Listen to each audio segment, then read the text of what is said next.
Our story begins on a dark, rain-swept battlefield. There, atop a grim mountain of corpses, stood Qin Feng. Despite being afflicted by accelerated aging, magnified 100-fold, he had still managed to clear the ancient god's ruins. Suddenly, a woman, dagger in hand, praised Qin Feng for his impressive feat, then declared her intent to seize the divine artifact, known as the Eye of Judgment. Qin Feng, severely injured and on the brink of death, asked his sister, Qin Zhaoyu, why she was betraying him. Coldly, Qin Zhaoyu then made it clear that Qin Feng was nothing more than an adopted child, whom her parents had merely taken in. She never truly considered him her brother, since he didn't share the same blood as her. Then, a blond man named Song Fei appeared, and casually mentioned that Qin Feng had indeed proven useful. Resting his hand on her shoulder and clutching the divine artifact, he smiled, then thanked Qin Feng, since without him, Qin Zhaoyu, and he would never have obtained the divine artifact, to completely drain Qin Feng's lifespan in one go. He had worked hard to obtain the soul-stealing blade that was now embedded in Qin Feng's body. He then asked if Qin Feng liked his farewell gift. Qin Feng had raised Qin Zhaoyu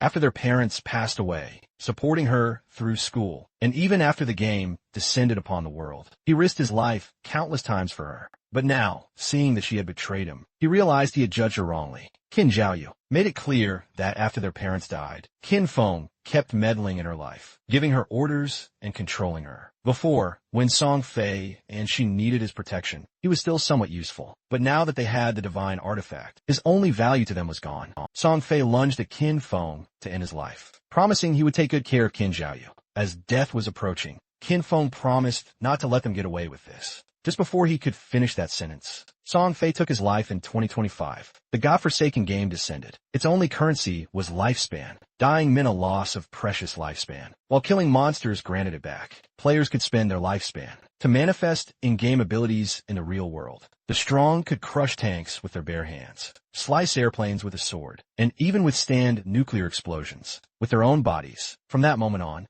the world drastically changed and chaos reigned. He fought to survive alongside his sister, enduring countless hardships, barely managing to enter the top 100 global powerhouses. After overcoming endless dangers and narrowly escaping death countless times, he finally managed to conquer the ruins of the ancient god and obtain the divine artifact, called the Eye of Judgment. At last, he had the qualifications to reach the top. But who would have thought the price of his success would be betrayal by his only family? All his efforts in life were nothing more than a mere interference, and all his struggles only paved the way for another success. If he could live again, he swore to fight only for himself. But then something happened, and Qin Feng opened his eyes. Surprisingly, he was in his room. He quickly sat up and realized this was the real world. He was confused as he remembered having died. But once he turned on his phone, he saw it was the year 2025. When looking out the window, he saw the beautiful city, realizing he had been reborn 9 years ago, the day the godforsaken game descended to Earth. The next day, his sister, Qin Zhaoyu, kicked open the door, and upon seeing Qin Feng at home,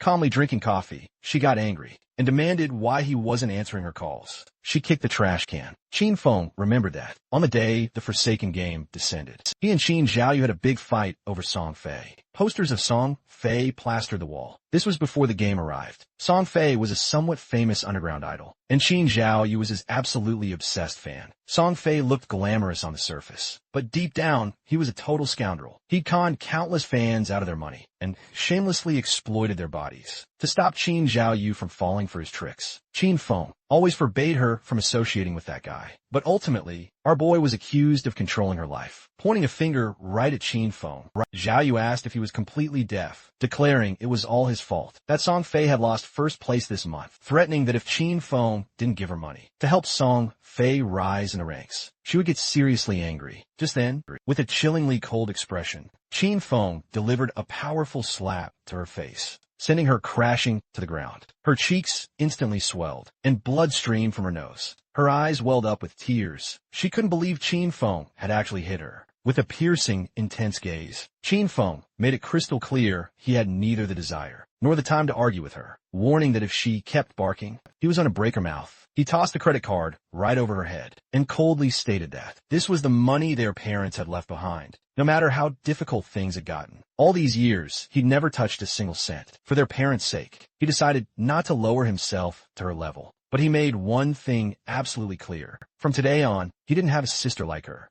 Zhao Yu instantly began to cry, and Qin Feng couldn't help but rage. In his past life, to protect Zhao Yu, Qin Feng had sacrificed too many opportunities, countless secret treasures, and dungeons that demanded risky exploration, all of which he gave up. He pulled out some sleeping pills and, with water, swallowed them. He was curious. Without this burden, he was destined for greatness. This time around, he decided to leverage his past life's game knowledge to outpace everyone else. From this moment, Qin Zhaoyue was on her own. And as for Song Fei, our hero decided to personally take him down. Qin Feng drifted to sleep, only to awaken in the choice hall. He had truly missed this place. Ever since his first visit, he'd been so nervous that it took him several hours to finalize his career choice and finally leave. But this time, he needed to be much faster. In his previous life, he had chosen the warrior class to protect Kinsu. The warrior class wasn't weak by any means, but it was no longer the optimal choice. Now, unburdened by Kinsu, he could clear solo content much faster.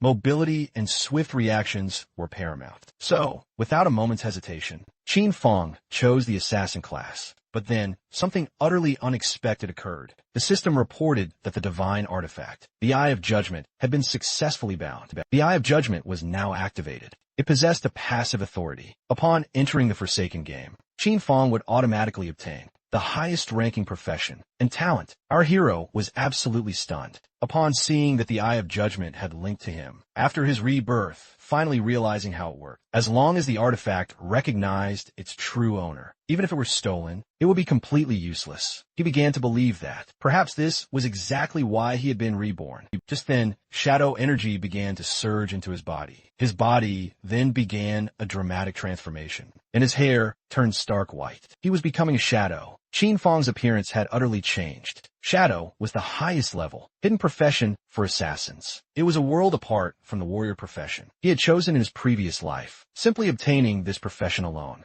had already granted him immense power. Qin Feng's eyes widened in sheer surprise when he suddenly remembered that each profession had an incredibly small chance for unlocking its hidden higher-tier profession, and the authority of judgment itself actually turned this probability into a certainty. The system then activated, revealing that the authority of judgment was the most genuine, ancient, primordial authority in the entire universe. Its power utterly surpassed all rules and order. However, temporarily, Qin Feng couldn't actively wield this authority, since he didn't yet possess divinity, but its passive effect was fully active. This revelation left our boy completely in shock. In his past life, it wasn't until the 7th year, after the godforsaken game descended, that a truly powerful player finally managed to leave God's abandoned realm and reach the realm of order. Only then did humanity learn about the existence of the power of order. But in fact, even years later, no one had obtained the power of order.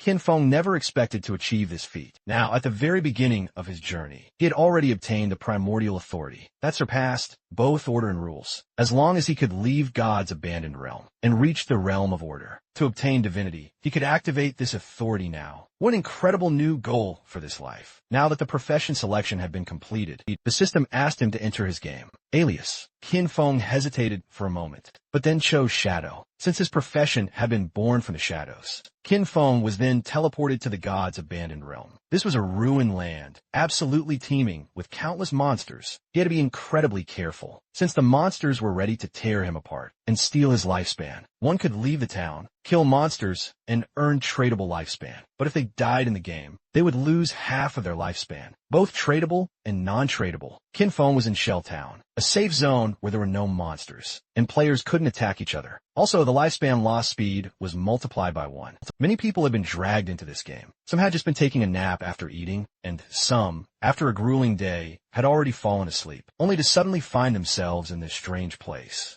Everyone's attention was fixed squarely on Qin Feng. No one knew what class he belonged to, nor why his appearance differed so greatly from theirs. But spotting his dagger, some realized he was an assassin. Soon, powerful figures from various nations would begin to appear, one right after another, ready to completely reconfigure the order of this world. If Qin Feng wanted to get ahead of them all, then he couldn't wait, because practice waits for no one. Just then, 3 men and an archer were suddenly teleported back to town. You see, if players died during a monster hunt, they would be immediately returned to town. The players were furious and utterly panicked because the wild monsters were just far too strong. With a single bite, the monster had drained all their HP. They had been fighting a supposedly weak level 1 crawler, but even so, they had only managed to chip away a third of its health, even together. And now that they had died, their lifespan had now dropped to half. They asked the archer, Lizzie, what to do now. Kin Fong started observing her intently and remembered that archers normally started with short bows.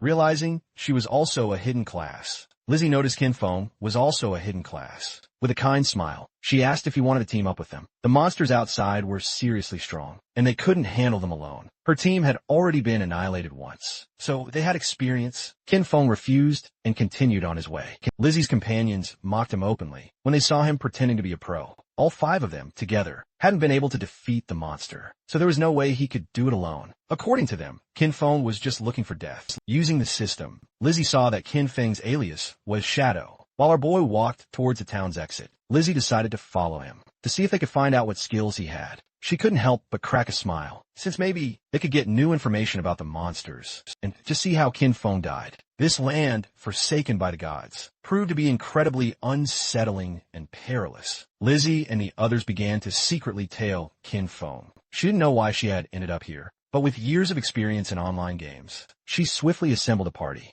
However, the very first monster they encountered outside town absolutely annihilated them. She knew this monster wasn't an enemy a level 1 player could ever hope to defeat. Lizzie's friends were absolutely furious, especially since Kin Feng's initial weapon was different from their group's assassins. Their assassin had a dagger, but Kin Fong sported a short blade. The assassin couldn't help but feel envious, as Kin Fong was even faster than him. As an assassin, his agility should be the highest. Besides that, Kin Feng's clothing was different from his. Kin Fong truly seemed like an unusual player, so Lizzie decided to keep following him, as he might lead them to crucial information. Suddenly, Kin Fong started staring right at them. Upon sensing this, Lizzie quickly ducked for cover again, uncertain if they'd been noticed. Our boy then utilized the shadow sneak technique and vanished from the spot without a trace, effectively becoming a shadow. Lizzie and the others were left utterly confused to see him vanish into thin air. The group's assassin quickly realized this was a stealth ability,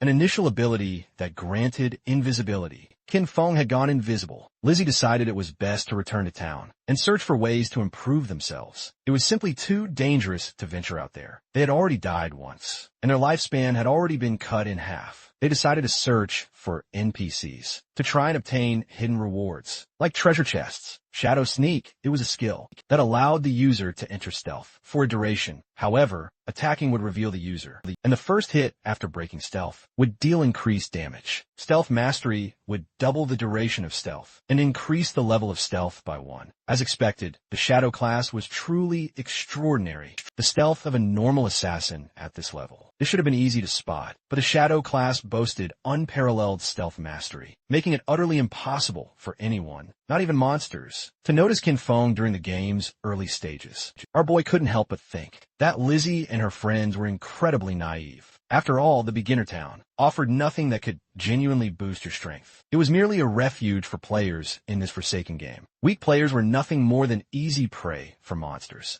Just a few seconds later, Kin Feng's stealth skill wore off. For now, its duration wasn't very long. Luckily, the cooldown started the moment he activated stealth. In just a few short moments, he'd be able to vanish once more. Suddenly, Kin Feng's status window popped up. His codename was Shadow, and his class was also Shadow. He had a non-tradable lifespan of 75 years and 0 tradable lifespan. Strength, 13 points. Constitution, 13 points. Agility, 18 points. And Spirit, 15 points. All players started with a base of 10 in each stat, and different classes granted additional bonuses. The Warrior class he'd chosen in his past life only granted him 3 points in Strength and Constitution. But this time, the Shadow class had granted improvements to all stats, and Agility had increased by 8 points. He still had 5 free attribute points to assign. Most players dumped their points into Strength or Spirit to boost physical or magical attack power, but that was a huge mistake.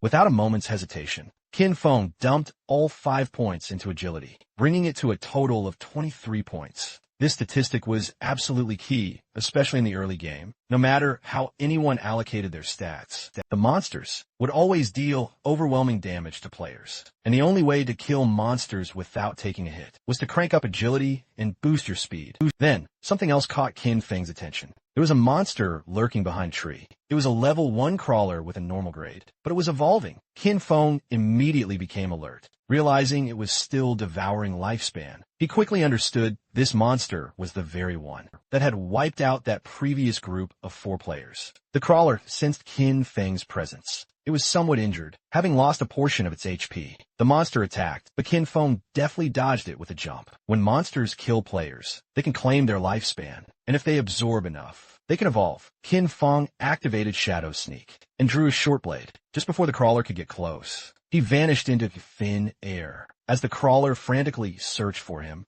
Qin Feng materialized above, using Stealth Break Strike, to land directly on top of the monster. He forcefully plunged his short blade into its head, dealing a massive 174 damage, killing the monster and earning 10 experience points. He hadn't expected to defeat the crawler in a single blow, but then he recalled that striking a crawler's nape triggered a critical hit. Just then, a system window popped up, informing him that the skill Backstab doubled damage output if the attack originated outside the enemy's vision. This explained why the crawler died in one hit. The Backstab skill had stacked with multiple abilities, creating an insane damage multiplier. Qin Feng stared at the corpse in silence. He remembered playing as a warrior, where even a critical hit barely dealt 40 damage. And he'd had to fight for ages, just to kill a crawler, nearly dying in the process. Once the monster died, it dropped a shining orb. That was the lifespan itself. Qin Feng clenched his fist and absorbed the lifespan, gaining 3 days of tradable lifespan,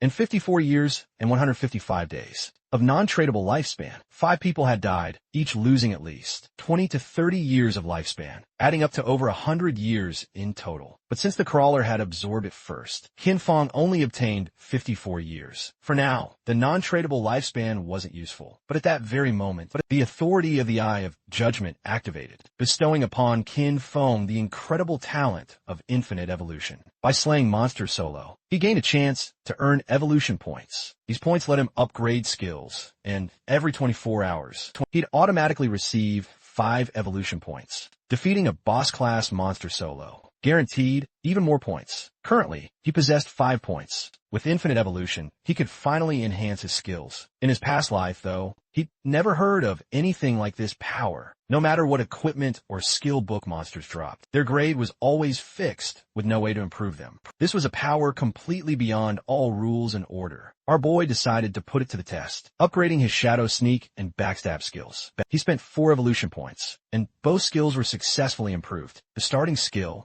Shadow Sneak, went from normal to bronze grade. Its duration increased from 12 seconds to a solid 16 seconds. The breaking stealth attack bonus shot up from 60 to 90. Plus, the cooldown time was reduced by 2 seconds. Backstab climbed from inferior to normal grade, and its damage increased by 5%. Shadow Sneak now lasted 16 seconds, and with Stealth Mastery, it doubled to an insane 32 seconds. With such an extended stealth duration, he could practically remain invisible permanently. If his abilities had been improved earlier, he would have been able to eliminate even a full HP crawler in a single devastating strike. Just then, a boy accompanied by a woman boasted that this game was easy, since even a scrawny guy like Qin Feng had taken down a monster alone. The woman praised him, thinking that with his physique, he could easily face 10 people. The boy began to smile, promising to protect her. Qin Feng, however, noticed a monster hidden in the tree. With a confident smile, the boy asked if Qin Feng wanted to team up. Qin Feng, sans signe danger, vanished, using his Shadow Sneak. Seeing this, the boy thought his muscles had intimidated him.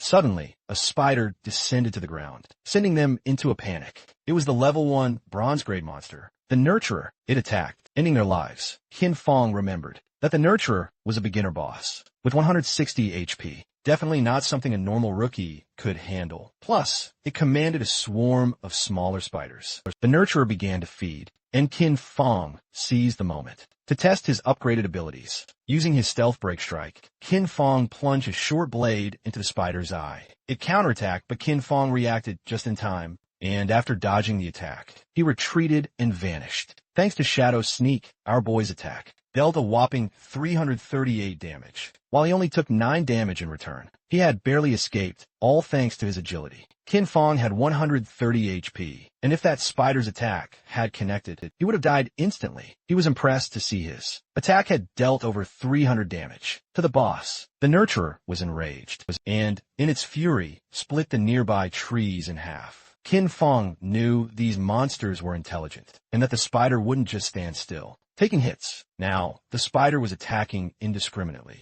to pinpoint Qin Feng's location. Even the smaller spiders were on high alert now, so he couldn't rush in recklessly. While the spider was distracted, Qin Feng seized the chance to throw a rock, hitting its abdomen directly and dealing 299 damage. Qin Feng grabbed another rock, and his assumption was correct. He realized his main source of damage came from the bonus of his stealth, ambush strike, and his class skill enhancement. So, even just by throwing rocks, he could still deal some serious damage. All he had to do now was wait for Shadow Sneak's cooldown to reset, then throw a rock. This way, that rock would activate the bonuses of ambush strike, backstab, and weak point attack. Once Shadow Sneak was off cooldown, Qin Feng hurled yet another rock, this time dealing 279 points of damage to the massive spider. He then reactivated Shadow Sneak. His strategy was straightforward. Stay hidden until Shadow Sneak's cooldown finished, then strike again when the moment was right. Meanwhile, back in town, the leaderboard was updated, revealing that the player's Shadow had slain the boss. The bronze-grade nurturer, Shadow was the first to reach level 2, soaring to the number 1 spot on the list. The other players were utterly shocked, as most of them had already fallen to basic mobs. They simply couldn't comprehend how someone had already defeated a boss. Lizzie and the others were left speechless upon seeing Qin Feng had actually defeated a boss and ascended to level 2 while they couldn't even handle normal mobs together. They were convinced it had to be a system error. The woman and the man, who had been attacked by the giant spider, respawned in town equally shocked to find someone had already killed that massive spider. They quickly realized Shadow was the very boy they'd seen earlier. In the forest, back in the forest, the system proudly announced Qin Feng had slain the boss, the nurturer obtaining 300 experience points and 2 evolution points. Additionally, Shelltown's level leaderboard was unlocked, granting our boy 1 reputation point. Qin Feng then began absorbing the spider's lifespan. The moment the enormous spider perished, all the small ones scattered, which was a true waste. He couldn't help but regret it deeply, realizing he should have killed the smaller spiders first. To maximize his experience gain, he obtained 46 tradable lifespan and a new skill book, Greedy Hand, of bronze quality, along with a corrosive dagger, which boasted 35 damage points and 4 agility points. After learning the Greedy Hand skill, Qin Feng could now use it on defeated monsters, granting a 20% chance to obtain an additional loot reward. Qin Feng was somewhat surprised, as he hadn't expected a bronze boss to drop such a god-tier assassin skill. This skill dramatically boosted his loot acquisition. In the late game, defeating powerful bosses had a 20% chance of dropping extra loot, according to Qin Feng's memories. From his past life, there was a guy in the Godslayer Guild who had only average combat strength, but just because he possessed this skill, he became one of the most highly sought-after players. He even had a personal bodyguard who escorted him everywhere. Qin Feng's eyes widened in surprise, suddenly realizing that, although the activation rate was only 20%, if he combined it with his unlimited evolution talent, he would be able to infinitely increase both the drop rate and the amount of loot. The next day, students were on their way to school. Xiaoyu's friend asked if she wasn't going to call Qin Feng and apologize, reminding her that yesterday they had skipped the exam to secretly support Song Yi. She was sure Qin Feng must be angry with her. Xiaoyu refused, claiming she'd done nothing wrong, and because of him, they had almost missed the entrance time. According to her, Qin Feng was the one who should apologize. Her friend tried to convince her, arguing that Qin Feng treated her very well, and also asked what had happened to her face. Xiaoyu stood firm in her decision, saying Qin Feng only meddled in her affairs. She then made up an excuse, saying she had tripped and hurt her face. Upon entering the school, they saw many students gathered in front of classroom. The friend became curious, and making her way through the crowd, entered the classroom where she saw Zhang Wei's body was becoming semi-transparent. One of Zhang Wei's friends explained that he wasn't very sure, but just now, Wei had said he was going to take a nap, and when they turned around, he was already like this. This wasn't an isolated case. It was all over the internet. People from all over the world were experiencing the exact same phenomenon. Some experts even claimed that if someone fell asleep, they'd enter a semi-transparent, ghost-like state. For unknown reasons, the friend suddenly became alert, deciding to call her parents to warn them immediately. She also advised Xiaoyu to call her brother and warn him too, just in case, but Xiaoyu flat out refused, preferring to see him dead rather than make contact. Meanwhile, Qin Feng had just evolved a new skill, Greedy Hand. It upgraded from bronze to gold quality. Now, when looting an enemy, the chance of getting an extra piece of loot surged from 20 to a whopping 70, and thanks to this, our boy learned Greedy Hand and snagged 2 points. Qin Feng clenched his fist and activated the skill, grabbing 2 evolution points. Along with 46 days of tradable lifespan, he was more than satisfied to have obtained these 2 evolution points. He knew that to upgrade Greedy Hand to level 3, he needed 3 more points, and soon, he'd have a 100 chance of obtaining extra loot. He knew that governments worldwide must have realized the situation by now, and more players would flood into the game. So, he had to accelerate his progress and equip anything he could use. Qin Feng equipped the Corrosive Dagger, a bronze quality item, gaining 35 attack points and 4 agility points. He activated Shadow Stealth to avoid drawing attention from any monsters, knowing it wouldn't be long before people realized that skills and equipment from this game could be extracted into the real world. And when that happened, the world would plunge into chaos. And extracting skills and equipment required 2 conditions. First, reaching level 10, and second, having enough tradable lifespan. Defeating small monsters took far too much time, so he decided to seek out stronger bosses. As he walked through the area, he heard the sound of a battle. When he approached the cliff, he saw several players fighting against a level 2 bronze grade sprint predator. Qin Feng was planning to find stronger bosses, and now he had found a sprint predator. And right on cue, the monster attacked, but a player, armed with a shield and mace, effortlessly blocked the attack. It was Wang Meng. Qin Feng never expected to run into him here, realizing all the rumors were true. Word on the street was that when Wang Meng first entered the Forsaken game, he had assembled an entire team of hidden class players. All 6 members of his team were hidden class users. Wang Meng then summoned the Holy Barrier, creating a golden shield to repel the monster. He held the hidden class of Holy Shield Warrior, boasting twice the basic stats of a normal warrior.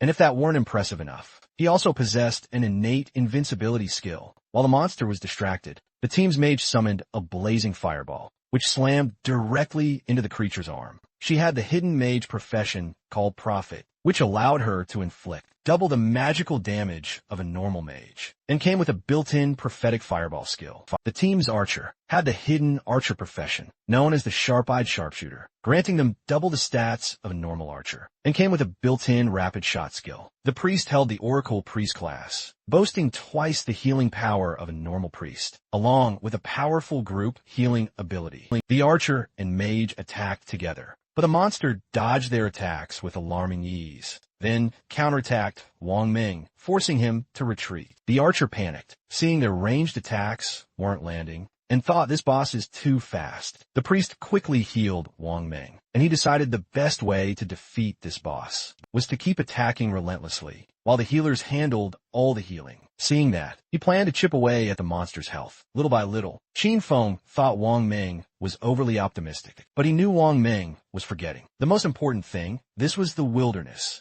If a battle dragged on, other monsters would surely be attracted. Just then, 2 more monsters appeared behind Wang Meng. Qin Feng instantly recognized them as corruptors. These were standard level 2 monsters, oozing with dark brown mud. They specialized in devastating ranged attacks. The team swordsman bravely charged straight for the monsters. He swiftly launched an attack on one. He possessed a hidden class, one our boy had never encountered. His attack dealt a modest 33 points of damage. It didn't take long for the swordsman to grasp just how formidable these monsters' defenses were. Suddenly, the corruptor spewed mud all over the swordsman. It was groundbind. His movement speed instantly plummeted. Meanwhile, the other corruptor began relentlessly pursuing the mage, forcing her to flee in terror, tears welling in her eyes. But just then, Qin Feng moved in a flash. He utterly decapitated the monster, dealing a staggering 441 points of damage. He saved the mage, leaving everyone utterly stunned. Our boy's attack was so incredibly potent. He annihilated the corruptor in a single devastating blow. The mage was utterly bewildered, unsure who had done this,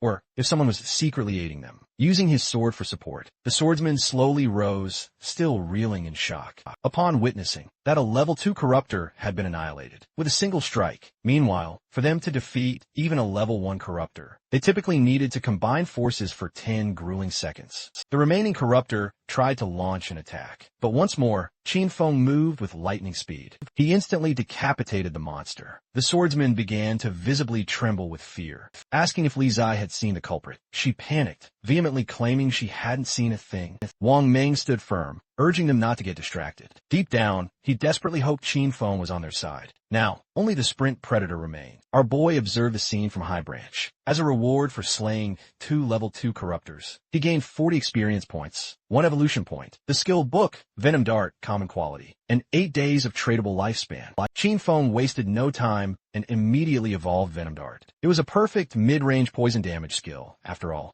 Upon evolving, this skill surged to level 2, and its quality upgraded from common to silver. It now allowed the user to hurl a deadly poison dart, with a maximum range of 14 meters, dealing 120 attack damage. On impact, also applying the Venom status, with a cooldown of 5 seconds. The Venom status inflicted 50% continuous damage per second, lasting for 5 seconds and couldn't be stacked. The monster attacked again. Wang Meng managed to block the attack with his shield, but in the process, the creature plunged a sharp limb into his stomach. Wang Meng dropped his shield and mace to the ground, and the monster seized the chance to stab him with its other limb, causing him terrible pain. The archer began to tremble with fear. The priest panicked, knowing this wasn't good, since he couldn't heal fast enough. In a desperate attempt, Wang Meng asked them to flee. Qin Feng shot a dart, which lodged right in the sprint predator's head, dealing 845 points of damage. The mage and the archer were in shock upon seeing that. The attack had taken half of the boss's HP. Both the monster and Wang Meng began to writhe in pain,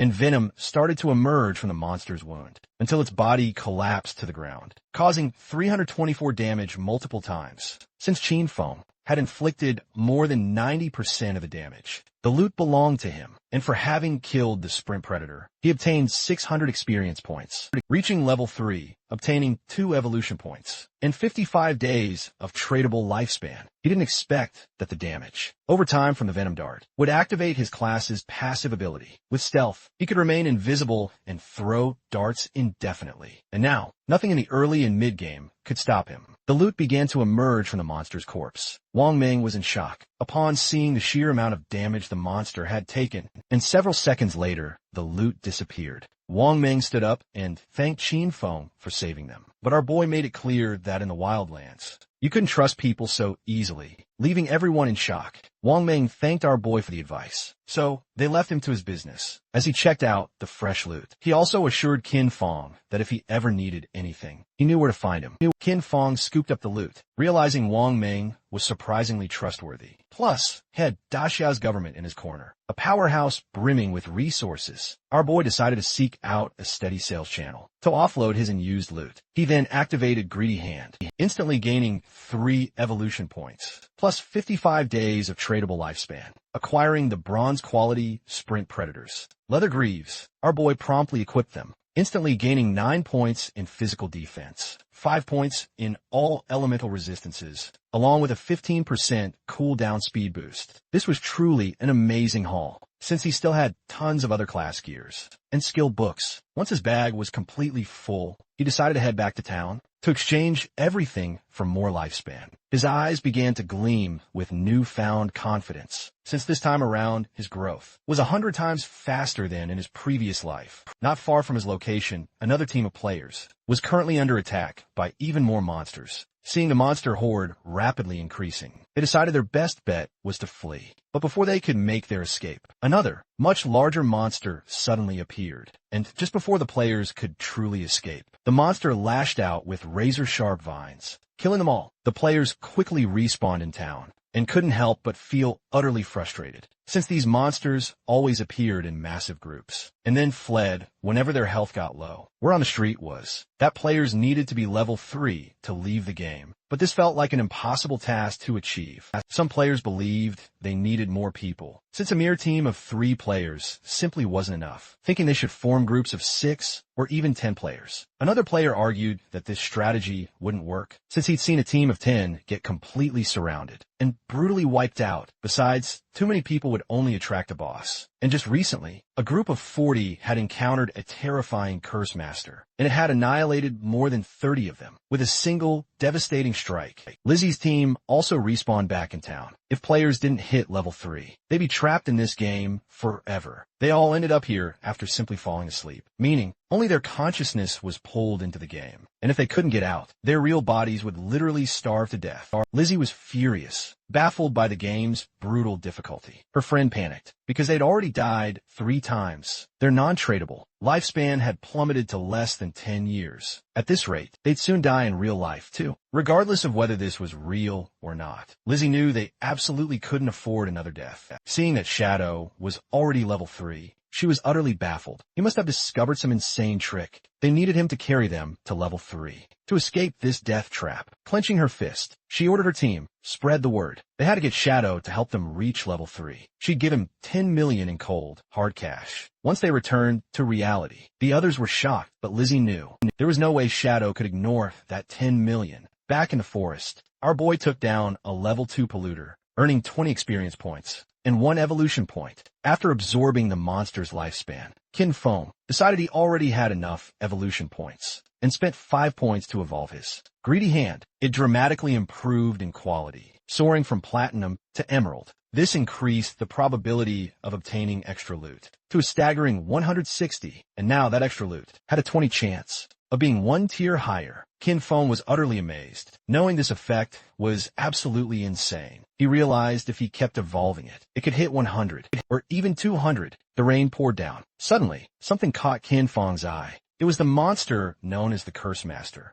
prowling through the forest. This monster was a bronze tier boss, feasting on vital force to evolve into a silver tier boss. For Kin Fong, it was no surprise that this boss had annihilated a 40-man team. Unfortunately, our boy's inventory was completely full, so even if he slayed the monster, he wouldn't be able to claim any loot. He decided to mark its location on his map for now. Since the boss's evolution would take some time, he planned to clear his inventory first, then return to town for a bit. Meanwhile, word had spread that someone was offering 10 million for Shadow, the number 1 player on the leaderboard, to rapidly boost their levels. Panic had spread everywhere. People were dying and losing their lifespan. So, the wealthy were already desperately seeking an escape. This meant the commoners were utterly doomed. Amidst all the chatter, Kin Fong materialized in town, leaving everyone utterly stunned. Through his system, he activated the market stall option, causing the system to loudly announce that he was selling equipment and skills, but the stall would only be active for 10 minutes. The players were absolutely stunned upon seeing he was wearing 2 pieces of bronze tier gear, and on top of that, selling 2 more. It was still hard to believe that he had killed a bronze tier boss. One curious player asked why they couldn't see Kin Fong's face. Someone else quickly explained that he had enabled the face concealment function to make his in-game appearance match his real one, and thus, he wanted to remain mysterious. A mage then approached our hero's stall, and with a keen, curious gaze, asked how much for the icicle spell, to which Kin Fong calmly replied, 100 days of tradable lifespan. This was Grey Rose, the 11th ranked player in Shelltown. Her face concealment skill was also currently active. To Rose, 100 days of lifespan was a hefty sum. Naturally, she asked if he could lower the price. Kin Fong then explained that this common tier skill, the icicle spell, drastically boosted a mage's early farming speed, and 100 days was already an absolute steal. Rose inquired if real-world money would be an acceptable payment, but Kin Fong flat-out refused her offer. He advised her that if she truly had cash, she should first purchase some tradable lifespan, and then she could exchange it directly with him.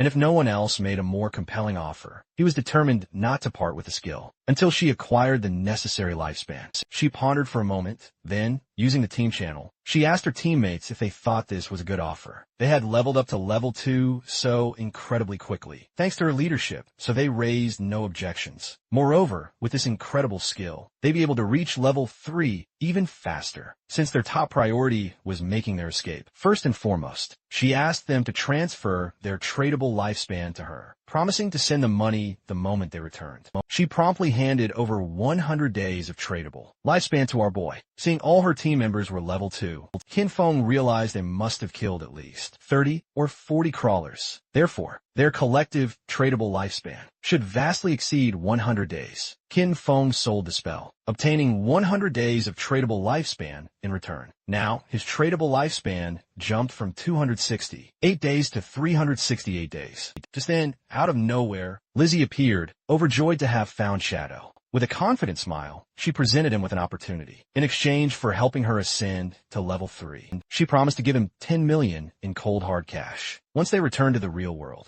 the other players were utterly in shock. This was Zhang Lizzie, and in our boy's past life, she was the cunning leader of a criminal syndicate. Later, her entire syndicate was annihilated by the country. With another confident smile, she declared that her father was the president of Dad, Young Industries, and seeing that our boy still didn't believe her, she asked him to track her down. Reports claim she used cold hard cash to lure people into selling their lifespans. She then kidnapped them for forced labor, and anyone who resisted was brutally murdered. In reality, Qin Feng coldly rejected her offer, knowing full well she was absolute scum. Lizzie admitted that Shadow was incredibly strong in this game, but revealed no one truly understood how the game worked yet. So, she advised him to team up with her, and in return, she'd ensure he'd live a life of luxury, cars, houses, women, and absolutely everything he desired. But Qin Feng didn't budge. He just asked her to stop blocking his business. He knew better than anyone that cash was worth absolutely nothing. And soon, the only universal currency will be tradable lifespan. Lizzie's arrogance flared. She made it clear that if this were the real world, she would have taught him a harsh lesson. With a murderous look, Qin Feng made it crystal clear if she uttered another word, he was going to end her. Until her lifespan hit 0, Lizzie and her friends felt the immense pressure, and without losing a second, they bolted from the spot. A few minutes later, our boy sold the very last item from his stall, the Gleam Robe of Bronze Tier. Now, he had a grand total of 546 days of tradable lifespan. With everything sold, he decided it was time to go deal with the Curse Master. He became invisible. No one knew it yet, but the tradable lifespan could extract skills and bring them into reality. And soon, this Forsaken game was going to plunge the real world into utter chaos, along with the real-world backgrounds that people once took so much pride in. Soon, only personal strength would truly matter. Meanwhile, Lizzie and her team moved away from the area. They were out of breath from their frantic escape. Lizzie shares that Shadow not only turned her down,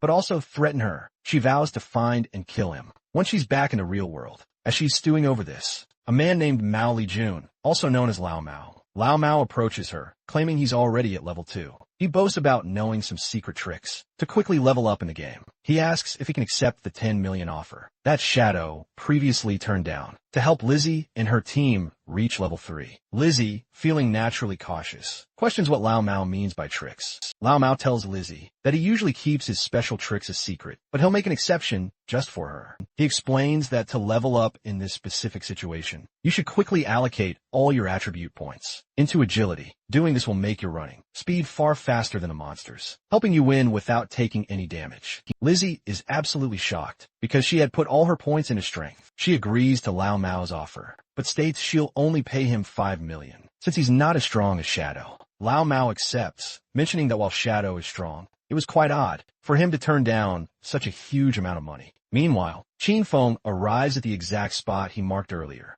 On the map, still in stealth mode, he notes that the monster has advanced to a silver rank, and the gray fog surrounding it indicates it's still evolving. He activates his Venom Dart ability, knowing that the monster's evolution to gold rank will take 7 or 8 hours. Not wanting to wait, he launches the Poison Dart, which powerfully hits the monster for 659 damage. This massive hit is due to his stealth strike. The poison then continues to harm the monster. At 219 points per second, he quickly jumps at the monster, utilizing his Shadow Sneak skill, understanding that the silver boss Monster's health is 2 or 3 times that of a bronze level one. Suddenly, the monster starts gathering a massive amount of magical energy in its hands, making them grow larger. Qin Feng figured he just needed to hit the monster with his Venom Dart skill 2 or 3 more times, but suddenly, the monster unleashed a devastating attack, destroying everything in its path. He realizes this monster is a magic-type boss,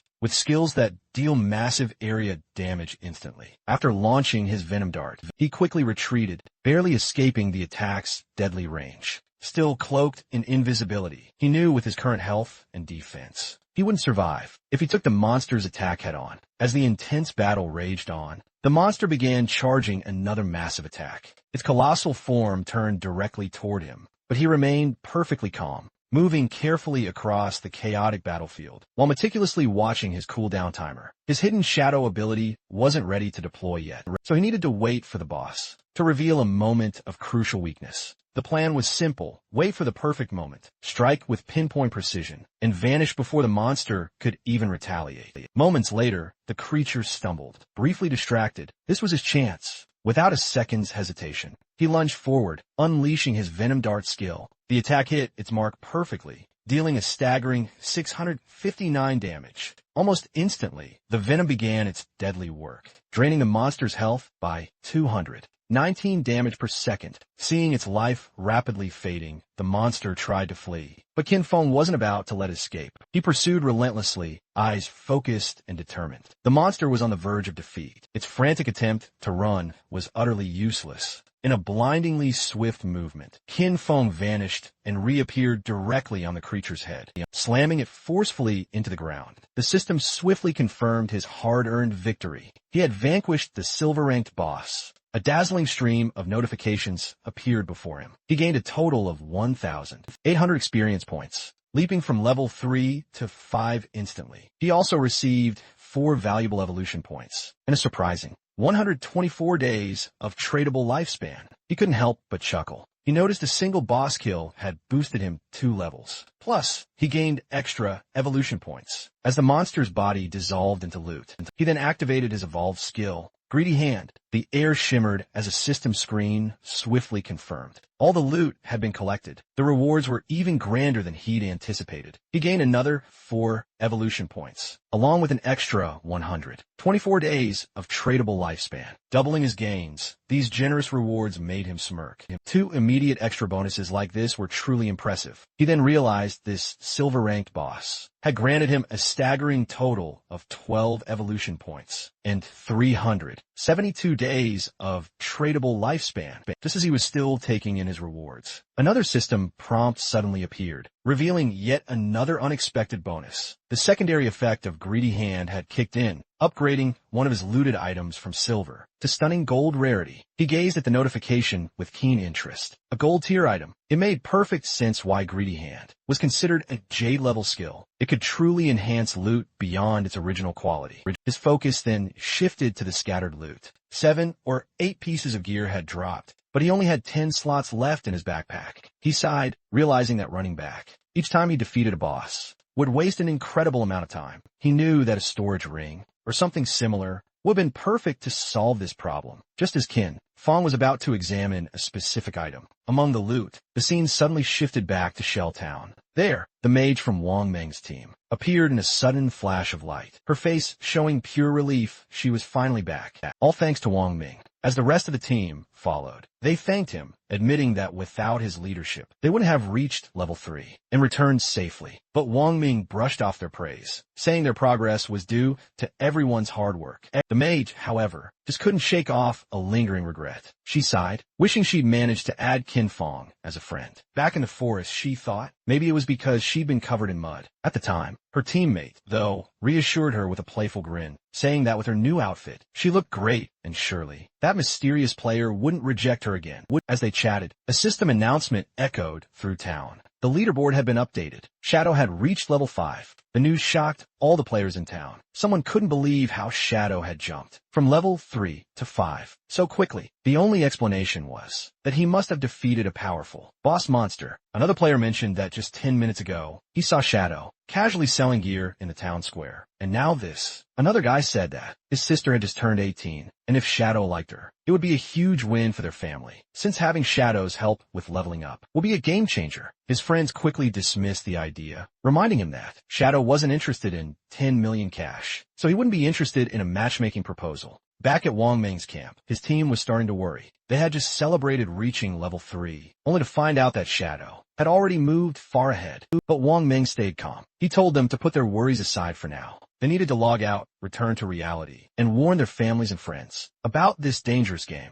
As their bodies started to fade, the system confirmed their logout. Wang Ming's last words were serious. If the world was heading toward chaos, they had to prepare their loved ones. The scene shifted to the real world. Wang Ming's eyes opened. Suddenly, a voice urgently called out for the captain. But he wasn't just any ordinary player. Wang Ming, in fact, was a police officer. His fellow officers immediately rushed to his side. Visibly distraught, one officer confessed their absolute terror. His body had begun to horrifyingly turn transparent. While he was unconscious, the terrifying truth became chillingly clear. If a player died in the game or lost all their life points, they didn't merely log out. They vanished from the real world entirely. But there was no time to dwell on such a horrifying revelation. Wang Ming stood up, commanding everyone to gather immediately, as something truly serious had just occurred. Someone then questioned Wang Ming about his report. Wang Ming explained that he and his team had formed a party, and each member possessed a hidden profession, which was a massive advantage in the game. Yet, they were nearly wiped out by a single monster. They were only saved at the absolute last moment by a mysterious, unknown player. Regarding Shadow, Wang Ming confirmed his report was accurate. He then proceeded to describe Shadow's incredible progress. When Shadow had helped them, he was merely at level 3. But by the time Wang Ming and his team had reached that same level, Shadow had already soared to level 5, a massive jump of 2 whole levels.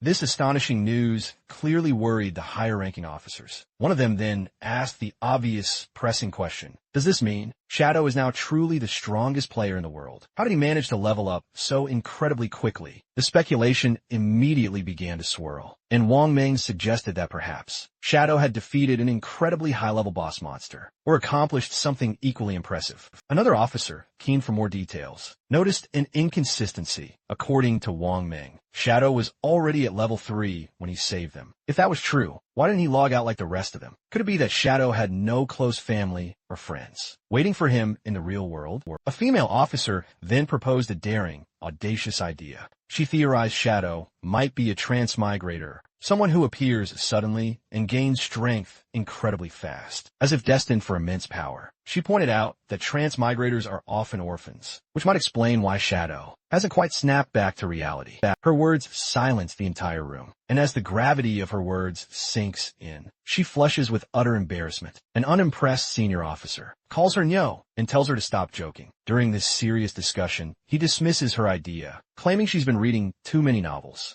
He then shifts back to the main subject. The officer reveals some crucial information. Confidential reports from the higher-ups reveal that researchers are studying a deeply worrying pattern. Many older people have been mysteriously dying in their sleep. Upon comparing this data with those who had returned from the forgotten Game of the Gods, they found something alarming. It turns out those who died in their sleep had also died multiple times within the game. This reveals a terrifying truth. If a player's lifespan hits 0 in the game, they don't just die there. They die in real life too. And one officer voices his deep concern, saying the forgotten Game of the Gods is an anomaly, something far beyond what they understand. The head officer gravely agrees, suggesting they might be facing an invasion by unknown beings from higher dimensions. The room falls quiet as everyone absorbs this heavy thought. Wasting no time, the head officer moves on to urgent matters. He informs everyone that the higher-ups, likely the government, have issued an emergency order. All officers must form vanguard teams,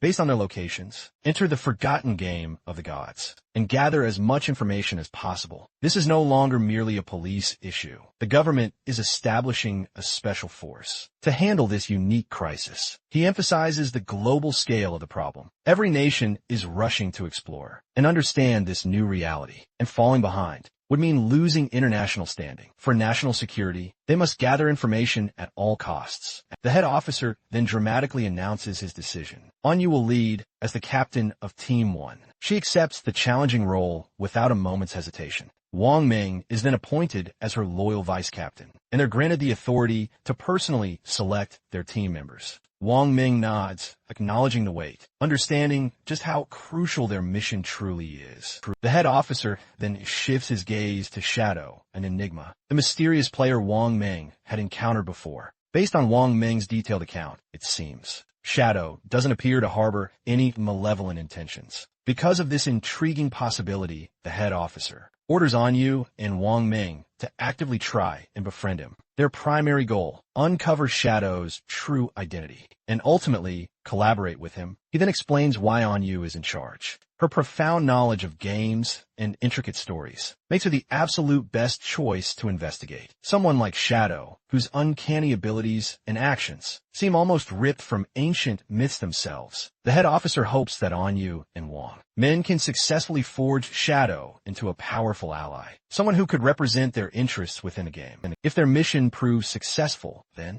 they'll gain access to vital, game-changing information that could grant them an undeniable strategic edge. Meanwhile, the other police officers are tasked with meticulously keeping public order and staunching any potential for mass panic. And with that crucial declaration, the meeting concludes. As the sun dramatically sets, casting a golden glow over the city, the officers brace themselves for the intense challenges ahead. The next day, the scene dramatically shifts to a bustling high school, where the protagonist's younger sister sits pensively at her desk, lost deep in her own thoughts. Around her, students excitedly chat about the latest shocking news. A small group nearby eagerly discusses a surprising discovery. Chong Wei, the student whose body had begun to inexplicably vanish, has successfully reached level 3 in the game and logged out completely safely. One of the girls eagerly shares that. Chong Wei revealed something critically important. If several individuals from the exact same district fall asleep simultaneously at the very same time, they will all converge in the same starter village. Within the game, this astonishing news stirs a potent mix of excitement and deep worry among the students. Another girl, visibly alarmed, insists with urgency that this strategy won't work. She feels an immense obligation to bring her parents into the game, but they possess absolutely no prior gaming experience, and she's absolutely terrified something terrible might happen to them. What if they enter unprepared? But another student vehemently disagrees, arguing they shouldn't rush to involve their parents just yet, though. Instead, they should focus on getting stronger themselves first, so they can truly protect their families when the time comes. Meanwhile, the protagonist's younger sister stares at her phone, deep in thought, a nagging frustration bubbling inside her. Why hasn't her brother reached out to her yet? With something as monumental as the forgotten game of the gods about to start, she'd expected at least one message from him, but there's been nothing. He hasn't checked on her, or even apologized for hitting her earlier. That was completely unlike him. In the past, whenever they argued or she upset him, he'd always find a way to make peace. But today, there was only silence. No apologies, no attempts to make things right at all. Even their parents had never laid a finger on her. Yet he, her own brother, had struck her. Still upset, she tries to justify her actions. All she did was skip class to see Song Fei's concert. Was that really such a big deal anyway? She pouts, deciding that, unless her brother calls and apologizes at least 1,000 times, she will never forgive him, ever. Her annoyance quickly turns into excitement as she starts talking about Song Fei. Looking back, she's glad she went to see him yesterday. Once the forgotten game of the gods takes over, she might not have many chances to go to his concerts again. A dreamy look appears on her face as she remembers last night, thinking about how close she was to him. During the show, she pictures Song Fei on stage and can't help but gush over how amazing he was. Then, she realizes something crucial. If everyone enters the game world while sleeping, that means Song Fei will too. Her face turns red as she imagines meeting him in the game. Could this be her chance? Is fate finally bringing them together? Her heart beats faster at the thought. As she gets ready to sleep, she suddenly remembers something important. Song Wei had reached level 3 really fast. That meant he was probably already an expert. If she wanted to do well in the game, she was in desperate need of some good advice. So, without a second thought, she shoots Song Wei a message, asking if he had any helpful tips before she dives into the game world. Meanwhile, Song Wei is hanging out with his classmates, where her message pops up on his phone. He glances at his phone and can't help but smile. He's genuinely amazed by the whole situation. Who would have ever thought that someone, like the protagonist's own younger sister, would actually ask him for advice? He immediately sees this as a golden opportunity. This was his chance, whatever that meant. Xiangwei quickly types back, telling her she's absolutely asked the right person. He then shares a crucial game secret for the start. She should dump all her attribute points into agility. If she doesn't, she won't be fast enough to escape monsters, and will keep dying. She quickly asks if this is true, even if she chooses a mage class. Xiangwei assures her it absolutely is. Agility is super useful for mages too, he explains, because it drastically boosts casting speed, which is key early on. Still unsure, she asks, what if I still can't win? After improving my agility? Xiangwei confidently tells her not to worry at all. As long as someone in their village reaches level 5, the village teleportation formation will activate, connecting all the starter villages. Once that happens, she could just join a random party to help her level up, and he'll come find her once the teleportation circle is active. Hearing this, she feels incredibly happy. Lying on her bed, she smiles to herself, thinking how handy people like Xiangwei are. Just like that, she's found someone to help her out. As she starts to drift off to sleep, another thought pops up. This is great. She'll get into the game before her brother, level up quickly, and become super strong. When her brother finally joins, she'll make sure he has a tough time. No help, no support. He'll have to manage entirely on his own. Happy with her devious plan, she drifts into sleep, excited for the adventure ahead. The scene then shifts back to the game. Our hero stands triumphantly over the spoils from a freshly defeated boss monster. Among the glittering treasures, a glowing orb catches his eye. The moment he picks it up, a system notification pops up, declaring he's obtained the cursed ring, a gold tier item. The system then details its incredible attributes. This versatile ring can be used by anyone, granting a solid 8-point boost to all attributes. It also significantly increases dark elemental resistance by a whopping 26 points. Plus, weak point attacks become a devastating 1 point, 5 times stronger. But you'll need to be at least level 4 to equip it. As he reviews the incredible benefits, our protagonist realizes the total boost is a massive 32 points, like leveling up 3 times. What's more, the ring's dark resistance will be incredibly helpful against countless foes. And that weak point attack boost? A fantastic bonus. With this knowledge, he recognizes the cursed ring as an undeniably valuable item for his ongoing journey. Before he can ponder his new treasure any further, another system notification flashes before his eyes, announcing he's learned a brand new skill called Instant Shadow Slash, a silver tier, assassin-type ability. The system promptly explains exactly how it works. When activated, this skill unleashes multiple slashes in a single direction, covering an impressive range of up to 15 meters. It also grants temporary invincibility for a crucial 5 seconds, hitting all enemies within a 2-point, 1 meter wide path 3 times. Each devastating hit deals 100 damage and counts as a backstab, though it won't hit weak points. This powerful skill has a 12-second cooldown. Recognizing the immense utility of this ability, our protagonist instantly knows it's a potent area attack, with the added bonus of temporary invincibility. He wastes no time mastering this skill. With a few evolution points still remaining, he decides to dramatically improve one of his key skills, Greedy Hand. The system consumes 8 evolution points and upgrades the skill from Jade rank straight to Diamond rank. The effects of Greedy Hand receive a colossal boost. The chance of snagging extra loot from defeated monsters skyrockets from 160% to an incredible 220%, and the probability of that loot being upgraded by 1 level now leaps from 20%. He's already 40% committed to this upgrade in his mind. The protagonist quickly realizes that with this powerful improvement, he'll now snag 2 pieces of loot from every single enemy, making each victorious kill 3 times more rewarding. Not one to waste a single remaining evolution point. He immediately upgrades his Instant Shadow Slash skill by 3 levels. The system promptly deducts 3 evolution points, leaving him with only a single point left. The skill rapidly evolves, soaring from its silver rank to a gleaming gold rank, and then finally ascending to the prestigious platinum rank. The skill's attack range has significantly expanded, stretching from a mere 15 meters to an impressive 21 meters. Allowing for an even greater, farther reach. The invisibility effect now lasts a solid 7 seconds, granting him precious extra moments to remain unseen and safe. The number of devastating slashes has increased from 3 to 5, hitting all foes within its newly widened 3.1-meter path. The cooldown is also slightly shorter, dropping from 12 seconds to a swift 10.43 seconds, making it a tad more efficient, but still demanding careful, strategic use. Each strike now deals a colossal 200 damage, effectively doubling its former destructive strength. Plus, every single attack now magically counts as a backstab, instantly triggering the backstab skill effect, even if it can't precisely target weak points. Seeing these incredible upgrades, the protagonist keenly realizes that, while the cooldown might not be drastically shorter, the skill's enhanced ability to keep him invisible for longer will be a colossal advantage in future battles.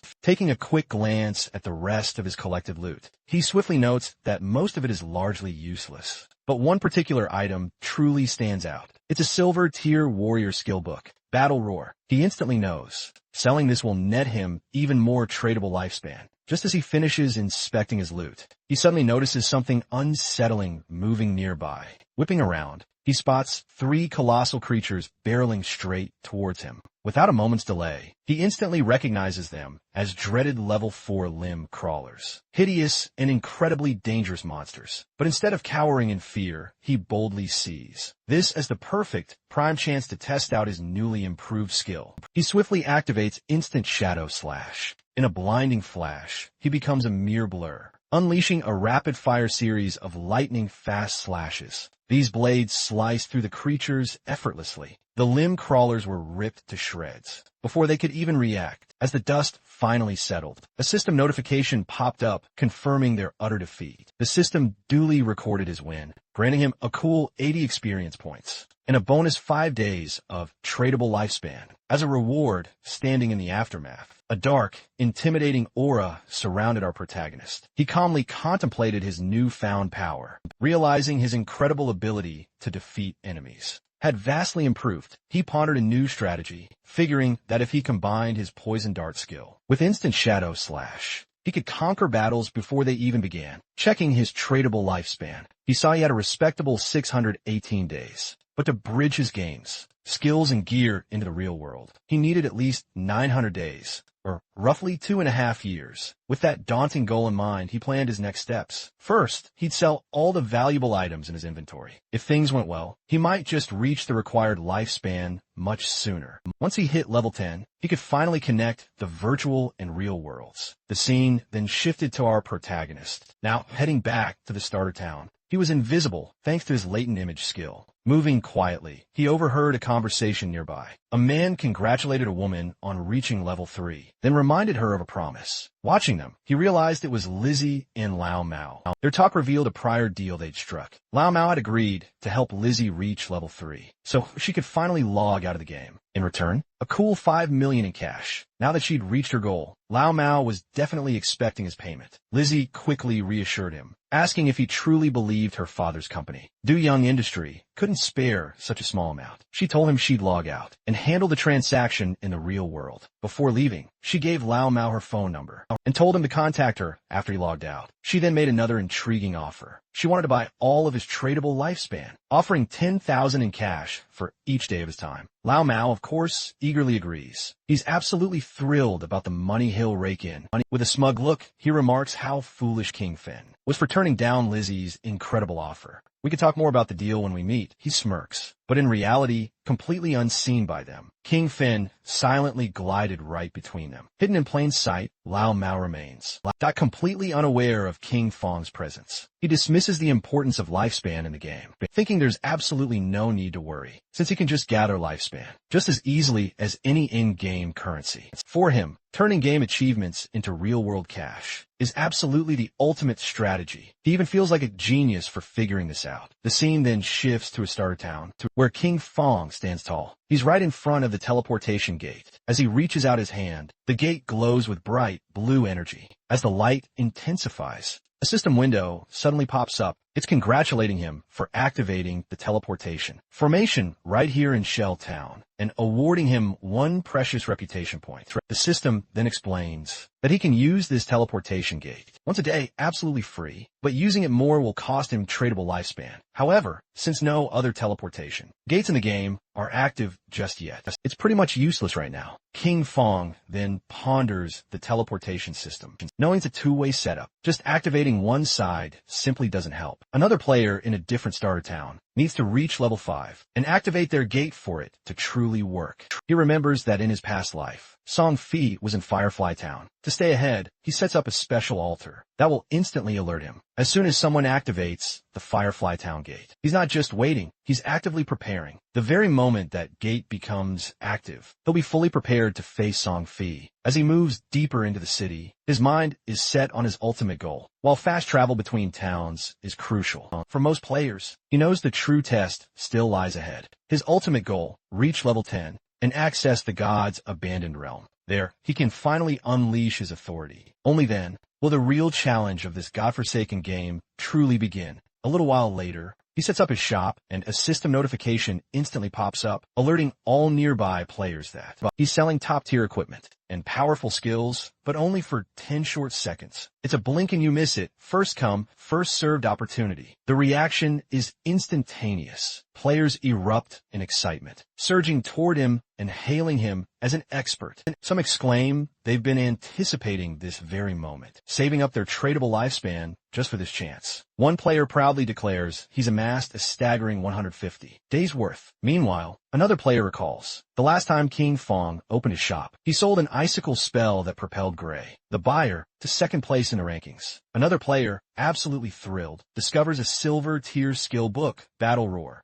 a formidable warrior-only ability. He snatches it up without a moment's hesitation. A system notification immediately pops up, confirming the Battle Roar skill book has been sold for a colossal 300 days worth of tradable lifespan. The surrounding players are utterly stunned. One incredulously questions if a single skill book could truly be worth such a price. Another player quickly dismisses him, explaining that Battle Roar massively boosts a warrior's monster farming efficiency. With this skill, those 300 days of tradable lifespan can be recouped in less than 2 days. It's an incredibly shrewd investment. Finally grasping the immense value of King Fong's wares, the remaining players surge forward, desperate to snatch anything before it vanishes. In mere seconds, everything is completely sold out. Looking at his system window, King Fong calmly checks his earnings. In just 1 minute, he's accumulated 650 days of tradable lifespan, bringing his total to a staggering 2,174 days. But he's still far from satisfied. To truly bring his attributes, skills, and equipment into the real world, he needs a massive amount more lifespan. Meanwhile, some other players are complaining they haven't had a chance to buy anything. They ask if he'll set up shop here again, and he confirms he will. Suddenly, a female player calls out to him, claiming she has a treasure, and asks if he's interested in making a deal. As he turns to look, he immediately recognizes her. She's one of Wang Ming's teammates. The system quickly identifies the treasure as a space ring with 12 inventory slots. It also adds that the ring doesn't take up King Fong's backpack or an equipment slot. King Fong is momentarily taken aback. He knows the true, incredible value of the space ring. It's a rare storage item that doesn't use up a ring or backpack slot, since players can only carry up to 3 storage backpacks. An item like this is absolutely invaluable. He understands that, while space rings can technically drop from any monster, the chance is incredibly low. The fact that this girl, with her prophet profession, got one so early in the game is absolutely amazing. Her luck is incredible. Without delay, he asked for the price of the ring, already figuring out its staggering true worth. In his past life, a 12-slot space ring like this sold for an astounding 3,600 days worth of tradable lifespan. But instead of asking for lifespan, the girl surprises him with her unexpected offer. She doesn't want his lifespan at all. Instead, she asks him to add her as a friend and team up with her to defeat a boss monster. King Fong agrees right away, and a system notification pops up, confirming that player Big Plum has accepted his friend request. As they leave Shell Town, King Fong asks Plum about the boss monster she needs help with. Plum explains it's a gold-tier boss, but she didn't catch its name because it was too far away. She reveals it's on a decrepit boat deep within the swamp. King Feng's eyes widen in surprise. Could this be the legendary Golden Ghost ship he remembers? This ship is an incredibly rare, special boss that can manifest at any level. Its spawn rate is notoriously low, but whenever it appeared in the past, it sparked intense battles between major guilds over the powerful gear it dropped. Just spotting this monster could ignite a massive conflict. But based on Plum's words, he speculates this version of the Golden Ghost ship is likely only around level 5, making it the easiest one to defeat. Still, he marvels at how Plum stumbled upon such a rare boss so close to the starting town. His mind races, piecing together the puzzle. The space ring, her connection to Wang Meng's team, a gold-tier boss appearing as if by sheer luck. Then a thought strikes him. Could she be the rumored koi fish from his past life? He vividly recalls whispers from before. People claim someone in Wang Meng's team had insane luck, constantly finding rare bosses, treasure chests, hidden palaces, and ancient temples just by wandering around. He used to dismiss it as a mere cover-up, to conceal their true intel, but now, gazing at Plum, he realizes the rumors were true. And she's right here, lost in thought. He stares intently at her, trying to comprehend what it all signifies. Plum notices his intense gaze, blushes, and asks why he's staring at her. Snapping back to reality, King Fong quickly tells her it's nothing, and refocuses on their journey. As they step past the main gate of the starting town, they fail to notice a shadowy figure lurking nearby. A ball player hides behind a tree, carefully observing their every move. The scene shifts to a formidable group of players, where a long-haired man stands authoritatively before a group of ball players, speaking with immense confidence. He boasts about his past triumphs, like leading his team to conquer the overlord of Sand City. With unwavering self-assurance, he assures the ball players that if they follow him, he will guarantee their success in the game. But before he can elaborate further, the ball player, who'd been tailing King Fong, sprints back and reports that their target has left town with a girl. The boss smirks, a laugh escaping him at the news, believing King Fong is just another young fool, easily distracted by a pretty face. Without delay, he gathers his group and orders them to move out. It's time to make their move. Meanwhile, outside the town, as their journey continues, King Fong begins to lay out his conditions for helping Plum's party. He states that if the boss drops equipment or skill books Plum can use, they'll go to her, but the rest will be his. Plum ponders this for a moment, and then asks what the other party members, like Wang Meng, will get from this deal. King Fong explains that, since the party has different roles, there's no promise that gear for an assassin will drop. If that happens, he would have fought for nothing, which wouldn't be fair. Understanding his point, Plum agrees to his terms, but has a small request.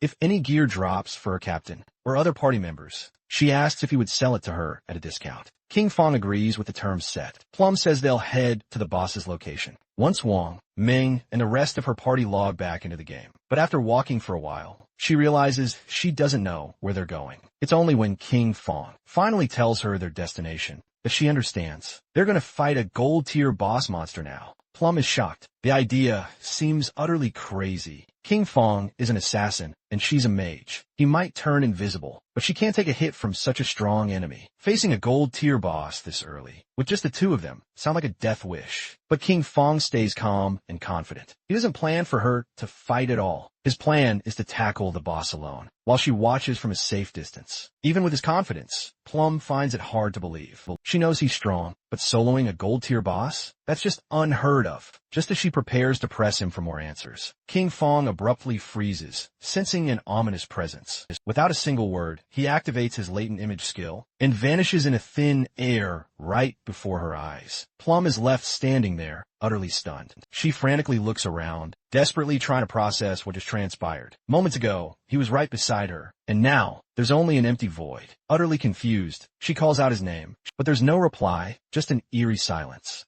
Meanwhile, hidden behind a thick tree, the group of bald-headed players keeps a close eye on King Fong and Plum from afar. Their leader smirks, confident. They have the absolute upper hand. But then, one of the players notices something strange. King Fong has vanished. Confused, they turn to their boss, seeking guidance. Without a second thought, he scoffs and dismisses it, thinking King Fong must have tricked Plum and left her all alone. Grinning wickedly, he orders his men to move in, planning to capture Plum first and have some fun before anything else. As they rush forward, their boss reminds them of his grand promise, that sticking with him guarantees a good life. Now he claims even women are practically falling into their laps. But just as they close in, a shadowy figure materializes directly in front of them. The leader freezes, his grin instantly fading as he stares into the swirling dark aura before him. Confusion flashes in his eyes. What is this? Before he can even react, King Fong unleashes his instant shadow/skill. And in a blink, it's all over. A cold gleam slices through the air,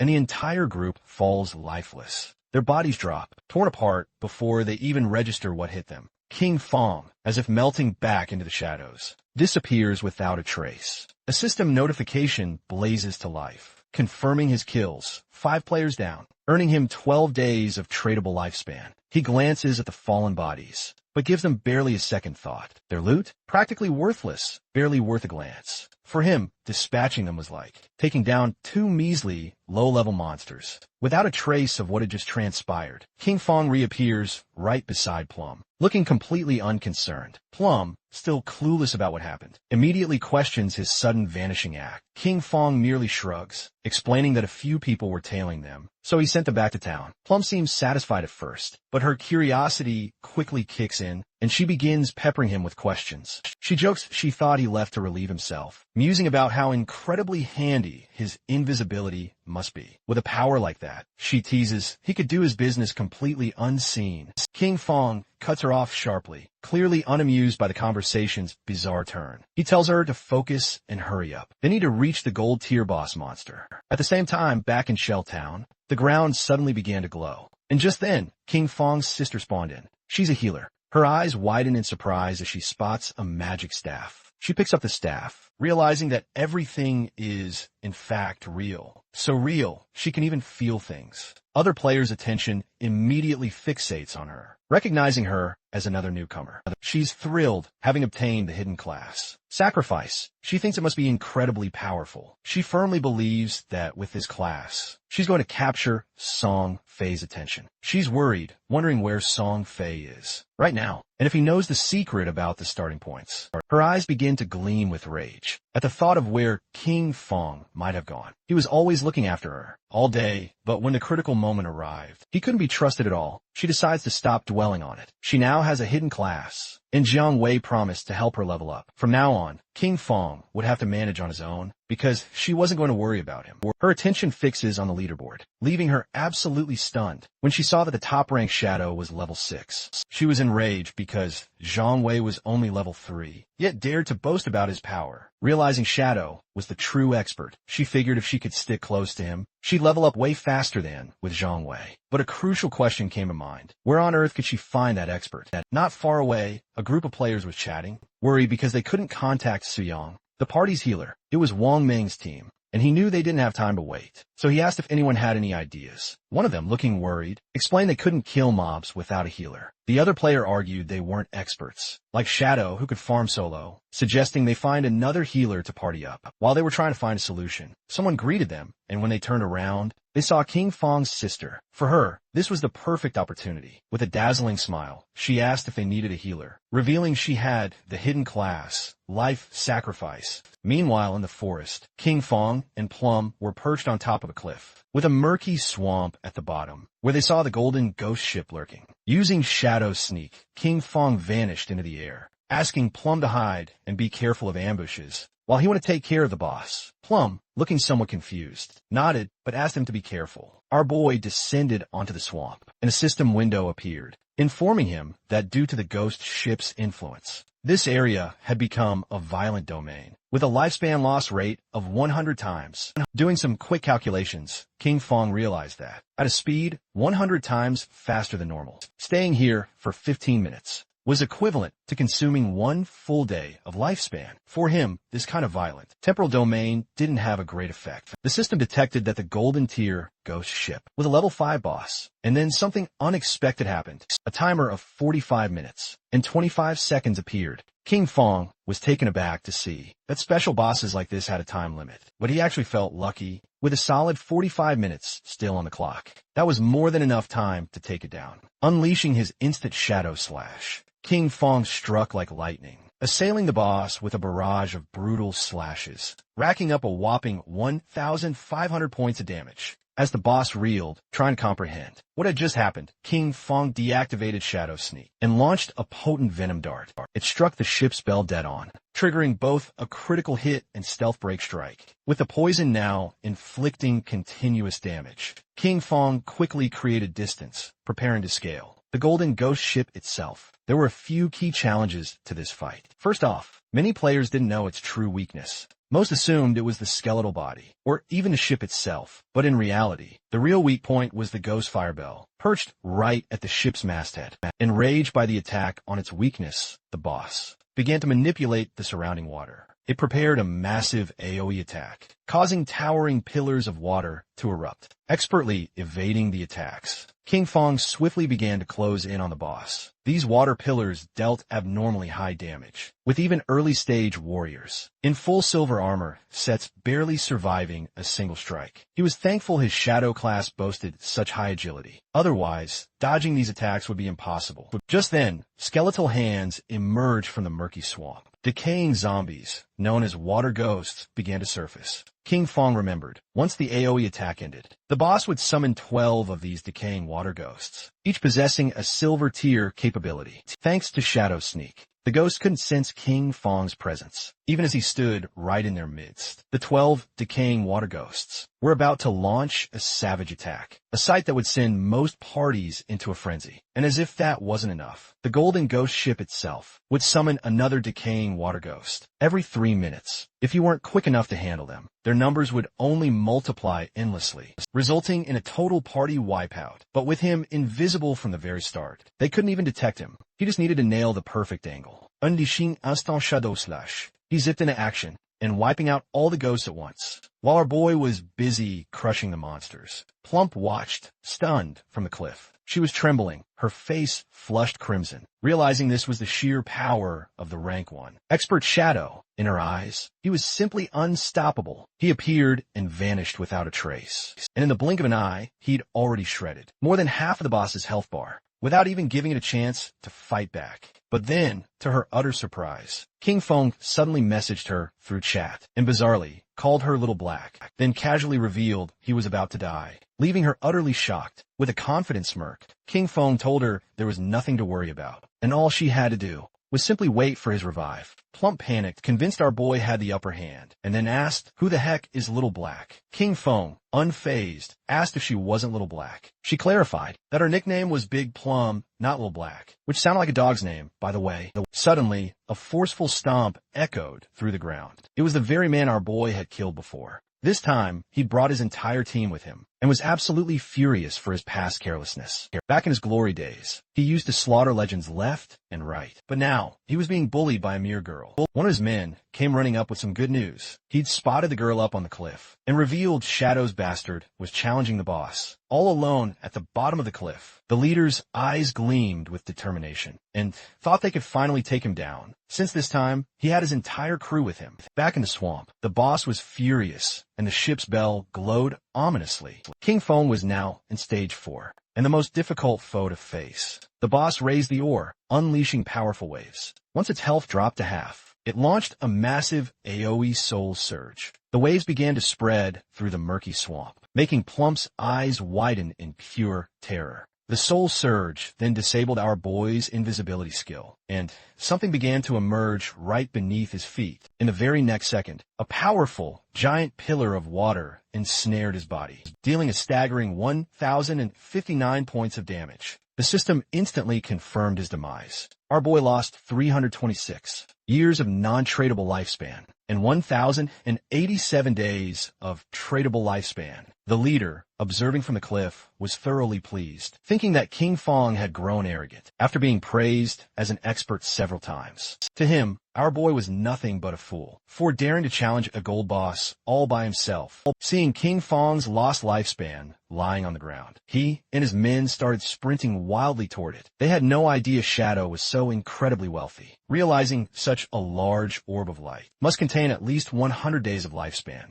they decided to finish off the boss, now that it was at critically low health, believing that at the same time, they could also collect our boy's precious lifespan. But the moment they took another step, they suddenly appeared in the sky. The leader was utterly confused, not knowing what in the world was happening. He and his men were instantly teleported back to Shell Town. They felt completely frustrated, without understanding why this boss was so incredibly powerful, and how Player Shadow had managed to attack it, until leaving it at half health. Some were absolutely furious, as just after entering the swamp, the boss had instantly obliterated them with that water pillar. Not to mention the swamp was teeming with small mobs. For them, there was simply no way to fight this. The leader gritted his teeth in defiance, and flat out refused to believe this. They had suffered such tremendous losses, so he ordered his men to follow him, as he was determined to try again. At the very same moment, someone else jumped. It was King Fong, who had already returned to the swamp. He felt somewhat confused upon seeing so much lifespan dropped on the ground. Using the chat, he informed Little Black that he was already back, and also asked why there were so many lifespan. Light Orb's Little Black was somewhat surprised to see how quickly he had returned, explaining that the lifespan belonged to a group of people who had charged noisily against the boss, only to be wiped out by the water pillar. Kin Fong couldn't help but smile upon seeing that they had overestimated their own strength, but then he remembered that in his past life, he had also suffered a lot because of Ghost Ship.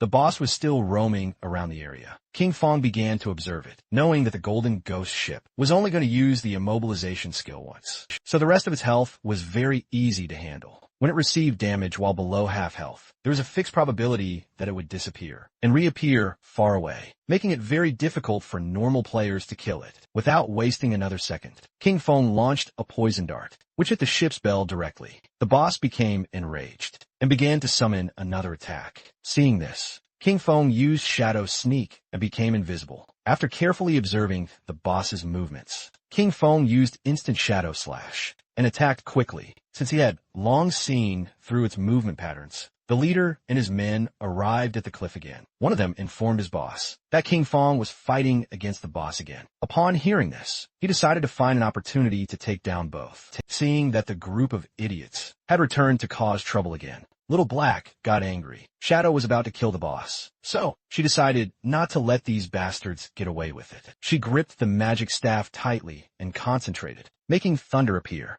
A thunderbolt emerged from the magic staff, falling on the men, charring their bodies and leaving the others in shock. The leader, absolutely furious, demanded to know who was attacking him. One of his men pointed directly at Little Black, telling him she was the culprit. He snatched his axe from the ground, then ordered his men to kill her. Seeing this, Little Black's eyes widened in terror. She immediately bolted, screaming for help. The leader and his men gave chase, vowing to end her. Not far from the scene, a man hidden behind a tree began to observe them. He wasn't alone. Another man stood behind him. As they noticed Little Black and the others approaching, they quickly concealed themselves behind a tree again. Back at the swamp, King Fong distanced himself from the boss, his gaze fixed, realizing it was almost defeated. But it was just as he'd expected. Despite being only a level 5 boss, the Golden Ghost Ship was tough to solo. He knew his damage output was very low, and the battle had dragged on too long, attracting many spectators. Noticing people on the cliff, he realized they were the ones who had just died.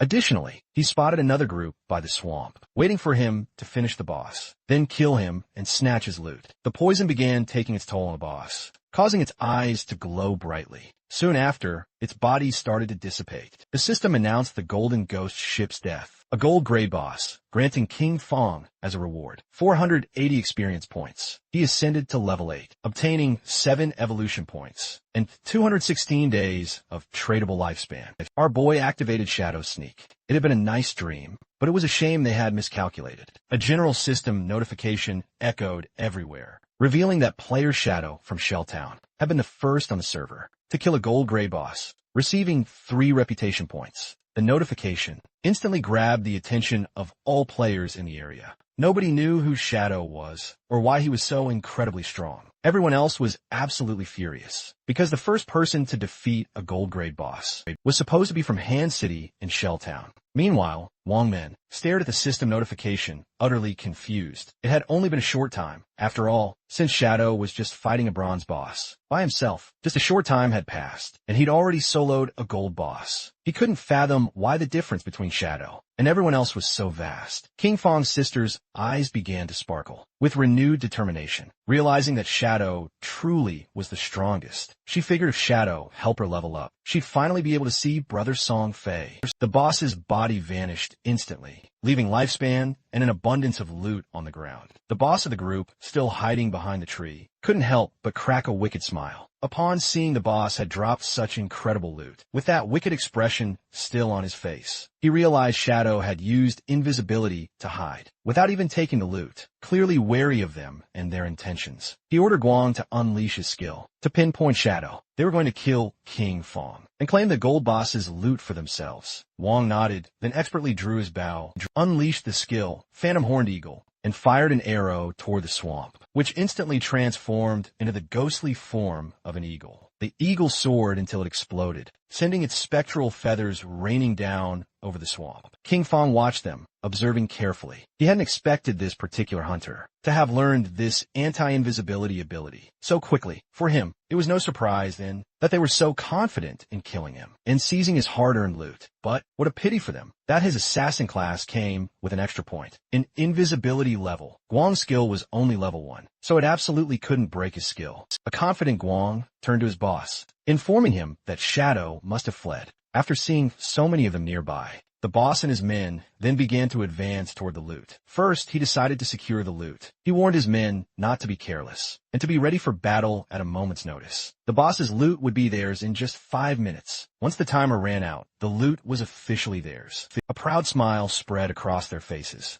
But just then, shadows began to stir, making their eyes widen in sudden fear. Before they could even react, King Fong struck like lightning, taking everyone down in an instant. With the area now quiet, King Fong's attention turned to the loot. But then, a question popped into his mind. Where was Little Black? He decided to worry about her later. For now, he had enough evolution points to upgrade Greedy Hand. So he decided to upgrade the skill immediately, before claiming the loot. Greedy Hand leaped from diamond quality to epic. It can now be used on monster corpses, offering a 220 to 300 probability of securing an extra loot drop. The extra loot had a 100 chance of being 1 tier higher. Our boy then picked up the loot. He was determined to use that 100 chance to gather all the radiant light and squeeze every bit out. Greedy Hand began absorbing the loot, bringing a triumphant smile to King Fong's face. Bright light burst forth from the forest, and after activating Greedy Hand, he obtained a whopping 21 evolution points, 648 days of tradable lifespan, and 2 special items, Ghost Fire Bells. King Fong's eyes widened in sheer surprise upon realizing he nabbed 2 Ghost Fire Bells. This was a special item. After equipping it, King Fong would no longer lose lifespan upon death, with a cooldown of 1,560 seconds. It came with 2 skills, 1 passive, 1 active. Soul Absorption was the passive skill. When killing monsters, the amount of dropped lifespan would increase by 20, and having 2 Ghost Fire Bells simultaneously would double this effect. Soul Shock was the active skill. He could shake the bell to immobilize all enemies within a 100-meter radius, active for 3 seconds, with a whopping 512-second cooldown. The Ghost Fire Bell wasn't your typical equipment. It was a special item, not taking up an equipment slot, and even 2 Ghost Fire Bells only took up a single inventory slot, making it incredibly convenient. While he was momentarily distracted, Little Black urgently contacted him via chat, pleading with him to come save her. Shadow instantly became alert, asking with a worried expression where she was. King Fong, somewhat worried about Little Black's whereabouts. The only thing he heard through the voice chat were her desperate screams, begging them not to come near.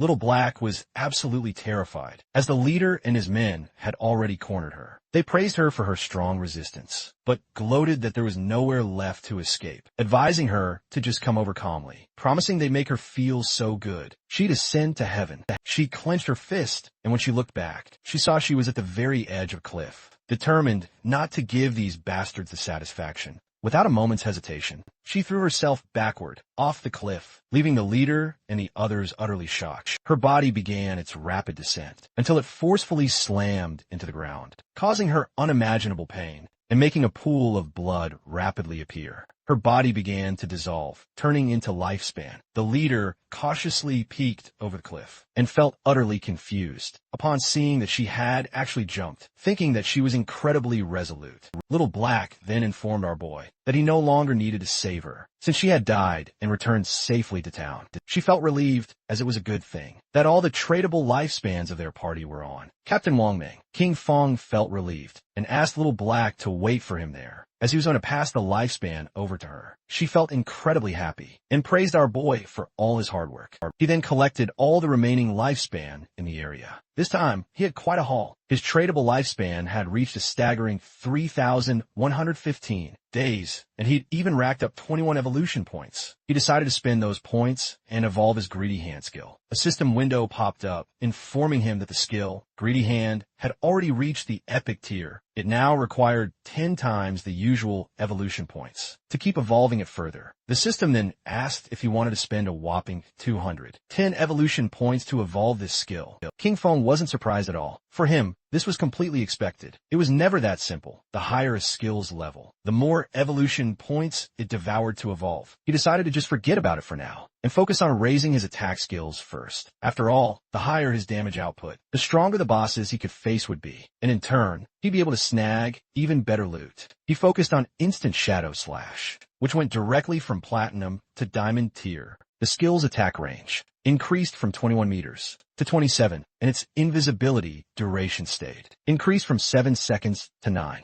Now, he could perform 7 slashes on all enemies along the way instead of the previous 5. This came with a total duration of 10 seconds. The length of each slash increased from 3.1 meters to 4.1 meters, and now each slash would deal an additional 300 damage. Instead of the previous 200, he used 10 evolution points and now only had 3 points left. His initial skill, Backstab Enhancement, jumped from normal straight to gold, skipping both bronze and silver. Now, when using Backstab, damage would increase by a massive 30%, instead of the former 15%. King Fong was absolutely thrilled, since after evolving Instant Shadow Slash twice, its damage had completely doubled, even if he wasn't in stealth mode. And without breaking stealth, he could inflict a solid 3,000 points of damage. And if his stealth was broken and a backstab was performed, the total damage from 7 slashes could reach anywhere between 6,000 and 7,000. Utilizing the system window, our boy began meticulously analyzing his skills. He remembered that the gold tier boss would typically drop 2 to 4 silver tier items, with a slight chance for gold tier gear. But now, thanks to Greedy Hand's effects, he had scored 11 gold tier items and skill books, 2 platinum tier items, and 1 platinum skill book. This loot was seriously impressive, especially since 3 were perfect for assassin types.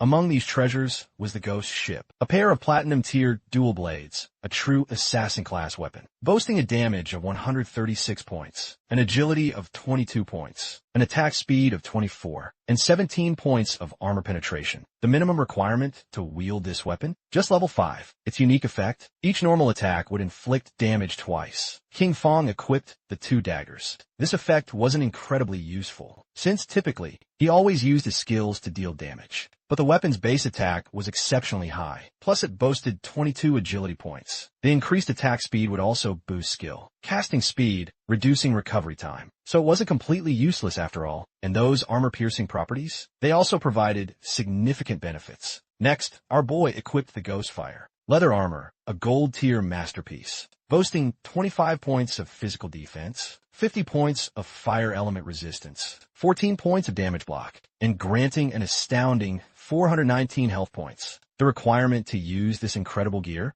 Just level 5. He was absolutely amazed. Leveling up hadn't increased his constitution stat, and his current health was only 350 points. But this equipment had actually added a whopping 419 health points directly when he put it on. Now, most players wouldn't even be able to break his defense. Using the system, he decided to make his defensive equipment invisible and use the starting appearance of the assassin class. This way, others wouldn't be able to visually see his equipment and would have to enter the game interface to check. But wait, that wasn't all. With just one final piece remaining, he quickly checked his inventory and saw it was none other than a skill book. This was the gold tier Ghost Shadow Blur, an assassin class skill with a potent passive, a 15% dodge rate. Activating a dodge would grant immunity to all damage. King Feng was thrilled to finally get his hands on an assassin survival skill, but then he remembered this skill was notoriously weak. It was incredibly difficult to increase dodge rate in this game, and if you dedicated all your effort to raising it, your other attributes would plummet. Plus, if that dodge didn't activate, you'd be in serious danger. Our boy's body began to shimmer, though. He was different from the rest. He could evolve skills infinitely, while increasing the dodge rate. He wouldn't have to sacrifice other attributes. For him, it was pure upside.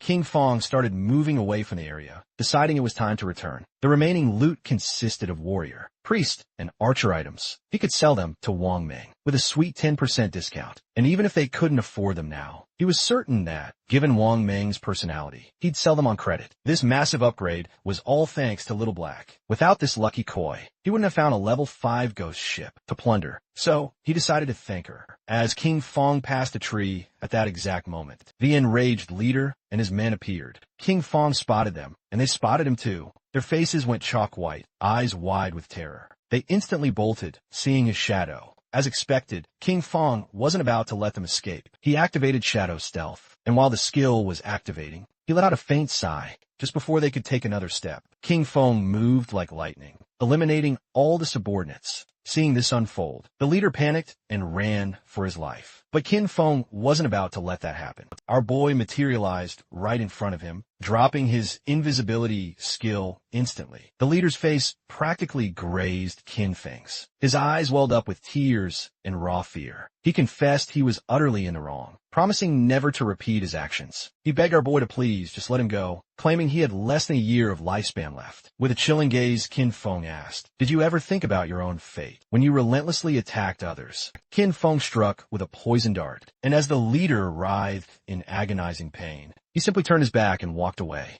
because he had slain too many players. He earned a new status layer, Killer. Currently at the first layer of the Killer status, he was poised to forfeit 75% of his current lifespan, should he perish. Qin Feng remained calm, thanks to his Ghost Fire Bell. Even if he died once through carelessness, he wouldn't lose any lifespan at all. Qin Feng returned to Shell Town, and every eye in town immediately fixed on him. People immediately began whispering among themselves, because he had just slain a gold tier boss. Everyone was utterly in shock, seeing that he wasn't wearing any equipment. Some speculated that he must have exploited bugs to defeat the boss. As our boy casually walked through the area, a man approached him, asking him to please wait. Qin Feng turned, intrigued. The man, with a smile, presented a skill book. The man explained that they had mistakenly purchased this assassin's skill book, asking him to please accept it and take it, as if nothing had ever happened between them. The system immediately identified the skill book. It was a common tier skill called Impale. This was a single target skill that, upon hitting, added 20 attack points and caused a stun for 2 seconds. It had a cooldown of 22 seconds.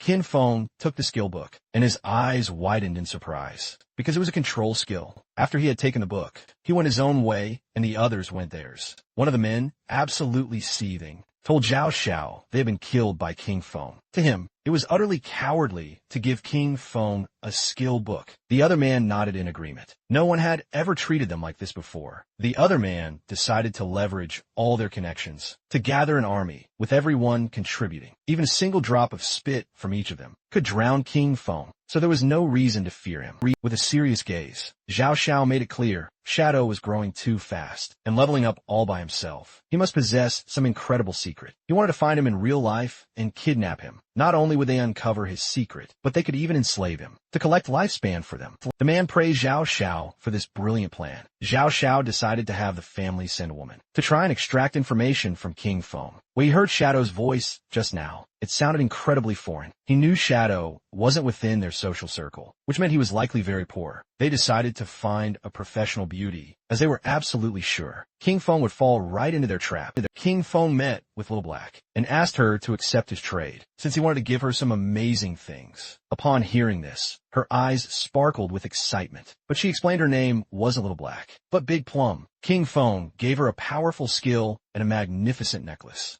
and upon using them, fire began to erupt from her magic staff. She was ecstatic with this skill and the necklace. Her damage had multiplied several times over. Moreover, her mana regeneration had more than doubled. She thanked him from the bottom of her heart. Our boy said there was no need for thanks, explaining he was just following their agreement, and asked her to hand over the space ring. With a bashful smile, she took the space ring out of her inventory and told him he could keep it. With her face burning red, she revealed that while escaping through the forest, she stumbled upon an underground cave, which appeared to be the entrance to an ancient ruin. Naturally, she asked if he was interested. King Fong was more than a little surprised. First, there was the Golden Ghost ship, and now, an entire ruin entrance. He quickly realized that being friends with this girl was incredibly beneficial. The feeling was mutual, of course. If he hadn't given her those 2 pieces of gold equipment, she probably wouldn't have shared this intel. Thanks to this space ring, his inventory had finally expanded to 27 slots. King Fong then asked about Wang Ming's whereabouts, promising that once he sold their goods, he'd head straight for the ruins she mentioned to check it out. She then extended her hand, explaining that the captain and the others were off training the new priest, so they wouldn't be back anytime soon.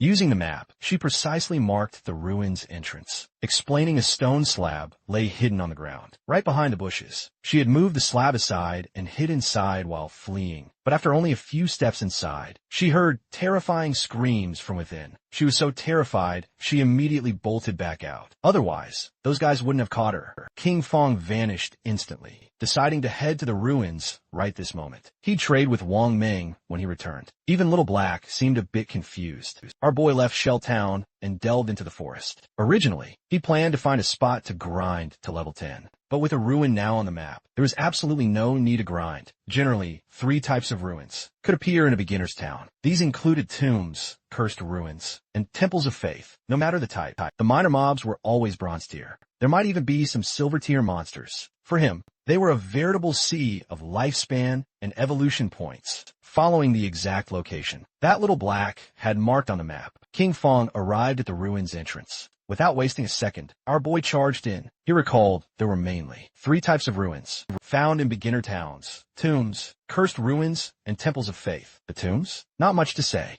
They were swarming with monsters and incredibly tough to clear out. And to top it off, there was almost always a golden boss waiting at the end. The monsters in the cursed ruins were all cursed by ancient gods and malevolent deities. They could have been humans in the past, but some went mad, while others became ghosts after death. The monsters inhabiting the temples were all devoted believers of ancient gods and wicked deities. Moreover, the temple's layout was incredibly complex. Its walls were covered with ancient murals. If one managed to conquer the last 2, they would be rewarded with a special item or a skill book. Scanning the murals on the walls, our hero realized this was a temple of faith. He began carefully observing the murals, as they felt strangely familiar. At that moment, roars began to echo. Our hero started walking down the hallway, realizing this was the Faith Temple of the ancient god of judgment. It shared the same origins as his Eye of Judgment. Meanwhile, deep in the forest, Wang Ming and his party were battling a monster. Wang Ming drew his shield and blocked the monster's attacks, but then the monster lunged at him,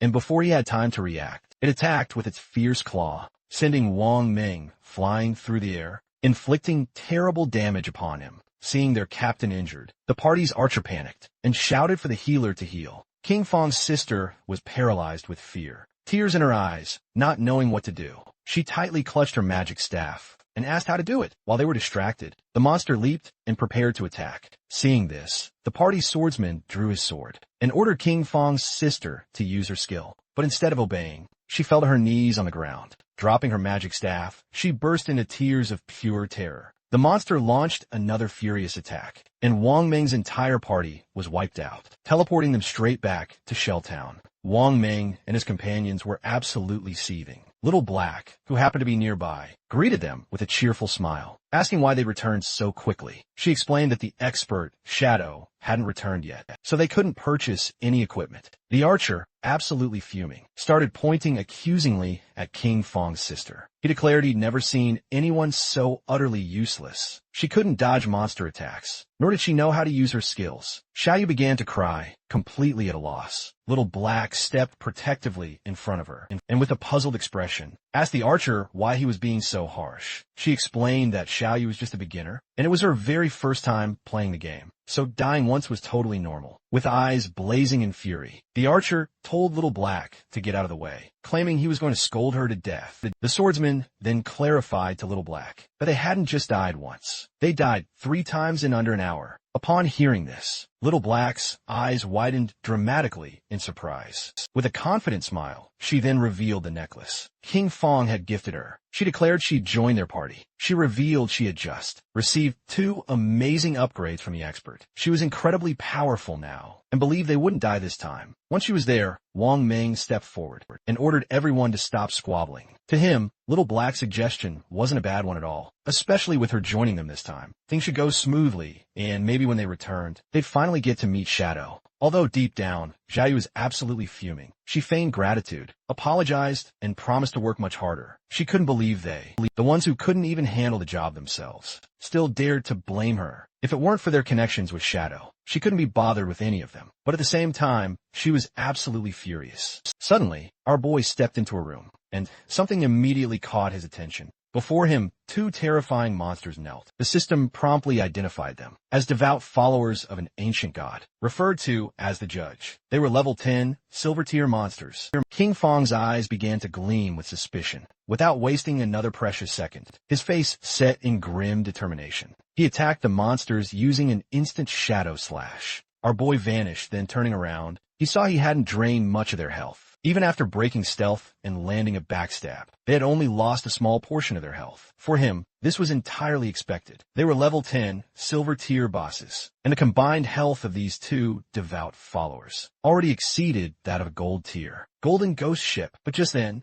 something else quickly caught our boy's attention, making him incredibly curious. The monsters knelt before him once more. He was utterly baffled, as the monsters were kneeling yet again, facing his direction. This was strange, as he was still in stealth. He didn't know if they had sensed the eye of judgment on him, nor if this was the reason why they weren't attacking him. King Fong questioned if they knew the way, and asked them to guide his path. The monsters raised their heads and began to roar. King Fong realized they had been corrupted, decomposed, and gone utterly mad. They had turned into savage wild beasts that only knew how to steal lifespan from humans. At that moment, the monsters' eyes began to shine, and moments later, they turned their backs on our boy and bolted away. Right at the room's door, there was a group of players. The monsters sensed their presence and began to charge at them. The players realized these were silver-tier bosses. They couldn't possibly face even one, so they quickly decided to flee from this place. Just as they were about to make their move, the monsters launched their assault. A toxic mist began to melt their bodies away. Their forms dissolved, leaving behind precious lifespan orbs. This was the very team, led by the girl, who had purchased Ice Spike from our protagonist, named Grey Rose. He never imagined they would stumble upon this ruin too. Judging by the current players' equipment levels, King Fong quickly concluded that no one was equipped to venture deeper just yet. Our boy deactivated his stealth and decided to collect the dropped lifespan. Once again, the monsters knelt before him. These poor souls had lost over 100 days of tradable lifespan. Our boy certainly didn't expect them to be wealthy. He returned to the room and began his search. Several minutes ticked by, but after thoroughly searching, he found absolutely nothing. No traps, no treacherous, leading him to conclude that there were only 2 silver-tier mini-bosses. His eyes began to gleam with rage. He decided to forget it. Without a moment's hesitation, he unleashed his poison darts, which embedded themselves deep into the monsters' heads. As a reward for felling 2 silver-tier bosses, he gained 4,000 experience points and ascended to level 9. He also obtained 4 evolution points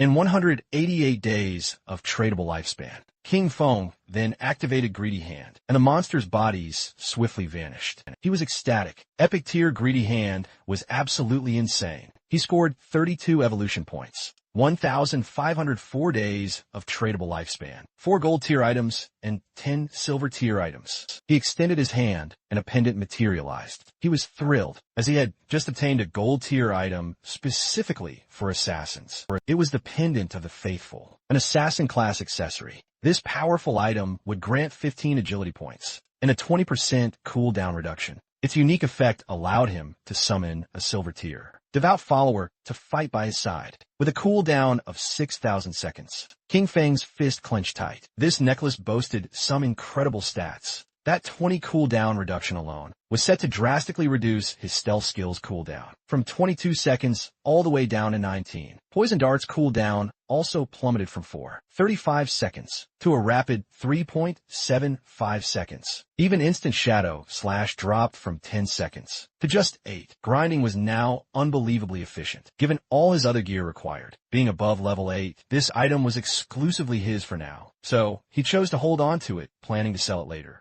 Just as King Feng prepared to make his exit, the very ground beneath him began to stir. Our hero's curiosity was instantly piqued, and as he swiftly turned around, a small pillar emerged, and his eyes lit up with pure joy, because after clearing out all the monsters, the hidden mechanism had finally been activated. King Feng scrutinized the pillar intently, realizing it was indeed a concealed mechanism. Moments later, the pillar's mechanism sprang to life, and a platform materialized right beneath our boy's feet. A door on the ground slowly slid open, and little by little, the platform began its descent. It was a hidden lift. After the platform had descended several meters, the door slowly began to close. Several long minutes later, it finally halted. King Feng felt like he descended 300 or even 400 meters deep. This place was utterly dark and undeniably gloomy. King Feng's full attention was fixed on his surroundings. Thanks to his vast knowledge, he immediately recognized this as the maze, concealed deep beneath the temple. He knew there was always a slim chance a hidden maze might appear within ruins. Having explored many in his previous life, he knew this maze held countless deadly traps. But as long as other people were around to act as cannon fodder, there was no real danger in exploring them himself. It would just take a considerable amount of time. With a confident gaze, he pulled out his pendant. With his current attributes alone, if he triggered any trap, he'd be instantly dead. But luckily, he had just the thing, which allowed him to summon a silver tier monster, a devout follower, to fight for him. He stretched out his hand, channeling the pendant's power, to summon a devout follower. A zombie-like figure materialized on the ground, pointing it toward the maze's twisting hallway. Our boy ordered it to go scout ahead. The devout follower then rose to its feet and started shambling towards the hallway. King Feng crossed his arms, unable to suppress a pleased grin. After all, exploration felt easy, with a lucky scout leading the way. But danger still lurked, so he chose to evolve his dodge passive first, just in case. He spent 11 evolution points, and his ghost shadow blur ascended from gold tier straight to epic tier. This boosted his passive dodge rate from a mere 15 to a whopping 75. Furthermore, dodge activation would now grant complete immunity to all damage. A 75 dodge rate was already incredibly high, and he had just enough remaining points to evolve Instant Shadow Slash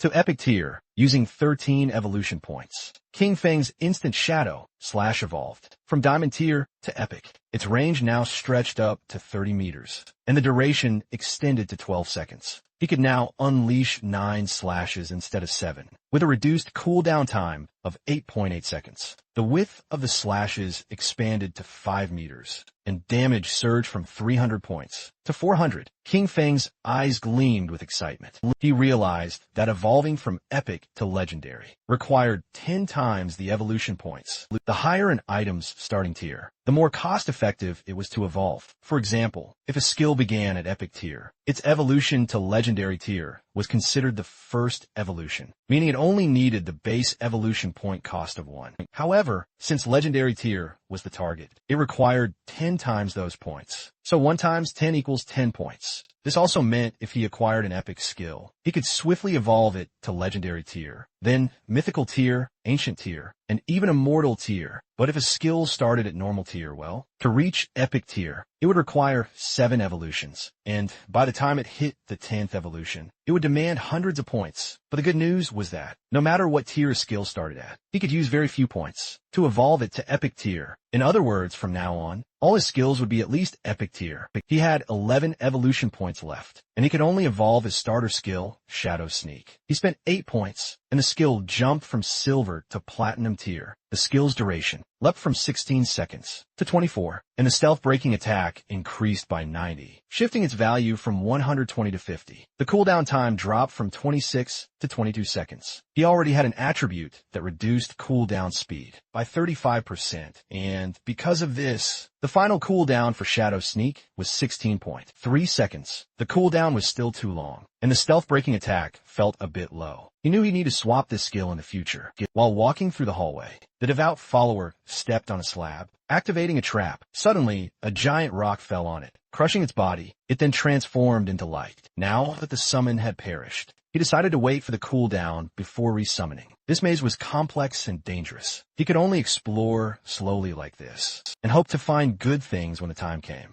In the upper layer of the temple, a man with a shield and a hooded woman peeked through the door. The man informed his captain, Grey Rose, that the monsters had vanished. Upon hearing this, Grey Rose couldn't help but feel a pang of surprise. They entered the room, and Grey Rose noticed that their lifespan had also vanished. She knew someone must have killed those monsters and stolen their lifespans, but she didn't know who. The man then mentioned that only the expert, Shadow, could slay 2 silver tier bosses. Grey Rose thought he was right, but felt relieved that they wouldn't have to die again. She put her hand to her chin. She then remembered that when they had first arrived, they had seen a person who seemed to be communicating with the monsters. She didn't know if it was Shadow, or if he had a skill to enchant the bosses. If that were the case, he possessed an incomprehensible and terrifying power. Meanwhile, in the second layer of the temple, King Feng's devout follower died once again by activating another trap. In front of our boy lay a long path leading to a door. King Feng had explored for 3 hours, and this should be the end of the maze. And based on his previous life experience, using human lives to explore would kill at least hundreds. Using the pendant, King Feng summoned another devout follower again. It started walking ahead, and King Feng began following closely behind. King Feng gave it the order to open the door. Following our boy's command, the monster began to use all its strength, but it was unable to open it. It got to the point where its body began to tremble. King Feng's eyes filled with suspicion. Upon seeing that the monster could not open the door, he then approached and touched it with his hand. By doing this, little by little, the door began to open, leaving King Feng in shock. A wave and a curtain of smoke began to emerge from the other side of the door. Our boy began to sweat, knowing that this was not good. On the other side of the door, there was a room full of pillars, and in the center, there was a chest covered with thorny vines. King Feng entered the room, and, upon observing carefully, he noticed that the chest was full of thorns. It was locked, and next to it, there was an NPC. The NPC was a woman who had the lower part of her face bandaged. The system tried to detect her stats, but it was unable to. King Feng's eyes widened in surprise when he saw that there was no information about her. It was the first time he had met such a mysterious NPC. The woman began to whisper in a strange language. Then she knelt down. Her body transformed into light and slowly began to disappear. King Feng watched her closely, perplexed by her disappearance. Next, the thorns covering the treasure chest also started to disappear. King Feng didn't drop his guard, because even though he couldn't see the stats on that mysterious woman, he knew she had to be tied to the Eye of Judgment. The chest began to glow golden, and our hero noticed it contained epic tier items, but he knew he had to be careful, as there was a risk of encountering a mimic or a trap pointing at the chest. King Feng commanded his summon to open it. Following the order, the monster opened the chest, and a brilliant light began to spill out. King Feng's eyes widened in surprise, as he realized it was a skill book, a godly skill for assassins, with both passive and active effects. The chest held an assassin-type skill book of epic tier called the Soul of Mercy. Its passive effect granted a 100 weak point hit correction and doubled weak point damage multiplier. The chest also contained an active skill called Slit Throat. Shadow's next attack would inflict Slit Throat, causing 100 of that attack's damage per second for 3 seconds,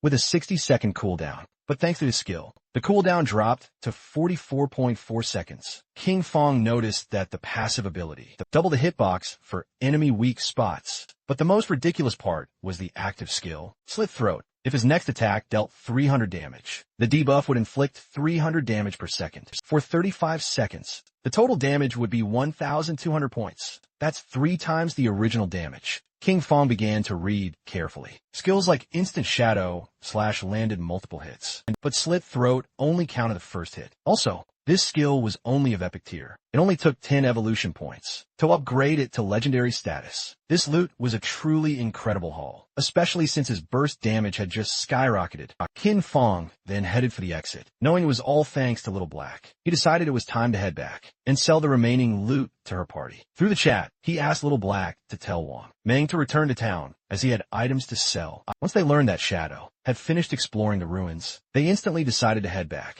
When King Feng finally returned to the starter town, His eyes widened in sheer surprise. A massive crowd of players had gathered, waiting for him. Everyone wanted to add him as a friend. Some even offered to become his followers, promising to cheer him on every step of the way. Even a chairman of the running guild from the city of Shanghai had come to formally invite Shadow to join their powerful corporation. Qin Feng even had dedicated fans from Firefly Town who had come just to greet him. Players from countless different towns had arrived, eager to form teams with Qin Feng. Seeing all this, he realized the teleportation gates from other towns had finally started activating. Finally, he could go to Song Phase, Firefly Town, without wasting another second. Qin Feng disappeared without a trace, becoming a shadow. Using his invisibility skill, Qin Feng quickly moved away from the area, and the players immediately started fighting among themselves, thinking that he had simply left because they kept bothering him. Qin Feng reached Little Black and discreetly caught her attention. Raising her hand, she informed her captain that the expert shadow had arrived. But then, something else caught Qin Feng's attention. It was none other than his sister, Qin Zhaoyu. She began to flash a kind smile. Many questions instantly flooded Qin Feng's mind. He couldn't fathom how she had managed to get into Wang Meng's team, knowing that Wang Meng's entire crew could be jeopardized because of her. He knew he had to be extremely careful. Now that Shadow's existence was public knowledge, he couldn't possibly reveal his true identity. He still couldn't use his true powers in the real world. And with so many watchful eyes on him, even a simple kitchen knife could prove deadly. Xiaoyu couldn't help but blush as she could sense his immense power just by looking at him, realizing that compared to him, Wang Meng's party was practically trash. She thought that if he carried her, then she could reunite with Song Fei in a matter of days. Using the system, Qin Feng explained to the captain that this equipment was perfect for their party's classes. Moreover, the skill books could dramatically boost their combat power. Our boys set an initial price of 2 days of lifespan for Wang Meng. This was incredibly expensive, especially since they were only silver and gold tier. For now, they simply couldn't afford it. Qin Feng assured them there was no problem, since they could pay him later.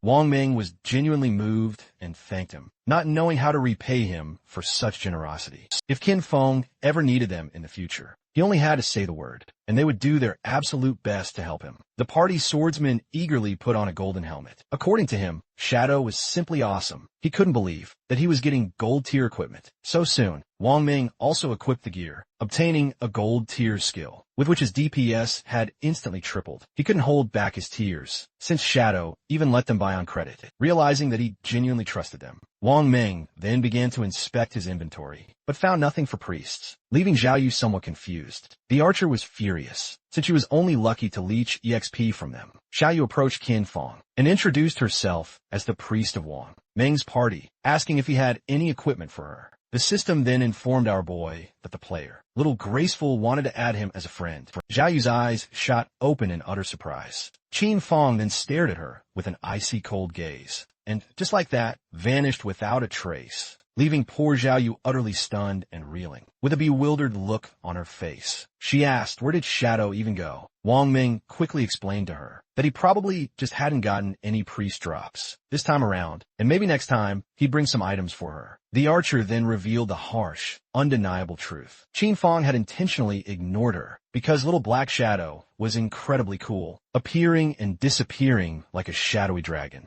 Qin Feng walked away from them, knowing full well that he currently had a gold-tier priest staff in his inventory, and also a gold-tier priest skill book. But there was absolutely no reason why he would give such precious items to Qin Xiaoyu. As he progressed, he would have tons of unused equipment and skill books. Selling them individually would simply waste too much time. But Wang Meng's backing with the authorities was perfect for bulk buying from him. He could not allow Xiaoyu to negatively affect his cooperation with the authorities. He urgently needed to find a priest for Wang Meng's team to replace her. His eyes began to shine with seriousness when he thought that he needed to find little Zhu Ishu quickly, the former manager of the Godslayer Guild. In his past life, she was a hidden class priest called the White Avian Priestess, which came with a white bird that could heal and apply buffs. She was the only priest he knew who could defeat epic tier bosses all by herself. She was his truly powerful ally, and compared to her, Qin Zhaoyu was complete trash. Qin Feng then activated the gate, remembering that little Zhu was also from Firefly Town. Just like Song Fei, it would be perfect if Qin Feng could find little Zhu.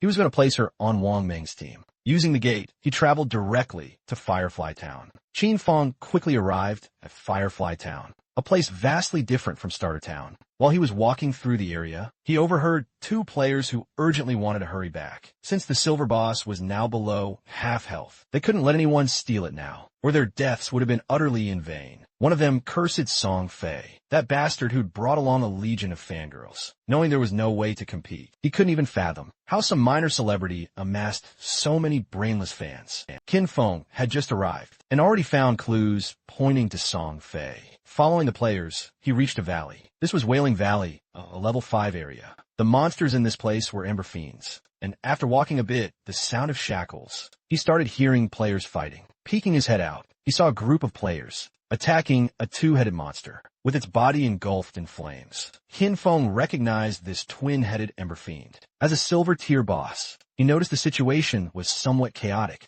with many players attacking each other. Observing closely, Qin Feng spotted a group of players, and among them was that bastard, Song Fei. Two players stood before Song Fei's team, drawing their weapons. One had been ambushed by Song Fei, his lifespan stolen by that very man. He swore to kill him, a grim smile on his face. The player carrying a shield taunted, "Do you really think hiding behind your mage girls makes you safe, Song Fei?" Revealing he possessed the godly anti-mage skill. But just as he took a step, one of Song Fei's mages crushed his head. Using her magic staff, Qin Feng remembered that Song Fei, with the title Heaven-Defying Mage God, had been a mage in his past life. This bastard tricked a bunch of his fans into choosing a mage class, only to seize all their equipment and skills, to quickly strengthen himself. But a team couldn't be made up of only mages, so his fangirls came up with a solution. Some put their attribute points into intelligence, to become glass cannon mages. Some put their points into agility, to become disruption mages.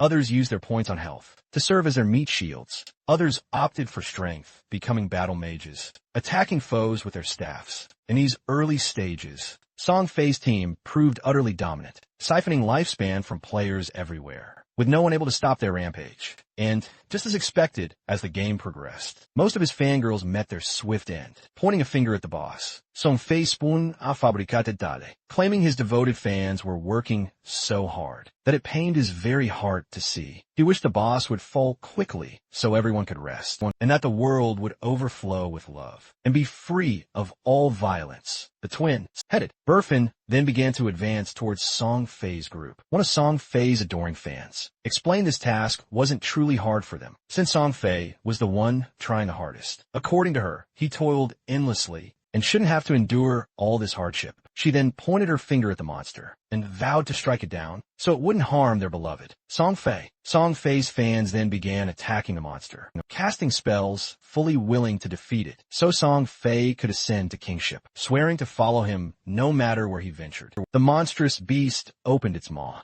and launched a scorching burst of fire directly at Song Fei, putting him instantly on high alert. But just before the fiery burst could reach him, one of his devoted fans bravely stepped into its path, taking the attack fully. Song Fei quickly grasped the girl's hand and began to show a sorrowful gaze. As the woman's body began to fade away, with tears in her eyes, she swore to do anything for him. The stout girl tightly gripped her magic staff and urged the others to fuel their rage, because if they annihilated this hideous monster, Brother Song Fei would finally ascend to the top rank. He had to surpass Shadow. This ignited excitement in the others. Raising their weapons, they swore to conquer the world, dominate the heavens, and fight alongside Song Fei. They then summoned several powerful spells, causing thunderbolts to mercilessly strike the monster. Song Fei realized then that the monster was doomed. Knowing the silver tier boss was notoriously tough, he couldn't help but wonder how anyone could have defeated a gold tier boss alone. He was certain Shadow used a bug. Song Fei, with his many fans assisting him, was only a mere level 7. He just couldn't grasp how his Shadow leveled up so fast. A triumphant smile spread across his face, because once he defeated this silver tier boss, he'd finally level up to 8. He knew Shadow had been stuck at level 9 for ages, so he resolved to seize the chance to surpass him and become the #1 player of this godforsaken game. Just then,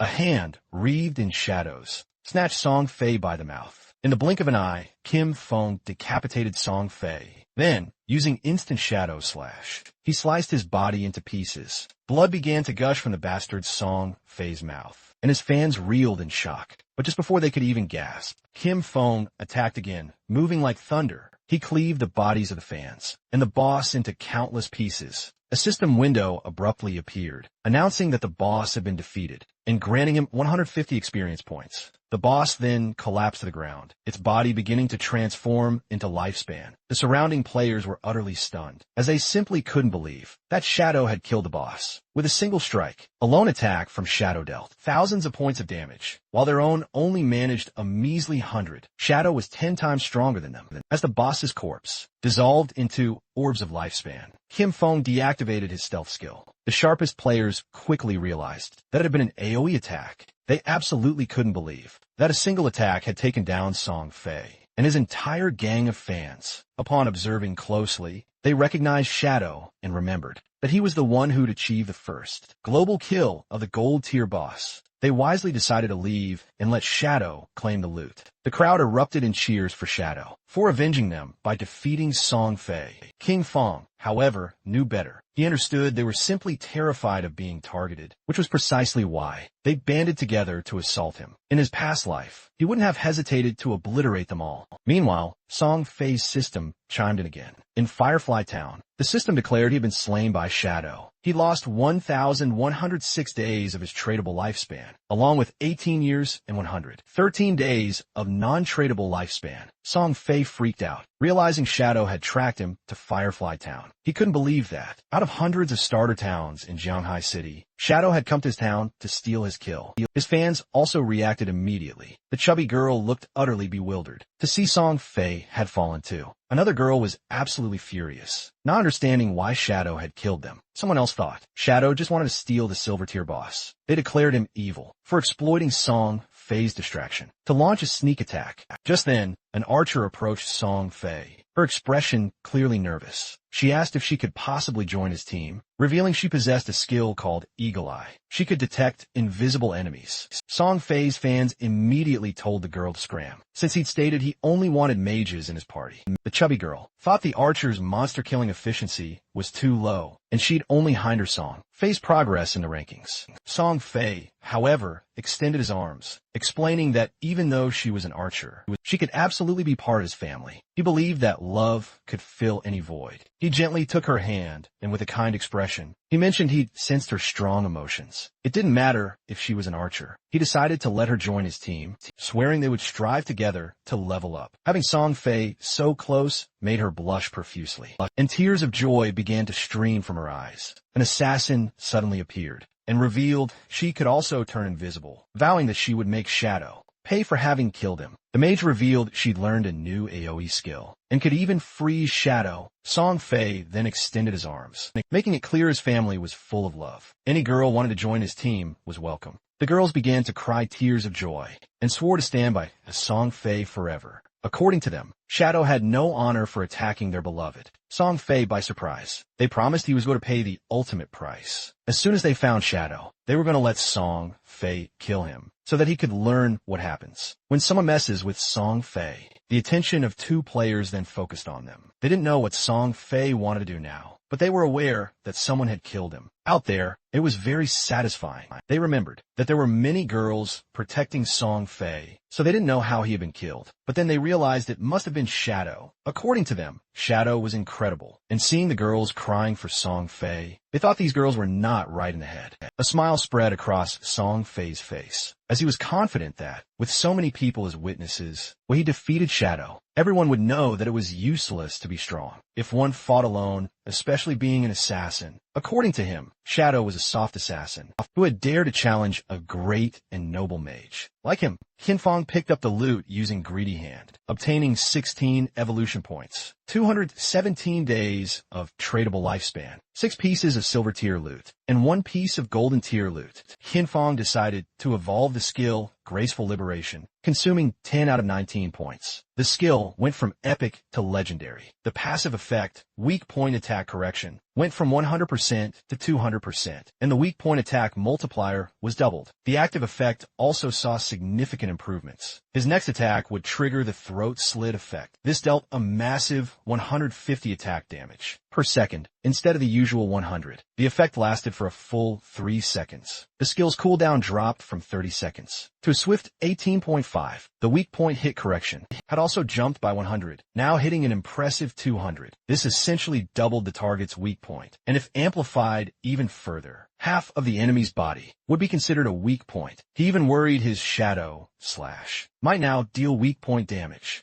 The initial epic level skill, with 0 evolution points, could reach legendary. However, evolving it from legendary to mythical required 100 times more evolution points. It needed a staggering 200 points to evolve from legendary to mythical. Following this insane pattern, the epic level greedy hand skill would demand 210 evolution points to evolve, and once legendary, evolving it would then cost a mind-blowing 340 points. With 9 evolution points left, he decided to evolve Backstab Enhancement. King Feng spent 8 points, and the skill, Backstab Enhancement, soared from gold to platinum. The passive effects damage bonus shot up from 30 to a solid 40. A silver tier boss, plus the group of players, had granted him over 140 days of tradable lifespan. His mission accomplished, he decided it was time to return. While King Feng was distracted, a girl tried to ambush him. Her intent was clear, to kill him. Shadow silently observed her, effortlessly dodging the attack. The girl attacked once more, but he easily evaded it again. The girl stared in shock. Stunned, he could dodge every single one of her attacks. Without wasting another moment, she activated stealth and vanished. Suddenly, Song Fei's fan club appeared atop the cliff. They had him cornered, vowing to avenge their idol, Song Fei. Song Fei's mages immediately raised their magic staffs, while the newly joined archer of the party expertly aimed her bow straight at King Feng. They were absolutely furious, determined to avenge Song Fei. King Feng activated his stealth, vanishing into thin air, and becoming nothing more than a fleeting shadow. Seeing this, the archer unleashed her eagle-eye skill, making it perfectly clear that King Feng's invisibility was utterly useless against her. Her arrow transformed, soaring as a spectral eagle. Then, mere seconds later, it spectacularly exploded. Its iridescent feathers began to rain down from the sky, like countless shimmering raindrops. These feathers descended upon the assassin from Song Fei's party, immediately deactivating her stealth and revealing her position. The chubby girl clenched her fist, grinning with delight, believing they had finally pinpointed King Feng. She instantly gave the order to her allies to unleash their most powerful skills and attack with everything they had. Following her command, Song Fei's fans launched their most devastating attacks. A tempest of powerful spells began to rain down directly upon the assassin. Seeing this, she utterly panicked. She frantically tried to shout that she wasn't King Feng, but it was already far too late. The torrent of spells slammed directly into her body, creating a massive, thunderous explosion. Instead of sadness, the chubby girl felt a surge of fury. She didn't care about the assassin one bit, anyway, because the girl's weak reaction wasn't amazing, and that clearly showed. She didn't genuinely love Song Fei. According to her, this was divine punishment for her utter falseness. She commanded the archer once more to launch the spectral eagle again, to find King Feng's shadow. The archer nodded, but at that precise moment, King Feng pulled out the ghost fire bell and began to vigorously shake it. He activated its soul attack effect, a powerful skill capable of immobilizing all enemies within a massive 100-meter radius for a terrifying 3 seconds,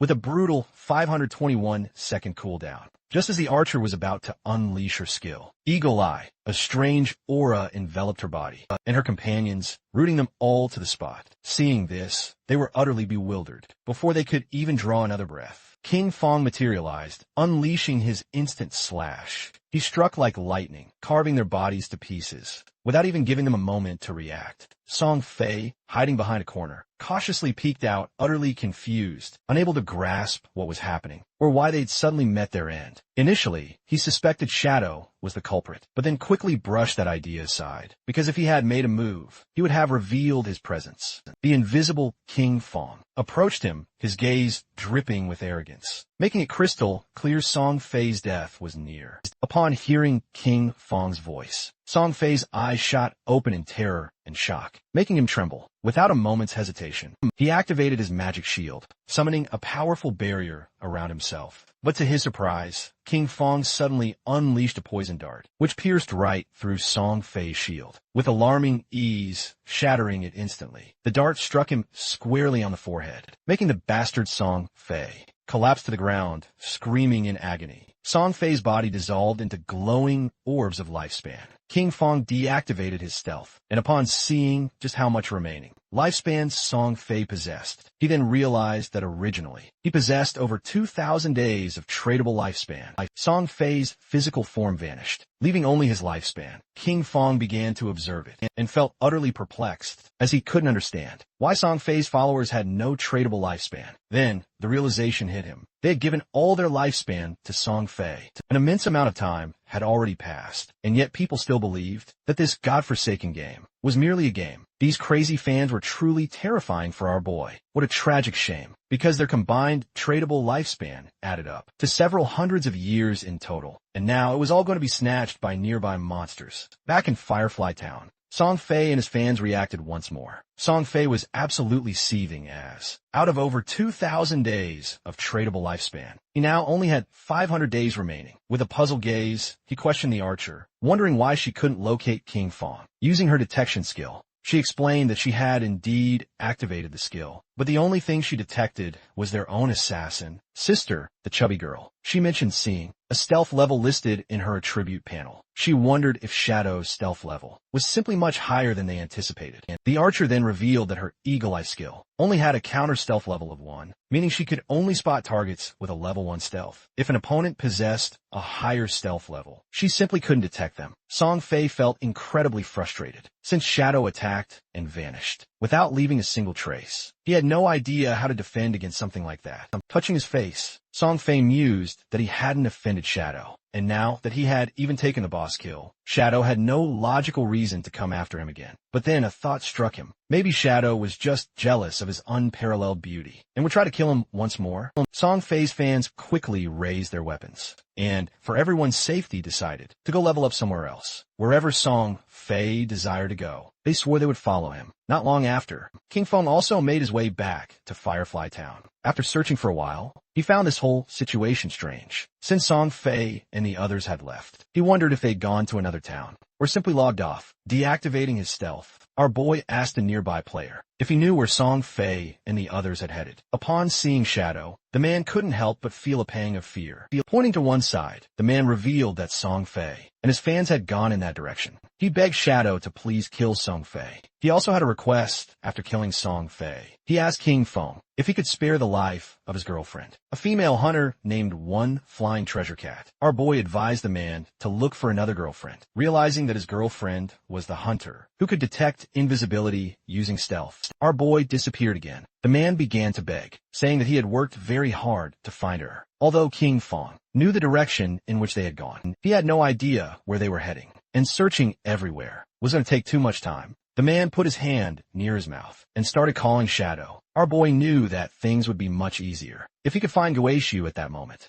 A woman passed by his side, and his attention fixed on her, leaving him somewhat surprised. This girl was none other than Goeishu. Our boy deactivated stealth and with a cheerful gaze, called her beautiful and asked if she could help him. Upon seeing Shadow, she couldn't help but feel surprised. King Fong took out the golden great staff from his inventory and mentioned that he had heard that her class could search for targets in a wide area. He promised that if she could find Song Fei, as a reward, he would sell her the staff at a bargain price. Seeing this, Goeishu's eyes began to shine with excitement. She opened her system window and asked how he knew that she could search over a wide area. She remembered never having told anyone about it. King Fong asked if she wanted this golden grade weapon, and she said yes, even though she didn't know if she could afford it. With a confused expression, King Fong asked if she didn't even have 500 days of tradable lifespan, revealing that the original price was at least 700 or 800 days. Upon checking her system window, she revealed she had 700 days to acquire the staff. Hearing this, our boy quickly struck a deal and handed over the staff. A system window immediately popped up, confirming the transaction was a complete success. She snatched the staff, practically drooling over it. Our boy gave her a gentle tap on the cheek to snap her out of it, urging her to hurry. At his words, she blushed and nodded with a bright smile. Wielding her new staff, she began to unleash her powers, focusing intently. Even though she'd just met Shadow for the first time, he gave her a strangely familiar feeling. Her owl began to circle around her, and she asked Shadow if he wasn't afraid, that she'd just take off with everything and leave him high and dry. With a calm, serene expression, our boy asked if she truly didn't hate Song Fei. Seeing that he knew about her hatred for Song Fei, Gu Yusu's eyes widened in pure surprise. She wondered if Shadow could be a friend of hers in real life, but his voice didn't quite sound like it. King Fong began to smile and decided she should try to guess. She raised her hand, and the owl took flight, but she was too lazy to guess just then. Her eyes suddenly widened in surprise. The owl began soaring over the town, and in the distance, amidst the canyons, she spotted Song Fei and his adoring fans. Her owl had finally pinpointed Song Fei's hiding spot, deep within the rocky canyons. It quickly relayed the location to King Fong.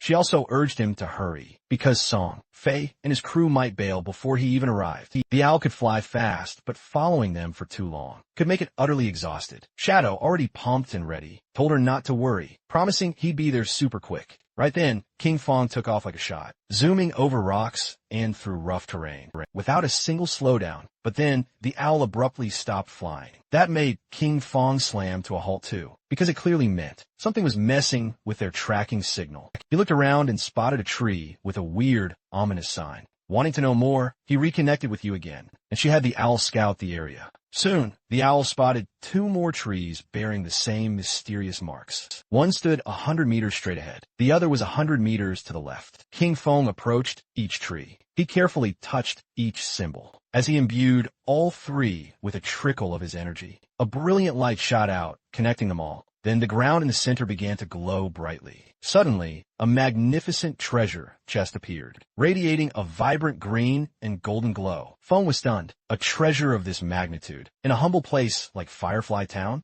He could barely believe his eyes. These ancient god-left treasures were incredibly rare. They could materialize anywhere. Some summoned monsters, some unleashed hordes of beasts, and some like this one, contained unbelievable riches. You, watching through her owl, couldn't believe it either. That emerald chest could be worth 1,000 days of someone's lifespan, or over 10 million in real-world currency. King Fong couldn't help but admire your quick thinking. Back in his previous life, a year of someone's lifespan started at 10,000, but it skyrocketed to 50,000. By the second day, still intrigued, began noting the symbols for future reference. A clever glint sparkled in her eyes. There was no telling what secrets her tracking skills might unearth. Then, King Fong proceeded to open the chest. Inside was a skill book emanating a dark aura, called Curse of the Blossoms. It was a powerful emerald-level ability. This skill allowed cursed flowers to sprout from a defeated enemy, dropping their tradable lifespan to 0. It had no cooldown, but had to be activated within 15 seconds of someone's death. Fong remembered how dangerous this spell was. In his previous life, every enemy he defeated could become an advantage.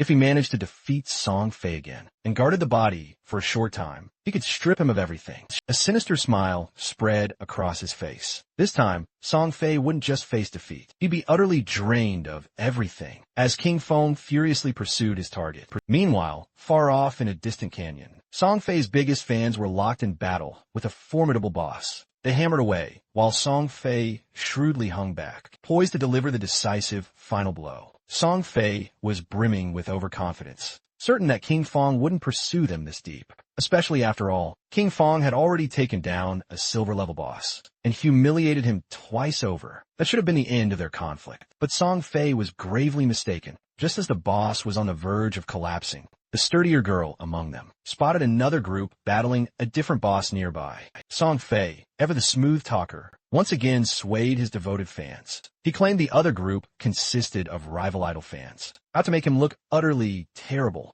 His fans' faces contorted with burning rage. No one was going to outshine their beloved Song Fei. Without a moment's hesitation, they furiously charged the unsuspecting group. The opposing team, believing they were about to receive aid, welcomed them in, but before they could even utter a greeting, the sturdier girl slammed her staff down, taking out their leader in a single devastating blow. The rest of the team reeled back in utter shock, as Song Fei's fans maniacally turned on them, spouting bizarre nonsense about idols and destiny. When an enemy player attempted to question their actions, they were swiftly silenced by a powerful spell. Then, in an even stranger twist, the fans began spouting peculiar poems, hyping Song Fei up as if he were some divine being. After they utterly annihilated the other team, the girls cleared a path for their golden prince, Song Fei, to finish off the boss himself. Song Fei maintained his facade, feigning immense gratitude, and showering them with effusive thanks. But his words meant nothing. He simply spun tales about almost falling into a treacherous ambush, then hailed them as true heroes. His honeyed words made them all blush and giggle uncontrollably. They were completely swept away by his fabricated world of make-believe. And with that, their performance came to a close. Meanwhile, at that very same moment, a mysterious shadow emerged at the canyon's edge. Song Fei instantly sensed something was gravely wrong. A chilling dread crept down his spine. But by the time he managed to turn, it was already too late. Fang's blade sliced through the air, as if poised to deliver a swift, merciless punishment. In a terrifying instant, Song Fei's head was cleanly severed in one fluid motion, his body collapsing lifelessly to the ground. This time, however, Shadow didn't simply vanish after the deed was done. He knelt beside Song Fei's fallen form and invoked the dreaded curse of the blossoms. A massive, crimson flower sprouted directly from Song Fei's chest, its petals writhing as if they possessed a life of their own, siphoning away the tradable lifespan from a young troublemaker. The fangirls watched, utterly aghast, unable to comprehend the horrific scene unfolding right before their very eyes. Then the scene shifted, and Song Fei found himself back at Firefly Town's portal, feeling utterly bewildered and utterly annoyed, still baffled as to why Shadow relentlessly pursued him. In his rather muddled line of thinking, he concluded it had to be sheer jealousy. Perhaps Shadow was simply upset by all the attention from his adoring fangirls. Or maybe, just maybe, one of those very girls was someone Shadow harbored feelings for. Song Fei firmly convinced himself that Shadow's repeated appearances in Firefly Town were all part of some elaborate revenge scheme. While he was lost deep in these wild speculations, a sudden system alert popped up, jolting him with the alarming news that his tradable lifespan was plummeting rapidly, far more quickly than mere repeated deaths could account for. At first, he assumed it was some kind of penalty for dying so many times. But before he could truly piece it all together, his fan club members started materializing at the portal too. The heavier mage girl was among them. Gasping for breath, she recounted to Song Fei the creepy red flower that had sprouted from his very body, clearly siphoning away something vital from him. Song Fei instantly put the pieces together. The cursed flower and his rapidly vanishing lifespan were undeniably Shadow's doing, all thanks to some terrifying new ability. The chilling realization struck him hard, and he abruptly ordered his fans to log off immediately. He knew if they kept losing to Shadow, their tradable lifespan could plummet to zero, which meant actual death. Still acting the leader, he called them his family, promising to step into the real world, to extend their lifespans in return with brand new gear. This gear would be bought with the lifespan they had saved up. The girls, still totally under Song Fei's spell, were all in, imagining their big return, to finally beat Shadow with their newfound power. Even as Song Fei disappeared from the game, anger and frustration twisted his face. He wasn't ready to accept this as a loss. After working for 2.5 years to get to where he was, he couldn't stand the thought of being taken down by some unknown player. In his mind, with enough money, he could crush any obstacle. He just needed some time. It's back where the fight had happened. Red flowers were blooming everywhere, each one growing from a fallen player, quietly siphoning the tradable lifespan from Song Fei's fans. With Shadow's relentless attacks,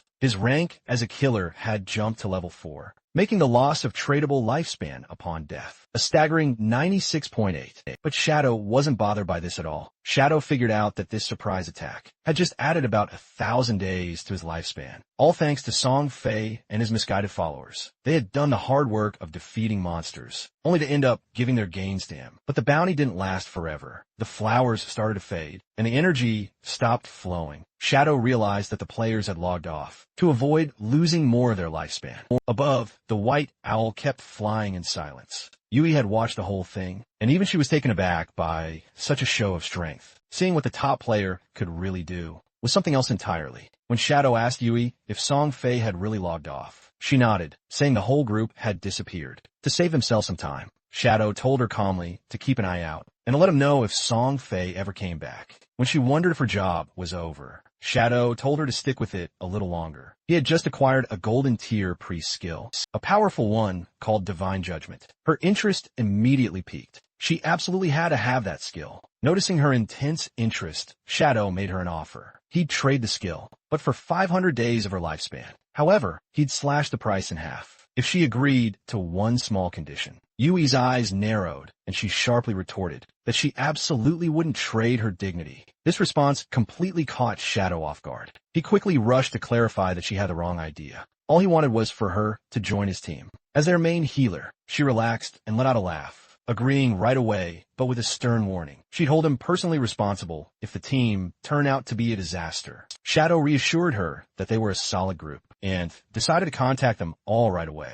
Meanwhile, the story shifts to a different part of the game world, where Wang Mang was feeling incredibly proud. After single-handedly defeating a poisonous monster, ecstatic about the surge of experience points, he called out to Ju for a quick heal and something to neutralize the lingering poison. But Ju just stood there, completely clueless. Wang tried to remind her once more about her priest class's ability to remove toxins, but before she could truly grasp what he meant, she accidentally used the skill on a tree instead of helping Wang, who desperately needed it. As moments ticked by, Wang collapsed to the ground, succumbing to the poison. His hard-won victory over the monster was utterly wasted. The team was left in shock, frustration simmering as they stared at Fang's sister, unable to believe how utterly useless she had proven to be, still standing idly by the teleportation stone. Later, the team leader faced a tough decision. He knew they desperately needed a new healer, since every skilled, hidden class priest was already taken, but they simply couldn't continue on like this. And Ju, on the other hand, was blissfully ignorant of her spectacular failure, lost in fantasies of being the chosen one, a true goddess in this new realm. She truly believed her quick leveling was a clear sign of her destined greatness, and eagerly anticipated joining her brother, Song Fei, in glory. But at that moment, urgent news from Shadow reached Wang Mang. It brought a surge of electrifying excitement. A hidden class healer, a white bird priest, had finally agreed to join their team. And get this, she was strong in other roles too. This was the exact chance they'd been waiting for. So the leader immediately asked Shadow for her exact location. Shadow revealed the new healer was in Firefly Town. It wasn't the ideal spot for leveling up, but getting together was crucial. They needed to start moving as a united team. Wang agreed and instantly prepared to head there. But first, he knew he had to address the Jiao situation. He carefully told her that they were moving to a higher level zone because Shelltown was just too crowded. He phrased it in such a way that made it seem like her low level was the only issue to avoid hurting her feelings. But before she could even respond, the entire team took off. They were clearly thrilled to leave behind a healer who couldn't actually heal. Jiao didn't seem bothered, though. In fact, she saw their leaving as a good thing, thinking they weren't strong enough for her anyway.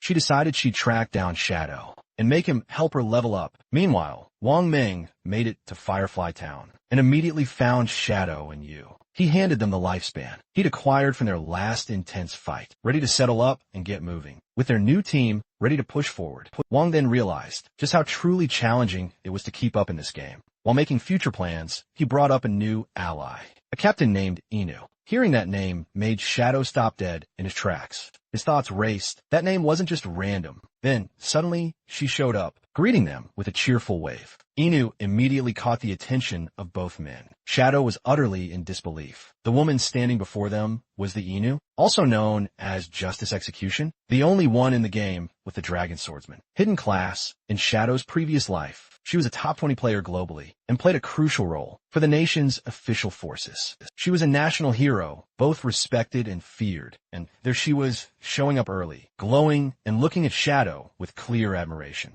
Inu introduced herself with a warm smile, openly admitting her admiration for Shadow. She even half-joked that he might be a time traveler or a reincarnated hero, given how quickly he was advancing. Shadow, however, stayed quiet, his mind wandering back to his past, to where their paths had crossed later, and under much she hadn't been part of Wang's team back then, which made this early encounter quite the surprise. She likely already possessed a good amount of tradable lifespan, probably already gathered for government groups. As a dragon swordsman, known for their toughness, she was an ideal candidate to wield such power. Shadow saw the wisdom in the government's choice and respected it. Inu was straightforward, too. She told him that if he had any gear to sell, she and her group were interested in buying it. Sweetly but firmly, she reminded him of the responsibility she carried for her city. Shadow saw no benefit in opposing her, and they both understood that. He agreed, mentioning it would be short-sighted to pass up a chance for such a beneficial deal. Though Inu appeared cheerful and unthreatening, King Feng knew well that there was much more beneath the surface.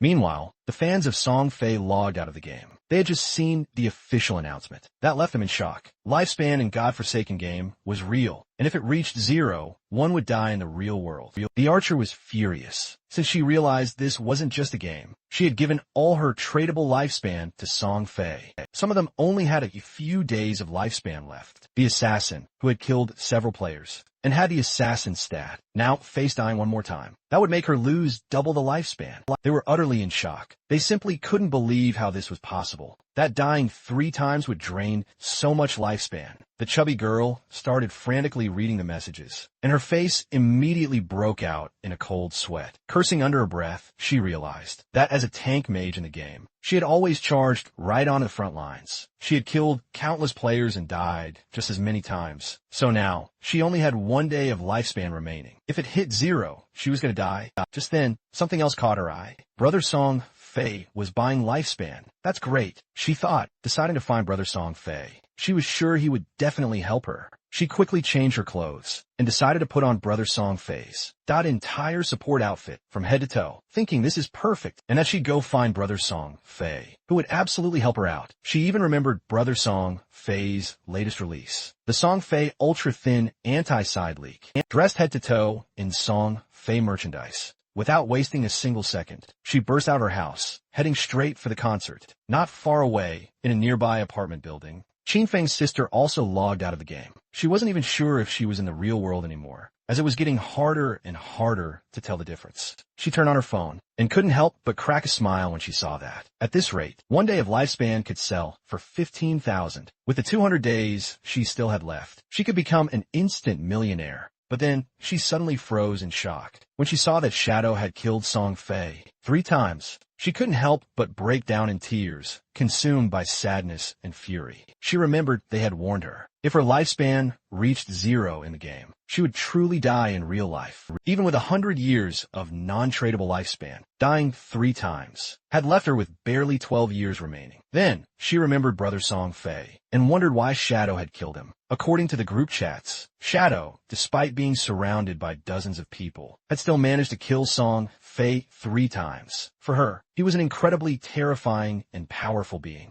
Our chubby friend began flooding the chat with messages, desperately crying out that Brother Song Fei needed help. In a desperate plea, she urged any sister in Zhonghai City to come find her and sell their valuable, tradable lifespan to her. She also revealed Song Fei's exact location, Dejiang Plaza, right then, and revealed the exchange rate for lifespan was a mind-blowing 1 to 10,000. This was the ultimate chance to get rich quick and help brother out simultaneously. Meanwhile, King Feng's sister quickly got dressed. She couldn't believe Brother Song Fei was at Dejiang Plaza, so close by, not far from her. She instantly knew she couldn't just stand by and just watch his lifespan run out. She had to go help Brother Song Fei. Thanks to Shadow and the others, she had successfully managed to save over 200 days of precious, tradable lifespan, just enough to help Brother Song Fei out. Without wasting a single moment more, she decided to rush straight to the Jiang Plaza. Meanwhile, deep within the game world, our boy absolutely annihilated several monsters. Without much difficulty, a system window popped up,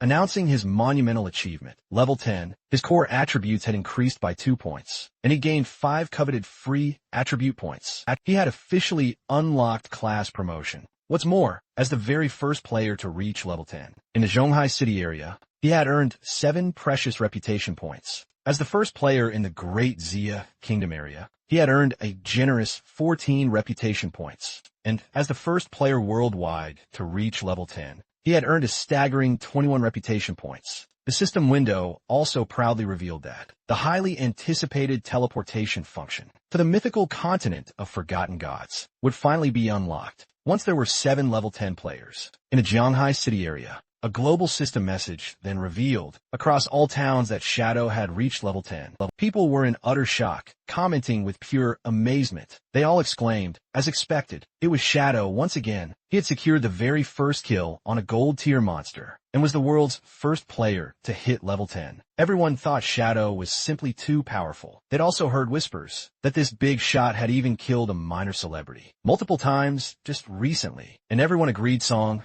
Fei totally deserved it. Other players, however, were venting their frustration. They cursed Shock's shadow hailed from Granzia and compared it to their own slow progress, pointing out that their hidden smith class was only stuck at level 8, all while wondering what in the world Shadow was doing. No one knew whether, among the 1.5 billion people in Tianju, there truly wouldn't be anyone who could ever catch up to him. Our boy was chilling near the shore and decided to use the points he'd obtained. He consumed a whopping 13 evolution points, leaving him with exactly 0 points. His initial skill, Backstab Enhancement, evolved from Platinum to Emerald tier, increasing its passive effect from a 40% bonus to a whopping 50%, even though his tradable lifespan was just a little over 7,000 days. He realized it still wasn't enough. He knew that to leave the starter town, they needed to gather 7 level 10 players to activate the teleportation portal to the continent of the Forsaken Gods. But since the current highest level was only 7, they'd have to wait a bit before it became possible. He decided to head back to the real world to take care of a crucial matter.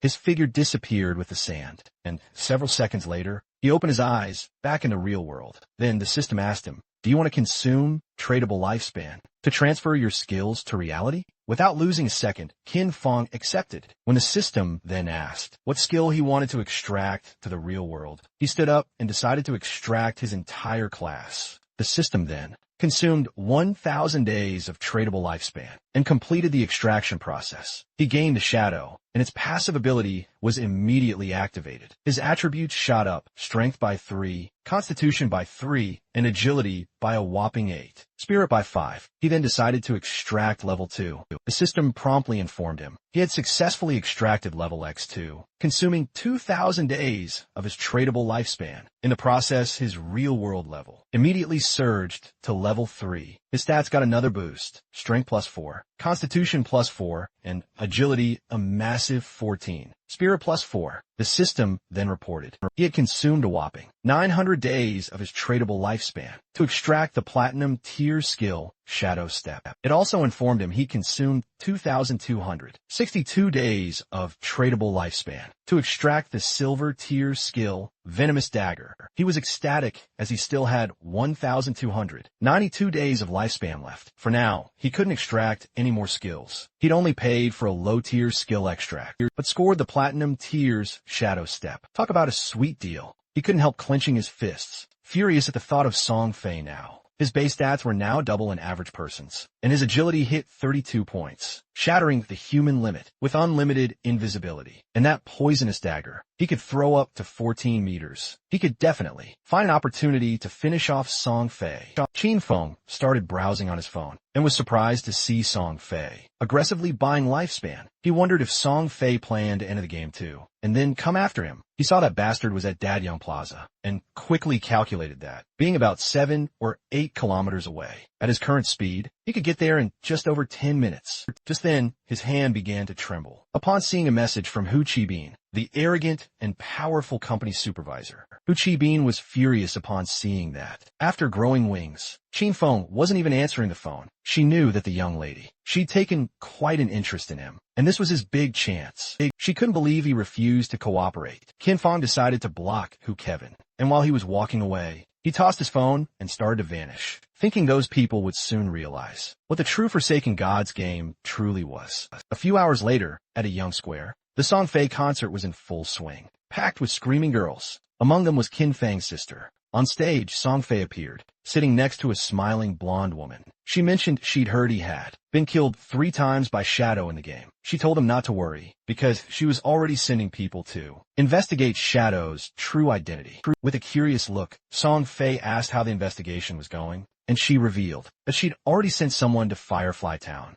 to make contact with him. They'd offer him an amount he couldn't refuse. When he came into the real world to collect the money, they'd catch him, and when they did, they'd make sure brother Song Fei could properly vent his anger. Upon hearing this, Song Fei couldn't help but smile, and asked her to make sure to let him know. When the time came, then he asked if she'd heard that her young corporation had already used that method to control several players and make them work for her for free. Who? Kevin couldn't help but laugh, since, according to her, they were all just idiots, so weak they couldn't accumulate much lifespan. For her, it was much better to be on Song Fei's side, since so many women voluntarily gave him their lifespan and were even willing to die for him. Song Fei started laughing maliciously. A man among the audience began shouting and demanded they all stop, recklessly selling their lifespan to others. Turning to Song Fei, he added that Song Fei knew full well that lifespan was literally a matter of life and death. Yet, he continued to brainwash his fans, aggressively buying up their life force. He then accused Song Fei of endangering lives, declaring they would report him immediately.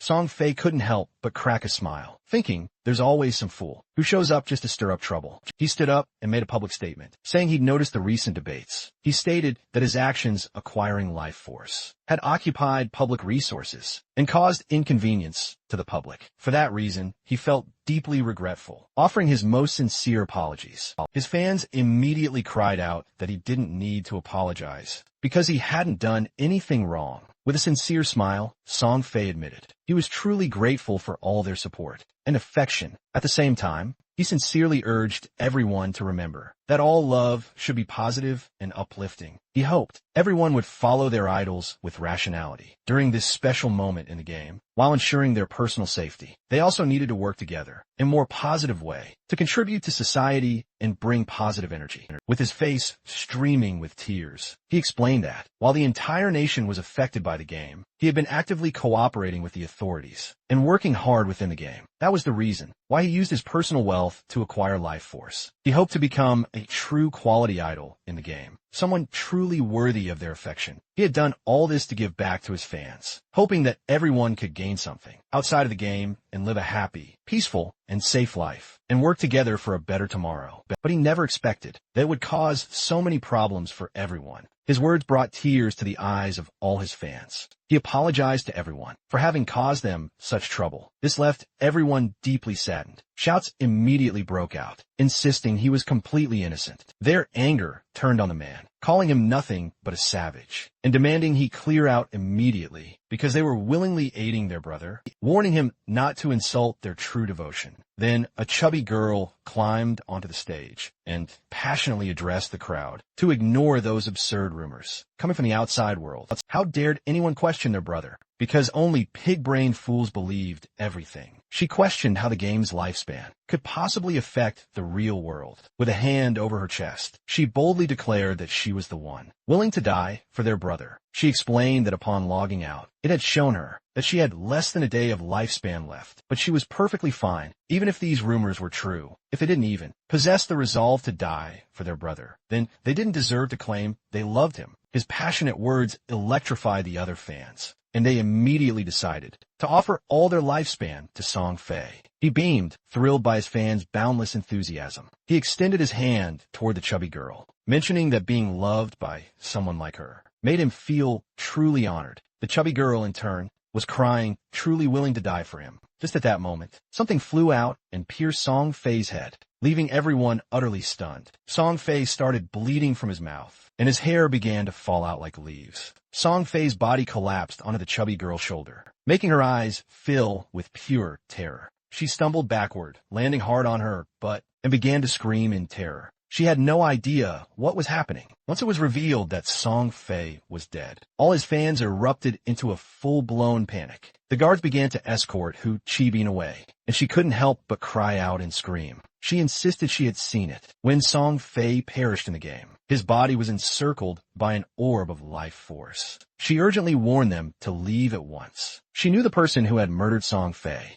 clearly used a skill straight from the game. A horrifying thought struck her. Could the skills from that game truly be used in the real world? How is any of this even possible? She recalled the killer's actions, killing Song Fei, instantly vanishing and collecting life force. She grimly concluded that only one person could do that. It had to be Shadow. Just then, a dart pierced her head too, killing her instantly and leaving the guards stunned. Among the horrified crowd stood King Feng. Dusk had already settled, and the news announced the tragic death of superstar Song Fei in Dazhong Plaza. It was also reported that his most devoted fans had sacrificed all their remaining life force, collapsing dead next to Song Fei's corpse. The police investigation had revealed his death was due to supernatural abilities. King Feng's sister and her friends' faces were awash with tears and fear. She was heartbroken, still unable to believe that. Just yesterday, they'd gone to Song Fei's concert, and now he was already gone. Her friend, far from foolish, realized that throwing knives and invisibility must be abilities from that accursed game. She pondered, could Shadow be the one who killed Song Fei? She'd heard Shadow had already killed him 3 times in the game. Xiao!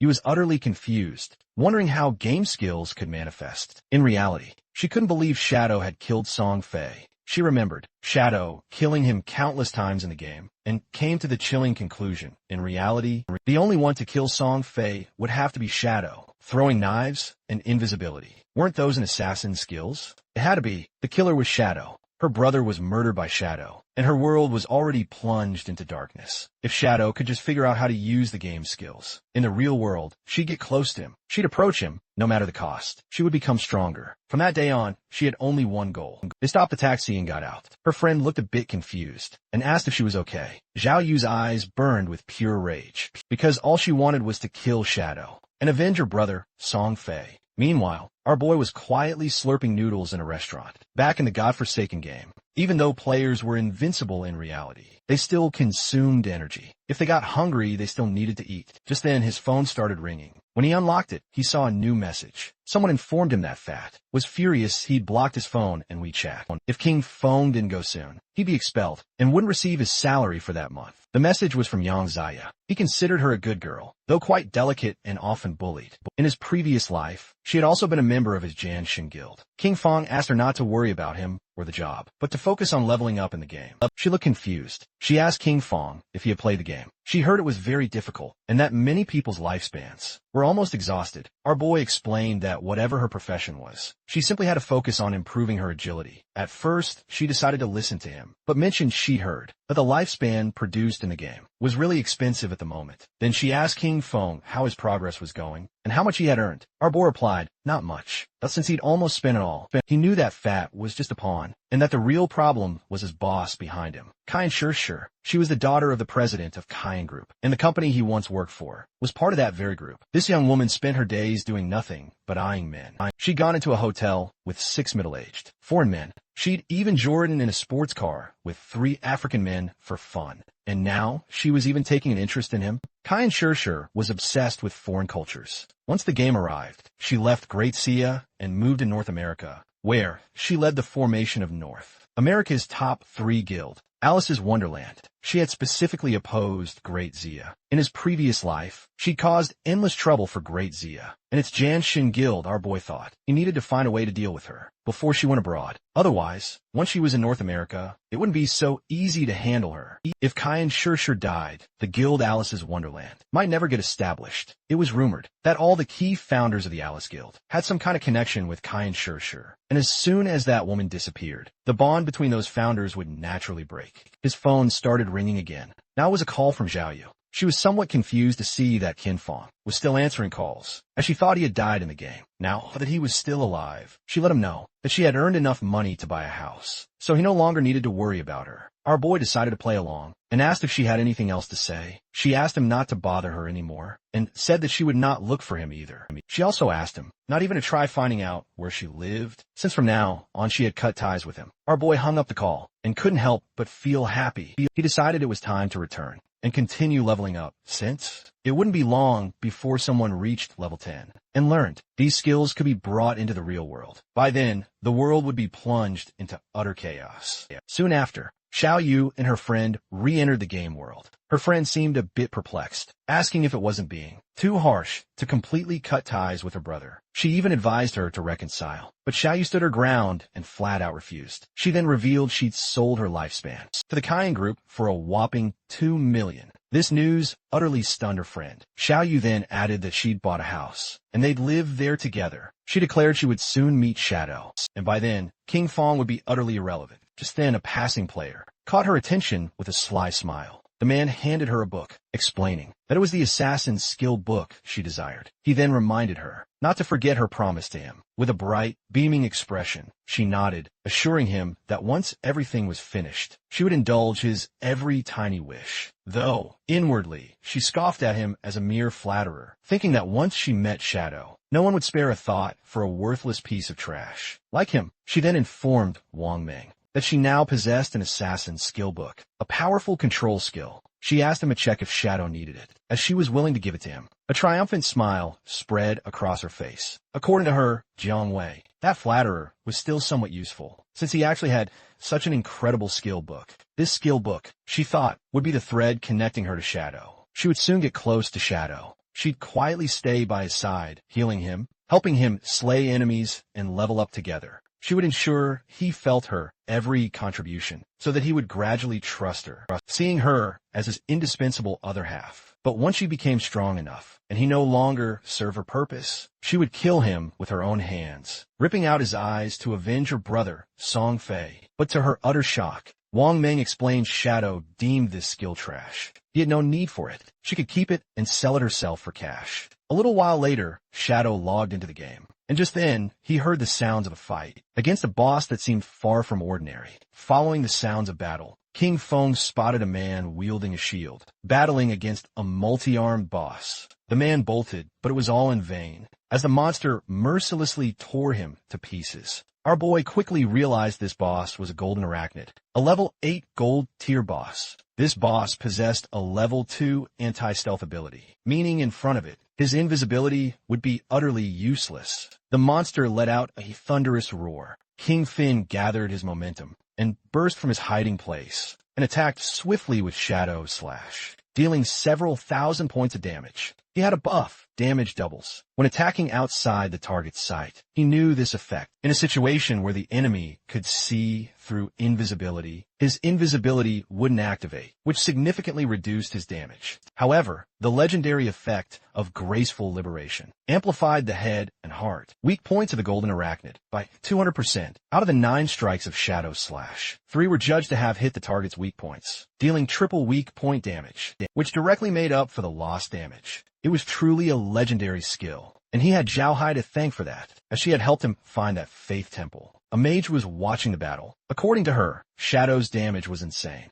since a single skill had reduced the golden arachnid's health by 1/6. King Feng attacked with a venomous throwing knife, which stuck into the monster's head, causing 1,783 points of damage. The venomous throwing knife was still only silver tier, and its damage was already falling behind. He still needed to advance his profession, to gain a higher level of invisibility. To King Feng's surprise, the monster lunged at him and prepared to attack. Seeing this, the mage panicked, but King Feng's eyes began to shine with confidence. The monster attacked, but he dodged the attacks without much effort. The mage and her friend were in shock, wondering what kind of speed this was. They noticed it wasn't just the speed. His reaction was incredibly fast, and he seemed to know the boss's attack patterns too well in terms of speed. He was almost on par with the boss. He dodged each one of its attacks, as if he had fought against this boss countless times. In his previous life, he had been with Qin Ziyu, and she couldn't even protect herself, much less heal him. Over time, he had developed this skill, since a warrior not only needed to withstand blows, agile movement and evasion skills were also essential. His eyes began to shine with fury, as that was also the reason why he had been able to reach the world top 100 with just an ordinary warrior class.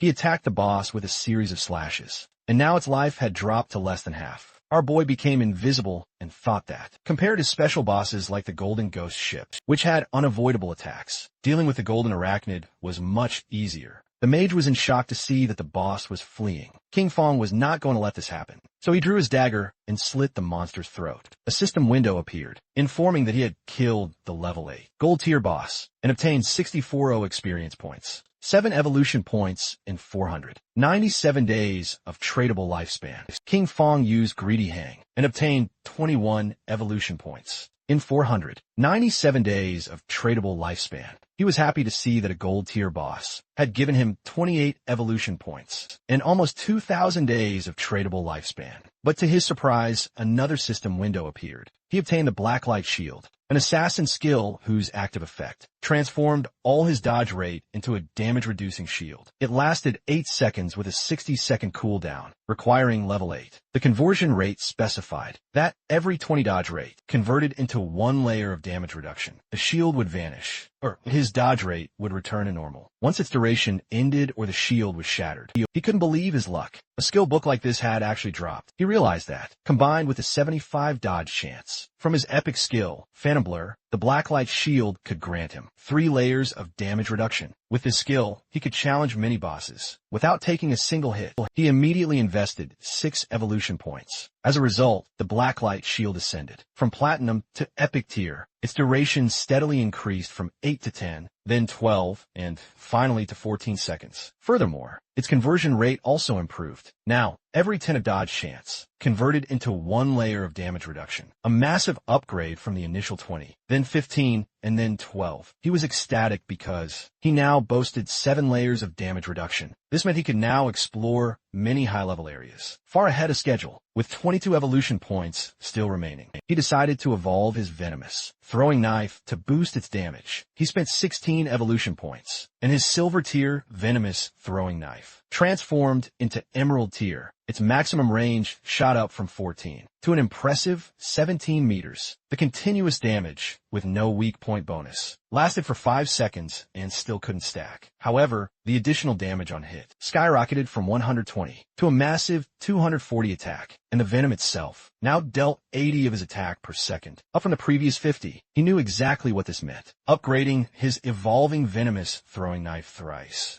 It had more than doubled its damage output. With a lightning-fast 5-second cooldown, it could relentlessly dish out damage, making it easily rival Shadow Slash. He also snagged 2 incredible assassin-class gear pieces, so he geared up immediately. He also got his hands on the Platinum tier Agile Ring, a premium assassin-class accessory, granting a whopping plus 20 agility, plus 20 movement speed, plus 20 attack speed, and plus 20 cooldown speed, requiring a minimum of level 8 to equip. But wait, there's more. He also snagged the gold tier Heavy Red leather gloves, a formidable assassin-class armor piece, offering a solid plus 18 physical defense, plus 15 to all elemental resistances, plus 12 constitution, and a massive plus 588 HP, with a level 6 equipment requirement. With these 2 powerful new gear pieces, his cooldown speed skyrocketed to an insane 55. That means Shadow Slash's old 12-second cooldown was now slashed down to a mere 7.7 seconds. Plus, he gained a massive plus 51 constitution, plus 106 physical defense, and a whopping plus 1,517 HP. Now that's a serious power spike. His revamped stats allowed him to tank 3 attacks from the Golden Arachnid without kicking the bucket. Combined with his Blacklight Shield, his survivability had dramatically improved.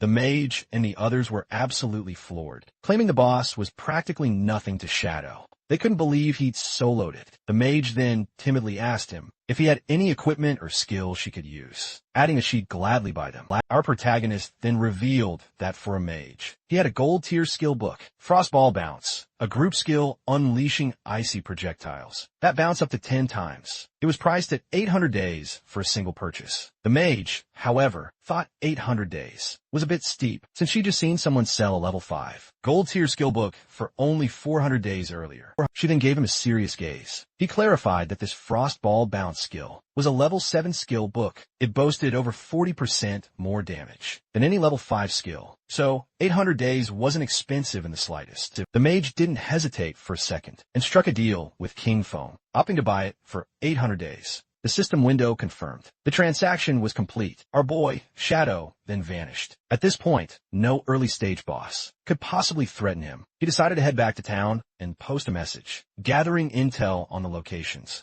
of silver and golden tier bosses. This way, he'd have a constant stream of bosses to hunt, maximizing his leveling speed. Wang Ming then informed him that Zhao Yu, the priestess from his team, wanted to send him a skill book. He found it quite interesting and wondered what kind of skill it could be. King Fong was somewhat surprised to see Zhao Yu wanted to send him a skill book, and a bronze tier one at that. He pondered what it could possibly be, but decided he should at least take a look. King Fong wasn't stupid at all. He knew that now. Everyone suspected he had killed Song Fei, and right after that, she was trying to send him a skill book. He decided to reject her offer, wondering if she was trying to buddy up with him, or if she was trying to avenge Song Fei, or perhaps both. Wang Ming informed her that Shadow said her skill book was trash. He didn't need it, and she could keep it and sell it for money. King Fong then asked Wang Ming to head to town, as he had something to sell him, and to prepare some lifespan. With a serious look, Wang Ming decided to ask him a question. Our boy asked what he meant, and if he was asking whether he had been the one who killed that person. And then he revealed himself as their killer. Since King Fong Wang Ming was his friend. He knew that, while Song Fei was being murdered, Shadow had been disconnected the entire time. The motive and timing of the crime matched perfectly, since Wang Ming had asked. It meant the authorities had already deciphered most of the truth. King Fong asked if Wang Ming was trying to arrest him, as he knew that in 2 short hours, other players would reach level 10. The ability to transfer powers to reality would no longer be a secret. He considered it the perfect opportunity to see how Daxia government would react. He would take his test. King Fong returned to Firefly Town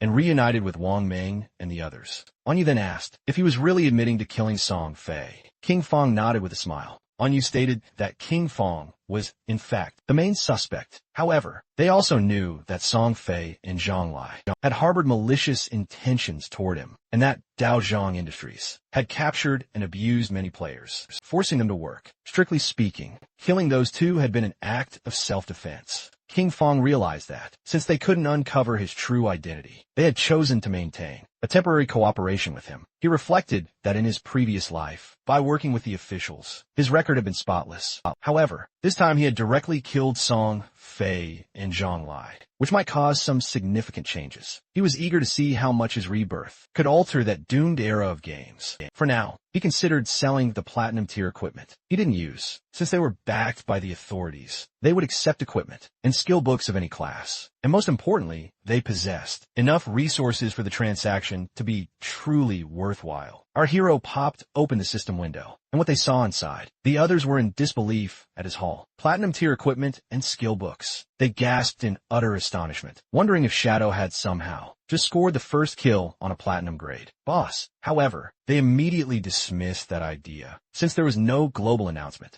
Our hero casually mentioned his luck wasn't bad. He'd simply stumbled upon a few treasure chests, and Xiaozhu could confirm it. Even Wang Ming himself had gotten an emerald tier skill book. The mage confirmed she personally saw King Fong open that emerald chest. Little Black couldn't help but feel a pang of jealousy upon hearing King Fong call her Xiaozhu. But for her, he just said our hero then decided to call her Little Blackie instead of Little Black, which only infuriated her. She firmly told him to stick with Little Black instead. Wang Ming let out a sigh, muttering that people really just couldn't be compared. And you also felt a twinge of jealousy because it was true that they had barely managed to defeat a silver grade boss, while Shadow, on the other hand, was casually opening platinum and emerald tier chests. King Fong then proceeded to reveal the prices of his haul. The platinum grade archer skill book, a fixed price of 2,500 days. The platinum grade berserker weapon, 1,500 days. The platinum grade mage skill book, 3,000 days. And the gold equipment and skill book package at a whopping 8,000 days, including the remaining platinum grade equipment and skill books totaling 25 items. He offered a special discount, setting the grand total at 16,000 days.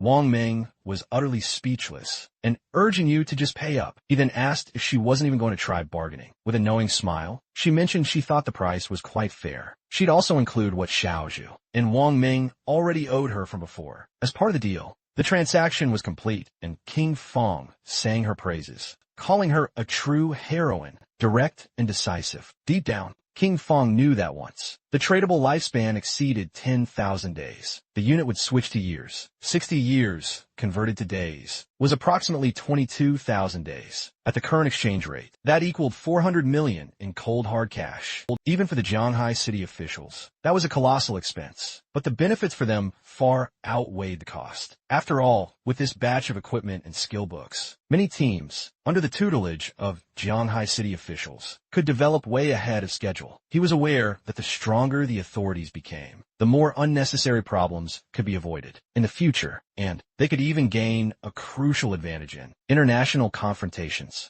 Anyu informed King Fong that several players had been imprisoned at Dajiang Industries. They were planning a rescue mission and asked if he wanted to join them. King Fong felt somewhat confused, since he didn't know whether the authorities were trying to recruit him or just trying to whitewash the fact that he had killed Song Fei. He said he wouldn't go, but that he could tell them something in advance. Their suspicions were correct. He had indeed used game skills to kill those two, leaving everyone utterly shocked. King Fong made it clear that while in the game, Once they reached level 10, they could consume lifespan to extract skills from the game into reality. Onyu realized that for this very reason, Dajiang Industries was also buying lifespan at that time. Once their people reached level 10 and extracted skills from the game, their rescue mission would face even greater resistance. King Fong was glad she had understood and decided it was time to make his exit. Not long after, he transformed into Shadow and vanished from the spot. The serious look, and you gave Wang Ming a clear order. They were to level up separately from now on. She explained her reasoning. Their six-person team already had incredibly high levels, and when they grouped together, they defeat small monsters with a single devastating blow. However, due to their excessive damage, if they separated, each leading their own team, they could significantly boost their overall leveling efficiency.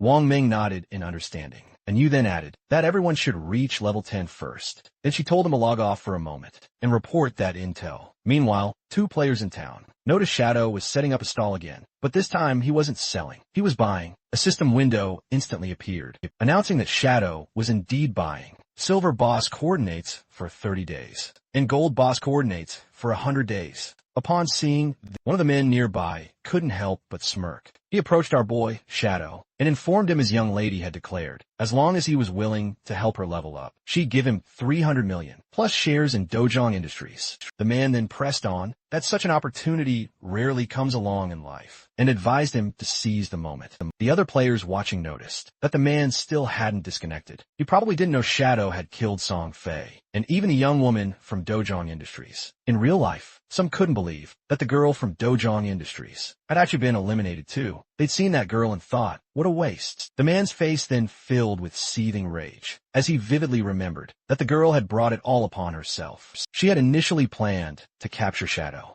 in real life to force him into illegal work, but she was killed on the spot. With a shock, he realized Zhang Lai was dead. He recalled how, at first, Zhang Lai had offered 10 million for Shadow to help her level up, but Shadow refused. So he, seeing all that money, he scrambled to help her. He imagined a massive $5 million payout, but when he tried to collect in real life, they knocked him out cold. When he awoke, he found himself locked away in an unknown basement. Day after day, they whipped and abused him, forcing him to grind for lifespan in the game and lure more players in. He never expected that Zhang Lai had already been slain by Shadow. He let out a bitter laugh, thinking that hateful woman got exactly what she deserved. In a fitting end, he used to ridicule Shadow for being so stupid, but it turned out he was the real fool. Noticing his expression, King Fong realized immediately that he'd helped her ensnare quite a few people. The man grew visibly nervous and refused. He then claimed he'd been forced to do it and decided to leave. King Fong, knowing he was trash, opted to let the officers deal with him. Just then, two players approached King Fong and revealed they held the coordinates for a silver boss, offering them for 30 days,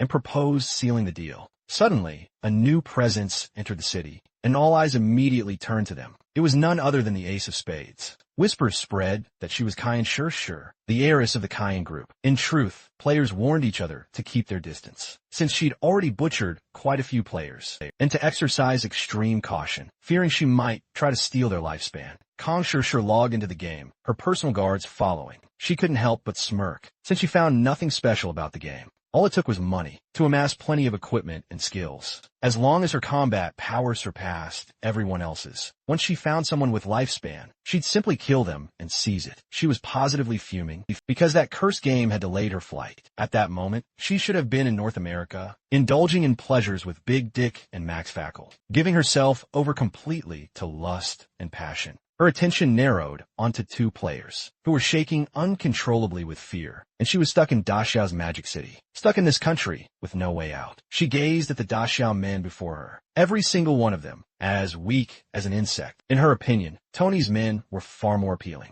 Tony, smirking, remarked that she had excellent taste. Of course, they were inherently far superior to those Daxiao weaklings, confident in their prowess. He then added that once they returned to reality, she could experience it all firsthand. Hearing this, she instantly blushed a deep, fiery red. She'd heard the utterly useless Song Fei was dead. She'd only played against him once, and he'd vanished within a minute. In her eyes, he was pure garbage. A thrill shot through her. The one who killed him, so they said, was named Shadow, and even though he was Daxia born, he was still the world's undisputed number one. Perhaps she could get to know him better. Once she realized Shadow was capable of killing Song Fei, she instantly deduced that murdering an ordinary person would be even easier for him. she firmly believed this was the perfect opportunity to approach him. She then informed her man she would disconnect to make a crucial call, sending someone to contact Shadow. She asserted that, while Shadow might not care for mere cash, he absolutely wouldn't reject 3,000 days of precious lifespan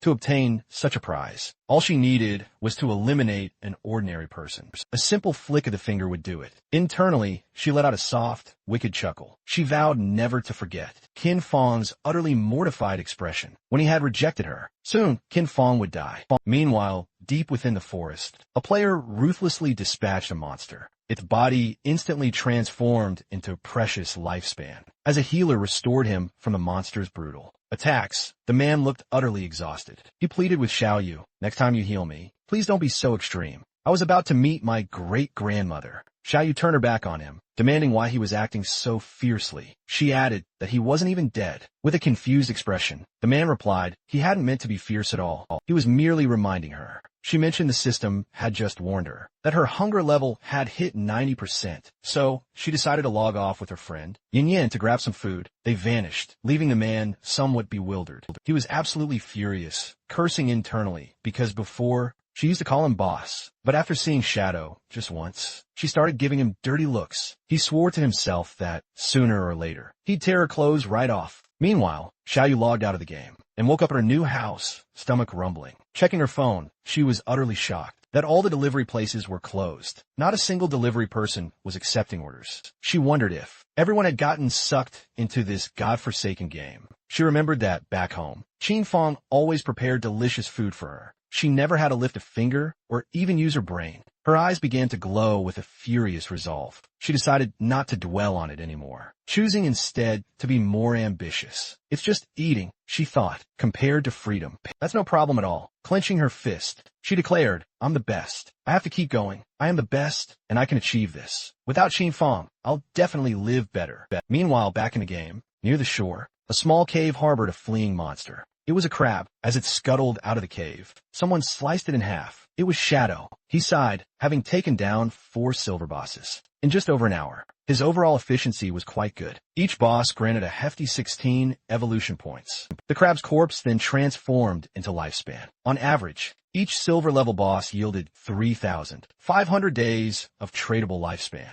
Thanks to this, every piece of his equipment was now gold tier or above. He couldn't help but crack a smile, as his cooldown speed had sharply increased. From 55 to a whopping 75, his Shadow Slash, which originally came with a 12-second cooldown, now only took a mere 6.8 seconds, greatly boosting his damage output. There were no platinum-level bosses around the outskirts of the safe town, so gold-tier equipment was the highest for now. To improve further, the only way was to advance his profession. He knew that the platinum-level bosses he would face in the future each had at least level 2 anti-stealth. He had to advance his profession quickly to reach level 3 stealth, as he was still over 20,000 experience points short. Only with stealth at level 3 or above could he minimize the chance of accidents when facing platinum bosses. After all, in his previous life, defeating a platinum boss had required a tightly coordinated team of 20 people. With that in mind, he decided he would head back to town first and contact the officials to sell all his stuff. He started to become invisible, since he wanted to be ahead of everyone, and claim the first kill of a platinum-level boss. By himself, King Fong returned to the town. For now, he had 105 years of tradable lifespan. While he was walking through the area, a player asked him if, next time, he had more equipment, he'd sell it to them. King Fong had almost 40,000 days of tradable lifespan, and knew that would allow him to extract quite a few skills. A man who was hiding behind a pillar peeked out and, with a smile, realized that he was Shadow. He approached and offered him an assassination contract, asking if he would take it. He asked him to kill someone in reality, assuring him that the payment would not be less than what he deserved. Our boy simply ignored the man and turned to leave. Seeing this unfold, the man panicked, quickly blocking King Feng's path, pleading for him to stop. He hastily explained it was just a simple assassination, targeting an ordinary person named King Feng. He even offered to provide Shadow with the address. He argued that since Shadow had already taken down Song Fei, this new target should be an absolute breeze. He urged him not to reject such easy money with that cold stare. Our boy was absolutely stunned. He questioned if King Feng had somehow provoked him, prompting this desire to kill him. He simply told the man not to concern himself with such details. With an arrogant grin, the man made his proposition clear. The payment for this task would be anything but small. If he completed the job, he would receive 3,000 tradable lifespan days. King Fong felt a surge of satisfaction, realizing that 3,000 days, worth around 50 million at current prices, was a truly captivating offer. He wondered who exactly wanted him dead, as he hadn't met this person in real life, nor were they any player he recognized from his past life. It seemed clear this was just a messenger. The real individual aiming to kill King Fong was someone else entirely. He recalled that in his previous life, his past grudges had also begun to surface. During the later stages of the godforsaken game, the man couldn't help but crack a confident smile, especially since this was such a tempting offer. King Fong knew that being targeted this early could only be due to grudges formed even before the game arrived. Only someone harboring a deep grudge would be willing to pay such an exorbitant price. He couldn't help but wonder if it was Kai Sure. King Fong knew better than anyone that she possessed both the motive and the resources to hire an assassin. King Fong, however, considered this. With the sheer financial might of the Kayan group, if they truly wanted him dead, they could have easily achieved it before the game even launched. So, this contract must surely have other intentions. He feared that her primary objective was to become familiar with Shadow, and as for getting rid of King Fong, that was likely just a convenient side effect. After all, King Fong had once rejected her invitation. He chuckled to himself, finding it amusing. How interesting, he thought. He hadn't even sought her out yet, but she had already tracked him down. A smirk played on his lips as he accepted the job. He demanded half the deposit paid up front and made it crystal clear that he would dictate when to make his move. The man, panicking, heard this and quickly asked him to wait. He needed to inform his superiors first. After consulting his superiors, the man agreed to pay half the deposit immediately. He would transfer the amount directly, and once the transaction went through, he would gain 1,500 days of tradable lifespan. King Fong was pleased. He'd take the deposit first, considering it as a nice bonus. Then, with an internal scoff, he told Kai Sure to just wait, because he'd be coming for her soon enough. The man handed our boy the address and information about the target. According to him, with his skills, finding him wouldn't be an issue. King Fong was utterly shocked to see the information was perfectly accurate. Shadow decided to leave, telling the man to wait. The man fumed, noticing how arrogant he was acting, and thought, "Aren't you working for Miss Kyan just like me?" Just then, someone called out to our boy. It was a woman who had heard. He was collecting boss coordinates. She asked if he was interested, as she had to coordinate for a gold boss. With a smile, she named the price, 100 days, payable. After seeing the boss, King Fong liked this idea and decided to go with her. The woman asked him to follow, mentioning the location was quite far north of the city. King Fong inquired about the boss's name. She replied it was called the Plague Enveloper. Noticing she knew the boss's name, he asked if she had truly seen it. She wasn't sure if he could handle it alone. They asked if he wanted to bring a healer along, warning him the boss dealt area of effect toxic damage. But our guy flat out refused, opting to go solo. No healer needed. King Fong already knew the Plague Enveloper was, in fact, a terrifying golden level boss. This boss emitted a deadly poisonous aura. As long as you remained within its range, your health would constantly drain every single second. Therefore, to even stand a chance against this boss, they had to kill it as fast as humanly possible. For him, right at this moment, it was merely a matter of unleashing a few skills. Soon after, the woman led King Fong to a cave, mentioning that the boss was waiting inside. She added that her team had cleared out all the monsters, but they just couldn't defeat the boss themselves. She then decided to guide Shadow inside. They both stepped into the cave. The woman immediately pointed toward a gnarled tree, standing in the middle of a swamp, oozing with a noxious, poisonous aura, and revealed that the boss was right there. Seeing that she hadn't tricked him, King Fong decided to hand over the lifespan. A system window instantly popped up, confirming the transaction was successful. He had just traded 100 days of tradable lifespan. He then remembered that this specific poison damage could actually be evaded. In this situation, his ghost blurs, with its 75 evasion, would be incredibly useful. Her face dripping with sweat, the woman confessed that there was something crucial she absolutely had to remind him about. In reality, it was all a meticulously planned trap. As soon as he started fighting the boss, someone would rush in to assassinate him. She recalled that they even had level 2 anti-stealth items. For King Feng, however, this barely mattered, but the woman then exposed that they had instructed her to pretend to stop them as part of their grand scheme and to use that opportunity to get dangerously close to him. In the end, they wanted her to find a way to uncover his real life information. Our boy began to stare intensely at her. He looked incredibly disappointed upon hearing their vile plan. The woman blushed deeply, her expression incredibly nervous, and said that she had also been forced into it. She desperately wanted to tell him the truth, so he could go after the mastermind behind it all, especially since they were blackmailing her in real life. She wished them dead just as much as he did. When King Feng pressed her on, who was forcing her, she finally revealed it was Dongfang Xian. She explained that in the game world, his ID was Xianian, and he claimed King Feng had killed him once before. Upon hearing this, our guy couldn't help but wonder, was this the same Dongfang Xian? The one who first tried to steal his golden ghost ship? Boss. The same guy who later sent him a skill book, practically begging for forgiveness. The woman panicked, remembering he'd been able to kill Song Fei, so she believed he could also take down Dongfang Xian. She was putting all her cards on the table with him, begging him not to betray her. The best thing, she emphasized, would be for him to eliminate Dongfang Xian, or else she would be utterly doomed. According to King Feng, they had really come up with a childish plan. He'd never even heard of that guy in his past life, figuring he was probably eliminated early. King Feng decided to start by killing the boss. He knew he could practically massacre a passing dog. King Feng turned invisible and dove off the cliff, telling her to go along with their plan. She should let her people get close, and he promised to take care of the rest. The woman panicked, thinking everything was lost. They were doomed. According to her, Shadow was surely going to die. She remembered that previously, Dongfang Xian had led 3 teams, 18 people in total, to fight that boss. But they'd been absolutely annihilated in half a minute. As King Feng descended upon the boss, she revealed that the continuous poison damage was just too high. They hadn't even managed to reduce the boss's health by 5%, no matter how strong Shadow was. When facing indiscriminate poison attacks, death would be the only outcome. Therefore, they had to find a way to escape. King Feng first used Blessed Release, and while the boss was preparing its attack,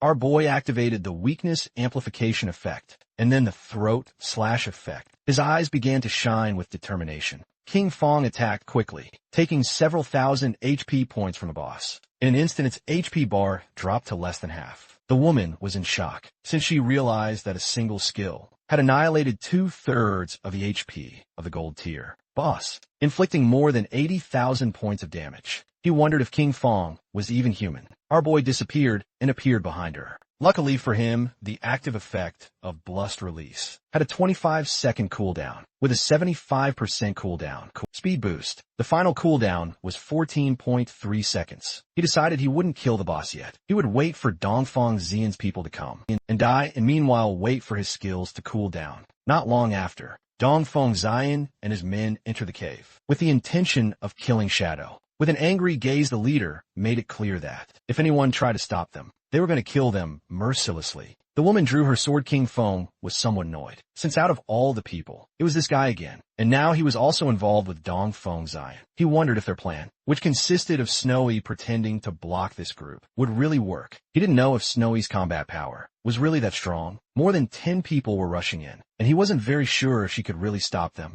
Snowy used her powers and summoned a golden shield. Seeing this, Shadow understood why they had chosen her to act. With this defense, there really weren't many who could break through it. In the early stages of the game, the men began to attack the shield. King Feng knew that she had encountered an ancient god's blessing in the wild and had gotten a golden level treasure chest. His eyes began to shine with seriousness, and using instant shadow, King Feng attacked quickly, slicing their bodies into pieces. With eyes blazing with fury, King Feng unleashed the skill Blooming Curse, and the men's corpses blossomed into eerie flowers. Snowy was utterly shocked, claiming that it was absolutely terrifying. A single skill had wiped out so many people, and she couldn't fathom what those crimson flowers were. Thank goodness she hadn't listened to Dongfang Xian, or she would have died a horrible death, just like Song Fei and the others. She asked Shadow to add her as a friend, vowing that if she ever had the chance, she would tell him Dongfang Xian's location.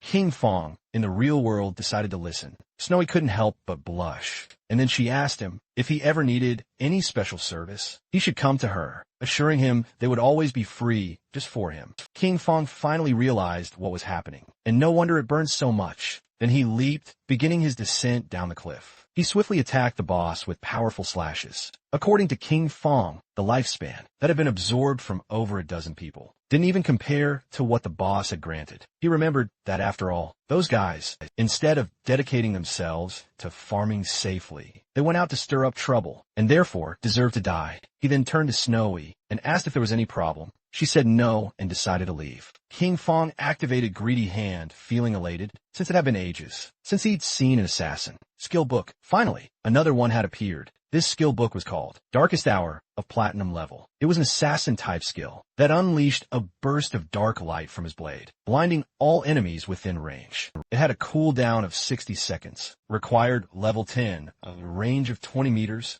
and a base duration of 10 seconds. The higher the target's spirit stat, the shorter the duration. King Fong clenched his fist and decided to learn it. He whipped out his dagger, knowing that by blinding his foe, he could still unleash double damage, even without relying on stealth. With this trick, no matter how high the boss's anti-stealth level, it wouldn't hinder his damage output one bit. This formidable dagger was the Plague Blade, an assassin-type weapon. It granted a staggering 216 attack points and 42 agility points. Furthermore, it boosted the weak point attack multiplier by 0.3, requiring level 10. All its strikes inflicted a deadly poison that detonated after 3 seconds, dealing a massive 50 of the original attack's damage. King Fong decided to exit the cave, reflecting that it had been another excellent and profitable day. He had already accumulated 98 evolution points and would soon evolve his epic grade, Greedy Hand, to legendary. He left the cave, sending small monsters scattering in fear. He then realized that he only needed a little over 10,000 EXP for his imminent class advancement. So, he decided to go monster farming directly. King Fong began to mercilessly massacre every monster in sight, causing the others to start fleeing in utter terror. But King Fong wasn't about to let that happen. So, in the blink of an eye, he finished them all. He couldn't help but smile, knowing he could finally advance his class. Golden energy flared around his body, and a system notification confirmed that his shadow class had advanced. His current tier shot from tier 0 to tier 1. The class attribute bonuses also received a massive boost. Strength soared from 3 to 9. Constitution jumped from 3 to 9. Agility rocketed from 8 to 24, and Spirit climbed from 5 to 15. His class passive 1 now doubled stealth duration, and, as an exciting new feature, allowed him to use stealth skills while already stealthed. Class passive 2 increased his stealth level from +1 to +2. Finally, class passive 3, his damage output soared whenever he struck from outside the enemy's line of sight, increasing his bonus from double to triple. Our boy stared at his hand as he realized that, with his class advancing to tier 1, his attribute bonuses had totally tripled. He now grasped he could even activate stealth. While already in stealth, this meant as long as his cooldowns were quick, he could stay permanently hidden. Not only that, the damage dealt from attacks launched outside the enemy's line of sight had jumped from double to triple. He mused this was just tier 1. No wonder it was the strongest stealth class. At that moment, the system announced that a whopping 7 players had already reached level 10 in Zhonghai City. It also informed players that the teleportation matrix to the abandoned Divine Continent would activate in 10 minutes. It urged players who met the requirements to prepare for departure. A table appeared, showing Shadow in first place, followed by Gray Rose in second. In third place were Snowy Day, Black Elf Dalai Sai, and Wang Ming. Finally, in fourth place were Huai Yu and Yuhan. King Fong noticed it was already 8:30 p.m. He hadn't expected so many players in Zhonghai City to have reached level 10. The ranking table was packed with familiar faces, and he remembered that last time, at this very hour, that very table had been completely dominated by foreign players. His eyes began to gleam with seriousness as he realized that the impact of selling so much equipment and skill books was finally manifesting. He thought that maybe the world order from the previous timeline would change, and he was really hoping it would. In reality, it was already night, and the police had arrested several men. One of them reported that all main members of the Dajiang Industrial Crime Group had been arrested. However, he added that 3 key members were still inside the game, with their bodies in a state of non-existence, which made their capture impossible. They were waiting for further instructions from the commander. The commander praised his comrades for their good work and ordered them to inform Yu assigning them the task of finding a way to force the suspects to disconnect. He told his companion that this method was effective, since even if the criminals hid in safe towns, where they could not be attacked, their bodies would still feel hunger in reality. He nodded and mentioned that when they got hungry, they would have to disconnect to eat, and as soon as they disconnected, they could be captured. They were happy. Since this time, everything had gone very well, and all thanks to Shadow he had not only provided them with criminal intelligence about Dodge Young Industrial, but it also warned them in advance that the skills from the game could be extracted into reality. If he had been a little later, the leaders, headed by John Lai, would have soon reached level 10. By then, they would have already extracted their skills, and any attempt to capture them would have resulted in numerous casualties. Several countries had already experienced small-scale uprisings with thousands of deaths. The squads they had sent into the game had gradually reached level 10, largely thanks to the equipment and skills provided by Shadow. They knew that Shadow was an indispensable talent for great SIA, and that they needed to find a way to fully bind him to their worship at the same time. Our boy returned to Firefly, my town in Snowy, mentioned that she didn't expect him to be a great hero who would free the town from evil. She admired him.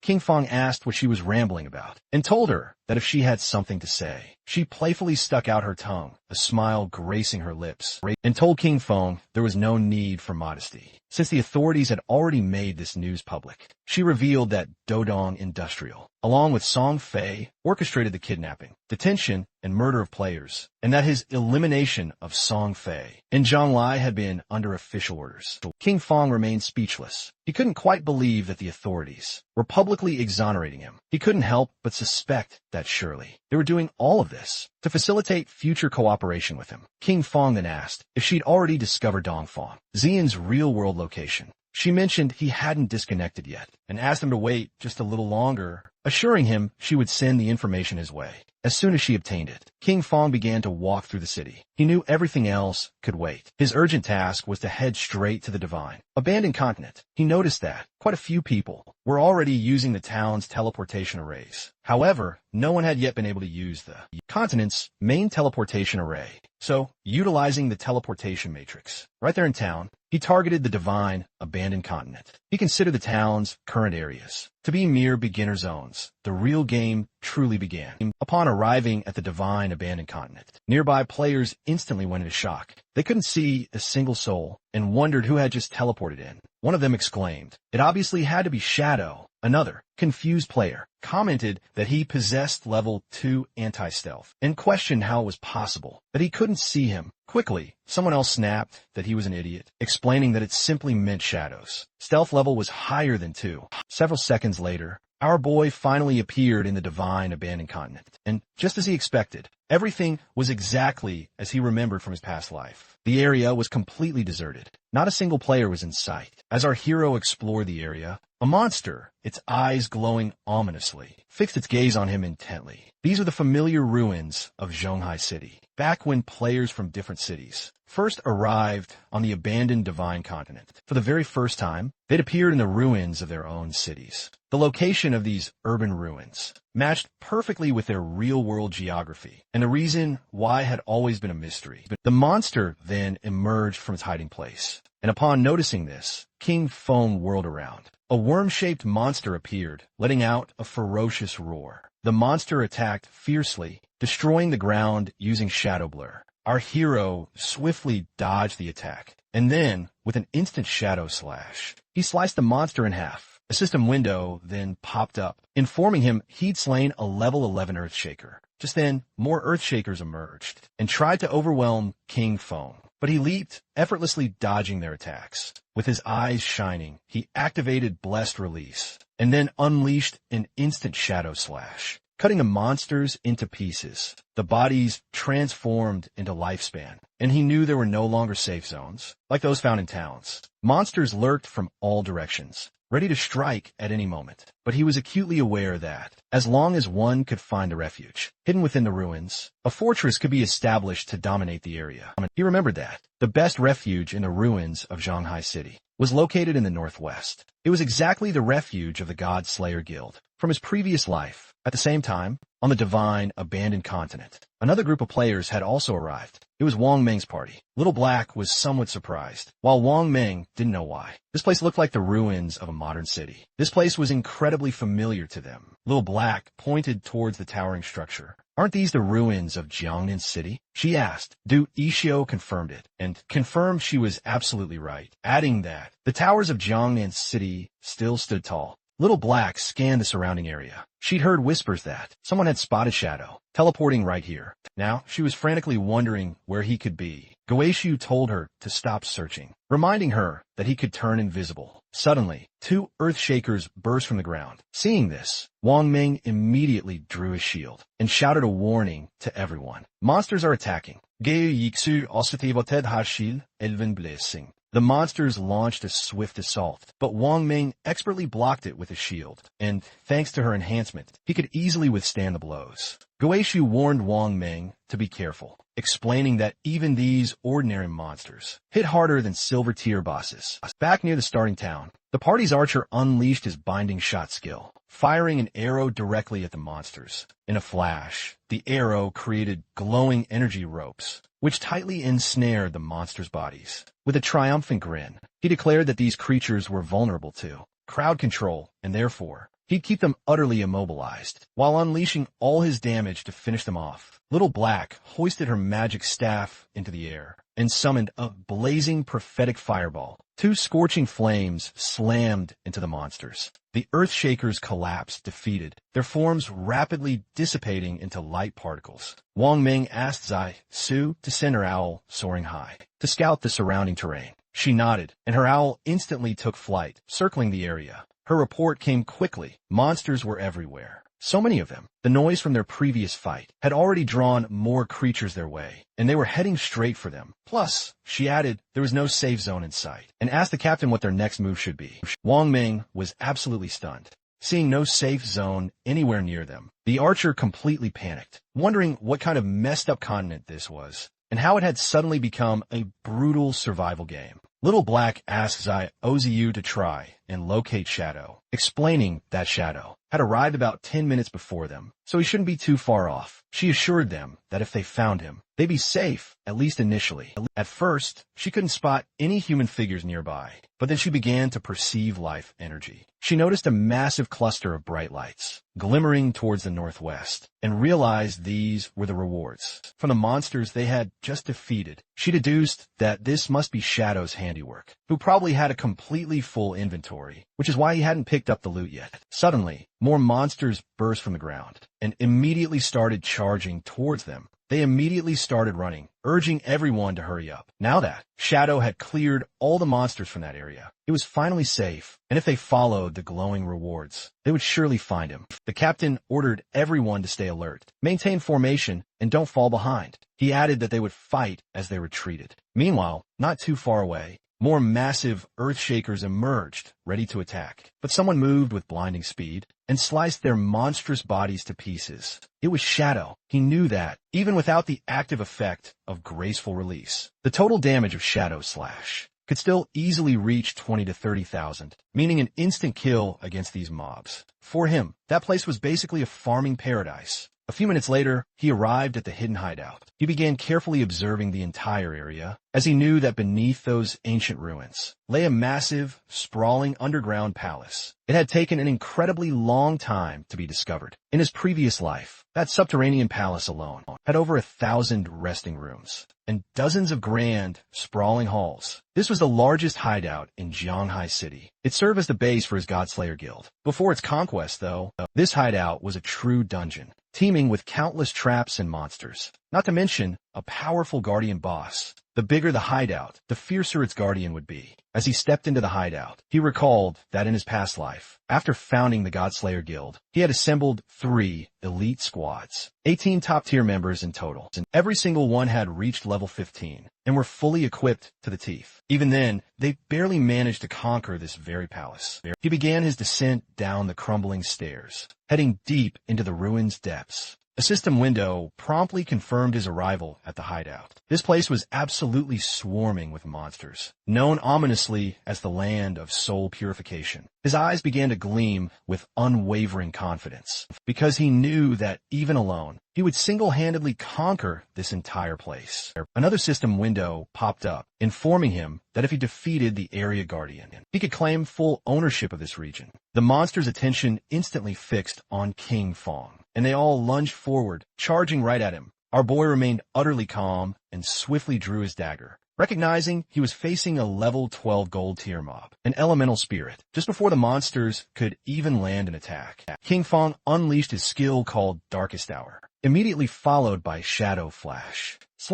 He massacred the monsters in the blink of an eye. King Fong began to move with lightning speed and started slicing every monster into pieces, every single one he encountered, transforming their defeated bodies into raw lifespan. He couldn't help but feel a surge of pure joy. As long as his enemies remained blinded, all his attacks would receive a massive damage increase. Even his most basic attacks were powerful enough to finish off those level 12 monsters in a single hit. Although the 15 monsters in this hall had been swiftly eliminated, the soul cleansing grounds, however, still housed dozens of additional halls and thousands upon thousands of small rooms. A subtle smile played on his lips. This was undeniably a colossal undertaking. He began to meticulously observe their lifespans, and judging by the sheer number of monsters in the hideout, he realized that once all the monsters were eliminated, it would be enough to evolve Greedy Hand once more. King Fong then cast his gaze toward the ground, and his eyes began to gleam with intense seriousness. He knew that, after clearing all the monsters from each area, the Guardian would make its grand entrance. Not long after, two players who were at a bookstore found themselves teleported to the divine abandoned continent. The man looked rather bewildered, unsure if this place was even real. He wondered if they were truly on the divine abandoned continent. For the girl, this was incredibly strange, and she wondered why this place felt so strangely familiar. Upon observing closely, they realized that these ruins were simply Chaoyu. While exploring the area, they arrived at the ruins of Mountain City, and a few hours later, they arrived at the ruins of London. The man was utterly shocked, wondering if it could be that people from different regions were all transported to the ruins of the city they originally came from. According to the girl, this was incredibly strange, and she wondered if it could be that the geographical locations of the cities corresponded exactly to the real world. While they were distracted, something began to approach them, making them go on alert, and when they turned around, they saw several Earthshakers staring at them with menacing, glowing eyes. They panicked and instantly decided to flee. The monsters began to attack, and they began to flee the area. At the same time, in the Jianghai ruins, the ground was literally filled with lifespans, and not far away, Wang Ming and his team were hidden under some rubble. Wang Ming stuck out his head and, seeing that there were no monsters nearby, suggested they first take a moment to recover. And you couldn't help but blush, since for her, Shadow was truly impressive. She had believed that they were strong enough, but ultimately, they could only cower, shivering beneath the boss's daunting shadow. Wang Ming cleared her throat, telling her to mind her words. She looked a bit perplexed and wondered if her description wasn't accurate. Little Black poked her head out, pointing out that, fortunately, Shadow had already cleared the area, because otherwise, with this many monsters, they all would have surely perished. She also wondered aloud about where exactly they'd reappear if they died here. As Jie Su guided her owl to explore the area, Wang Ming then reached out to Enyu and suggested that the six of them should postpone their exploration for the moment, proposing that they wait until their entire team reached level 10 before moving forward together. She nodded her head as Ishu's owl flew over the area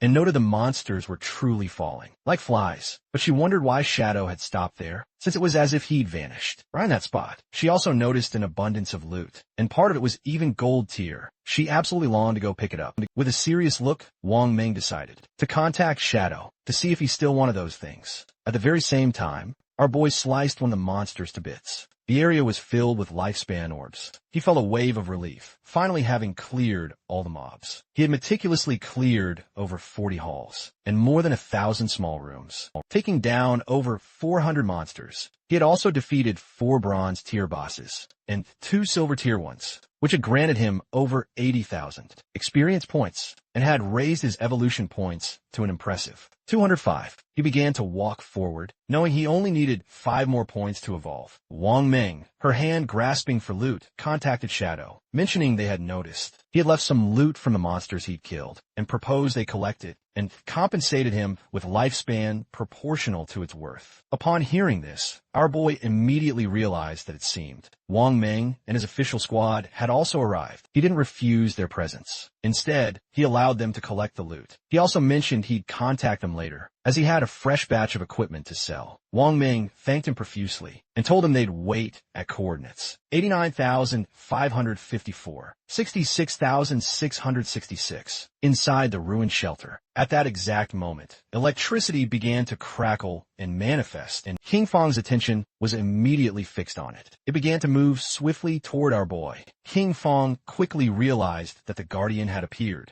A nightmare made of pure electricity appeared right in front of him. Dubbed the Soul Purifier of Tier Platinum. According to the system window, its description indicated that it was the guardian of the Soul Purifier's domain, and by defeating it, he would become a master of the Soul Purifier's domain. Our boy began to think, recalling that the highest level monsters in the city ruins were level 15. This Soul Purifier, however, was already the highest level monster within the city ruins and also the highest grade boss. If you remember correctly, this boss had a massive 750,000 HP and a daunting 3 phases. Using instant shadow slash, King Fong decided to make the first move and attack, but the attack barely had any effect. King Fong then attacked using throat slash. This time, the attack managed to chip away a bit of HP from the boss. It raised its hand and summoned a terrifying spear of electricity. A rain of electrical spears began to descend from the sky, directly toward Shadow,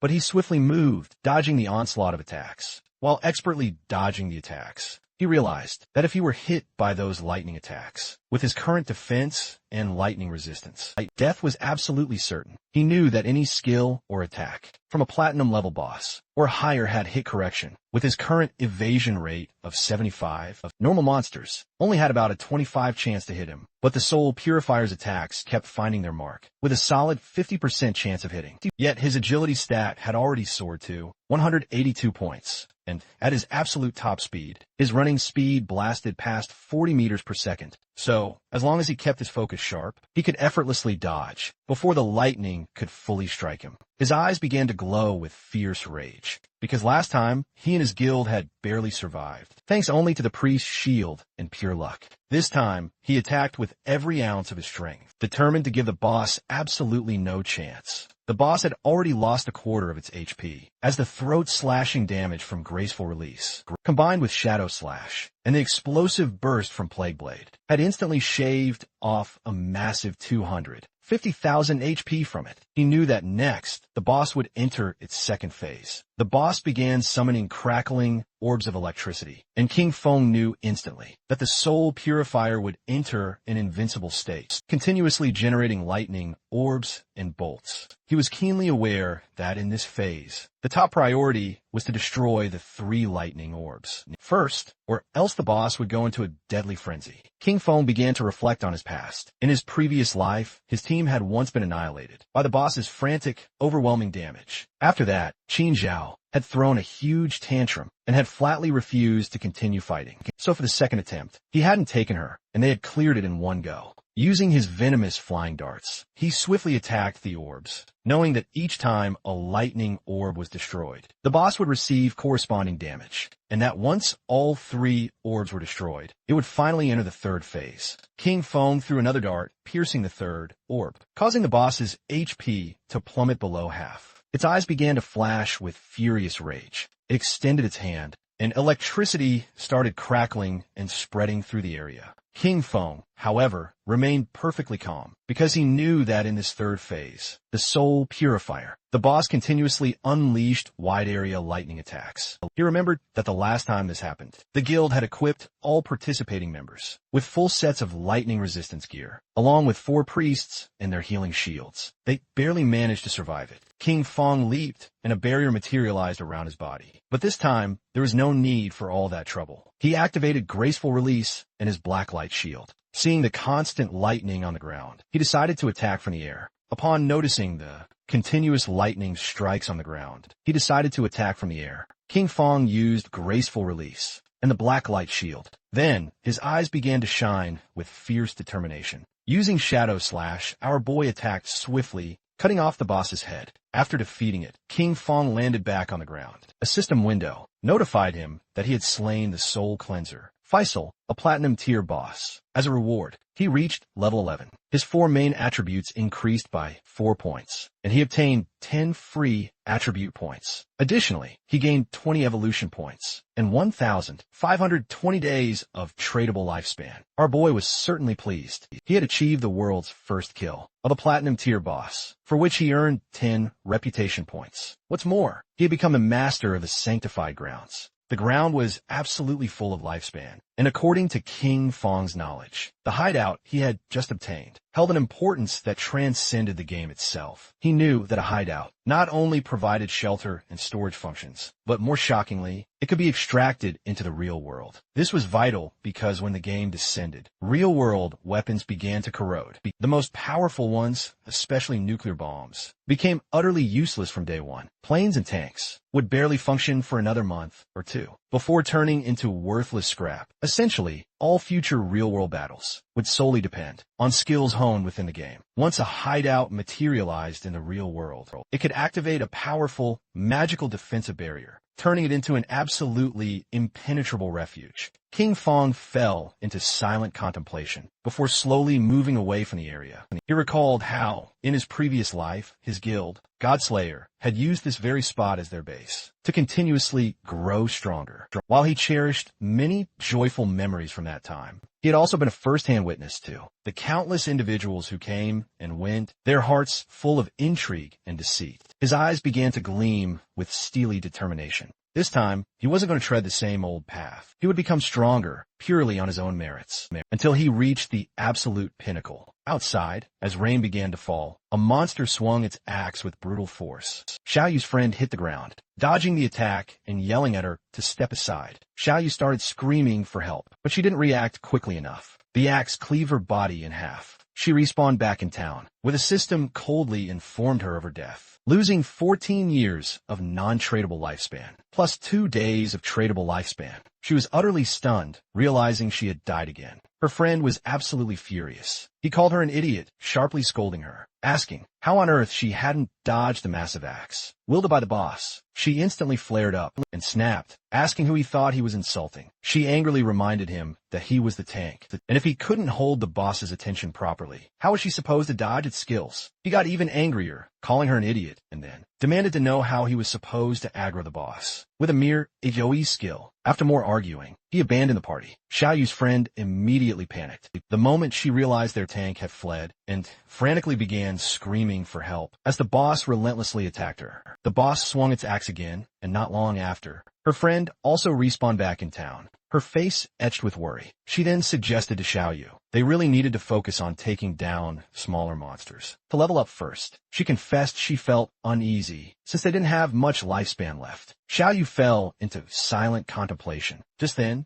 the system announced that player Shadow from Jianghai City had just achieved the world's very first platinum level boss kill, earning 10 reputation points. Everyone's attention locked onto the system window. They simply couldn't believe what they were reading. It seemed utterly insane to them that someone had managed a solo kill, a platinum level boss. Many commented in amazement that they had barely even reached the continent. Yet Shadow was already solo farming there. Shadow's name echoed once again, and everyone questioned his true identity. This feat was incredible, especially considering that most players hadn't even seen a gold-tier monster yet. Clearly, this was someone immensely powerful. Xiaoyu was thoroughly bewildered, as she couldn't understand why the other players seemed so weak. She knew they were still fighting, simply to take down a silver-tier boss, and she wondered how on earth it was possible that Shadow had achieved the first platinum-tier boss kill. Back at the hideout, our boy began gathering the lifespan orbs. After defeating the Soul Purger, he had reached level 11. He knew that after level 10, each level up boosted all attributes by 4 and 10 bonus attribute points. So he continued assigning all his points to agility. He figured that with high enough agility, combined with his infinite invisibility, he could take down many bosses without taking any damage. He was utterly shocked, as he hadn't expected the boss kill to grant him 20 evolution points immediately. This meant he could evolve his skill Greedy Hand once more. He couldn't help but feel happy, as the bonus loot rewards had increased from 3 to 5. What's more, he'd gained an additional storage space of 100 slots. He spent 210 evolution points, which left him with just 15 left. And just like that, his Greedy Hand skill soared from epic to legendary. This legendary assassin ability now offered a whopping 500% chance to snag an additional loot reward, and this bonus loot itself was guaranteed to increase by 1 tier, guaranteed. He also unlocked a brand new passive effect, Greedy Space, offering 100 item storage slots. King Feng wasted no time activating his legendary tier, Greedy Hand's skill to collect all the spoils, and immediately he reaped 5 extra loot drops. On top of that, he bagged 100 evolution points, bringing his accumulated points to 100, along with 15 points still in reserve. Scanning the system window, King Feng spotted 2 dazzling pieces of assassin gear, and an assassin skill book had also dropped. But there was a catch. His level wasn't high enough to equip them yet, so he decided to temporarily stash them away in a secure, safe house warehouse. King Feng then summoned the devout believer and issued a clear command to collect all the spoils from the palace and pile it high. The devout believer immediately got to work. King Feng was absolutely thrilled knowing that his precious 115 evolution points he had amassed could now be poured into upgrading those skills that hadn't yet reached their epic level. He immediately spent 42 evolution points to evolve Shadow Stealth 3 times straight to epic. And just like that, its stealth duration jumped from 36 to 60 seconds, plus the attack breaking stealth now dealt a potent 300 to 500 damage, and its cooldown plummeted from 22 to 15 seconds. Next up, he allocated 34 more evolution points to evolve Backstab Enhancement twice over, elevating it to epic level and dramatically boosting its backstab damage bonus from a respectable 50% to a mighty 75%. He then expended 6 evolution points to evolve Darkest Moment through Platinum, Emerald, and Diamond tiers, finally reaching epic. This potent ability now unleashed a fierce burst of dark light. This skill now blinded all enemies within its expanded 50-meter range. Its base duration surged to 16 seconds, though it will be shorter, against targets with higher spirit attributes. Finally, he spent 33 evolution points to evolve Balloon Curse 3 times, reaching legendary level. The skill could now be used on player corpses within 60 seconds of their death, gaining new effects. It could simultaneously absorb 50% of the target's remaining non-tradable lifespan and also absorb scattered non-tradable lifespan light spheres. Any corpse drained by Balloon Curse would simply cease to exist. His eyes widened in surprise upon realizing it could absorb non-tradable lifespan orbs. He remembered that in many high-level areas, and in the rage zones of special bosses, lifespan was depleted at a speed hundreds, or even thousands of times faster. This consumption first affected the non-tradable lifespan. Snowy contacted King Feng and congratulated him on the first kill of the Platinum level boss. She also revealed some good news. The Eastern Sage had just logged off. She mentioned hearing that his clan was gathering at the Zhongnan Hotel, and apparently they had bought a large amount of lifespan with the intention of turning it into combat power within the game itself. While the devout believer was piling up the loot, King Feng praised her. However, she replied that there was no need to thank her, since that was what she was supposed to do.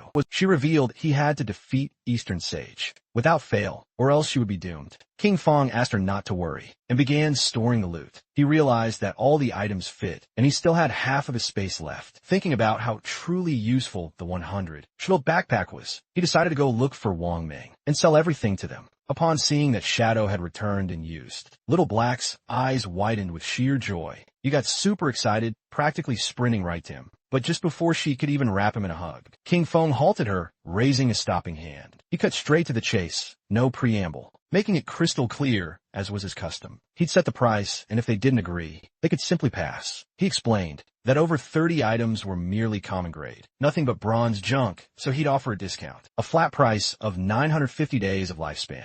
With King Feng's handprint still emblazoned on her face, and a sly smile, "You mentioned." She totally agreed. They had already tallied the value of the items they'd collected earlier, which came out to roughly 1,000 days. So, to simplify things drastically, they give 2,000 days for the entire batch. King Feng looked a bit puzzled, and noted that this batch consisted of silver, gold, and even platinum-level items, with a mind-boggling total value, reaching 18,000 days of tradable lifespan. She popped open the system window, and as she browsed through the contents, she was visibly stunned. She couldn't believe there was platinum-level equipment. She herself only possessed one piece of gold-level gear, and figured only a true boss would even be willing to sell items of that caliber. Excitedly, she realized this would undoubtedly accelerate Zhonghai City's development like crazy, and profusely thanked Shadow. Our boy said, "No problem at all," since they were helping each other out. With a nervous gaze, Little Black asked Shadow how it was even possible for him to have so many inventory slots, and if by any chance he was doorman. King Feng then explained that their bags were probably already full, and as a friendly reminder, he pointed out to her that, under the statue in the center of the city ruins, there was a hidden staircase leading to a teleportation portal that led back to the starting town. King Feng then began to walk away from them. He made it crystal clear, if they wished to return, the very first time, it would cost them a staggering 500 days of their lifespan. He then warned them that, while subsequent returns wouldn't cost them anything, they should still think long and hard about it. With that, he promptly left, and it began to point directly at King Feng, a wide smile spreading across her face. She smugly declared, "I told you so." She then revealed that Shadow was, in fact, a reborn player, because otherwise it would be utterly impossible for him to know such deeply hidden information. Seeing her rather peculiar attitude, Wang Ming felt utterly confused, and asked Captain and to please not act like that, as she was scaring him just a little bit, and started to blush, and then asked them what they'd think if she actually tried to flirt with Shadow. Once King Feng had moved away from the area, the system promptly asked him if he wished to consume his tradable lifespan to extract a skill directly into the real world. He immediately decided to activate the level synchronization and class advancement synchronization. The system then informed him that he had consumed a whopping 27,000 days of lifespan, and that both the level synchronization and class advancement synchronization were now complete. King Feng felt absolutely thrilled, as the next crucial step was the extraction of skills. He recalled that he had previously extracted Shadow Melt, but it was only at level 1. This time around, he not only planned to raise Shadow Melt's level in reality, but also to extract even more powerful skills. He consumed a total of 1,946 days to boost Shadow Meld to level 10. Then, he proceeded to extract a whole series of skills. Backstab Enhancement for 900 days, Greedy Hand for 1,000 days, Shadow Flash Slash for 3,200 days, Ghost Blur for 5,366 days, Curse of Blooming for 16,099 days, and Blacklight Shield for a massive 11,313 days of his lifespan. Once the synchronization of all extractions was fully completed, he had a remaining 7,480 days of tradable lifespan still left. Finally, he invested 3,600 days to extract the gold grade boots of concealment, and another 3,394 days on the pendant of the devout, also gold grade. Now, the time had come to extract his equipment. As he navigated the system window, he realized the pendant of the devout not only reduced cooldown time, but, more importantly, the silver tier follower it summoned was nearly invincible in the real world. After spending all that lifespan at once, he was left with only 486 days of tradable lifespan. But now, his strength in reality was almost on par with what he had in the game. He began to disappear without a trace. Knowing he still needed to gain more lifespan, he had to make sure that by the next logout, he could achieve full synchronization. Several minutes later, his body releasing shadows, King Feng woke up in the real world. He began to think silently. Now that Kai and Shursher knew his address, he considered that for safety, it was best to leave this place for the moment. He knew that extracting the sanctuary of soul purification required more than 1,300 years of lifespan. So for now, you have to find a temporary place to stay. With eyes shining with seriousness, King Feng decided to use Greedy Hand and absorbed everything that was in his room. Everything disappeared without a trace. He was happy since Greedy Hand storage space was really useful, and all his things fit perfectly inside. Jumping up, he climbed onto the window. Then he took out his phone and realized that Dongfeng Zion was at the Zhongan Hotel, about 15 kilometers from that neighborhood. He began to look toward the ground, and then, making himself invisible, descended from his apartment to the ground. He calculated that, at his current speed, he could reach his destination in just 10 minutes. Our protagonist wasted no time, speeding through the night toward the Zhongan Hotel. Several minutes later, He finally arrived. Inside, several men were enjoying dinner, and one of them mused that, given the current situation, the various skills in the game's lifespan mechanic could soon impact the real world. He saw this as a golden opportunity for his Dongfang family and highly praised Ziner for doing an excellent job by initially establishing a powerful faction within the game. With a sly smile, Ziner humbly replied that he was simply doing his duty. With a cheerful look, the grandfather expressed immense satisfaction with Ziner's progress. He explained that this time, they had purchased a massive amount of exchangeable lifespan, all to acquire top-tier equipment and invaluable skill books. Their primary goal was for the main members of their family to reach level 10 as quickly as humanly possible, thus gaining an undeniable initial advantage. They would then leverage this to expand the family's influence drastically in the real world. With this ingenious dual development strategy, their Dongfang family would undoubtedly ascend to become a dominant power. Even the dream of establishing a millennial family in Dynasty would no longer be just a dream. It would be reality. Ziner began staring silently at his grandfather, his eyes soon beginning to gleam with pure malice. In his twisted mind, he contemptuously thought of that damn old relic who, already having one foot in the grave, still clung desperately to the position of clan leader. Dreaming of immortality, his plan was to trap Shadow, force him to reveal all his secrets, and then make him earn lifespan for Ziner himself. Once he became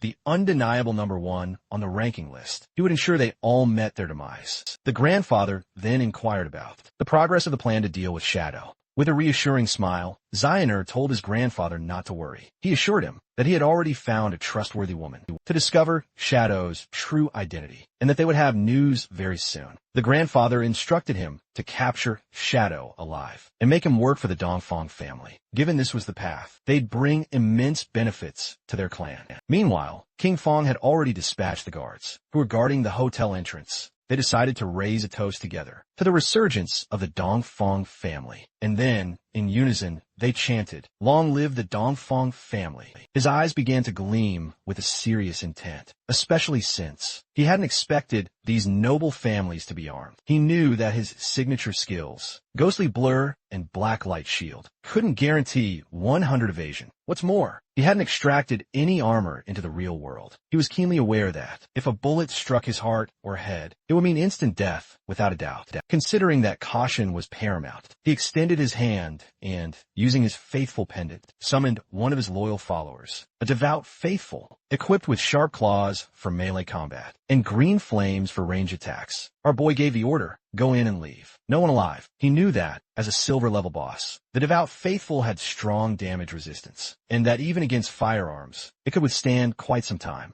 While everyone was distracted, the devout faithful opened the door. It started roaring, and upon seeing this, everyone panicked, since they had no idea where this monster had come from. With its eyes shining, it began to charge towards them. Witnessing this with a serious gaze, Ziner stood up and began to point at the monster, causing the guards to aim their guns at it. He simply couldn't believe that it was a monster straight from the game, and quickly ordered them to shoot. The bullets impacted against its head, but they had little to no effect. It swung its arm with brutal force, killing one of the guards. It then plunged its sharp claw into the chest of the other guard. As it savagely attacked the guests, Ziner couldn't help but sweat, his heart pounding with fear. The monstrous creature then turned its rage on his grandfather, who panicked, desperately screaming for help. In a split second, instead of rushing to help, Ziner bolted, not daring to look back. He knew he had to get out of there fast, because if he could just escape and log into the game, he'd be safe. His eyes wide with terror, he clung to one thought. As long as he reached level 10 in the game, extracted his skills into the real world, and returned, nothing could ever threaten him again.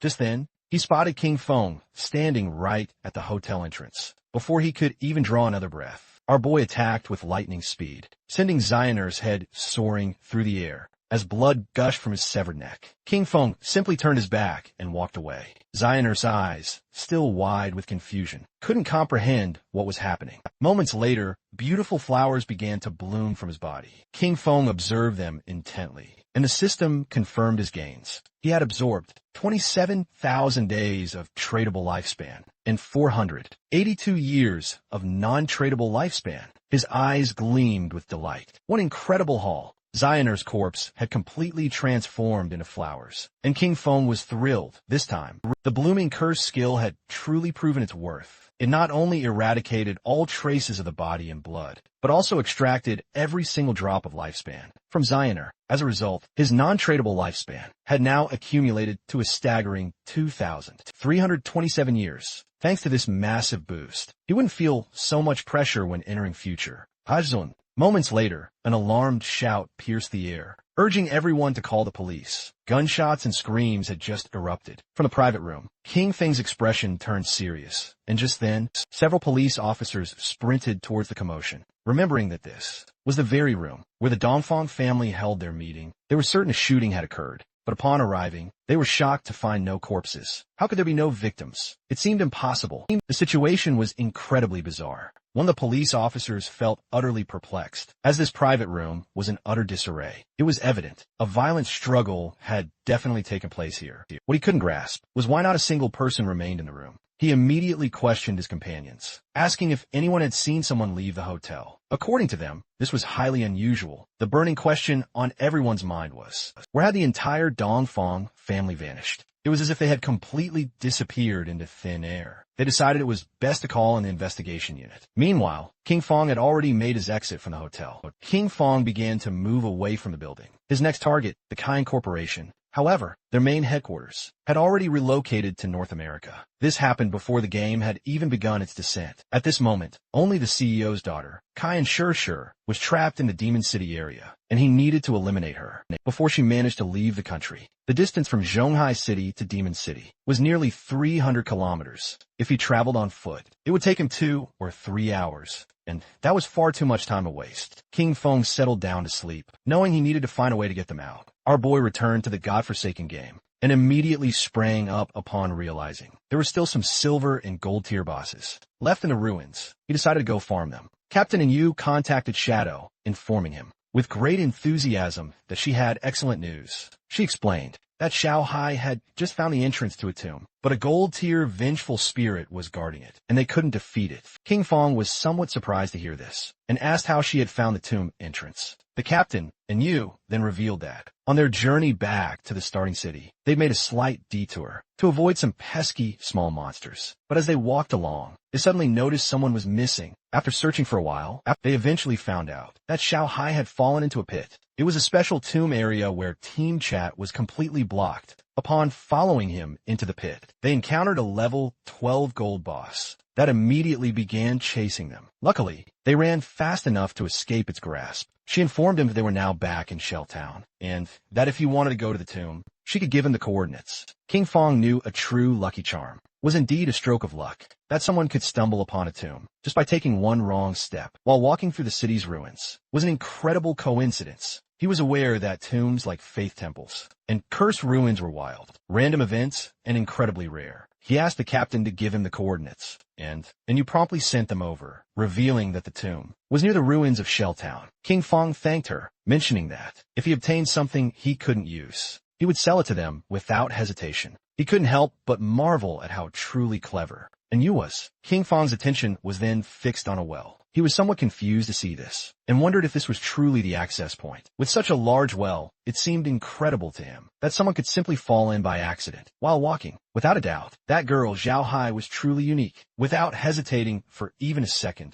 King Feng leaped into the well. A system window immediately welcomed him, announcing his arrival at the Tomb of Resentment, and notifying him that his long-range communication would be blocked. King Feng landed at the bottom, and began to walk down the dark corridor. At that moment, a giant monster suddenly appeared before him. The Wailing Spirit, a gold rank, level 12 creature. King Feng silently began observing the boss. He had never encountered the Wailing Spirit before, not even in his previous life, but judging by its form, he deduced that it possessed extremely high attack power and a wide attack range. It was definitely a physical damage type. This explained why Meng Yu and the others had fled in such panic. The equipment and skill books he'd sold them hadn't significantly boosted their defense. He estimated that Wang Meng, a holy shield warrior with about 5,000 HP at this moment, would likely lose at least half his health from a single hit by this boss. King Feng refocused his silent observation on the boss, aware that if its axe struck him, death would be inevitable. Combining the skills, Blessed Release and Instant Shadow Slash, King Fong attacked quickly, severing the monster's arms. He knew this boss had incredibly high defense, and Instant Shadow Slash's damage was only 80% of normal, but this didn't matter, since the creature wouldn't withstand the subsequent throat-slitting damage from the Blessed Release skill. At that moment, the monster's severed arm started moving toward King Fong, making him panic. Not long after, it exploded, but King Fong reacted just in time, jumping away from the blast zone. He was somewhat surprised. It was a corpse explosion. He acknowledged he had been careless by not anticipating and dodging it. Fortunately, his skill Ghost Blur had activated. Otherwise, he would already be dead. The boss's corpse transformed into a lifespan item. King Fong remembered that in his previous life, something similar had happened. Once, after they killed an unknown boss, a team member excitedly approached to loot the corpse, but exploded, annihilating him instantly. Some teams had even been annihilated by boss corpse explosions, although this typically only happened with platinum-level bosses, and even higher. He certainly didn't expect a gold-level boss in this tomb to self-destruct so spectacularly. Activating Greedy Hand, he swiftly scooped up the loot. A flurry of system notifications then flooded his vision, informing him that, for having slain the resentful ghost, a powerful gold-level boss, he had gained 10 days of tradable lifespan and 20 valuable evolution points. Additionally, he also obtained the skill book, Night Ring Blades, a platinum-level skill. Thanks to Greedy Hand's special effect, he netted an additional 3 days of tradable lifespan. And the Resentful Leather Armor, a platinum-tier item. He was genuinely surprised, because he had actually obtained a piece of equipment and a skill book he could genuinely use. According to the system, the Dark Knight Ring Blade was a platinum-tier assassin skill. It imbued his blade with dark power, dealing dark elemental damage to all enemies within a 5-meter radius, and adding 500 points of dark elemental attack. Its cooldown was 10 seconds, reduced to a swift 5.7 seconds, and the required level to wield it was 11. King Fong was absolutely delighted, as this was exactly the elemental damage skill he desperately needed for his assassin class. Since the Shadow class had higher spirit attributes than strength, its magic attack power surpassed its physical. This perfectly explained why elemental skills,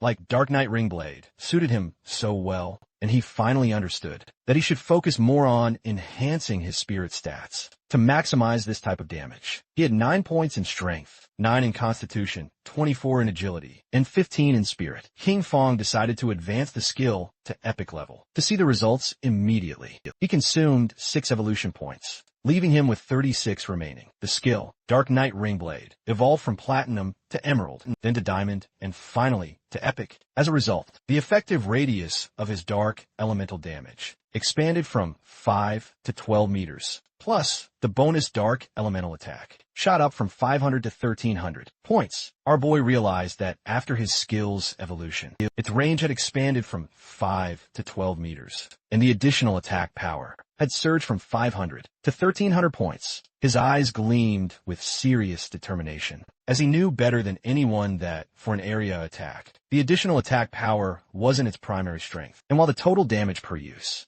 couldn't compare to Shadow Slash's raw power, it was, however, a divine skill for absolutely decimating groups of smaller enemies. Shadow Slash had a cutting range of 5 meters, but ultimately, it was a linear skill. In stark contrast, the Dark Knight Ring Blade was an AoE skill. Its effectiveness skyrocketed when he was surrounded. The system then informed him that the Resentment Leather Armor Platinum level granted him plus 55 physical defense, plus 45 to all elemental resistances, plus 42 damage block, and a whopping 777 health points. The level requirement to equip it was 11. Additionally, it came with the Resentment effect, which granted him plus 30 base attack power. After being attacked, King Fong then advanced toward a giant door, knowing that while the Resentment effect didn't have much immediate impact, the base defense, resistances, and block stats on this leather armor were incredibly high, so he could easily replace his golden Ghostfire leather armor, level 5, that he was currently wearing. The rest of the loot totaled about 20 items,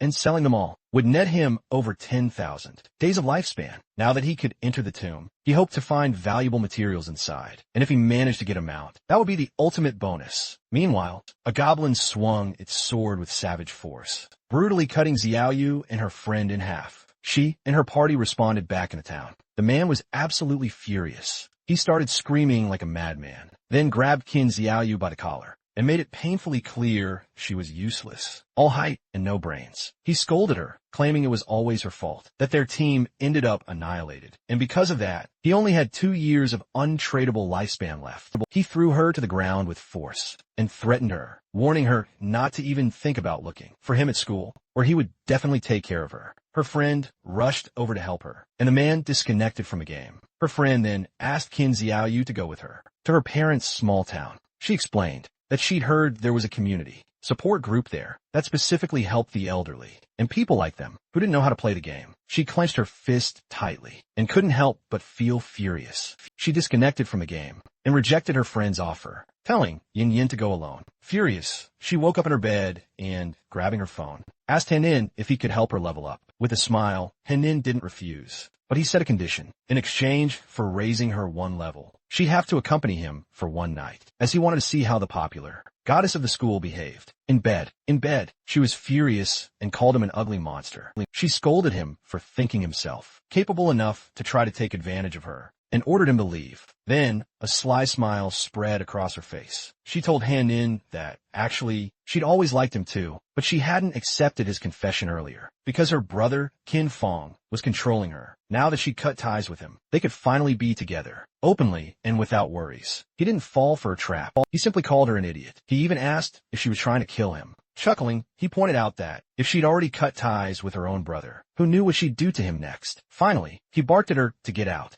Desperate, she started contacting everyone she knew. First, she reached out to Sharp Young Master, inviting him to her house to keep her company and, oh, by the way, help her level up. However, he recognized her immediately and mocked her, boasting he was now a platinum-level talent and had plenty of women, before ordering her to get lost. Next, she tried her luck with Brother Xiaoma, telling him she was bored and waiting for him in Shelltown. The response was just as curt. He reminded her that everyone knew how she deceived Jiang Wei and even threatened to hit her with his new skill. She was sad and desperate. She cursed those men, thinking that not one could be trusted when it really mattered. In her desperation, she lamented that she only had 2.5 years of non-tradable lifespan left and didn't know what she was supposed to do. Her eyes were full of tears. She felt alone. She thought of King Fong and then remembered that he definitely would not ignore her. He must have a way to solve this, and she had to go back and find him to confirm it. It was night, and several hours later, she arrived at King Fong's apartment. For a moment, she thought that once inside, she would find King Fong, apologize with some kind words, and that he would definitely forgive her. However, almost immediately, she rebelled against this idea. She had done nothing wrong. Why should she apologize? She prepared herself to knock on the door, and decided that she could not think in that way. She convinced herself that lowering her head was only something temporary. First, she would pretend submission, so he could help her level up, and she was sure he would accept, because he was the one who had cared for her most. Since childhood, a smile appeared on her face. Once she leveled up, and no longer faced the crisis of her dwindling lifespan, she would completely cut ties with him. This was the plan, and Xiao truly thought she was a genius. Satisfied, she knocked on the door, asking Qin Fong to open up. She started knocking on the door, calling for Qin Fong to open it. She insisted, wondering aloud if he might be asleep. Then, she announced that she had returned. Her tone became increasingly pleading, begging him to please open the door. Furious, she kicked the door open,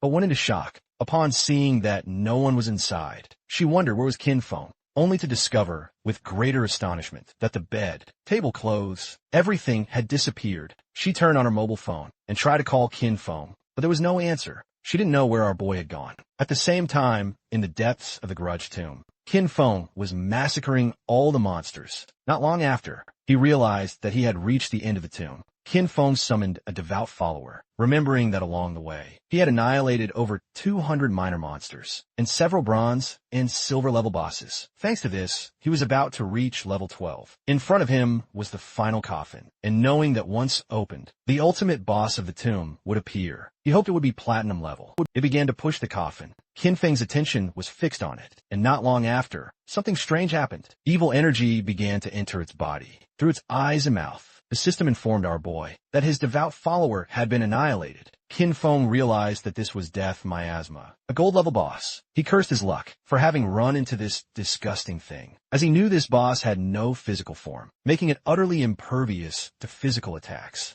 He then recalled his past life's memories, how someone had unleashed this very boss, only for it to spread to a nearby base, leaving countless unsuspecting civilians dead or wounded. Falling victim to its possession was nothing short of a death sentence, unless a teammate could help dispel it, or if you were one of the rare classes that could utilize a special invincibility skill to survive. Our boy's eyes suddenly narrowed, filled with resolve. So, he decided to use the Dark Knight ring blade. Dark shadows began to spin around his body, allowing him to finally glimpse its true body. Hidden deep within the miasma, King Fong plunged his dagger into its true body, and a system window promptly materialized, announcing he defeated the gold-tier boss. Death Miasma. King Fong knew this boss's true strength far surpassed the platinum level, despite being classified as gold tier, with its drops only being gold grade. Luckily, the skill he'd recently mastered, Dark Knight Ring Blade, dealt magic damage. Its corpse transformed into a lifespan orb, and with greedy hand, King Fong scooped up the loot.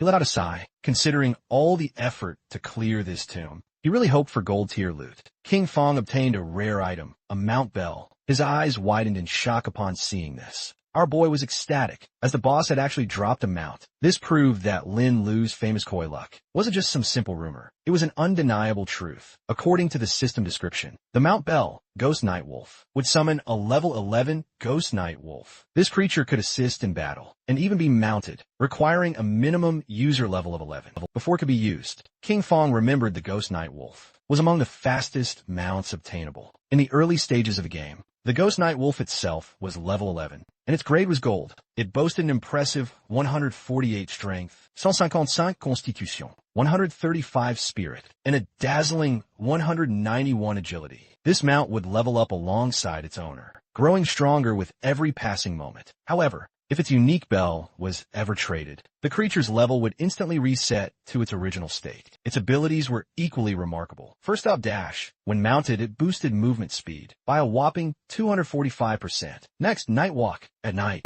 it let the mount stay permanently invisible at level 1 stealth. Attacking from stealth would break this effect, but added 120 reveal damage to the target, and took a full 60 seconds to re-enter stealth. Then there was Pounce. This skill allowed the mount to pounce on a single target 3 times in rapid succession, with each hit dealing an additional 260. 7 physical damage on a 12-second cooldown. And finally, Wolf Howl. It granted allied units a bonus of plus 35 attack, plus 35 physical defense, and plus 35 to all element resistance for a solid 180 seconds, with a 600-second cooldown. King Fong immediately recognized this wasn't just a mount, but a powerful battle pet too. The fact that it even possessed a stealth skill made it an absolutely immense gain. As night fell, King Fong, mounted on the Ghost Night Wolf, emerged from the ruins and began his journey to his next destination. His plan was crystal clear: reach level 15 and accumulate enough lifespan to be able to extract the mount. Once he disconnected from the game, he would head directly to Magic City to eliminate Qian Shur, cutting off any future threat at its very root. King Fong passed by the Zhonghai Coliseum and recalled it covered an immense area featuring 2 additional underground levels, forming a complex, winding labyrinth. This place was crawling with monsters, making it the perfect site for him to power level quickly with nimble, precise jumps. The Ghost Night Wolf scaled the top of the Zhonghai Coliseum wall, packed with formidable monsters, who immediately locked their gazes on our hero. The Ghost Night Wolf lunged into action. King Fong and his beast plummeted from the sky, straight towards the monstrous horde. King Fong's eyes blazed with fierce determination, unleashing his Shadow Instant Slash. Our hero utterly obliterated the monsters. Meanwhile, in another part of the ruins, we find Anu swiftly using her sword, slaying one of the many monsters in the area. The monster's corpse instantly transformed into lifespan, and she breathed a sigh of relief. Her teammate, Mon Ailing, son of a department head in Zhonghai City, began to applaud enthusiastically, gushing, just as expected from Captain, "Your damage output is insane." He mused on the sheer power of her hidden class, Dragon, Swordsman, and declared that Anu was undoubtedly the woman he'd set his sights on. She pointed out that this golden boss was only level 8, and yet they've been fighting it for over 10 minutes. This made her truly unable to fathom how Shadow had managed to solo kill a platinum boss. Mon Ailing, while praising her, quickly dismissed Shadow's achievement, claiming he was simply a stealthy assassin who relied on stealth to slowly chip away at the boss. According to him, someone with that playstyle would never truly become great. He felt smug, knowing that luckily, and you didn't have any influential backing. With his status as an official son, subduing her would be a piece of cake. And you then asked, wouldn't a mediocre archer like you be even more suitable for the task of slowly wearing down a boss? Mon ailing dramatically fell to his butt on the ground and indignantly explained he was an upright person who wouldn't stoop to doing something like that. With a grave expression, he revealed, I've heard that Shadow has a truly terrible character and is a ruthless killer in the real world. He then mentioned, I also know a hunter from the Metropolitan Police who already possesses level 3 anti-stealth skills. He suggested we should find a way to set him up and discover Shadow's true identity in the real world and then seize control of him. He argued that someone like Shadow could only be trusted if he worked for his organization. Otherwise, incidents like those with Song, Fei, and John Lai would just keep happening. He was tired of cleaning up Shadow's messes. And Yu and Wang Ming exchanged a look, then burst out laughing at Mao Niling. They asked him, did you truly not understand? They explained that the situation wasn't that Shadow begged them to clean up his messes, but quite the opposite. It was they who had to clean up what he left behind. Only in this way could they ensure their interests aligned with his, thus allowing cooperation. They reminded him of Shadow's incredible achievements. The first global kill of a golden boss, and the first kill of a platinum boss, both solo, with a furious expression. Mao Niliang made it clear that, to him, Shadow was nothing more than a fragile assassin. He rhetorically asked, how could we not control him? That as long as our anti-stealth level remained on par, calling them a bunch of nobodies. He scolded them for daring to reprimand him. He then turned to Enyu, declaring that she should watch closely because he would ruin Shadow's reputation and capture him. He stated that when this happened, she would be on her knees before him, apologizing and begging for his forgiveness. Wang Ming asked Enyu what loot the boss had dropped. She replied that it had dropped a piece of gold tier equipment for a priest, a silver tier equipment, and a silver tier skill book. She started touching her chin and remembered that Shadow usually sold them several pieces of gold and even platinum equipment. This made her wonder how many bosses he had actually killed, or if his talent was treasure hunting, and all these items came from opening chests. With a serious look, Wang Ming revealed that he was a little worried, and you couldn't help but feel somewhat confused. Wang then revealed his concern, bringing up the case of the Zhang restaurant, the incident in which the entire Dongfang family was murdered. During a gathering then, he raised an unsettling hypothesis. If Shadow had been responsible for this, were they still supposed to clean up his messes? Wang admitted that he still didn't understand Shadow's personality and expressed his fear that he might actually be a ruthless serial killer in real life. She knew about this case. The superiors were taking it very seriously, and everyone was speculating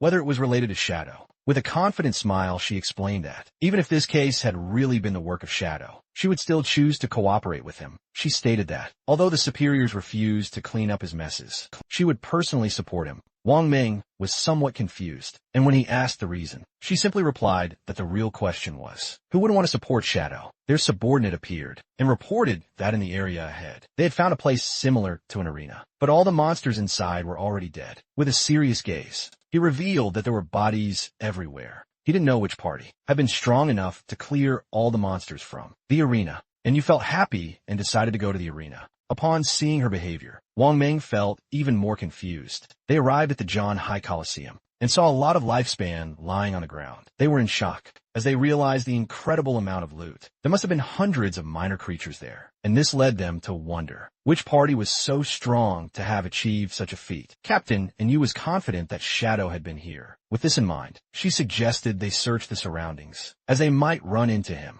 Mona Lien questioned why she was so sure it had been Shadow. Captain Enyu responded that the reason was simple. He was number 1 on the leaderboard. Their party was hot on their heels on the leaderboard, and since they couldn't pull off anything like this, it had to be Shadow's doing. Mao Nailing was absolutely furious and revealed he also possessed invisibility. He could do the same. It would just take him more time. That's all, he said with a smirk. Captain Enyu then contacted Shadow, and seeing he'd cleared so many monsters, she figured he must have tons of gear and skill books he didn't need. So she proposed he sell them to them. At that moment, Mon Alien's eyes widened in shock. King Feng, astride the mighty wolf, appeared right behind him. He practically fell on his backside at the sight of the wolf. Meanwhile, Captain Enyu was bubbling with excitement and asked where King Feng had gotten such a mount. King Feng then revealed that, thanks to the coordinates Little Black had given him, he'd managed to obtain the mount. Upon hearing this, Little Black couldn't help but blush, and quickly said there was no need to mention it. King Feng decided to cut a deal with Captain Enyu.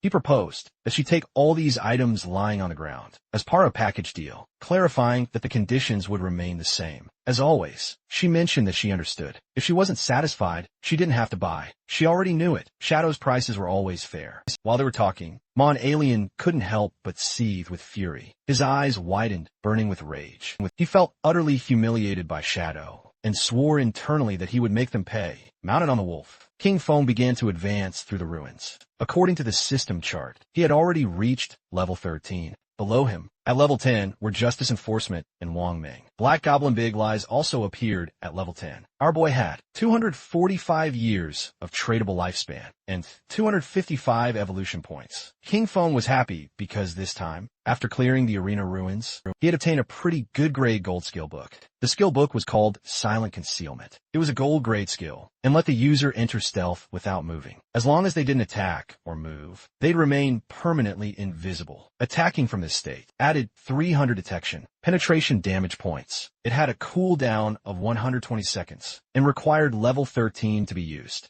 King Feng realized that this skill didn't just strengthen his stealth. Its true power lay in the fact that if he used it in reality and combined it with the invincible states from the game, he could make himself disappear completely. In the real world, he decided to evolve this skill book to Epic, for which he consumed 11 evolution points. The skill improved, going from gold to platinum, then to emerald, diamond, and finally to epic. With this, the additional damage per stealth penetration attack increased from 300 to 800 points. In turn, the cooldown was reduced from 120 to 60 seconds. He decided to evolve other skills as well. First, he consumed 34 evolution points to bring Venomous Dart to the epic level. The skill progressed from emerald to diamond, and finally to epic, improving its attributes. Its maximum range grew to 20 meters. Its on-hit attack damage increased to 400, and it applied the Venom status. This status now dealt 100 damage per second for 5 seconds with no weakness bonus, and did not stack. Next, he invested an impressive 200 evolution points to elevate Graceful Release to the mythic level, evolving from legendary to mythic. Its weakness attack bonus soared to plus 300, and its weakness attack multiplier was doubled,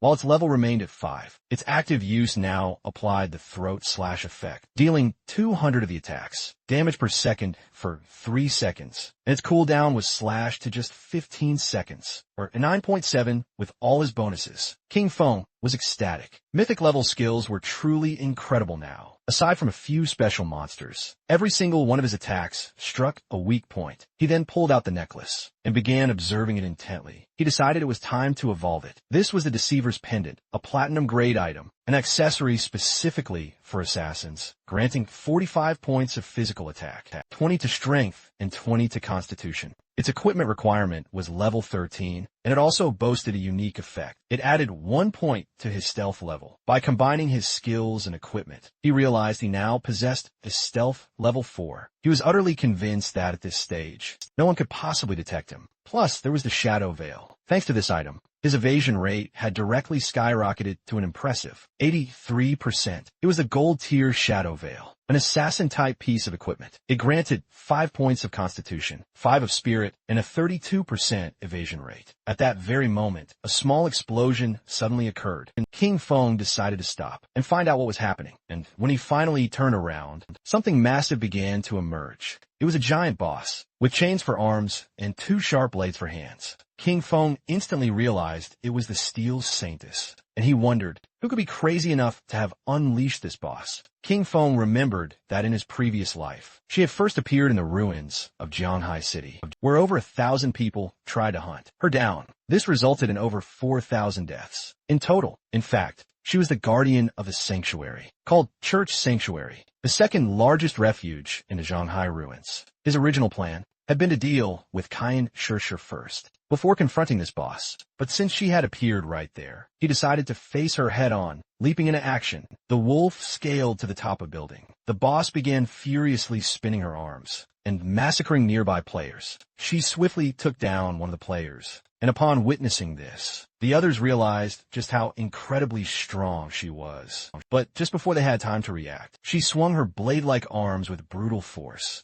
and began to slaughter the other players. King Feng, seeing that these players wanted to face the Steel Saintess, knew that they were greatly overestimating their own abilities. A player, mounted on a tiger, began to fight against the boss. King Feng noticed that he was Dong Wuming, also known as Chun Wuming, wielder of the hidden paladin class. This was an old friend of King Feng's, with whom he had fought for 9 years. In his previous life, without a clear winner, this man was cunning and deceitful. Whenever he was about to lose, he'd always manage to escape with some dirty trick. King Feng remembered that in the past life, the Steel Saintess was defeated by Chun Wuming's guild, the Knight's Sanctuary. This gave rise to the saying West/God, East Sanctuary, since each one controlled, respectively, the western and eastern regions of the Jianghai city ruins. The guild, Knight's Sanctuary, when recruiting its first members, made them sign a very harsh contract that guaranteed their safety, but with a tax rate on their lifespan of up to 50%. Most of the members became black slaves, basically forced to work for the higher tier players of the guild. King Feng's eyes widened with joy. For him, this was simply perfect. He made the firm promise that this time, Chun Wuming would not escape. The boss began to spin her arms forcefully in circles, and while she was distracted, King Feng, using invisibility, landed stealthily near her. His eyes began to gleam with evil intent, and without wasting a single moment, he activated the Dark Knight Ring Blade, and in the blink of an eye, he slaughtered the players. All those nearby, wreathed in a crimson aura. Our hero spun into action with blinding speed, wiping out every player in his path. Witnessing this, Chun Wuming was utterly stunned, realizing it was Shadow. He demanded to know why Shadow was slaughtering his people, insisting they held no grudge against him. King Feng suddenly appeared behind him, a murderous gaze, burning in his eyes, and replied, "Because he doesn't eat beef." Hearing this bizarre reason, Chun Wuming's eyes widened in terror. With a cold, arrogant expression, and utilizing instant shadow slash, King Feng mercilessly cut down Chun Wuming. Afterward, he extended his hand and unleashed the Blooming Curse skill. Not long after, the affected players respawned. Back in their town, Chun Wuming was absolutely furious. He couldn't fathom what Shadow's beef abstinence had to do with them. Meanwhile, his subordinate panicked, as his lifespan had already hit 0. Chun Wuming knew this had to be the effect of a skill from Shadow. He decided they would gather their people for a furious counterattack. But first, they'd move to a new location to level up, and thus recover their lost lifespan. Among them was also Xiaoyu, who couldn't help but burst into tears, wondering why Shadow was directly targeting her. Her lifespan was about to run out completely. The system informed King Feng that his skill, the Flower Bloom Curse, had absorbed for Xiaoyu 4 days of tradable lifespan and 1 year of non-tradable lifespan. King Feng couldn't help but feel a surge of glee. Upon realizing she was also in Chun Wuming's party, his eyes widened even further with excitement. She had just absorbed only this tiny amount of lifespan, a clear sign that she was already in deep desperation. Because of this predicament, she had chosen to join the Knight's Sanctuary Guild as a black slave for him. This was something she utterly deserved. At that moment, the boss lunged, attempting to attack Shadow, creating a smoke screen. Once the smoke cleared, it was clear he had deftly dodged the attack. Using ghostly blur, he knew that in this first phase, this boss wasn't particularly difficult to deal with. The boss, however, seemed somewhat confused. The chains that formed her arms began to tense. Not long after, her arms started to whirl. She had no idea what was happening. King Feng's eyes began to gleam with serious intent. He understood that she only ever swung her chain swords over and over, delivering either targeted or area of effect physical attacks. King Feng materialized right above her and decided to unleash a combination of Blessed Release and Plague Blade immediately following an attack. Blessed Release would inflict the throat slash effect, which in turn unleashed a burst of massive damage. Plague Blade, meanwhile, would detonate with toxin damage 3 seconds after initial impact. King Feng struck with lightning speed, dealing several thousand points of damage to the boss. He then activated Throat Slash, leaving a deep gash across her throat. In the blink of an eye, her HP bar plummeted to less than half. Her eyes began to glow with pure rage. King Feng remained perfectly calm, knowing the true reason she had become the Guardian, lay in her terrifying second phase. After losing half of her health, the demon sealed within her would awaken. All incoming damage was then equally reflected back at the attacker. A legend also claimed that a portal lay hidden inside the demon's belly. Anyone unfortunate enough to be swallowed by it would be transported to an unknown realm, rumored to be deep within a volcano's core. However, in his previous life, no one had ever achieved this feat. He suspected some fools had simply confused this with mechanics from other games entirely. Meanwhile, a group of players was observing the fierce battle. According to them, Shadow was utterly ruthless. The Platinum tier boss had been summoned by the Knights Sanctum Guild, but Shadow suddenly appeared and annihilated them all. Immediately after, he used a single skill that instantly obliterated half of the boss's health, pushing it directly into its second phase. As they chatted, King Feng's attention, who was currently using invisibility, honed in on them. His eyes began to gleam with serious intent. He knew the Steel Saintess had a critical weakness, specifically during her second phase when she attacked. Her damage reflection effect would momentarily vanish. This meant if he struck precisely when she did, he could dodge the reflected damage entirely. However, the snag was his skills like Shadow Slash, Throat Cut, Play Blade, and Poison Dagger, since they all inflicted damage over time. If he deployed any of them, he'd still suffer the reflected damage, and at his current progression level, it would instantly obliterate him. Pondering this, he eyed the players, who had been spying on him from the cliff. He decided to make use of them. One of the players instructed the others to step aside, wanting a clear view of the unfolding events. This man was none other than Anchuan. At the sight of him, the others couldn't help but feel a surge of relief. Anchuan's subordinate then explained that they'd been observing for a long time and had already memorized all the boss's skills. She only has a few, she said with a smile. The girl then extended her hands, revealing that after the boss's HP dropped below half, she suddenly froze. Her body had changed, hinting at newly acquired skills. And just as the boss entered her second phase, Shadow had also vanished. Anchuan couldn't believe that Shadow had been tackling this boss solo. His eyes began to gleam with furious rage. He barked orders to his subordinate, Xiao Tu, activate Red Eye, and check if Shadow is still here. She nodded and immediately began to activate her powers. A small rabbit manifested and scurried near the boss, without drawing her attention. But then, she reported that she couldn't pinpoint Shadow's location. She suspected he had likely already left. Realizing her level 3 anti-stealth couldn't detect Shadow, Anchuan deduced this meant Shadow had definitely departed. He considered it utterly impossible for anyone to possess level 4 invisibility. Anchuan leaped down from the building, leaving Xiao Tu looking somewhat confused. Anchuan ordered her to keep a close watch and immediately alert him if Shadow returns. She nodded her head in understanding. Anchuan landed, his swords already drawn. His eyes sparkled with pure joy, and a confident smirk played on his lips. According to the other players, he was practically inviting death itself by trying to solo a platinum tier boss. However, one of them recognized him. He'd seen him before in the starting town, defeating a gold tier boss without taking even a single scratch. It was then revealed his class was Soul Warrior, which granted him a guaranteed 100 dodge whenever he rolled, and he was the renowned player, safety first. It was also rumored he was once a top-level global streamer in Souls-type games, boasting ultra-fast reflexes. The boss's attention immediately fixated on him. She attacked, using her sharp, blade-like arms.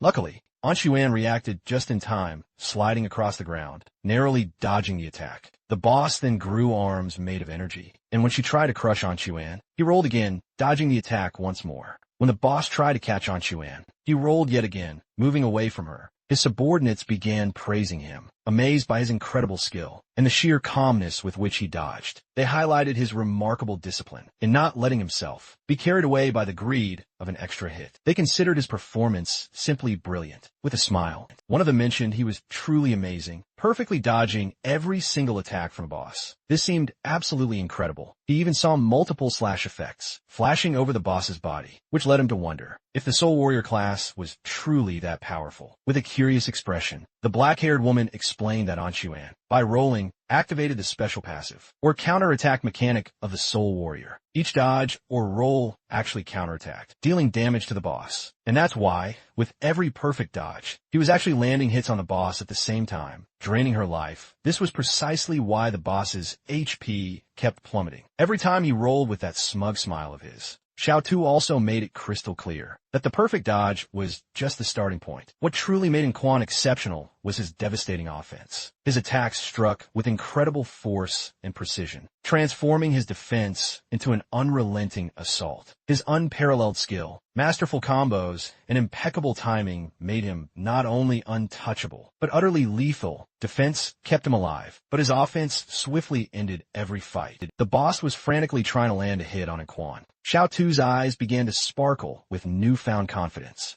as she revealed a crucial detail. If the perfect dodge successfully activated during a roll, Quan's very next attack would bypass 50% of the boss's defense. Quan confidently turned around, ready to face the boss head-on, and a shimmering blue energy began to emanate from his body. Upon seeing this, his subordinates instantly recognized that this striking effect meant one thing: that next blow would undoubtedly deal 4-digit damage. Quan's eyes gleamed with pure excitement. Just before the boss could even react, he unleashed the incredibly powerful strike he'd been preparing. His movement was a graceful, deadly dance, a single blow splitting into 3 phantom shadows, swift and fierce as a barrage of shooting stars. With absolute mastery, he precisely swung his swords through the boss's defenses, finding every weak point, causing deep, grievous cuts in the blink of an eye. Her HP bar plummeted to less than half. His subordinates erupted in applause, realizing that, before they'd even fully noticed, the boss only had a mere third of her life remaining.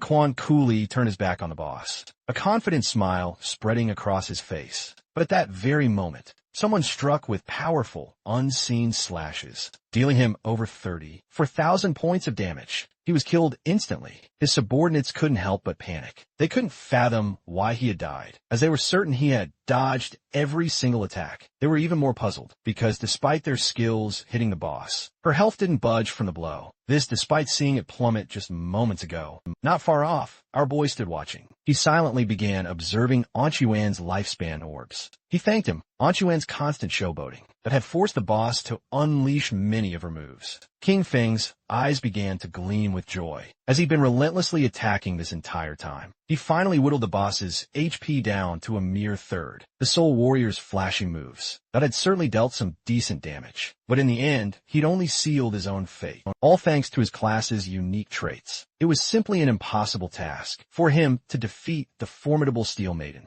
When he rolled, he couldn't attack, and when he attacked, he suffered reflected damage. This was a true curse. The boss began to turn around, and King Feng's gaze locked on her. He knew this wasn't good. With her health so low, the boss was trying to return to the church sanctuary. If she managed to reach it, she would fully recover, making all their previous efforts completely useless. King Feng began silently observing Anchuan's subordinates. Then his eyes started shining with serious intent. He realized the Soul Warrior's demise had thoroughly spooked these players. He doubted they'd ever attack the boss again. However, if the boss didn't make a move, her damage reflection effect wouldn't disappear. It was time to get serious. Our boy landed right in front of her, knowing full well that he couldn't allow her to return to that sanctuary. Upon seeing our boy, the other players were visibly surprised. To them, Anchuan was just a clown. Shadow was the real boss. It seemed terrifying to think that all the cuts the boss had suffered moments before had been his doing. Shadow couldn't believe it. Her level 3 anti-invisibility hadn't even detected Shadow's presence, which could only mean Shadow's invisibility was level 4 or higher. The gaze of one of them fixed on Anchuan's lifespan orbs, and his mouth began to water. Upon realizing that the Soul Warrior's loot, still on the battlefield, he resolved to retrieve it, his eyes gleaming with fierce determination. Our hero activated his black light shield skill. Instantly, a radiant golden shield materialized around him. This incredible skill manifested a formidable 10-layer barrier, each layer designed to absorb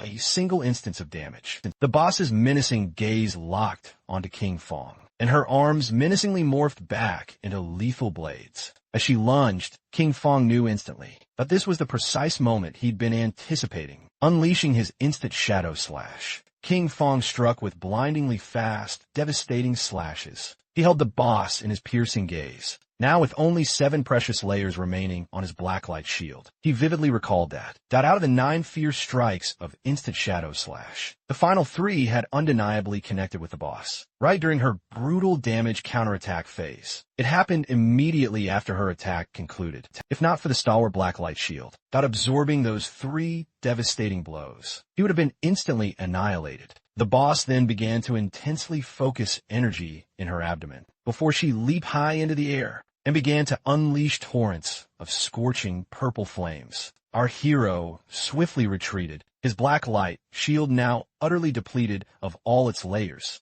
The boss's piercing gaze fixed on him once more, her eyes glinting with pure, unadulterated malice. King Fong quickly comprehended that the devastating damage from the flamethrower attack that was striking with alarming and relentless frequency, even with a legendary dodge rate exceeding 80%. This onslaught had instantly obliterated every single one of his shield's 7 remaining layers. Had he been even half a second slower to react, he would have been instantly annihilated on the spot. As King Fong was momentarily preoccupied, another player brazenly attempted to snatch Anchuan's valuable loot. But our quick-witted hero instantly noticed launching a poison dart that precisely struck the audacious player's forehead. The player was immediately eliminated from the game. King Fong's actions sent a crystal-clear message. He absolutely would not permit anyone to lay a hand on his hard-earned loot. The system then proudly announced that our hero had successfully obtained an astounding 612 days of tradable lifespan and an impressive 67 years of non-tradable lifespan, all thanks to his victory over safety first, and more to come. The Blossom Curse had just devoured 355 days of tradable lifespan, along with 20 years of untradable life. Right from clean hands and feet, King Fong was more than a little surprised, because safety first had an absolutely massive amount of lifespan.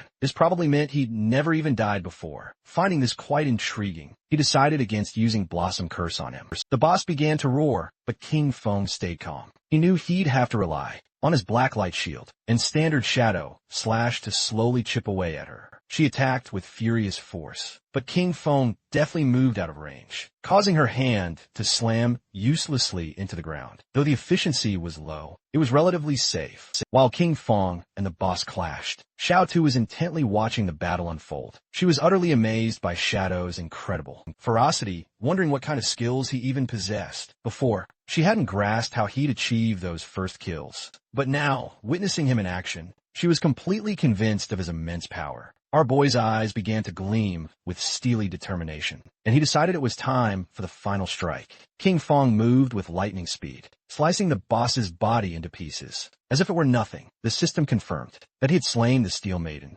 granting him 48,000 experience points, 120 evolution points, and the Church Sanctuary Key. The other players were absolutely dumbfounded. They couldn't believe that Shadow had truly soloed the boss. For them, this was precisely why he was number 1 on the leaderboard. King Fong quickly scooped up the loot. Using his greedy hand skill, he obtained a piece of assassin-type leather armor, an emerald-level item. The Black Flame's gift piercing leather armor. It granted 95 points of physical defense, 120 points to all elemental resistances, 77 points of damage reduction, and 77 points of constitution. Its special effect, the Black Flame's gift. It applies a stack of the Black Flame status whenever he attacks or is attacked. This can stack up to a maximum of 5. Each stack reduces the target's defense and elemental resistance by 7%. However, there's a catch. The weakening effect is lower against emerald-level bosses, or higher. Still, our boy felt happy. This single piece of emerald-tier equipment here provides better defense than what others get with an entire set of armor. Plus, it comes with the Black Flame's gift effect, which weakens the target's defense and elemental resistance. This makes it much more useful than what the Soul Purifier dropped earlier. He also snagged the skill, Assassin's Instinct, an emerald-tier skill. It grants him the ability to partially perceive the silhouettes of invisible units,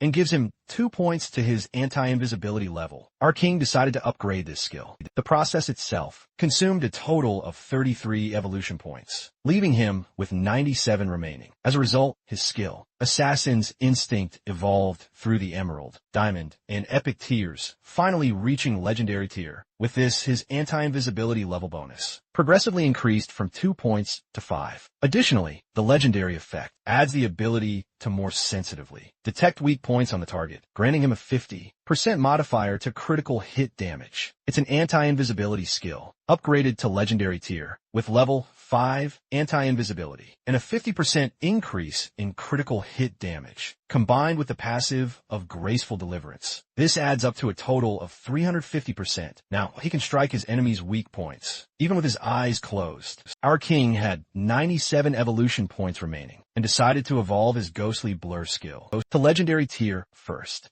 It consumed 80 of his points, leaving him with 17. Ghostly Blur just evolved from epic to legendary, boosting its passive evasion rate from 75 to a whopping 85, and granting full damage immunity every time evasion triggers. Just then, Captain Anyu and the others showed up. She started greeting our boy and asked if he'd snagged any good loot. King Phone looked puzzled, unsure what was up with Anyu. With a smile, Captain Anyu then mentioned that she hadn't checked the leaderboard earlier and never expected him to hit level 13 in a single night. According to her, this was absolutely crazy. Wang Meng mentioned they'd been grinding all night and hadn't even reached half of level 11. His speed was simply unreal. Captain Anyu then playfully hit Wang Meng on the head, telling him not to talk nonsense. She knew that men always leveled up faster. King Feng still looked a bit confused, but then he explained that he'd scored some serious loot. He'd already appraised it at 45,000 days of lifespan. Altogether, in a single package, she decided to give him the lifespan, and the system confirmed the transaction was completed.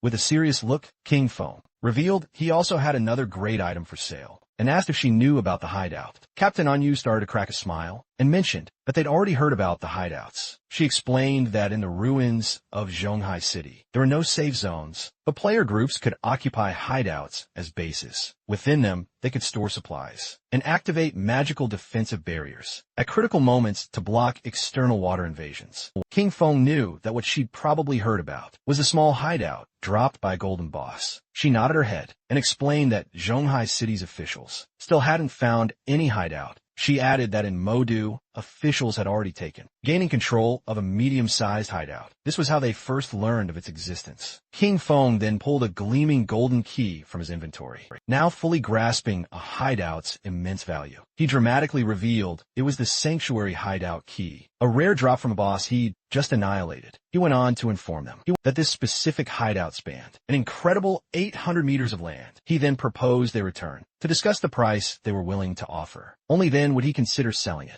Captain Anyu and Wang Ming were utterly stunned, knowing full well that the larger the hideout, the stronger its defensive capabilities, and the more robust its internal infrastructure. A hideout of 800 meters was more than ample space for every single member of Zhonghai City's official forces to have their own private room. Inside, she extended her hand, her expression one of eager curiosity, and asked, "How much are you planning to sell such a massive hideout for?" King Feng decided they should go back and discuss it first, to see what price they could truly offer. He knew that in his past life, this very hideout could fetch an astonishing 2,000 years of lifespan if he managed to sell it to the government. This, combined with the lifespan he already possessed, would be enough to extract all his gear, skills, and levels into the real world. With a visibly nervous expression, Captain Anyu accepted his proposal and assured him she would immediately report it to her superiors. Then she mentioned something else and asked for his help. They just received news that 7 gold-tier bosses had appeared together in Dark Moon Town, where many had already perished. Because of this, they were willing to offer 10 years of lifespan if Shadow intervened to eliminate them.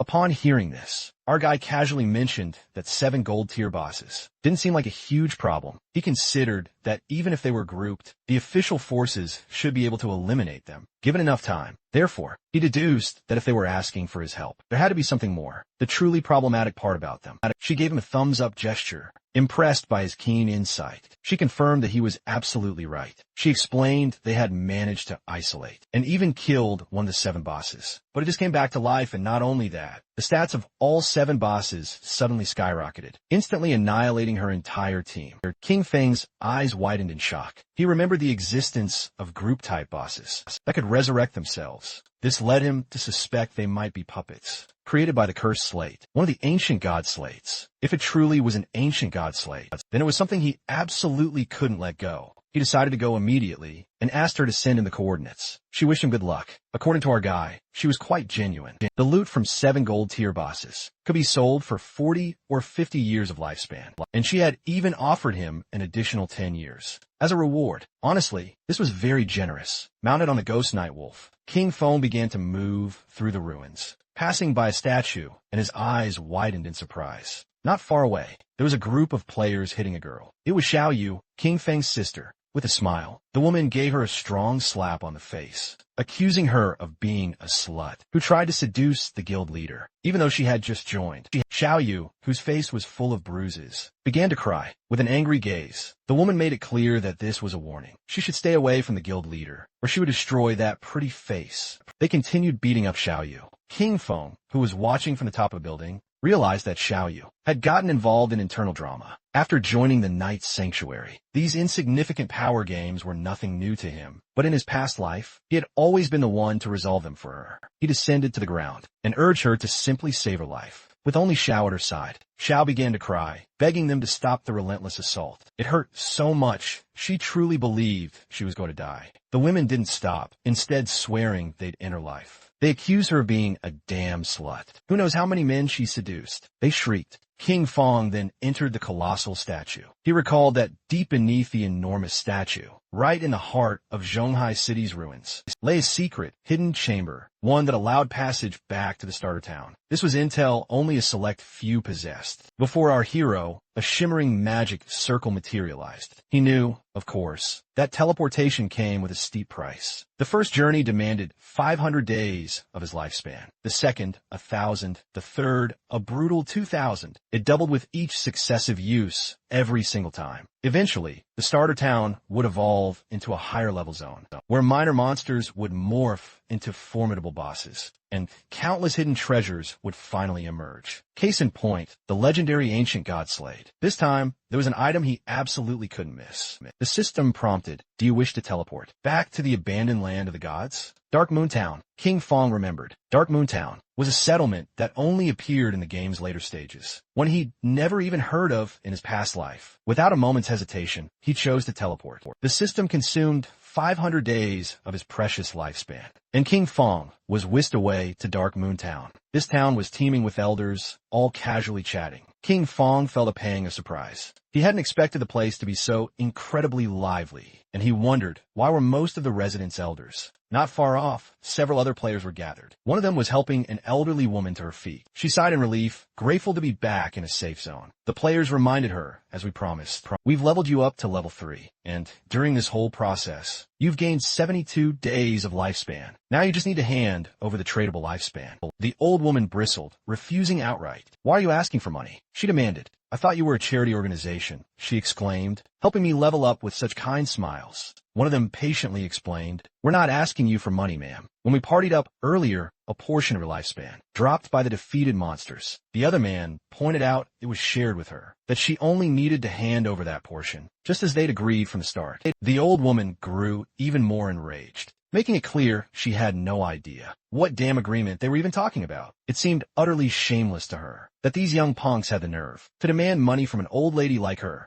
The players attempted to calm her, explaining that she was sorely mistaken. They were helping her level up absolutely free and only asked for the lifespan in return that the monsters dropped. They clarified that unless she partied up with them, the lifespan wouldn't be shared with her, and she wouldn't gain the same experience. The old woman shrieked for them not to touch her, and let out a piercing scream for help, accusing people from the Mengsha River Guild of harassing her. Just then, someone suddenly grabbed her from behind and roughly threw her to the ground, leaving both her and the players utterly bewildered. It was King Feng. He seized her by the neck, his gaze absolutely murderous, then drew his dagger, not hesitating for a second. Our boy finished her off. Upon noticing this, the two players couldn't help but feel utterly baffled and went completely into shock. Lifespan orbs shimmered into existence on the ground. Our boy pointed out her lifespan was right there on the ground, and now they could claim it for themselves. The players immediately erupted in celebration and eagerly wanted to know which expert had just intervened to help them. King Feng simply stated he was just doing a small favor.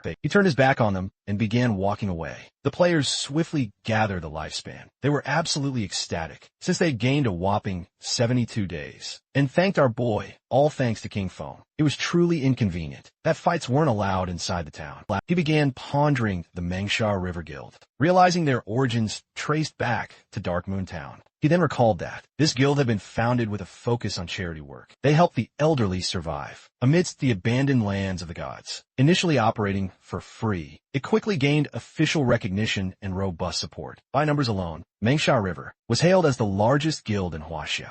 King Feng's eyes lit up. He believed that in this chaotic apocalypse, it was precisely when people like these were needed. It was night and deep within the forest. A fierce battle raged against a monstrous mud creature. Two mages were on the scene. One of them urged her friend, Mother, to unleash a lightning strike. Mother complied, channeling energy into her magic staff. Soon after, a thunderbolt erupted from the ground and slammed into the monster. The party swordsman seized the perfect opportunity and bisected the creature. Its dissolving corpse transformed into shimmering orbs of lifespan. He sighed in relief. The monster finally vanquished. The girl cheered, declaring them the absolute best. The player known as Mother remarked that if they just paid attention to tutorials, they too could easily defeat small monsters. As they journeyed through the forest, the boy asked Yin Yin if her good friend, Xiao Yu, had truly joined the Knights Sanctuary Guild. He'd heard their membership fees were incredibly high. Yin Yin nodded, adding that she had invited Xiao Yu to join them in the Mengsha River Guild. With a heartfelt expression, she explained that she told Xiao Yu Mengsha River was a charity guild where many players like them, who weren't naturals at gaming, helped each other out. Even experienced players guided them, but Xiao Yu still refused. The other player recalled that Xiao Yu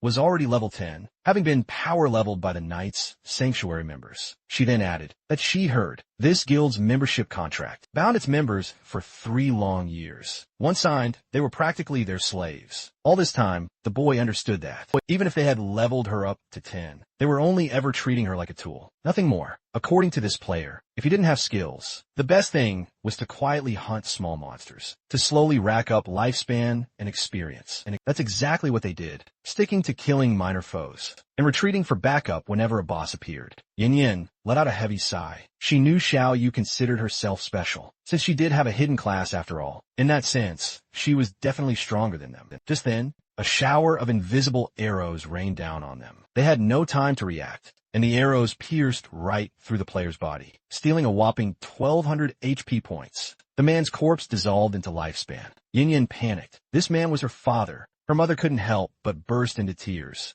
The archer who fired the arrows couldn't help but grin. He'd instantly wipe him out with just one skill. The masked man told him to stop spouting nonsense, claiming it was impossible for the Mengsha River Guild to have any real experts. They were just trash. They wondered what kind of skilled player would ever want to carry those old folks, insisting they were all scum. They approached Yin Yin and her mother with a smirk. The archer demanded they hand over all their lifespan. Yin Yin couldn't help but feel terrified. She knew the authorities had officially forbidden in-game player killing, and remembered that these attackers were risking becoming wanted criminals. The archer then pointed his finger at her with a smile, making it clear he didn't give a damn about the authorities. He decided to cut the chatter and gave them 3 seconds to hand over their lifespan. The player named Mother immediately obeyed. Yin Yin, however, stood firm, telling her mother not to even think about it. She urged her to quickly call for help from a guild, channeling power as she bravely held them off. Witnessing this sight, the archer immediately ordered his men to attack. Their mission: kill the older one and keep the younger one alive for some twisted fun.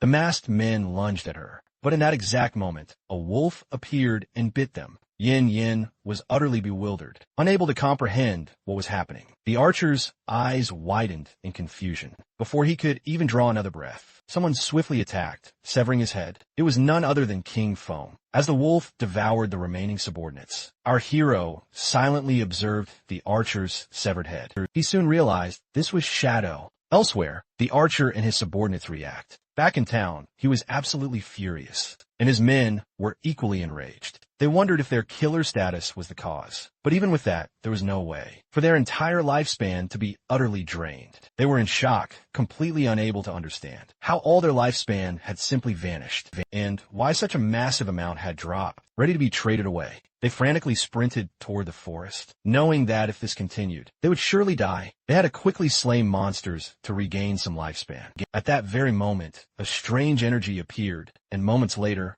a sword of pure energy descended upon them. The energy froze them, rendering them immobile. A figure then approached them. They knew they had finally been caught for their reckless wandering and preying on other players. There were two priests. The man clutching the skill book declared that they were official bounty hunters and that, according to the law, they were going to place them under arrest. Therefore, he demanded their real-world information. The other man fixed them with a serious gaze and made it clear that if they resisted, their lifespan would be instantly terminated. Meanwhile, back in the forest, flowers mysteriously began to sprout from the archer's corpse. Yin Yin was overjoyed and showered our boy with thanks. She knew, deep down, that without his help, both she and her mother would have been utterly doomed. King Feng, meanwhile, stared intently at the ground. He never expected Chu Yin to be such a noble person. So kind-hearted, so incredibly brave. She was a stark contrast to Qin Xiaoyu. How they'd ever become best friends was beyond him. But fortunately, they had long since gone their separate ways. And just like that, King Feng vanished without a trace. Noticing his sudden departure, Yin Yin and her mother were left utterly bewildered. Yin then carefully picked up the lifespan orb. Her eyes immediately filled with a deep confusion.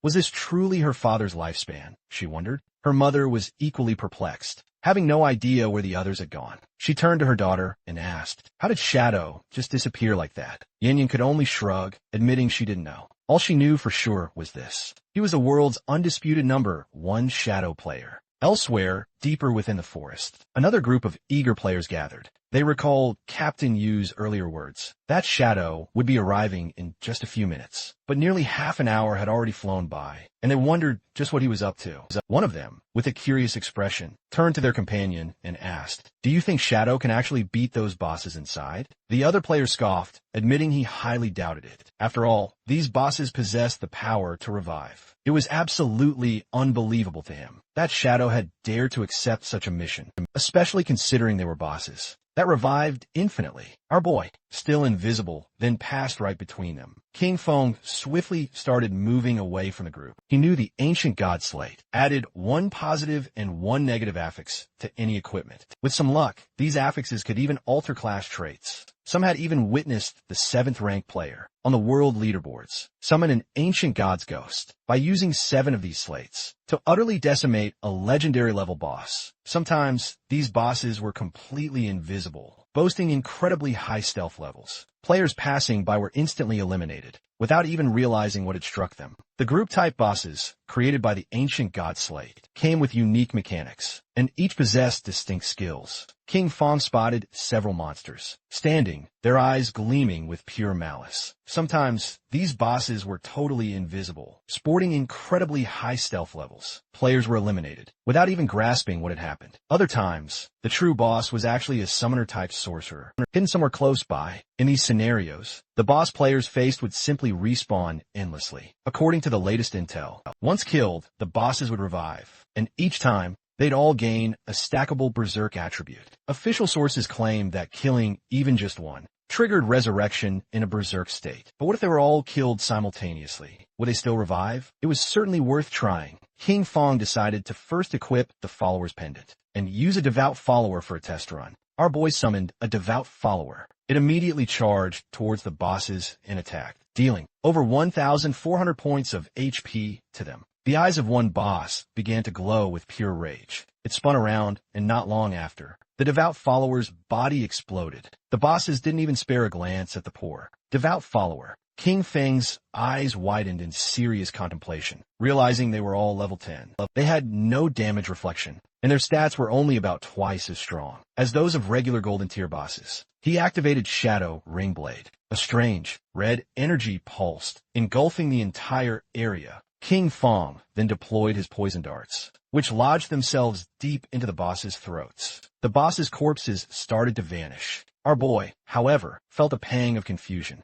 They hadn't dropped any loot. Just then, the bosses began to fuse, transforming into a much more formidable monster. It was absolutely gigantic. The colossal boss then began to charge King Fong, who instantly went on high alert. He knew eliminating them simultaneously had been a correct move all along, and that they just entered the next phase. But then, he spotted strange symbols covering the giant boss's body. The boss lunged, but our guy skillfully dodged the blow. He immediately recognized the symbols on its body as ancient god script. Deciphering the individual words, he read, Disaster Sky, Ancient, Tuowu, God Sea. After reorganizing them, he translated them to reveal the boss's true name, Euthos the Calamity Ancient God. As the boss slowly, steadily closed in, King Fong grew confused, unsure how to proceed. Then a thought struck him. Should he attack different parts of the boss, in the order of the characters? It wasn't for nothing, after all, that he'd invested so much personnel and resources into studying ancient god script to overcome the ancient god ruins. King Fong then moved like a phantom, attacking the symbol on the boss's leg. He then struck the symbol on its arm, followed by the one on its chest. Instantly, poison began to seep from the boss's body. It opened its maw wide, roaring in absolute agony. Its massive body started to disintegrate, plummeting into the water. Our boy snapped to attention, bewildered by the unfolding events. Then, eerily, coffins began to emerge from the depths. The boss, meanwhile, started to float, its form distorting. Its body mutated wildly, and moments later, multiple monsters burst forth from within it. Roaring, King Fong quickly noticed that the embossed inscriptions on the coffins matched, confronting the monsters one by one. Apparently, at this stage, he had to slay them right by their coffins. He could already spot the ancient god slate. This felt like its ultimate, final phase. The monsters began their charge, hurtling towards our hero, but he stood his ground, firm as a rock. His eyes, ablaze with fierce determination, began to gleam. Suddenly, crows started swirling ominously over the area, right where our hero was locked in battle against the fearsome ancient god slate. The attention of all nearby players instantly fixated on them. They felt a mix of confusion and burning curiosity, unsure if the tremors they were sensing signaled an earthquake or if the valley's violent movement meant the boss was finally going berserk. Because of this, they decided to cautiously go take a look. With a curious glance, the team's mage demanded, "Where the hell is Shadow?" Her friend retorted, there was no way he could possibly defeat this boss, so he probably wouldn't show up at all. The swordsman of the party's eyes widened in sheer surprise as he urged his friends, come take a look. The entire place was completely empty. There was no trace of King Fong or the boss. This left all the players utterly speechless and in shock. They began to tentatively walk around the now cracked ground, noticing massive fissures appearing everywhere, wondering if the earthquake had just wiped out the boss, or what on earth was truly happening. Their captain then communicated with them, ordering them to retreat. Shadow has already taken care of the boss, he stated. The players' eyes instantly filled with utter surprise and pure confusion. They simply couldn't believe that Shadow had defeated the boss all by himself. The coffins were empty, the chains utterly shattered. They remembered how, just a moment ago, they still harbored deep doubts that Shadow could defeat all 7 of those bosses. Now, barely 10 minutes later, all of them had vanished without a trace, and they hadn't even noticed King Feng's arrival. They just stared, wondering how he possibly did it, especially since the bosses were supposed to respawn. It was then and only then that they truly began to grasp their leader's brilliant decisions. Meanwhile, bathed in the soft moonlight, walked King Fong, a mysterious slate clutched firmly in his hand. In his opinion, this round's haul wasn't bad in the slightest. His eyes lit up with pure joy. He had officially leveled up to level 14, all thanks to the 7 bosses and his greedy hand skill. He racked up a grand total of 294 evolution points. But most importantly, however, was finally getting his hands on this ancient god slate. With its intricate mechanics, the authorities wouldn't be able to decipher it. In less than a month's time, the losses would be absolutely catastrophic. He spent 210 evolution points, leaving him with a solid 115. His incredible skill, Shadow Flash Slash, had evolved from epic to legendary. The improvements were absolutely monumental. His blink range shot up to 40 meters. Stealth duration extended to 15 seconds, and the cooldown slashed to just 8.8 seconds. The skill now delivered 9 powerful slashes within a wider 6-meter area, and each hit also added a whopping 700 attack power. However, the most game-changing improvement was a brand new effect. Each slash now granted him a protective shield, equal to 100% of his maximum HP stackable up to 9 times, and lasting for a full 60 seconds. Our boy was brimming with confidence, and he couldn't help but feel utterly cheerful, because from now on, if all 9 slashes of shadow, flash, slash connected, his effective HP would become an astonishing 10 times greater. His margin for error had just skyrocketed. He turned invisible and started making his way through the area,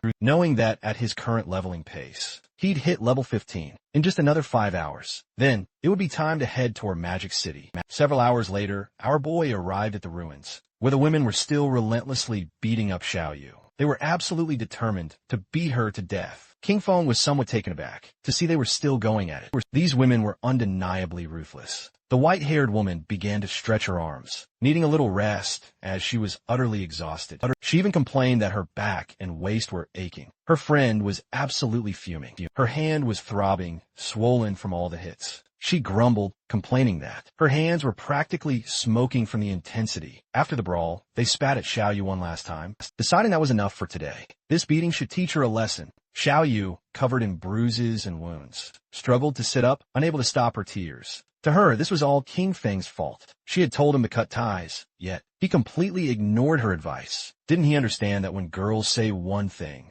they often mean the exact opposite? Using her magic staff, she slowly got to her feet. Fortunately, she had signed a contract with the Night Sanctuary. Her survival for the next 3 years was secured. However, she paid a steep price, 50% of her lifespan, but she'd still have enough for herself, ensuring she'd grow stronger than Qian and the others. She then cast Holy Healing, a skill that could restore a target's full HP. She was determined, once she became stronger, she'd make sure that everyone who had ever looked down on her wouldn't get away with it so easily. Neither King Feng nor those crazy women would escape her wrath. To everyone's absolute shock, the spell began healing King Feng, who was still invisible. Poor Xiao Yu crumpled to her knees on the ground, thinking she failed her spell again. She wondered, puzzled, where the healing had gone. Meanwhile, in the Magic City ruins, a group of players faced a colossal rock boss. The boss lunged, but the party's tank perfectly blocked the assault, using his shield. Not far away, 3 players were hiding, secretly watching the fight. Among them was none other than Qiang Shi.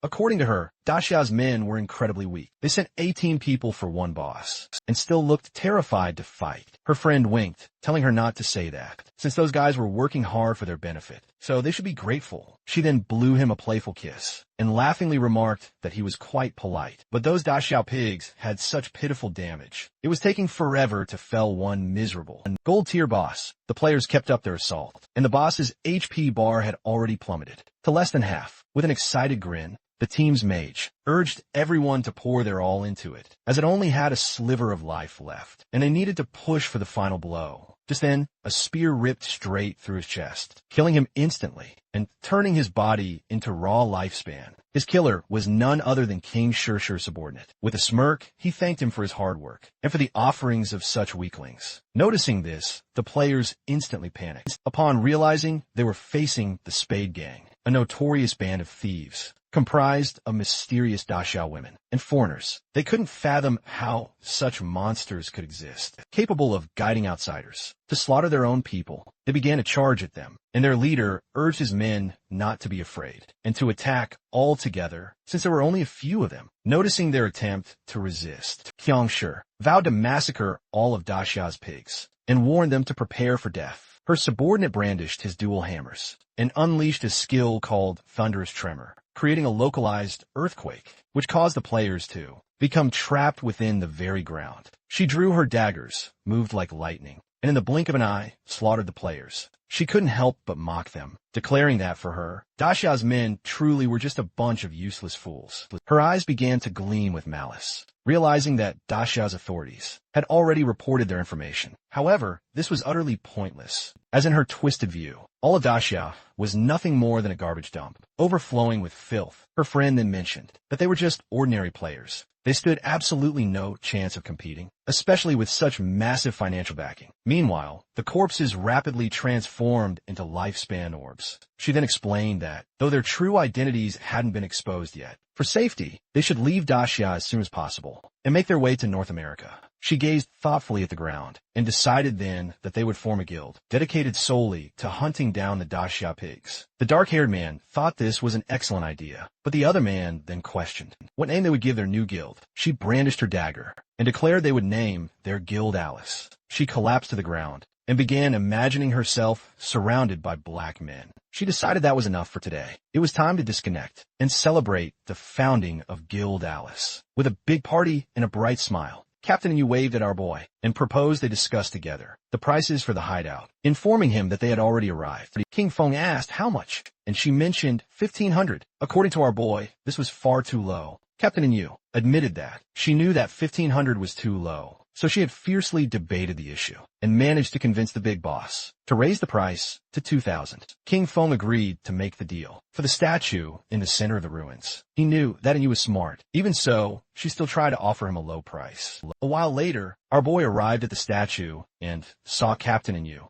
along with several knights. She blushed and with a smile mentioned that she had too much lifespan on her, so the high command didn't feel safe and had organized a military escort for her. King Feng's eyes began to shine seriously. He knew this was nothing, since the authorities still didn't know his true strength, and those guys only knew a trick or two. King Feng handed over the key, and the system chimed in, informing him that the transaction had gone through successfully. He'd lost the church sanctuary hideout key, and in exchange, what did he get? 2,000 years of tradable lifespan. After sealing the deal, King Feng decided to peace out, with Captain and you waving him goodbye. The knights, however, were a bit perplexed upon realizing she'd shelled out 2,000 years of lifespan. Just for this? She quickly clarified that they just didn't get it. This was a hideout that could house hundreds, even thousands of people, and no one but Shadow would be generous enough to part with it, and use timely gift of lifespan was absolutely perfect. This meant he could fully gear up before heading to Magic City. King Feng immediately invested the tradable lifespan he'd just obtained. He consumed 71.2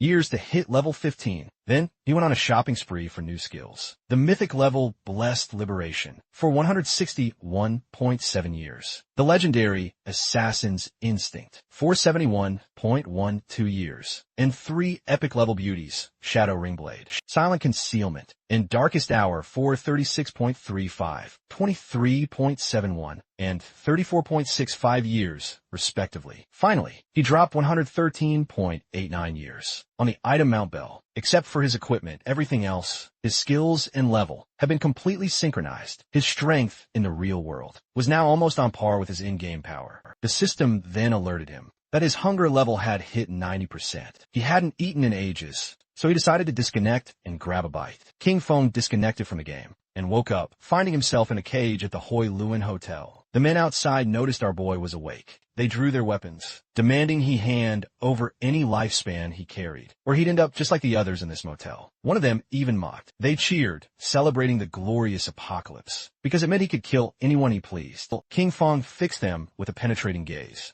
Seeing this, one man angrily demanded he hurry up and hand over his lifespan. The other man pleaded with his boss to let him tear him apart. The bat-wielding man thought that King Feng was so utterly terrified that he'd become paralyzed. He decided it was better to just kill him, just before they could draw another breath. A strange energy began to surge through the air. Our boy unleashed his Shadow Ring Blade skill, and not long after, the entire hotel started crumbling to pieces. King Feng grabbed a pack of instant noodles, realizing that the more power he drew into the real world, the more energy his body craved. At his current strength level, ordinary food simply wasn't enough anymore. Our boy began to devour the instant noodles, knowing that once he dealt with King Shur and her guild, called Alice, he would need to find a way to obtain the divine gifted book. Riding on his wolf, King Feng set off. He knew she was incredibly cunning, much harder to track than Song Fei. However, he could use the mission Kill King Feng that he had previously accepted as bait to lure her, ravenous for the bounty. Hungry, he headed toward Magic City, intending to find something to eat along the way. Meanwhile, in Magic City, King Shur was throwing a massive party.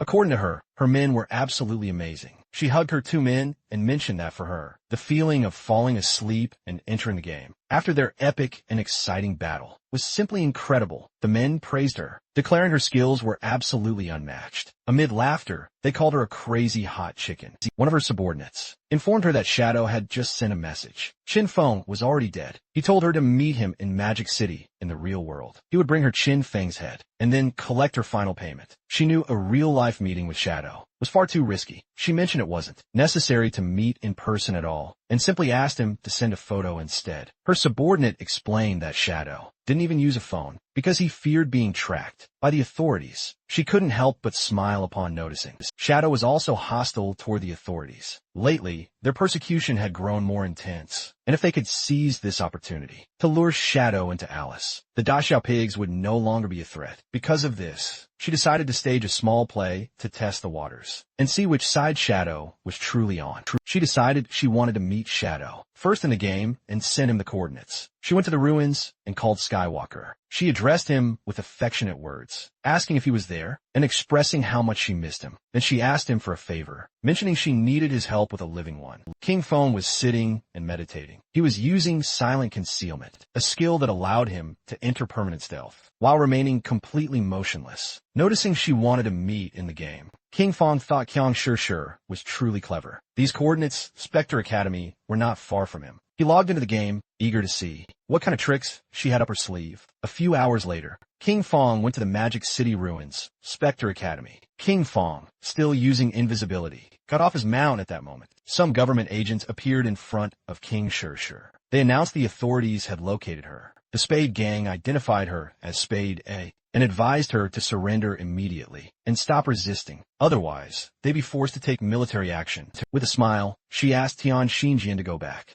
and tell his men from Daxia to remember this well. They were no longer the Spade Gang. Now they were the Alice Guild. Showing off her melons, she made it clear the Alice Guild specialized in eliminating Zyogo's forces. Tian Xinjian and his men couldn't help but turn red with rage. Absolutely furious, they hurled curses at Spadia, vowing that Great Xia's officers would swiftly bring her to justice. They branded her audacity absolutely shameless, with an expression brimming with exhilarating excitement. She brazenly provoked the Daxia pigs to face her head-on. She even hinted that if they put on a good show, she might just get even bolder with them. That very night, King Feng observed everything unfold. Tian Xinjian clenched his fist in frustration, noting she was as defiantly stubborn as ever. He swore he would arrest her, no matter what. King Feng then remembered him. Chu Haonan, codenamed Tian Xinjian. He was a renowned informant who had previously supplied vital intelligence to the Alice Guild, yet only fell from grace in the 7th year. Since the game's inception, he found it incredibly intriguing that Chang Shishir and Chu Haonan were conspiring so early in the game. He realized they had both orchestrated this entire spectacle to test him. If he intervened to help Chang Shishir, he would immediately become an enemy of the authorities. But if he didn't, Chang Shishir probably wouldn't ever meet Shadow in the real world. Our boy then leaped into action, descending from the sky. He unleashed his skill, Shadow Ring Blade, deciding this was precisely the moment to truly display his sincerity. A strange, menacing red aura enveloped Tian Xinjian and his men, slowly draining away their HP. The system instantly confirmed he had slain Tian Xine, Jin, and his entire squad. Chang Shishir and the others stood somewhat confused as the corpses abruptly transformed into pure lifespan. Then, King Feng materialized directly before them and dramatically introduced himself as Shadow. King Feng then approached her, offering a greeting, and reiterated his identity, Shadow. Chang Shishir's eyes widened, shimmering with adoration, and she couldn't help but flush with excitement and a deep blush. To her, he was simply impossibly cool. She utterly adored this type of powerful, decisive man. But then, she unexpectedly began to cry, proclaiming it was an absolute tragedy that Shadow was a Daxia pig. She truly couldn't fathom why such an incredibly powerful man had to hail from Daxia, and so she cursed the entire nation, feeling they were utterly unworthy of him. Her subordinates were utterly astonished to see that King Feng had dealt over 40,000 damage. They immediately recognized this was the power of the world's #1 and swiftly greeted him. Our boy moved like thunder, dispatching the two men in an instant, causing their defeated forms to transform into orbs of precious lifespan. With a chilling expression, he feigned ignorance, claiming he didn't understand a word they said, but assumed they were undoubtedly insulting him. Jiang Shishir was utterly shocked. She quickly clarified they weren't insulting him, but simply greeting him. King Feng played dumb and offered a faux apology, recommending that to prevent future misunderstandings, it was better to speak the Daxiao language in this place. Our boy decided it was time to begin their exchange, but not before ordering her to put on some clothes. With a playful smile, she covered her melons and inquired about King Feng's head. Deep down, she thought Shadow was a total weirdo, but she really liked him. Shadow revealed he had King Feng's head right there with him. He explained he couldn't bring it into the game world, but he could show it to her in real life if she was willing. "I am," she declared. She promptly opened her system window, and with a confident, unwavering expression, decided to believe him wholeheartedly. She had already witnessed Shadow's immense strength, and truly believed he wouldn't lie to her. Shadow successfully obtained 1,500 days of tradable lifespan. Our boy decided it was time for his departure, but she quickly asked him to wait. With a charming smile, she proposed a long-term collaboration, arguing he had the skills and she had the immense wealth. She then informed him that she had a brand new assassination target, and if he was at all interested, invited him to her house that very night. Sticking out her tongue and blushing bright red, she promised she would fulfill his every need.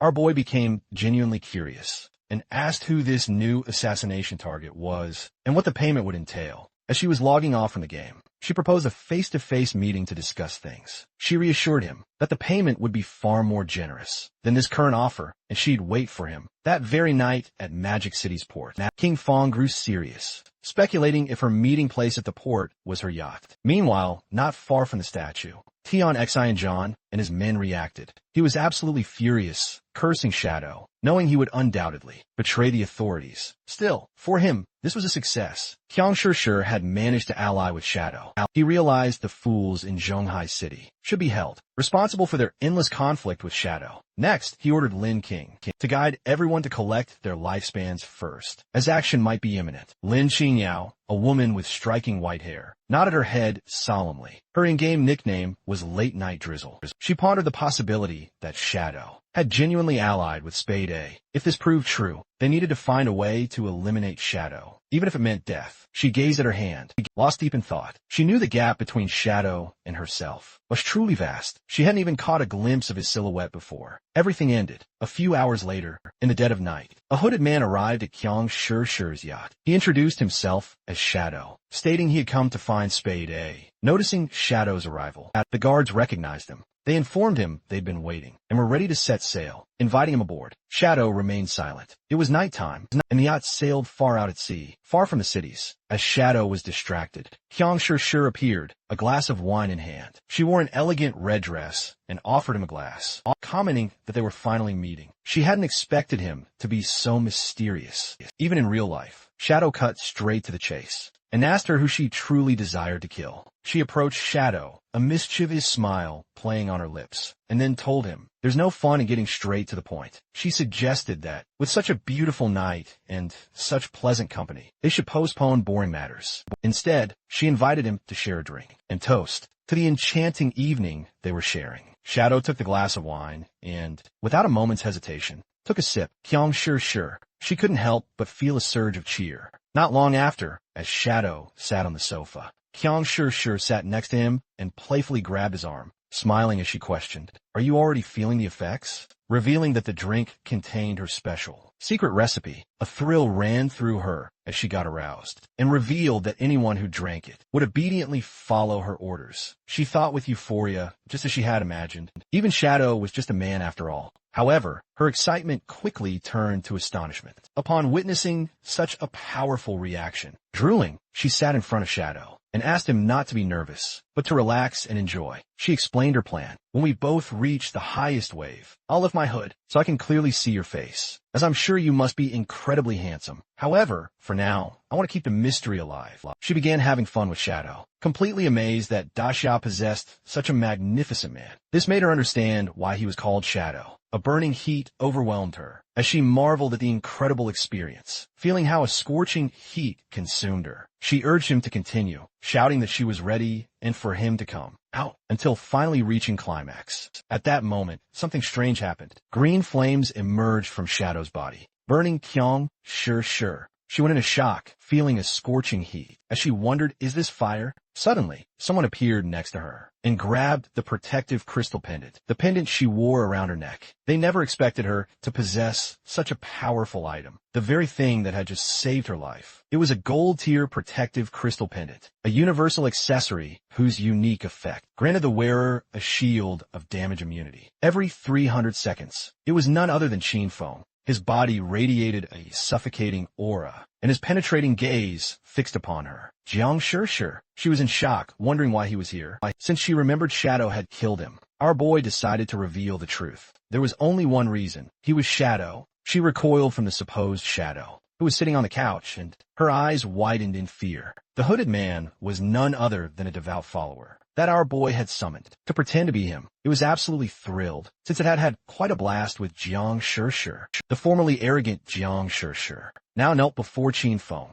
banging her head against the ground. She begged him to spare her life, admitting that she was wrong. She offered him her entire lifespan and pledged to be his slave, telling him he could do whatever he wanted with her. Qin Feng asked about the 5 foreigners who were with her. With her eyes full of tears, she began to bark like a little dog, asking her daddy if he would let her go, in exchange for the information. Just before she could finish the sentence, Qin Feng broke her neck, and while she writhed in pain, he grabbed her phone. Realizing the 5 guys weren't on the yacht, Qin Feng obtained 659 years of tradable lifespan. He wanted to catch them all at once, which was a shame. He decided the first order of business would be to use Jiang Shirshir's phone to call the authorities. Not far from Jiang Shirshir's luxurious yacht, police boats began speeding toward it. A shocking, large-scale murder case had just been reported on a luxury yacht. Among the victims was none other than the heiress of the powerful Chien group. According to a reliable informant, the killer's unique methods closely mirrored those of Shadow, the infamous gamer, making their identity almost certain. The investigation team was immediately dispatched to the gruesome crime scene.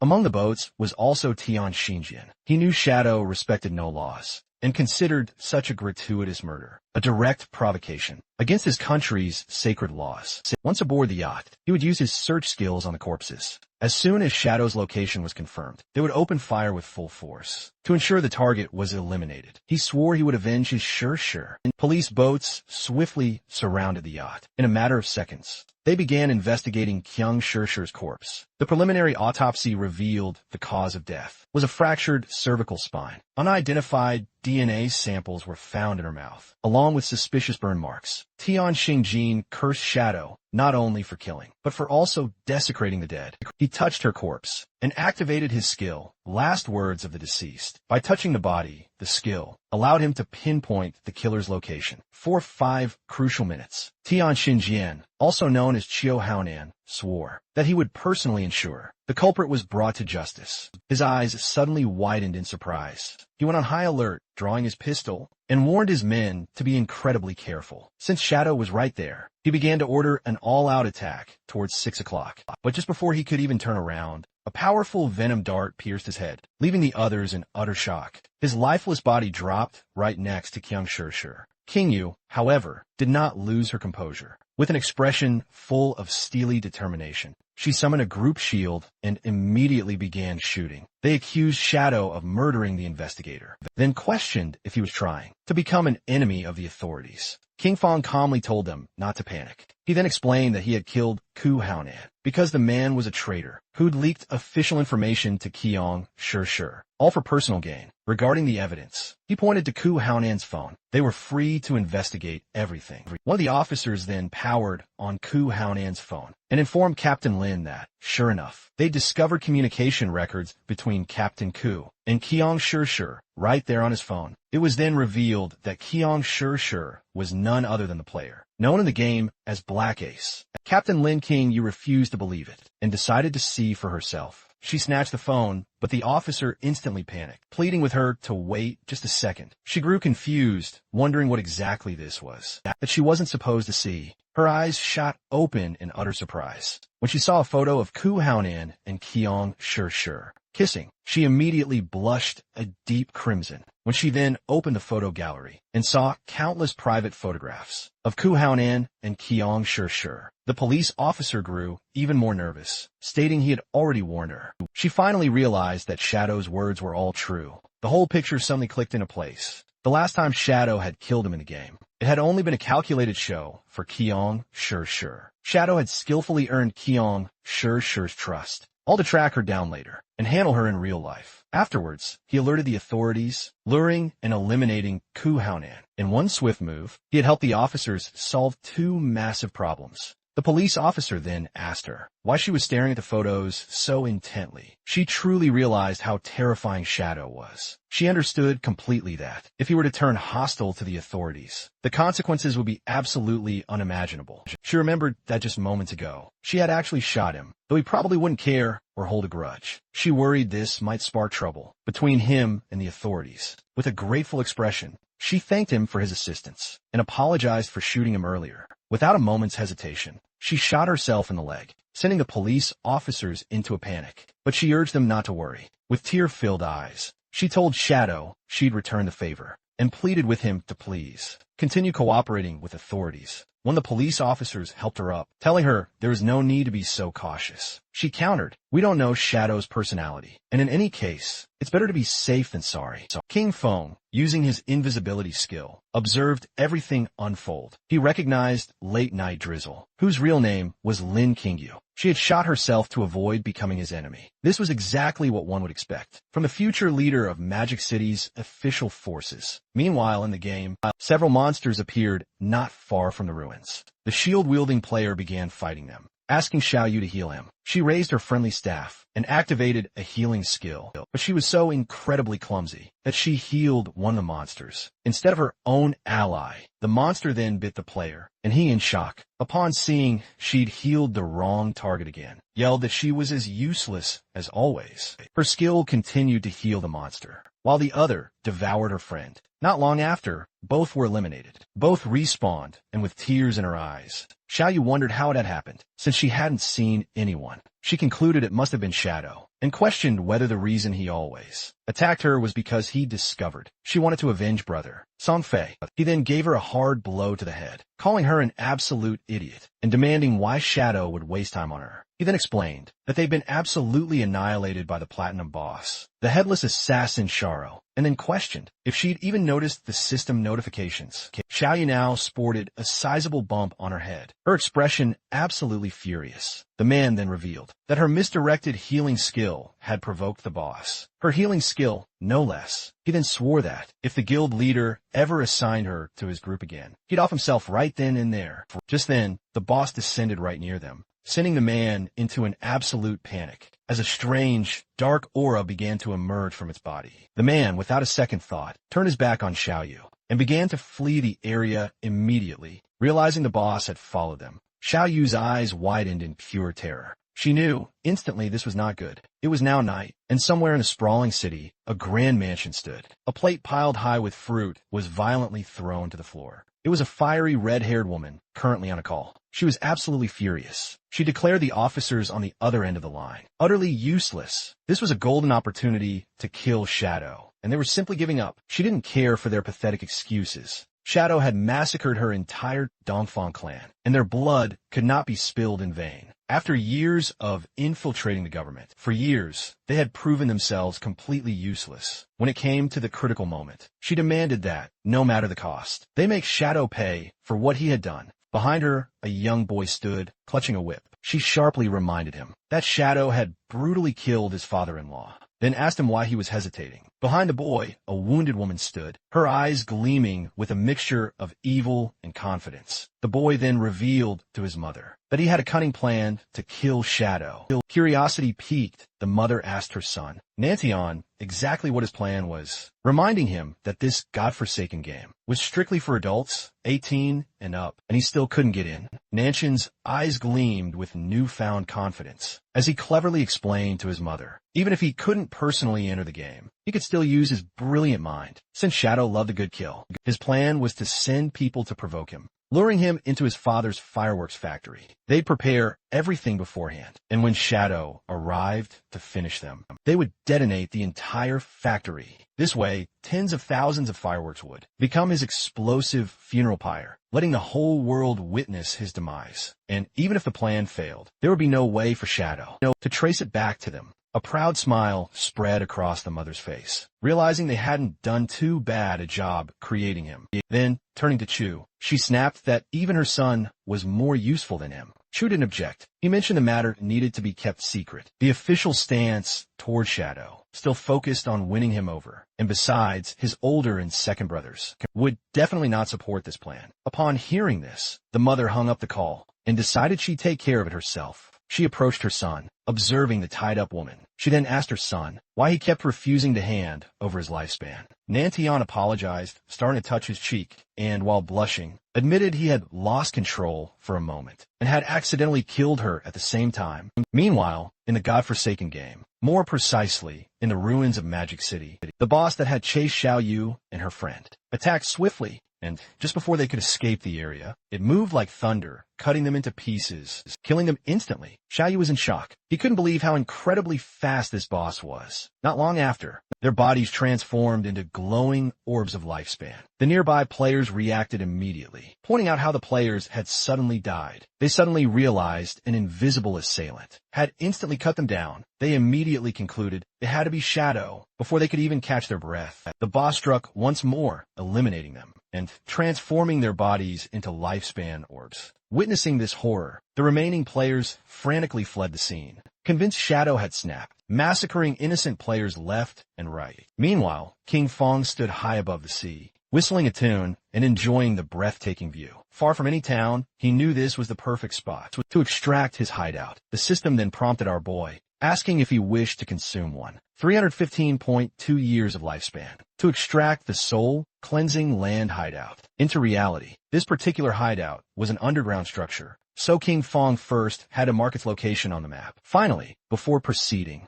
the system issued a grave warning. All materials overlapping with the hideout would be utterly obliterated. It then asked him to confirm the action. King Fong gazed down at the bottom of the sea and confirmed. Not long after, a colossal magic circle shimmered into existence in the water. The sea split in half, and the soul-cleansing land was successfully extracted into reality. With a serene expression, King Fong decided that now was the perfect time to search for the divine book. Our boy finally logged into the game, and Wang Ming immediately informed him that he'd been reported for killing players indiscriminately, but Wang Ming knew it couldn't possibly have been him, since our boy hadn't even been online yet. Upon investigating further, he discovered it was actually a platinum tier boss, named Headless Assassin Xiao Luo, attacking players. Her stealth level was unbelievably high. No one could even perceive her because of it. Wang Ming then asked if our boy could handle the situation. In the ruins of Magic City, the boss was mercilessly massacring all players in the area,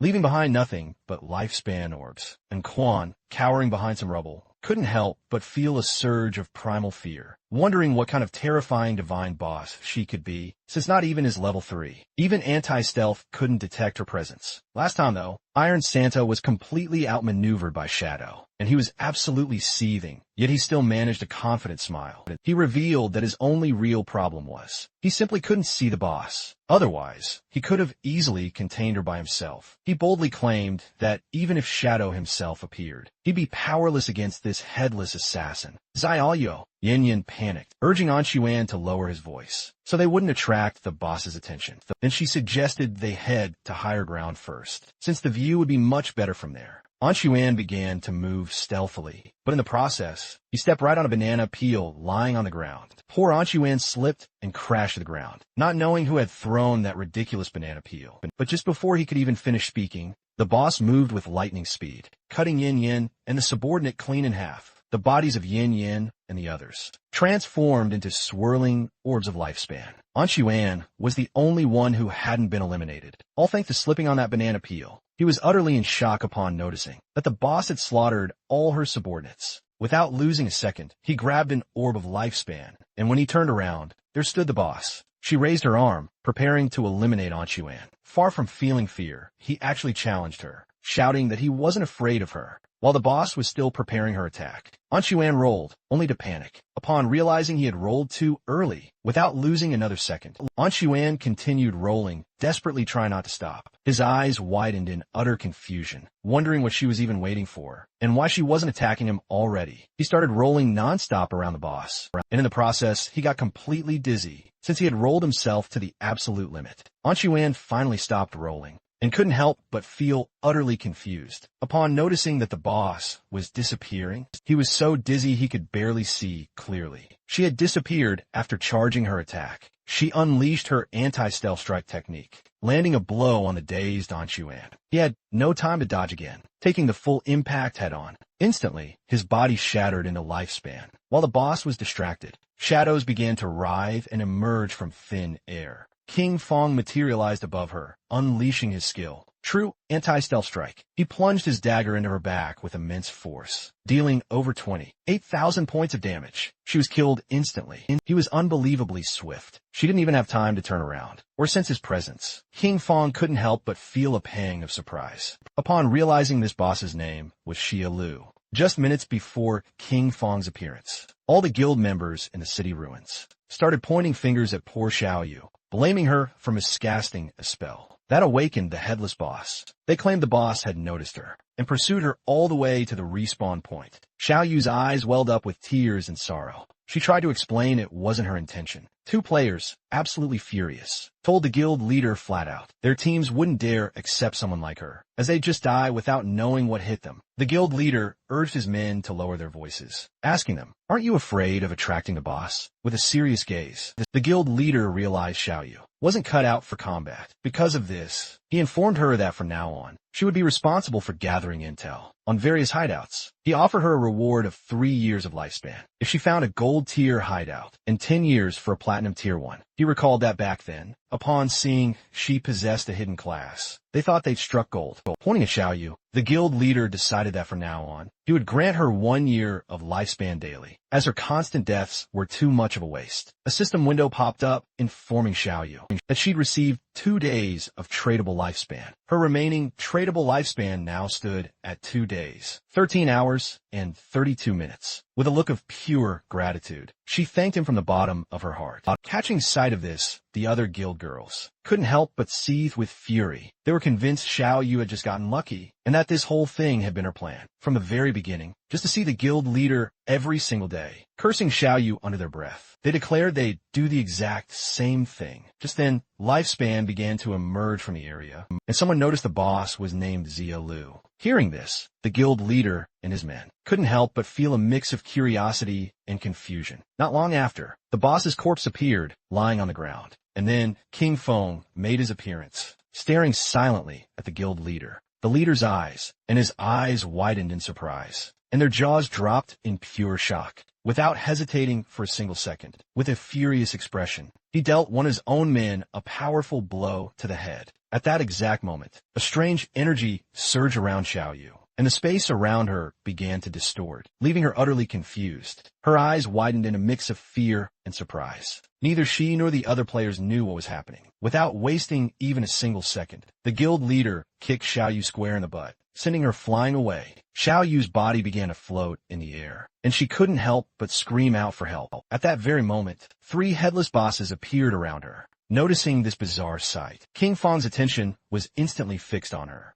Anshuan and the others, watching from a corner, panicked when they first noticed 3 bosses. They soon realized there were actually 4, and then 5, as one of them had just been instantly eliminated by Shadow. This made them finally understand why it felt like they were absolutely everywhere. A multitude of clones appeared, their eyes welled with tears, a desperate expression etched on their faces. Xiaoyu began to desperately plead for help. Then, spotting Shadow, she thought she was saved. She reached out her hand to King Fong, begging him desperately to save her, even calling him Brother Shadow. Upon hearing that single word, brother, uttered by the very person who had betrayed him, King Feng's eyes blazed with incandescent rage. Just before the bosses could even react, King Feng unleashed his brand new Shadow Dash. He moved with blinding speed. In the blink of an eye, he sliced both the bosses and Xiaoyu into countless pieces. Xiaoyu reeled in utter shock, unable to comprehend why Shadow had just killed her. The system then notified our boy that he had eliminated Headless Assassin,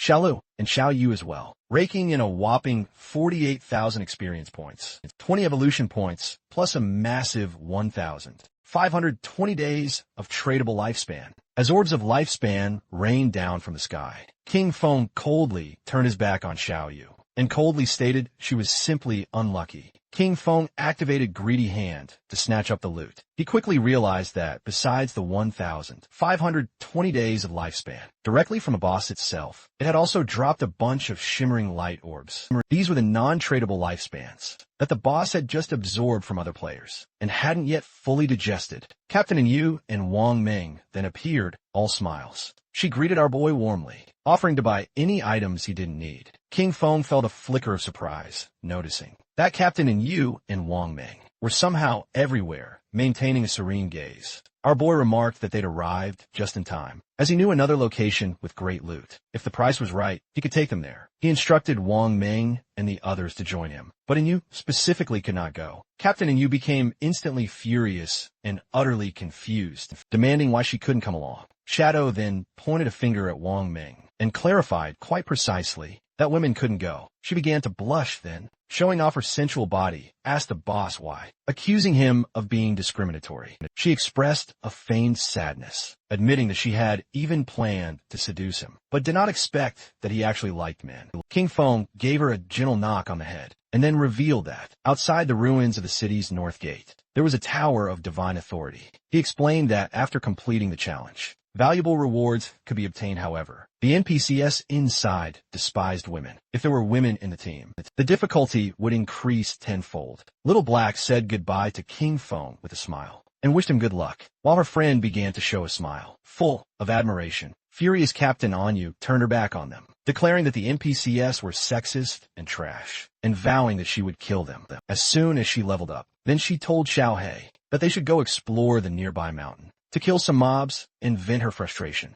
King Feng asked Wang Ming and his men to follow him, and the system informed them that Shadow had sent a party invitation. Wang Ming's subordinate was nervous, since it was the first time he teamed up with the great boss. However, Wang Ming scolded him for his nervousness, reminding him that this was an opportunity to learn from the great boss's movements. In an instant, King Feng had moved away from them. Noticing this, they panicked, as they didn't understand what was happening. Shadow seemed to walk slowly, but his speed was greater than theirs while running. They wondered how they were supposed to learn anything this way, concluding that his agility was too high. When examining his system inventory, King Feng noticed that more than 20 items had dropped, and 2 of them were usable by assassins. The first item was the Forest Bone Blade, of tier Emerald, an assassin weapon. It offered an attack power of 388,125 with armor penetration. His strength surged by 39 points, and agility by a whopping 48. The only catch was a level 15 equip requirement. Its unique effect, get this, movement speed doubled for a glorious 5 seconds upon dealing damage, and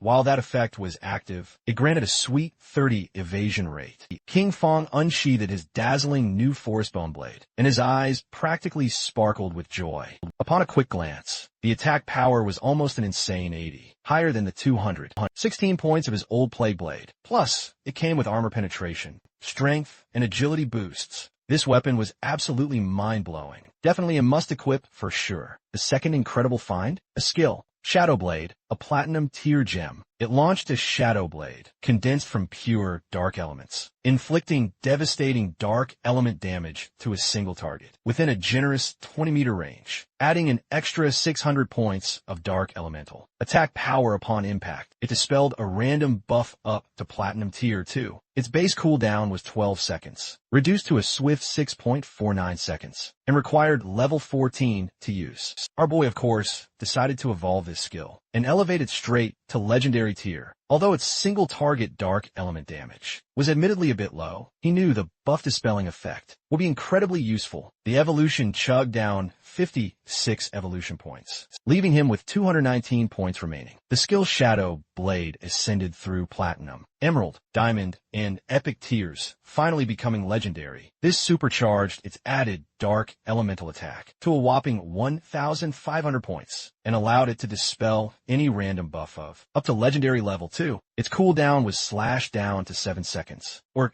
3.78 seconds effectively. Finally, the skill gained a brand new legendary effect. Hitting a weak point refunded a sweet 3 seconds of cooldown. Clutching his newly upgraded gleaming blade, King Feng felt an immense surge of joy. He instantly realized, as long as he struck a weak point, this skill would slash 3 seconds off the cooldown. For him, this meant the effective cooldown would be a mere 0.78 seconds rounds. Our boy snapped out his thoughts, but when he finally turned around, he saw that Wang Ming and his subordinate had vanished from the spot without a trace. Meanwhile, about 2 kilometers behind King Feng, Wang Ming's subordinates were gasping heavily, utterly exhausted. They complained that Shadow moved too quickly, and no one could possibly keep up, until one of them declared to their captain that he simply couldn't continue. Wang Ming promptly grabbed one by the feet and started dragging them along, telling them to stop spouting nonsense. King Feng and the others finally arrived at the Tower of Divine Authority, nestled deep in the heart of a forest. It was so incredibly tall, you couldn't even glimpse its peak from the ground. Our boy informed Wang Ming and his men that this was the place. Once inside, an NPC would present them with a daunting challenge. He warned them this NPC was truly despicable, because the better their performance, the more expensive his items would become. With a serene expression, he advised them to only use 1% of their true strength. He then told them to do their absolute best, since they only needed to defeat a gold-tier boss. But when our boy finally turned around, he saw Wang Ming and his men lying flat on the ground, trembling from utter exhaustion. No one, it seemed, could keep up with King Feng. With his face drenched in sweat and gasping heavily, Wang Ming gave a shaky thumbs up and told our guy not to worry, as he personally guaranteed the mission's success. While King Feng was striding toward the door of the Tower of Divine Authority, he asked them to make absolutely sure to use team chat at all times, so that the NPC couldn't possibly overhear them. He explained that once they overcame the challenge, they'd be able to snag some truly great items from the NPC, and assured them they absolutely wouldn't be disappointed.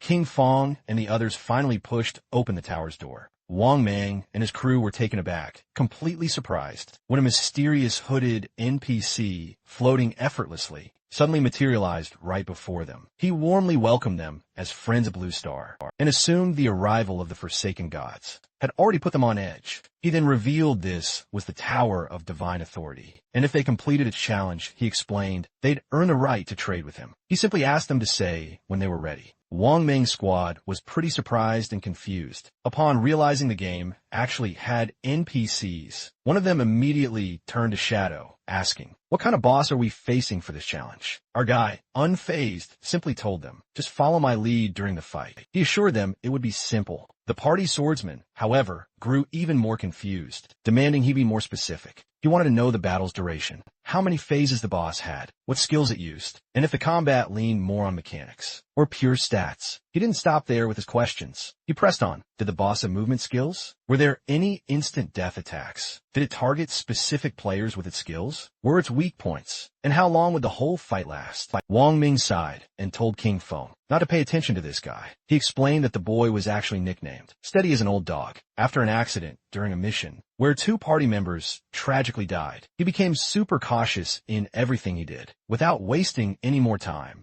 King Feng informed the NPC that they were ready to start. The swordsman, of course, completely panicked, exclaiming he still wasn't ready. The NPC lowered his head before them, announcing, "It's time to start enjoying yourselves." Not long after, a portal ripped open, and from it emerged a truly powerful boss, the gold-tier, obsidian skull-splitting puppet of level 20. The swordsman's eyes widened instantly, filled with surprise and fear, as he realized this boss was level 20, yet their highest level was only 11. Calm as ever, King Feng assured them there was no problem, motioning for Wang Ming to go first. Following Shadow's order, Wang Ming readied his shield and pulled his sword from his inventory. Using his skill, Shield Charge, Wang Ming launched himself headfirst at the boss, slamming his shield into its teeth. The boss became enraged and struck Wang Ming. Luckily, he was fast and managed to block part of the attack, thanks to his shield, but in the process, his body was sent flying. King Feng moved like thunder and grabbed Wang Ming, preventing him from crashing into the wall. The swordsman and the archer were somewhat confused. Upon noticing this, feeling somewhat worried for our boy, King Feng began staring at the boss. He told the archer not to worry about it, and to use the skill, Starshine Shot. Then, he ordered the swordsman to use triple ground slash. Both nodded their heads. The archer fired a rain of arrows at the boss, causing it terrible pain, and, taking advantage of its lower guard, the swordsman moved like wind and attacked with precise, yet powerful slashes. The boss opened its mouth and started to bleed. Then it became enraged and struck the ground forcefully. A powerful aura appeared around its body, and then a strange, black energy began to form around the swordsman. Noticing this, King Feng realized that the boss had entered berserk mode. He warned them that he would take care of it, and that everyone should stay away from the black oil. The swordsman began to crawl away from the energy, while on the other side, the archer narrowly dodged one of the attacks. King Fong jumped into the air and threw his shadow blade at the monster. The attack was so fast that the boss had no time to react, and the blade hit it right in the face, causing more than 4,500 points of damage. But instead of calming down, it erupted into a furious roar. But King Fong swiftly used a skill, dispelling its berserk state. Wang Ming couldn't help but crack a smile. He noted that the damage inflicted was completely out of line with its status. It was as if the boss had stripped off all its gear. Grinning with delight, the swordsman chimed in, saying Shadow was an incredibly convincing actor. He'd stayed in the corner the entire time. The NPC must have totally taken him for a noob. The archer then became quite curious and asked our hero how he'd figured out that the NPC's loot was more valuable the stronger the players became. But he was even more curious to know how King Fong had discovered this secret. King Fong began to ponder. He then explained that the game held countless secrets, with so much information buried deep within the ruins. He urged them to often ask themselves if they truly made an effort to explore, and if her knowledge base had grown and evolved. The archer and swordsman both fell silent, dumbfounded. But while they were distracted, the boss suddenly opened its massive maw and began charging a monstrous fireball. As the fireball steadily, summoned by the boss, grew more powerful and massive, King Fong urgently warned them that the boss was about to spin clockwise and spit fire. He ordered them to dodge it, no matter what, explaining that the black oil covering the ground, combined with the flames, could burn them to a crisp in just 3 seconds. Wang Ming and the others quickly began to disperse. And then Wang Ming warned Old Dog that he was running in the wrong direction. King Fong didn't take long to realize that it was already too late to dodge, so he barked at Wang Ming to activate his invincibility and block the attack for him now. Wang Ming immediately obeyed and blocked the attack with his shield. King Fong quickly congratulated him and ordered them that once the flames subsided, they should unleash their highest damage skills and attack with everything they had. The archer immediately unleashed a furious rain of arrows. The swordsman leaped high, preparing his strike, with Wang Ming hot on his heels to block any and all attacks from the boss. Their combined assault proved effective, and before the boss could even draw another breath, Wang Ming and his allies dealt a staggering 25,000 points of damage, instantly killing it. The system then congratulated them for defeating the level 20 Obsidian Skull Splitter Golem. Wang Ming and the others felt a wave of relief and happiness, but King Fong didn't lower his guard, recalling that the tricky aspect of this boss was that once its HP dropped below 70%, it would enter a dangerous berserk state. Although the effect had dissipated, its strength remained, approximately that of a silver tier boss. Suddenly, the NPC reappeared in the sky, congratulating them and announcing they were the first players from Blue Star to conquer his trial. As the reward items began materializing, the NPC started to laugh, revealing that now, provided they offered up their lifespan, they could make a trade with him for the legendary divine gifted tome. The NPC then utilized his powers, and his name materialized above his head. His name was Viclay. Upon noticing this detail, the swordsman couldn't help but feel a pang of surprise, because the man actually had 6 fingers. The NPC's eyes suddenly began to shine,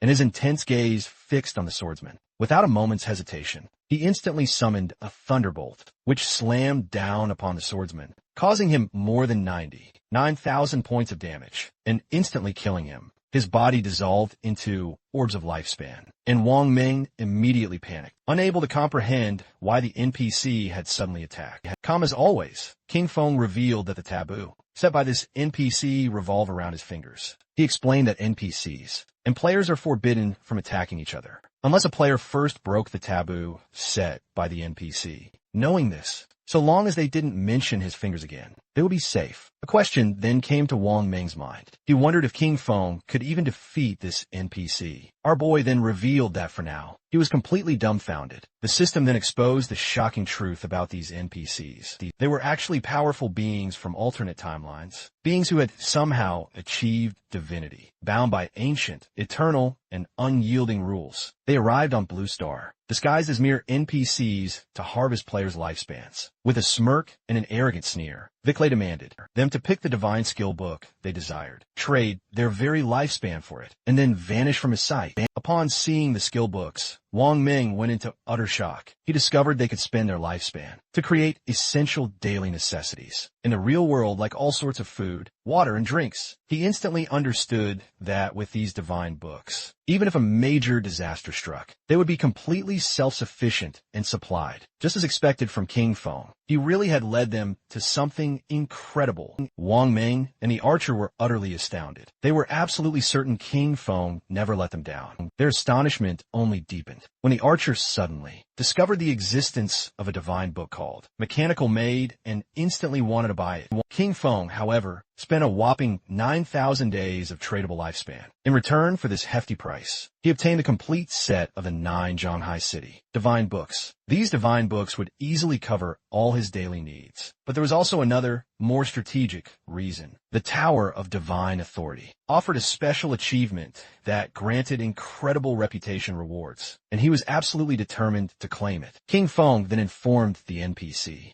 that he wanted to challenge the highest difficulty alone. Viclay, utterly confused, made it crystal clear that, with the dismal performance King Feng had just shown, King Feng wouldn't even be able to clear the first level, yet he still dared to dream of challenging the highest difficulty. King Feng, intrigued, decided to press further and ask, what exactly does the highest difficulty entail? Viclay then revealed the shocking truth, that the difficulty was split into 5 distinct levels, with the 5th one being the absolute highest. The boss was still the obsidian Skullbreaker Golem, now of golden grade, but its attack, health, defense, and cooldown speed were all boosted by a whopping 500%. Wang Ming and the archer's jaws hit the floor in shock. A 500% increase. It had already taken immense effort just to dodge its skills before. They doubted if Shadow could even manage it, and with 5 times more health and defense, how long would it even take to defeat it now? Knowing there was no room for even a single mistake. During combat, Vic Li began staring at King Feng. He warned him that if he died during this challenge, the lifespan he dropped would belong solely to him. Are you sure you want to accept this? He asked. King Feng ignored the warnings and simply nodded his head, making it crystal clear he wanted to accept. Vic Li began to summon a ball of magic, gladly accepting what he considered a gift. The players from Blue Star had already grown far too arrogant. So early in the game, really, they were practically asking for death. The previously defeated boss was resurrected. Now, it was the golden obsidian skull-splitting golem, with its strength boosted by 500%. King Feng drew his dagger. He knew that Vic Li could empower his summoned creatures, and that 500% was far from the limit. In fact, he remembered that when he defeated him in the past, Vic Li had boosted his summons up to a staggering 2,000%. This represented the perfect opportunity to test his brand new weapon. King Feng shot a poisonous dart at the boss, which activated the effect of Black Flame's gift, reducing the target's defense and all its elemental resistances by 7%. Then, the special effect of the Emerald Bone Blade was activated, increasing our boy's speed by 100%. For 5 seconds, the boss launched flames, and just before they could get close, King Feng vanished without a trace. As it reeled in confusion, still processing what had just transpired, King Feng materialized right behind it, landed squarely on its head, then plunged his dagger deep into its skull, activating the Emerald Bone Feather's special effect. The colossal monster erupted in a roar of pure agony. King Feng vanished once more, and his speed instantly surged by a full 100% for a breathless 5 seconds. Witnessing King Feng's unbelievable speed, Wang Ming and the archer were utterly stunned. Initially, they thought he'd simply turned invisible again, puzzled by such a short skill cooldown. But soon, they realized it wasn't a skill at all. Shadow's raw speed was so extreme, it simply created the illusion of vanishing. King Feng then unleashed Blessed Liberation, a powerful move that would make his next strike inflict the devastating throat slash effect. Using Shadow Dash, our boy moved like a bolt of lightning, delivering over a staggering 100,000 points of damage to the boss. The attack immediately triggered Black Flame's gift, which drastically slashed its defense and all its elemental resistances by a whopping 64%. Despite unleashing his most potent skills, the monster's HP had barely budged. But King Feng grinned. He knew exactly why. This was all thanks to the incredible buff granted by the ancient god's stone tablet. Without this crucial item, That increased Black Flame's gifts stacking limit. Each shadow dash hit would have only dealt a measly 18,000 damage at most. Wang Ming stared in absolute shock after seeing a single strike had obliterated a third of the boss's health bar. He wondered what monstrous skill King Fong had unleashed. It was the first time ever. The archer had clearly seen King Fong's attack up close.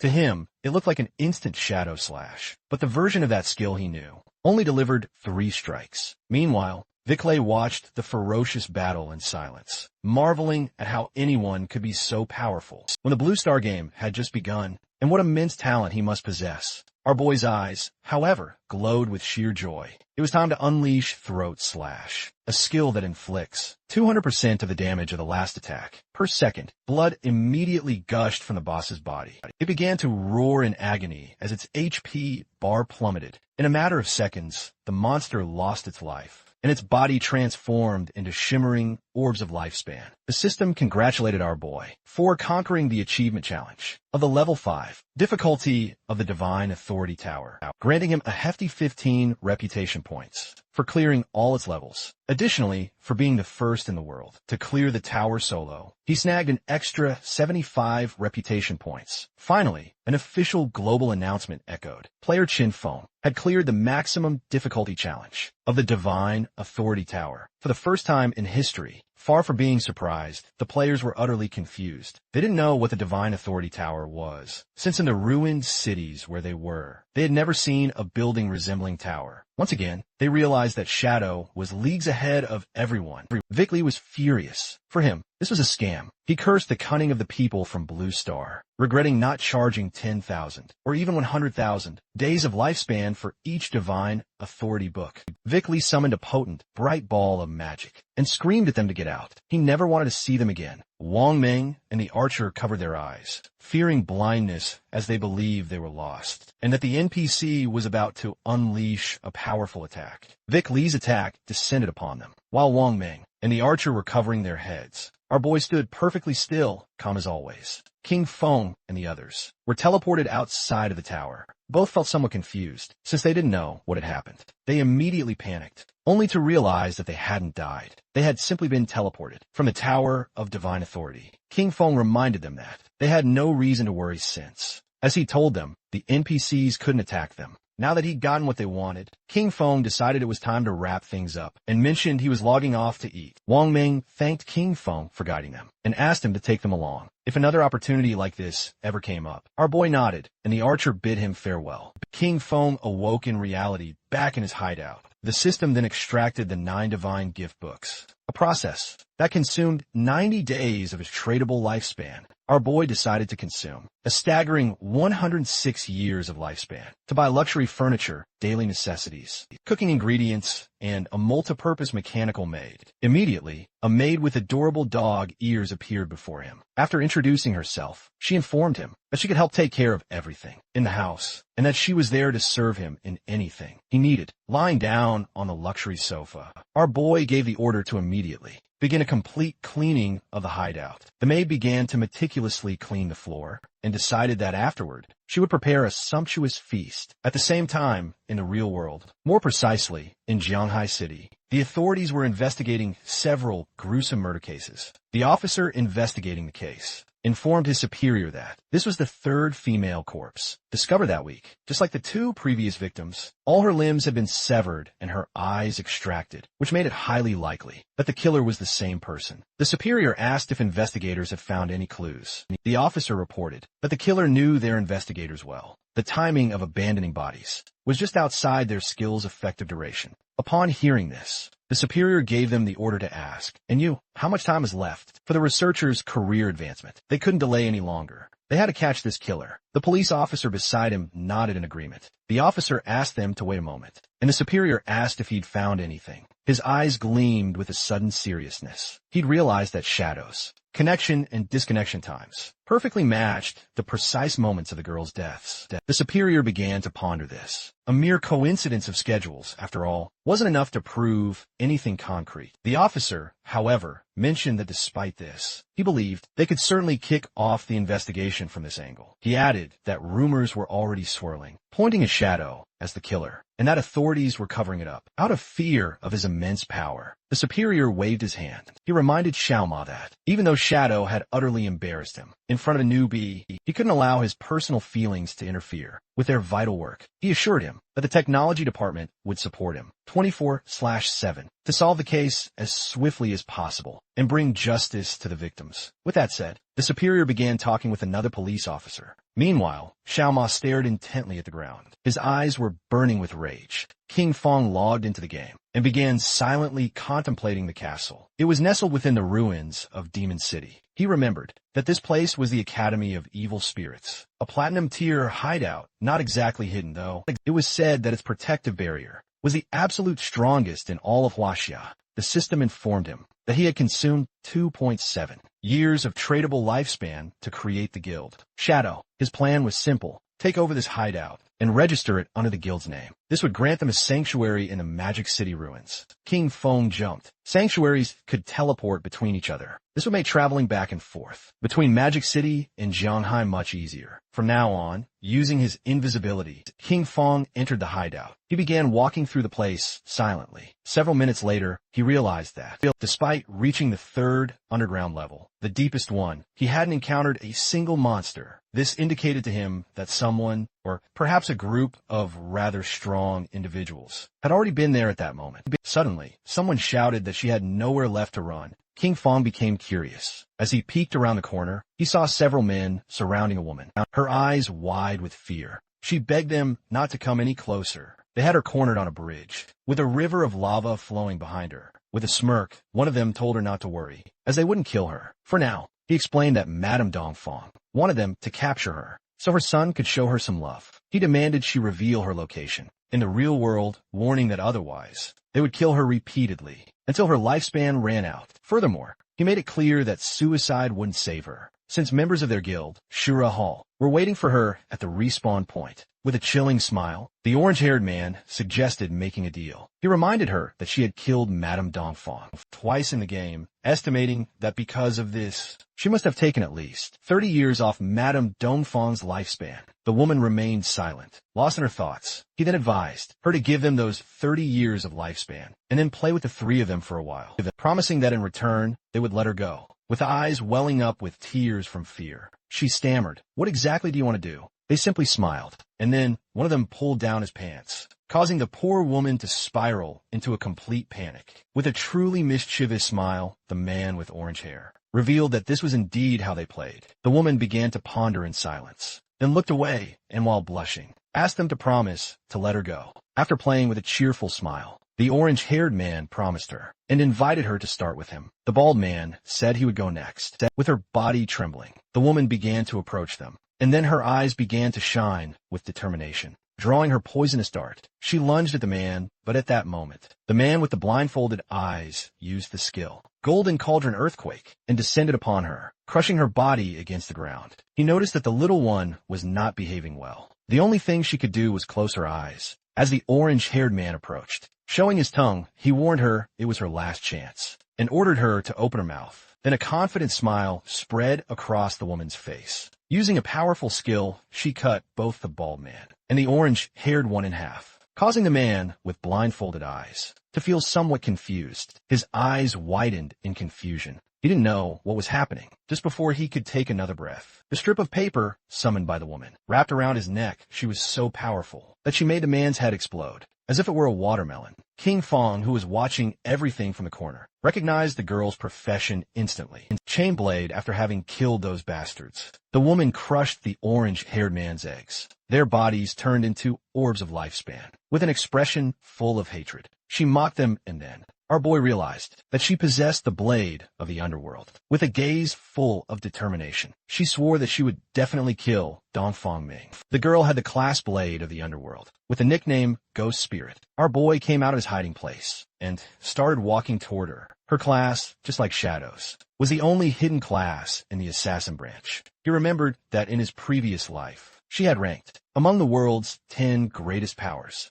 But after making an enemy of the Chu family from Demon City, her true identity was exposed. She was then besieged by countless forces. Even so, she massacred thousands of enemies before finally dying from sheer exhaustion. He remembered the deep sorrow her guild members felt upon hearing the news. He never expected to meet her here, of all places. However, there was something he didn't understand. Who was this Dongfang Ming she had mentioned? Supposedly, he himself had annihilated the entire Dongfang family. King Feng deactivated his invisibility skill and immediately drew her attention. Her reaction wasn't kind. She prepared to attack, thinking our boy was a friend of those bastards she had just killed. King Feng denied knowing those guys. She quickly grew tired and lunged at him, telling him to prepare to die. As always, King Feng remained calm, albeit with a furious expression. Ghost Spirit unleashed her skill. Underworld Chainblade. In the blink of an eye, a strip of paper began wrapping around King Feng's body. But just then, King Feng turned into shadow and disappeared without a trace. This left Ghost Spirit somewhat confused. Our boy appeared behind her and decided to play along. Upon hearing this, her eyes widened in surprise and fear. Knowing she was in danger, she quickly jumped away from him. She used shadow stealth, and her body turned into shadow, disappearing without a trace. King Feng was somewhat surprised to notice that she had become invisible. He also decided to use shadow stealth and vanish from the spot. Several minutes passed, and nothing happened. Noticing this, Ghost Spirit grew even more confused. She couldn't see him, even though her class, Blade of the Underworld, had a built-in level 4 anti-stealth. It was impossible for her not to detect him. This led her to wonder if this guy could be Shadow. Not long after, King Feng deactivated his shadow stealth and appeared stealthily behind her. Shadow's voice instantly snagged her attention. Panic surged as she realized he could still see her, even with her level 4 stealth active. She knew it was time to get serious, unleashing her most potent skill, the terrifying evil ghost soul chase. The paper talisman began to glow fiercely, and a small pink flame ignited above King Feng's head, activating shadow stealth once more. King Feng didn't drop his guard. He retreated, but to his utter surprise, the blade relentlessly followed him, leaving him completely bewildered. Upon closer observation, he realized this homing blade could pinpoint his exact location. Ghost Spirit's eyes blazed with determination. Though her own eyes couldn't see, her weapon certainly could. No one targeted by the evil ghost soul chase could escape. King Feng tried to flee, but it was in vain. The blade kept following him. He realized this skill could ignore stealth levels. She was truly no ordinary opponent. King Feng, ever cunning, began moving in circles around Ghost Spirit. By the time she noticed his clever plan, it was already too late, but she refused to give up so easily, and when she tried to grab King Feng, the strip of paper wrapped around her body, leaving her immobilized. King Feng grabbed the paper and lifted her up. He clarified that he was Shadow, not someone sent by Dongfang Ming, assuring her that if he wanted her dead, she'd already be dead. With no other choice, Ghost Spirit decided to believe our boy, asking him to let her down.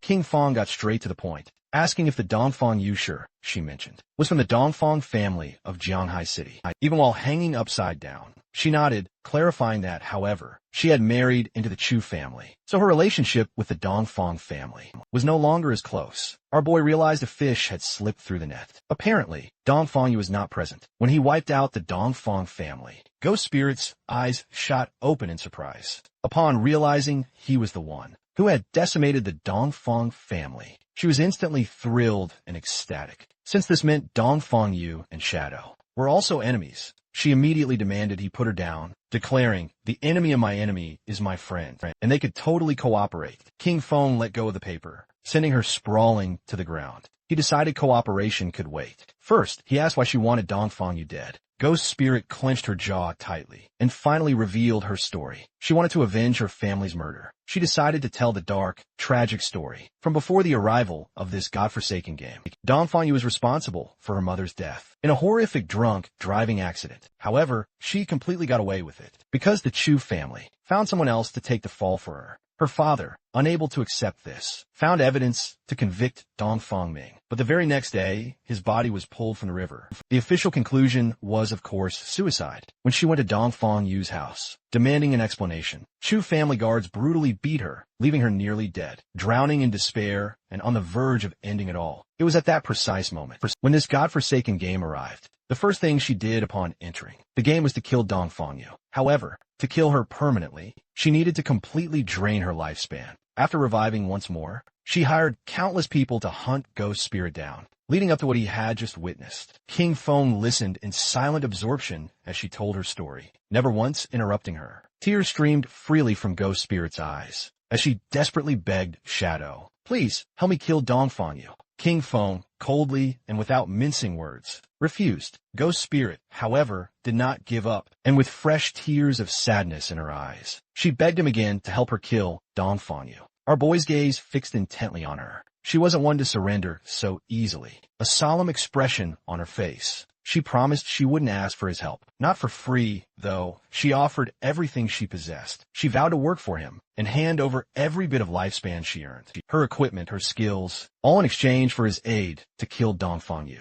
She declared she'd even become his slave. King Feng silently observed her willing offer, and his eyes widened in surprise. With an arrogant gaze fixed upon her, he told her he wouldn't help her with the killing. That was her revenge, after all, and only her own hands could settle it. King Feng wasn't a villain, and offered his help up to that point. However, how far she got would hinge on her own destiny. Ghost Spirit reeled in shock, her eyes wide with confusion. She couldn't fathom how he'd help her. King Feng, with an honest and serene gaze, asked her to join his guild, to become one of his people, and he would help her achieve her revenge. A system window popped up, informing her that Shadow had invited her to join the guild. Shadow. She began to ponder silently. Then her eyes began to gleam with joy. Upon realizing that the Shadow Guild consisted only of him, she wondered if simply joining was all she had to do. Without wasting another moment, she agreed to join our boy's guild. A system window then confirmed her decision. King Feng accepted Ghost Spirit's friend request. He felt pleased that she had accepted,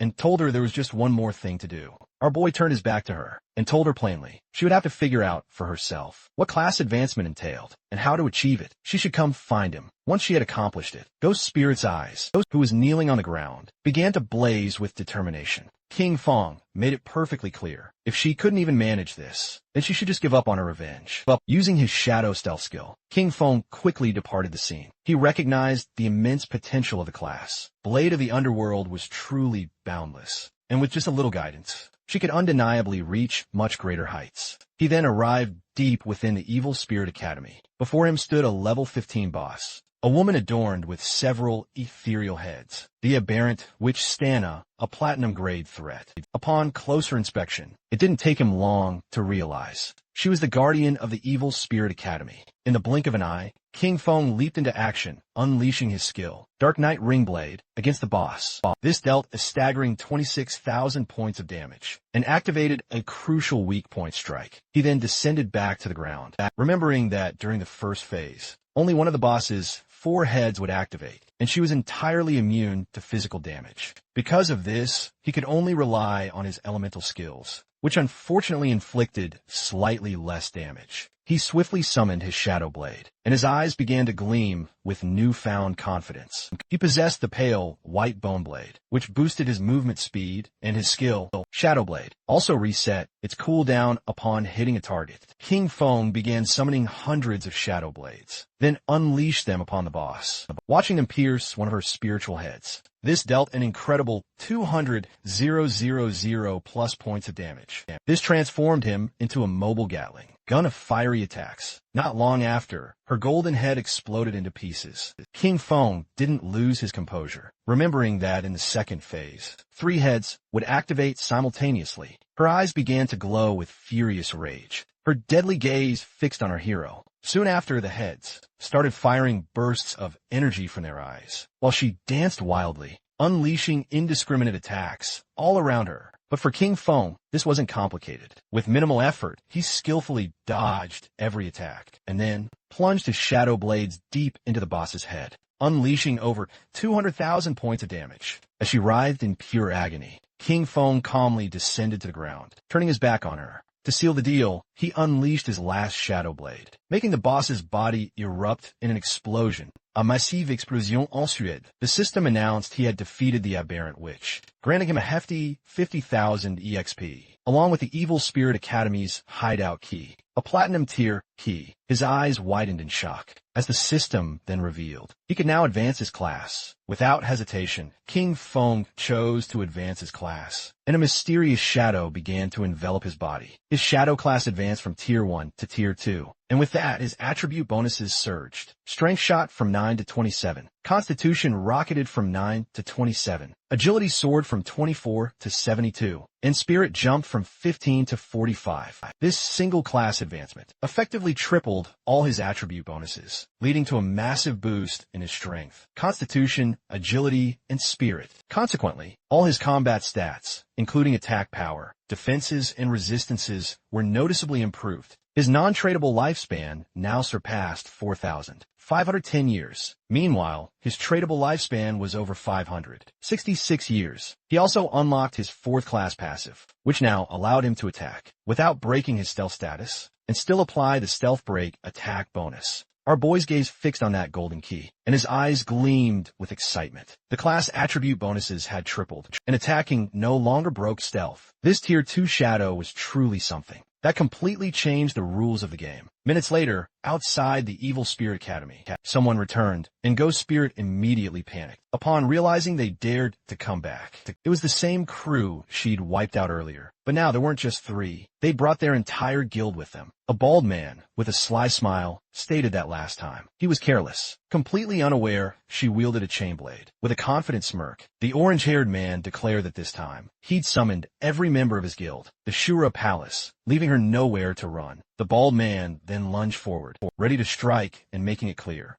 he wouldn't go easy on her this time. Ghost Spirit panicked, knowing this was bad news. Unleashing his skill, Earth Slash, the bald man slammed down to the ground and tried to cleave her with his axe. But luckily, she reacted just in time, deftly dodging the blow. With a confident gaze, she activated Shadow Stealth. But right then, someone hurled a flash grenade, which detonated directly in front of her, unleashing an intense, blinding light. Forced to abandon her skill, she instantly covered her eyes. Seizing the opportunity, the bald man delivered a brutal kick, then arrogantly stepped on her head with a cruel smile. He made it chillingly clear he was about to teach her a real lesson. Ghost Spirit, however, wasn't about to give up. She quickly pulled out a small green vial. But just before she could use it, the orange-haired man stomped on her hand and snatched it away. Upon closer inspection, he realized it was a suicide poison. Its effect, half of your lifespan lost. In a forced return to the respawn point, the man was utterly amused by her fierce, unyielding personality. He began to stick out his tongue, unable to contain his excitement, as he truly adored her intense spirit. Ghost Spirit's eyes widened in sheer terror. Then, to her horror, he began to lick her cheek. The man's eyes then shot open in surprise, as a system window suddenly appeared, informing him that the Grade Platinum Sanctuary, the Evil Spirit Academy, now officially belonged to the Guild Shadow. The barrier was active, and all personnel not part of this guild would be treated as intruders. The system immediately began, eliminating the intruders from the area, causing a powerful thunderbolt to strike the men. In the blink of an eye, their bodies dissolved into shimmering orbs of lifespan. Her eyes widened, a gasp escaping her lips, upon realizing the Evil Spirit Academy was actually a sanctuary, and it now belonged entirely to her guild. This meant that in mere minutes, Shadow had slain the Guardian and snatched the key. King Feng also snagged the J tier Aberrant Witch's Ring. This potent ring, usable by all classes from level 14, boosted all attributes by 22,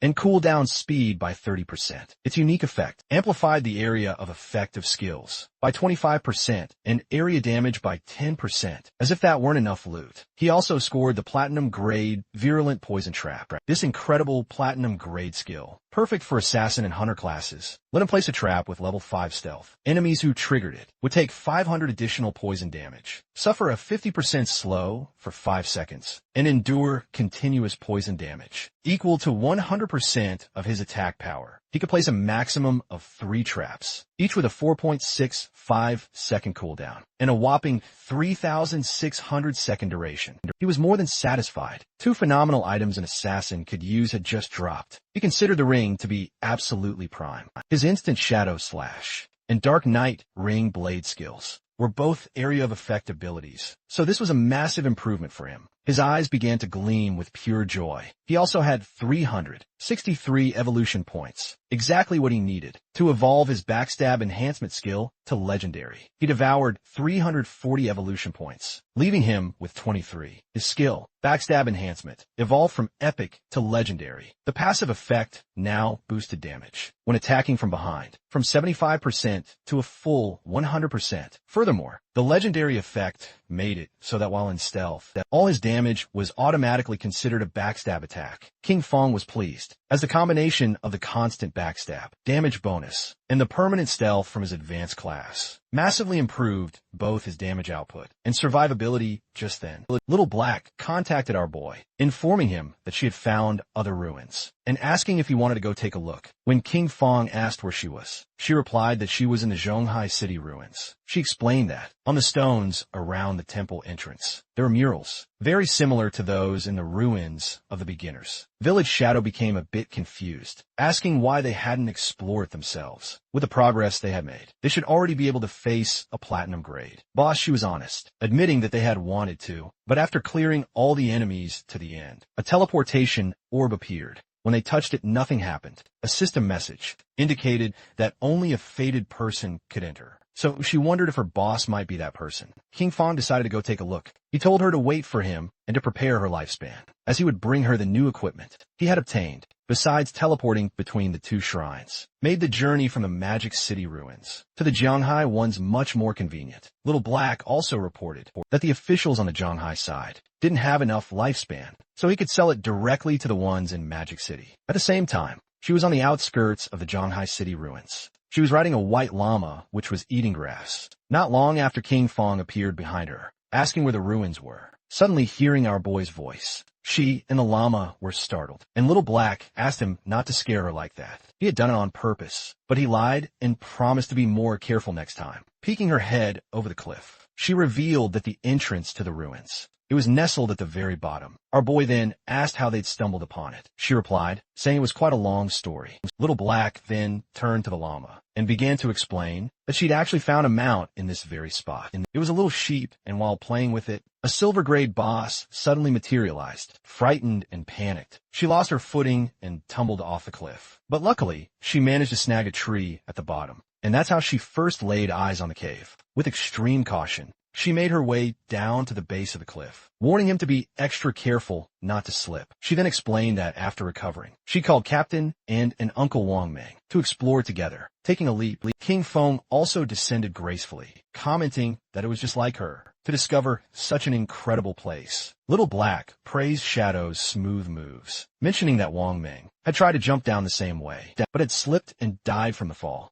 As they entered the cave along the way, she mentioned a labyrinth lay ahead, but they'd already cleared it of all monsters and thoroughly explored the entire path. Our boy advised her that from now on, she should try not to die if she could help it. He warned her sternly not to let her non-tradable lifespan reach 0, as that would be incredibly dangerous. With a confident smile, she promised she understood. She mentioned she knew about a skill that could drain other people's lifespan, but they had solid precautions in place. They could easily replenish their non-tradable lifespan. King Fong was somewhat taken aback, asking if they really had a reliable way to replenish it. Holding up a single finger, she revealed that inside the city ruins, they would lure out monsters that had absorbed non-tradable lifespan to a secluded location. After eliminating them, they would save all the non-tradable lifespan that dropped, so when they needed it, they would simply return to that spot. As they replenished their own, King Fong grew curious. He commented that it was a remarkably good method and asked if Anu had come up with the idea.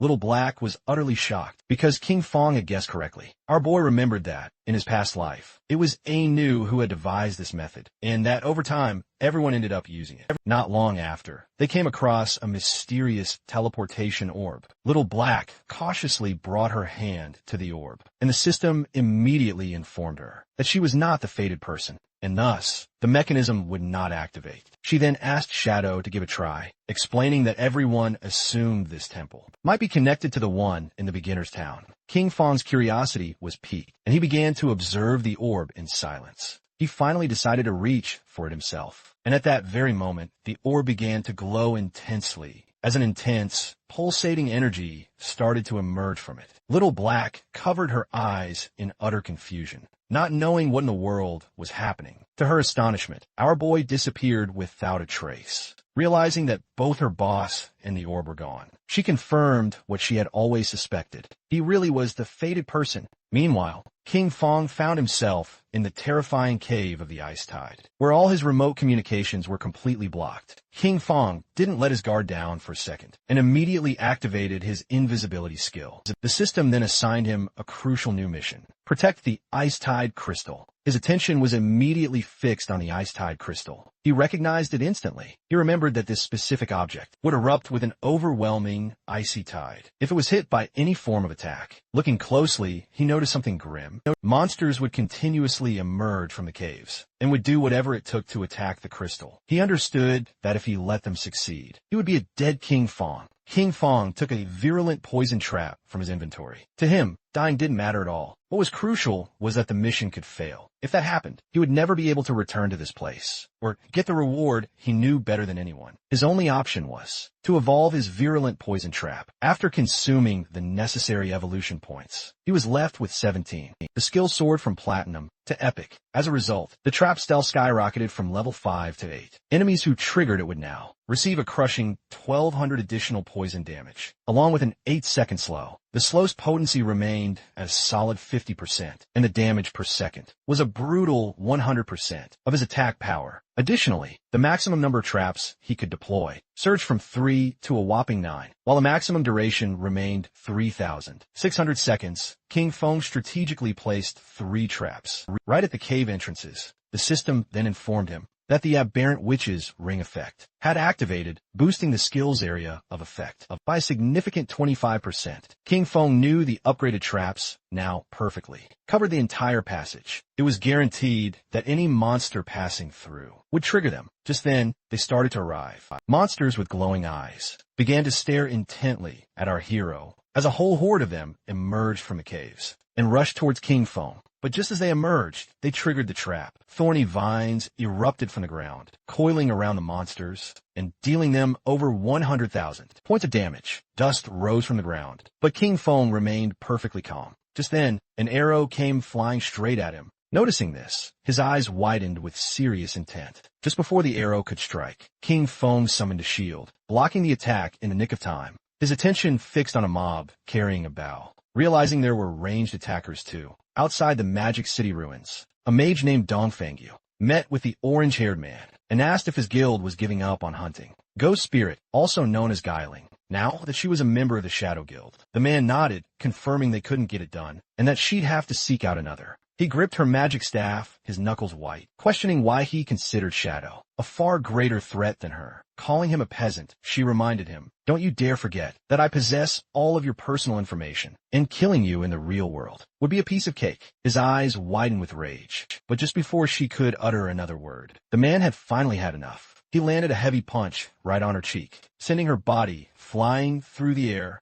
Once Dongfangyu hit the ground, the man drew his dagger and relentlessly beat her. He yelled, "I'm sick of you, and even if I can't beat Shadow, I can still kill you." He furiously berated her for calling him a peasant. The yelling die. With each brutal blow, in the blink of an eye, she perished. Her body began to transform into glowing orbs of lifespan. She woke up in the real world, back at the Chu family residence, her golden-cased phone clutched in hand. She was absolutely furious. She couldn't help but clench her fist, rage building, indignant that those peasants from the Shura Palace had dared to kill her, Dongfangyu. Immediately, she demanded her husband send people to capture them all. Her husband looked somewhat confused and asked if she meant the Shura Palace, the very group she'd hired to capture Ghost Spirit. With a furious expression, she explained that Ghost Spirit had now joined Shadow, and that those people didn't dare continue, for fear of his swift retaliation. Her husband then explained that they would deal with those peasants. After eliminating Shadow, he informed her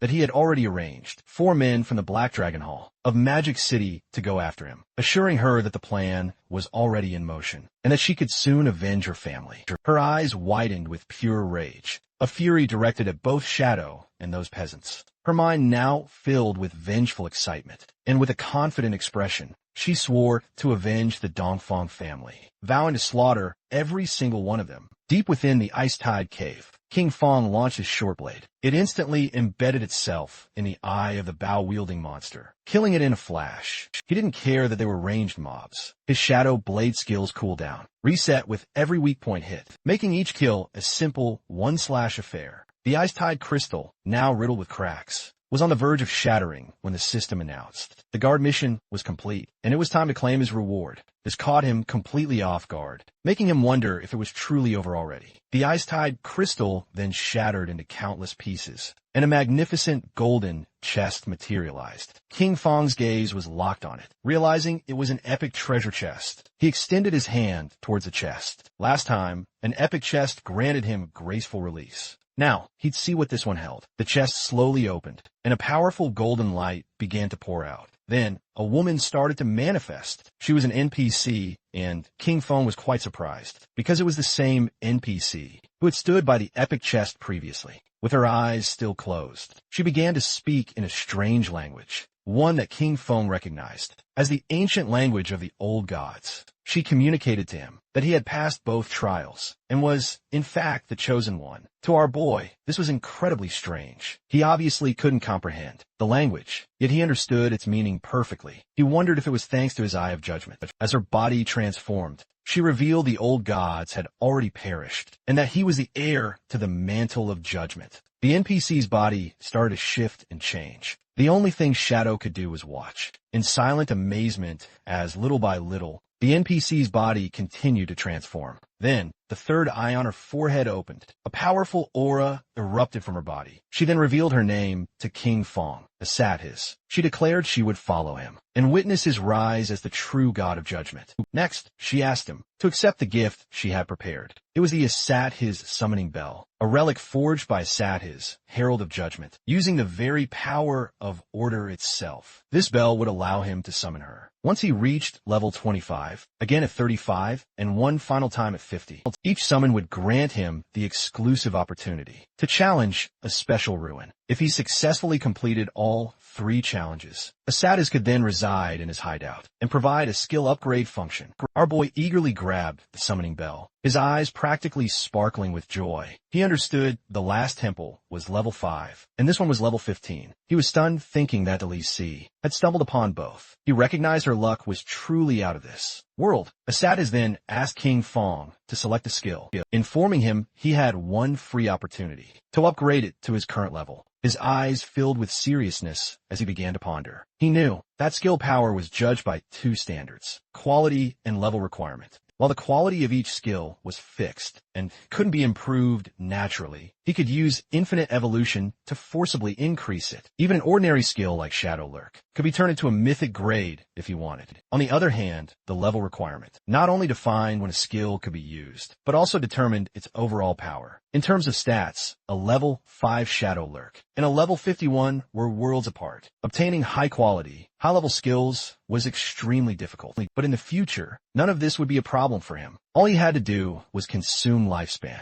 to increase the level of any skill. With a confident gaze, he chose to upgrade his highest grade skill, Graceful Release. Asura then kissed King Feng's hand. As a result, his wish was magnificently fulfilled. His mythic skill, Graceful Release, was upgraded from level 10 to a whopping 16. The weak point attack correction value shot up from plus 300 to a staggering plus 410. Plus, the attack multiplier on these points was doubled. But wait, there's more. Its active use now applies a throat slit effect, inflicting 310 of the initial attack's damage per second for a full 3 seconds, all with a cooldown of just 6.97 seconds. Asura then began to fade away, saying she looked forward to seeing him again soon. Then, a shimmering blue portal materialized before our boy. It was the portal leading them out. Before stepping through, King Fong turned and reached out, noticing something still remained. In the chest, he obtained the epic tier, Baffich's equivalent exchange agreement. It was a pair of epic grade leg armor for the assassin class, requiring level 15. It granted a solid 198 physical defense, all elemental resistance and damage block, along with an impressive 19.8 damage reduction and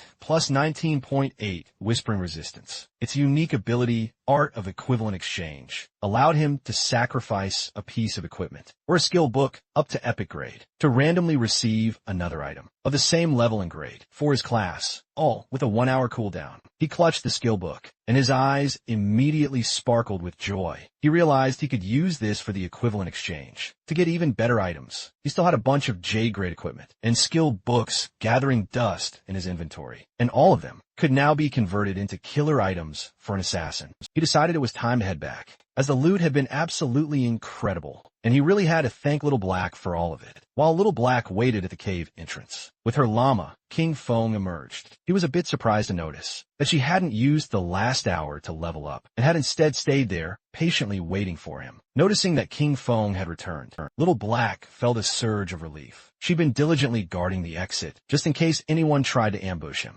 As a reward, King Feng handed her a skill book he discovered deep within the ruins. Little Black was utterly stunned. This was for the level 13 Platinum Magic Shield skill. She profusely thanked her boss, knowing it would drastically boost her survivability. Mounting the tiny llama, Little Black bid him farewell and departed. King Feng's body began to shimmer and fade, as he decided it was time to log off himself and grab a bite to eat. Meanwhile, in the Zhonghai City ruins, stood the formidable Silver Grade Guild, the sanctuary of the Knights Templar. A wide smile spread across the guild leader's face as he boomed that this was a truly great day. For the Knights Templar Guild finally had a home all their own. Everyone buzzed with excitement as the leader mentioned that, while this new home wasn't colossal, it was a magnificent start. With this, they'd no longer have to fear being decimated by a suddenly appearing boss, and would finally have a safe haven to rest when they grew weary from leveling up. And for all of this, there was one person to thank, Xiao Yu. She was the one who had discovered the location first, and the leader urged everyone to welcome her to the stage. With the warmest, most resounding applause, everyone immediately erupted in praise for Xiao Yu, making her heart swell with happiness. She stepped onto the platform and first thanked her master, who had tirelessly guided and taught her, then her friends for always extending a helping hand during her toughest times of difficulty. She also acknowledged those who had hated her, as their relentless mockery and contempt had only fueled her drive to become even stronger. Hearing these heartfelt words, the women couldn't help but beam with pride for Xiao Yu. With glistening tears in her eyes, she finally offered heartfelt thanks to her father and mother. She wished they hadn't passed away, so they could witness the outstanding person she had become. She would undoubtedly make them immensely proud. The leader abruptly cut Xiao Yu's speech short, asking her to detail the struggles and obstacles she overcame to pinpoint this hideout.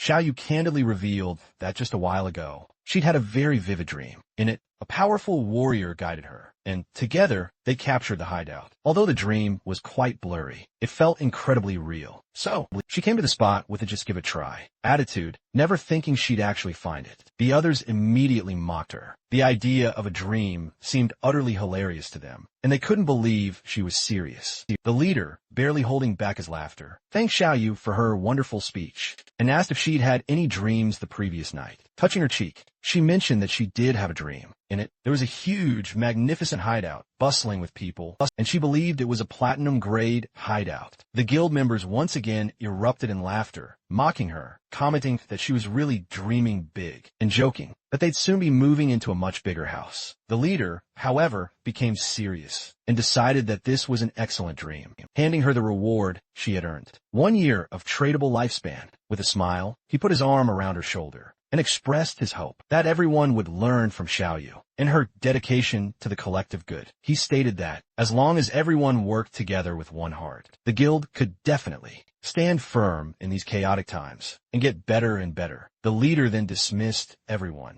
instructing those who needed to level up to go do so, and those who needed to explore to get moving. He entrusted Xiao Yu with continuing her search for hideouts, encouraging her to keep up the good work, as he was really counting on her. Xiao Yu's eyes began to shine with joy, and with a smile, she nodded. Several hours later, with her magic staff in hand, Xiao Yu was deep inside the Zhonghai City ruins. But now, her eyes were shining with worry. She followed an intuitive pull, just like in her dream, but the exact location remained elusive. It should have been right here, in this very zone. Meanwhile, back in the shadows, a few guild members were secretly tailing her. They noticed she'd headed straight to this area right after their meeting, and couldn't help but wonder if she was truly searching for that platinum grade hideout from her dream. After watching her enter a building, They decided to follow Xiaoyu inside. She entered a building, then proceeded to cross through a dark tunnel. The place was unsettling. It mirrored her dream, yet felt disturbingly different. On top of that, she had a growing sense that someone was watching her.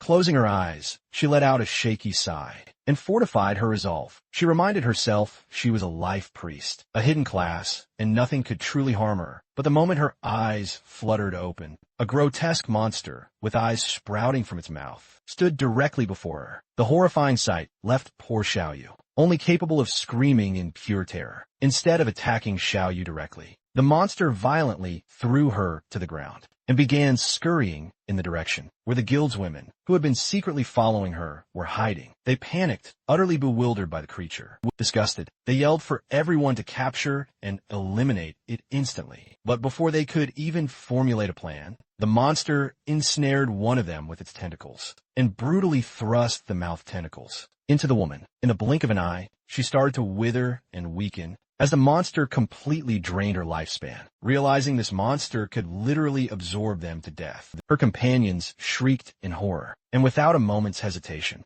they began to flee the place in utter terror. The monster, however, wasn't about to let them escape that easily. Poor Xiaoyu, jolted awake by the shrill screams, turned around with a face contorted in pure fear, only to witness the monster continuing to drain the woman's lifespan. Xiaoyu, acting quickly and without a sound, she bolted. She stumbled upon a winding staircase and quickly descended, not daring to look back. She tripped, plummeting headfirst to the ground. Tears streamed from her eyes, stinging with intense pain. She began to meticulously observe her surroundings. Wondering where she was, a mysterious door appeared before her. Her eyes widened in utter shock. It left her completely speechless. She realized this was the very entrance from her dream. She had finally found it. This was the legendary Platinum Grade hideout, and she had to notify the guild master immediately. She quickly informed the guild master that she'd found the Platinum Grade hideout. The leader was more than a little surprised. He ordered her to stay put, since he was already bringing people over, and asked her to join his party, so they could track her location. Xiaoyu joined the party, and told them she'd wait there. But then, at that very moment,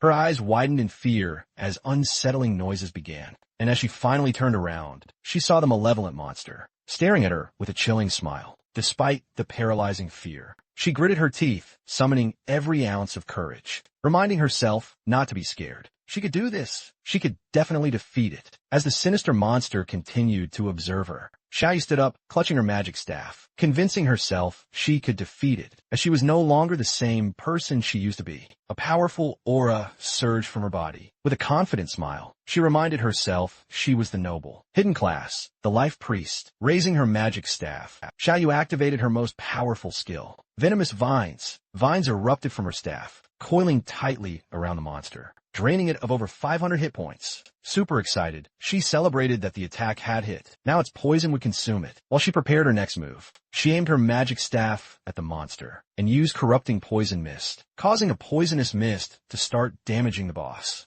relentlessly draining its life force. This was a corrupting toxin, far more insidious, much more vicious than any ordinary poison. The mist began to expand, engulfing the entire place. Noticing this, she panicked. Her eyes filled with fear, a wave of panic washing over her. She realized this was an enclosed space, a death trap, and the poisonous mist had completely filled the entire area. This was extremely bad news. She frantically tried to fan the smoke away with her hands, as she couldn't hold her breath any longer. Xiaoyu couldn't hold her breath for much longer either. But then she suddenly remembered, as a life priest, she possessed an antidote spell. Raising her magic staff, she unleashed the antidote spell, causing the poisonous mist to slowly begin to disappear. This also prevented the mist from affecting the monster. Its attention immediately became fixed on her, and a chilling smile spread across its face. Xiaoyu's eyes were filled with tears, blurring her vision, and unintentionally, she inhaled a bit of the mist. The effect was instant, and she died immediately, causing her body to turn into raw lifespan. The system notified her, stating that the player, Xiaoyu, had committed suicide. She respawned in her guild's hideout. Just then, the guild leader contacted her through chat, asking why she had returned so quickly. She explained that a monster inside the place had killed her. The leader and his men had already killed the monster. He asked if she meant the soul-sucking hag, the silver-grade monster they had just defeated. However, this didn't make any sense to him. The soul-sucking hag was slow and had low attack power, but it completely drained the lifespan of anyone it caught. Because of this unique ability, he didn't understand how she had managed to survive. Hearing this, a wide smile spread across her face. She explained to the guild master that she had committed suicide in a moment of pure desperation, as she knew she would surely die if the monster caught her. The leader, surprised, exclaimed that she was absolutely incredible and had found the only way to survive. The leader continued to praise her, explaining that she was a true genius. She thanked him for the compliment and then told the guild master she was on her way. A thrill ran through her as she realized the 3 jerks who'd been trailing her were finally dead for good. This is what happens when you mess with Qin Xiaoyu. A short while later, Xiaoyu arrived at the hideout's entrance. She explained to the guild master that the platinum-grade hideout was right behind this very door. The leader patted her on the back, complimented her on a job well done, and promised her a reward once they secured the hideout. He then turned to his men and ordered Data to take a squad to clear the area, making sure no other players would cause trouble. Data nodded, assuring the guild master not to worry. He declared they would eliminate anyone who dared to cause trouble, even if it was Shadow himself. Pointing at the hideout's door, the leader commanded his men to charge. They had to kill the guardian inside, and then the hideout would be theirs for the taking. Several of his men approached the door, preparing to open it, filling the air with war cries. They urged each other to charge, to kill the guardian, and to proclaim the imminent victory of the Knights Templar, all while hurrying those at the front. However, one of the men informed the leader that the stone door wouldn't budge. With a curious gaze, the leader began to reflect. He recalled that in this game,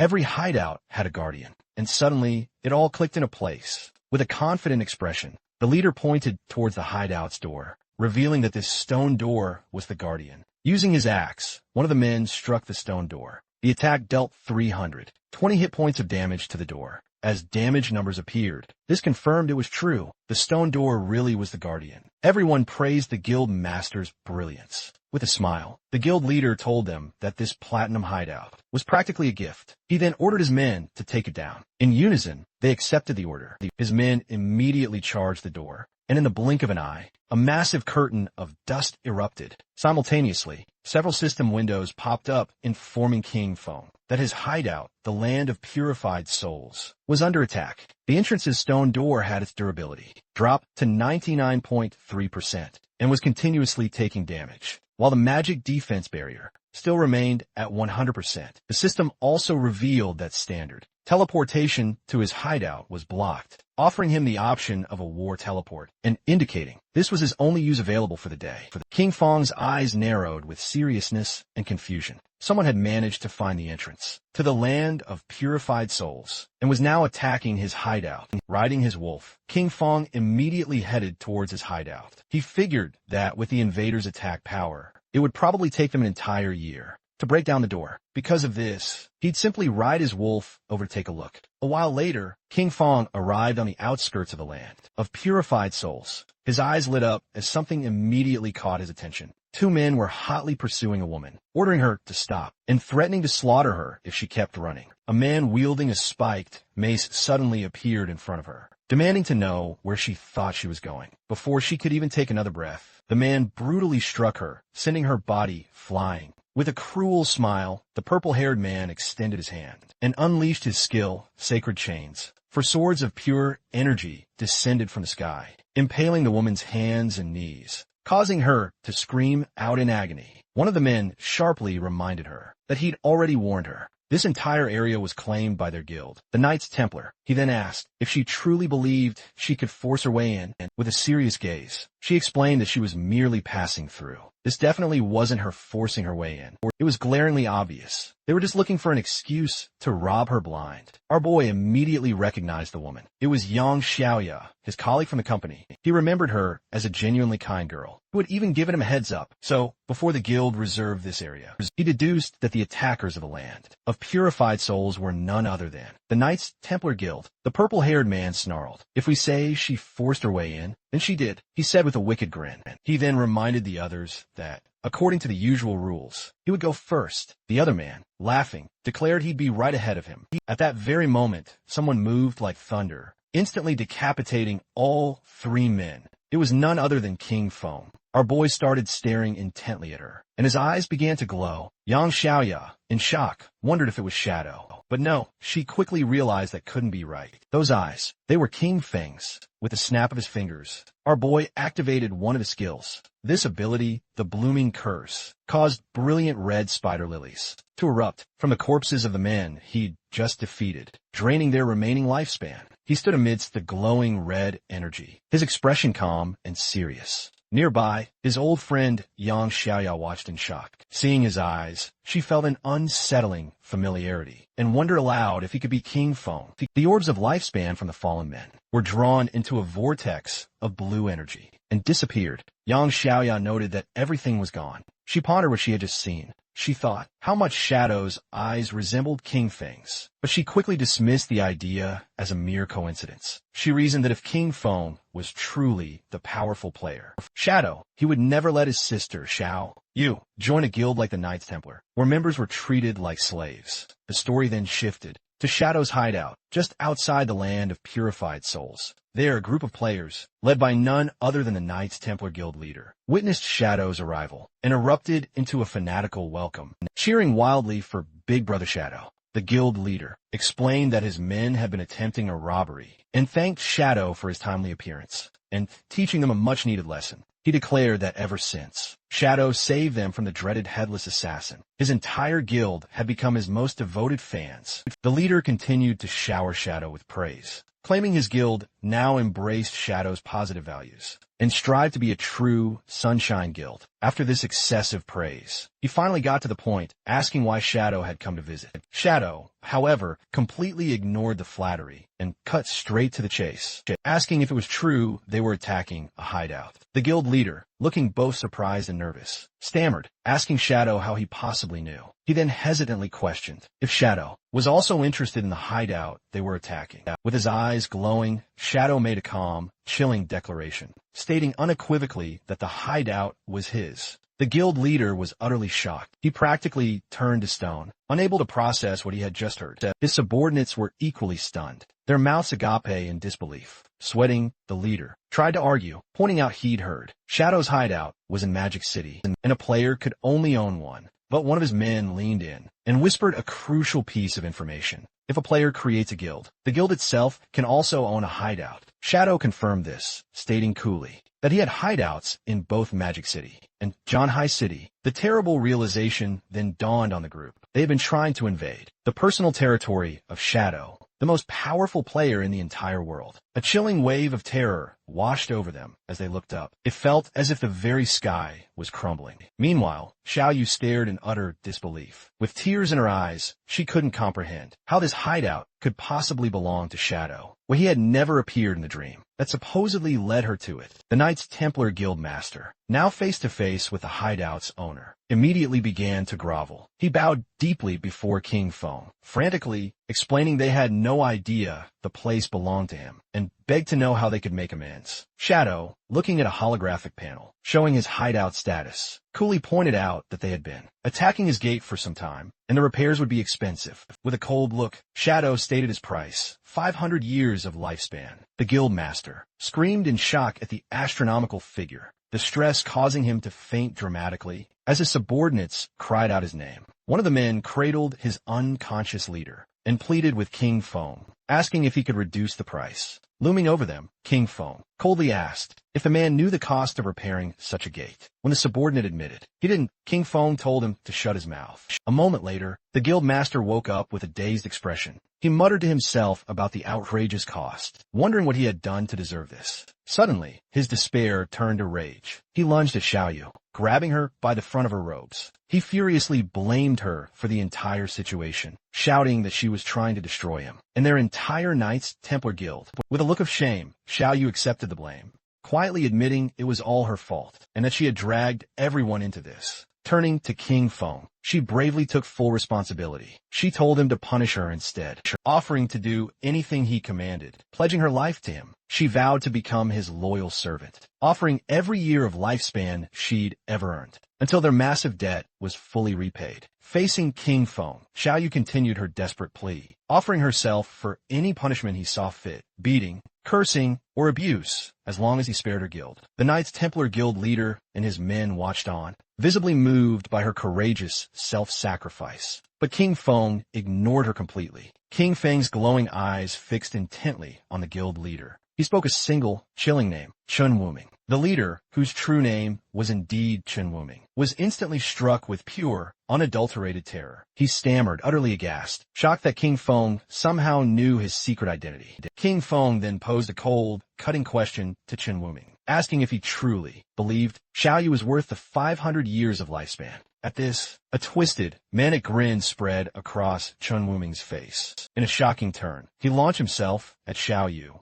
unleashing a furious punch and screaming at her to die. As his fists sent her flying, he angrily accused her of causing them to raid King Feng's hideout, and then having the nerve to play the hero. He then revealed his jealous motive, screaming that she was just trying to get close to King Feng and become his servant, something she didn't deserve. With Xiaoyu lying unconscious, Chen Wuming got on his knees and resumed his pathetic begging. He lamented that his plan to get close to King Feng had failed and pleaded desperately for mercy, explaining his guild was small and couldn't possibly afford 500 years of lifespan. He promised to do anything else King Feng asked. King Feng relented, offering a new, chilling deal. He told them to pay 100 years of lifespan. Up front, the remaining 400 years could be paid off by bringing him every single member of their guild who possessed the killer status. Each person they brought would count as 1 year off their death. Chen Wuming was absolutely overjoyed by this. He explained it would be an easy task, since his guild had over 2,000 members, and this would also let him clear his own killer status. He immediately transferred the payment, and a system notification confirmed King Feng had received 100 years of lifespan,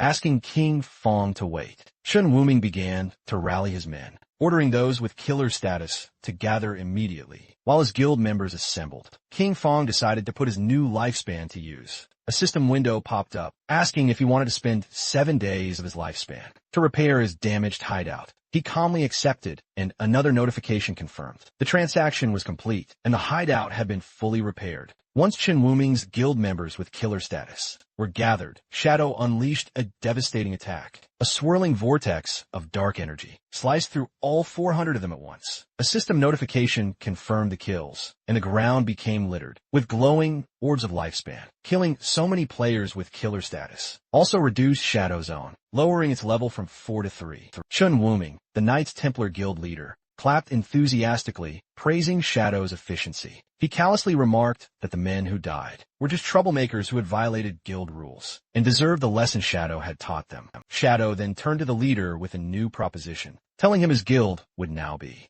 responsible for guarding this hideout. Shadow explained this would be a perfect way to keep the guild's unruly members in line. He ordered them to guard the place in shifts, warning Chen Wuming he would be held personally responsible for any future attacks. Though he agreed, the leader cursed Shadow internally, realizing he was being forced to use his men as security guards. Just then, a new system notification appeared. His other hideout, the Evil Spirit Academy, was under attack. Its defensive barrier was taking damage. He was prompted to use his single daily war teleport. Annoyed, King Feng decided to use the teleport to deal with this new threat. As he was enveloped in blue light, he openly pondered who would be foolish enough to cross him, especially considering everyone knew the Evil Spirit Academy was his domain. With Shadow now gone, Chen Wuming commanded his guild to pack up and depart. When a subordinate brought up King Feng's orders, the leader pointed toward Xiaoyu, who was just beginning to stir awake. He cruelly announced that she would be the one to guard their hideout. He mocked her. "Isn't this exactly what you wanted?" He ordered her not to move, reporting any trouble, threatening to drain her lifespan if she messed up. The scene then shifted to the Evil Spirit Academy, a massive Gothic cathedral in the Magic City ruins. A group of men from the Magic Cities, Black Dragon Hall, were relentlessly assaulting the main doors, attempting to shatter the magical barrier. King Fin suddenly teleported into the fray, landing inside, atop the towering walls. He stared down at the attackers, utterly puzzled. He had no memory of dealing with the Magic Cities, Black Dragon Hall, and wondered why they'd suddenly become his enemies. Down below, the leader of the Magic Cities, Black Dragon Hall, rallied his men for a final strike. He commanded them to channel their power, and together, they channeled a massive ball of dark energy, unleashing their combined attack. The leader bellowed, "Black Flame, Magic Dragon Break," sending a colossal blast, crashing into the hideout's defensive barrier. The barrier cracked severely, its durability dropping to just 13%. The attackers celebrated wildly, believing the gate was about to shatter. They cheered, excited for the hundreds of years of lifespan they were about to claim. Watching from above, King Fong realized these men were merely hired pawns. He considered who could hold a grudge against him and still be alive, quickly concluding it had to be Dongfangyu. Suddenly, the attackers were startled by a strange sound. Looking up, they saw a massive, ethereal dragon descending from the sky. A wave of chilling energy washed over them, paralyzing them with absolute fear. Their eyes swirled in a hypnotic daze. Unable to move, they could only watch. As another guild member pointed frantically towards the sky, a massive, fiery meteor was plummeting directly towards them. The celestial body crashed into the ground, engulfing the helpless men in a massive explosion. One of the men braced for impact, but was stunned to find himself unharmed. After the flames subsided, he laughed with relief, gloating that the meteor had only dealt 3,000 damage, and his high health build had saved him. His celebration was cut short, as his head was severed, and his body was consumed by dark tendrils, before disintegrating in the aftermath. Soon after, a new group of players arrived. They were shocked to find the members of the Magic Cities. Black Dragon Hall dead, wondering who could have done this. A young woman with pink hair and a witch's hat immediately suspected it was the legendary player, King Fong. Her companions were doubtful, as they saw no one, but she insisted. Shadow's power can't be judged by ordinary standards. He might even be permanently invisible. From his unseen vantage point, King Fong observed them, recognizing them as members of the Skydome Guild. He identified the pink-haired woman as Zhong Yaoying, a player with the unique hidden class of Soul Painter. King Fong now understood the source of the dragon and meteor attacks. They had been painted into existence by her magical brush. He recalled that the Soul Painter class was incredibly powerful in large-scale battles, but vulnerable to surprise attacks. Knowing he was nearby, Zhong Yaoying called out, "Senior Shadow, can I speak with you?" To the shock of her and her companions, King Feng's voice answered out of thin air, asking what she wanted. Flushing slightly, she explained she needed to enter his hideout to find something for her class advancement, promising she would pay him well. Shadow quickly pieced everything together. In his past life, the Skydome Guild had controlled this hideout, and now he finally understood why. Zhong Yaoying must have uncovered it during this very quest. He mused how his actions had once again altered history. He fondly recalled watching her in her grandfather's popular gaming streams. Her grandfather, Old Man Zhong, was the founder of the Sky Dome Guild, which quickly became one of the nation's top guilds. Blushing under his mask, King Fong admitted to himself he knew all this because he used to be a fan. Pushing his memories aside, King Fong made a decision. He told them to come inside so they could talk. As he spoke, the massive, sealed doors of the Evil Spirit Academy swung open, revealing a dark, cavernous entrance. Inside the Gothic halls of the Evil Spirit Academy, King Fong sat on a massive throne, with dark energy swirling around him. He addressed the members of the Sky Dome Guild, asking them to state their business. Zhong Yaoying stepped forward and explained that her Soul Painter class required special materials for its advancement, materials found only within the Evil Spirit Academy. Stating they had heard he had sold a previous hideout. For a high price, she offered to buy this one from him. She explained that her class required a large quantity of the material, making ownership the most practical solution. King Feng was impressed, wondering how the Sky Dome Guild had accumulated so much lifespan. He credited her grandfather, Old Man Zhong. However, he informed her that the Evil Spirit Academy was not for sale. As a compromise, he offered her guest permissions, allowing free access to the ground floor. Unsatisfied, Zhong Yaoying countered, asking to rent the space instead. She proposed a price of 500 years of lifespan for a 3-year lease on the first floor. King Feng considered her proposal. He realized that, since he had already offered her free access for her quest, her insistence on paying such a high price meant the Sky Dome Guild's true goal was not just to gather materials, but to formally establish a relationship with him.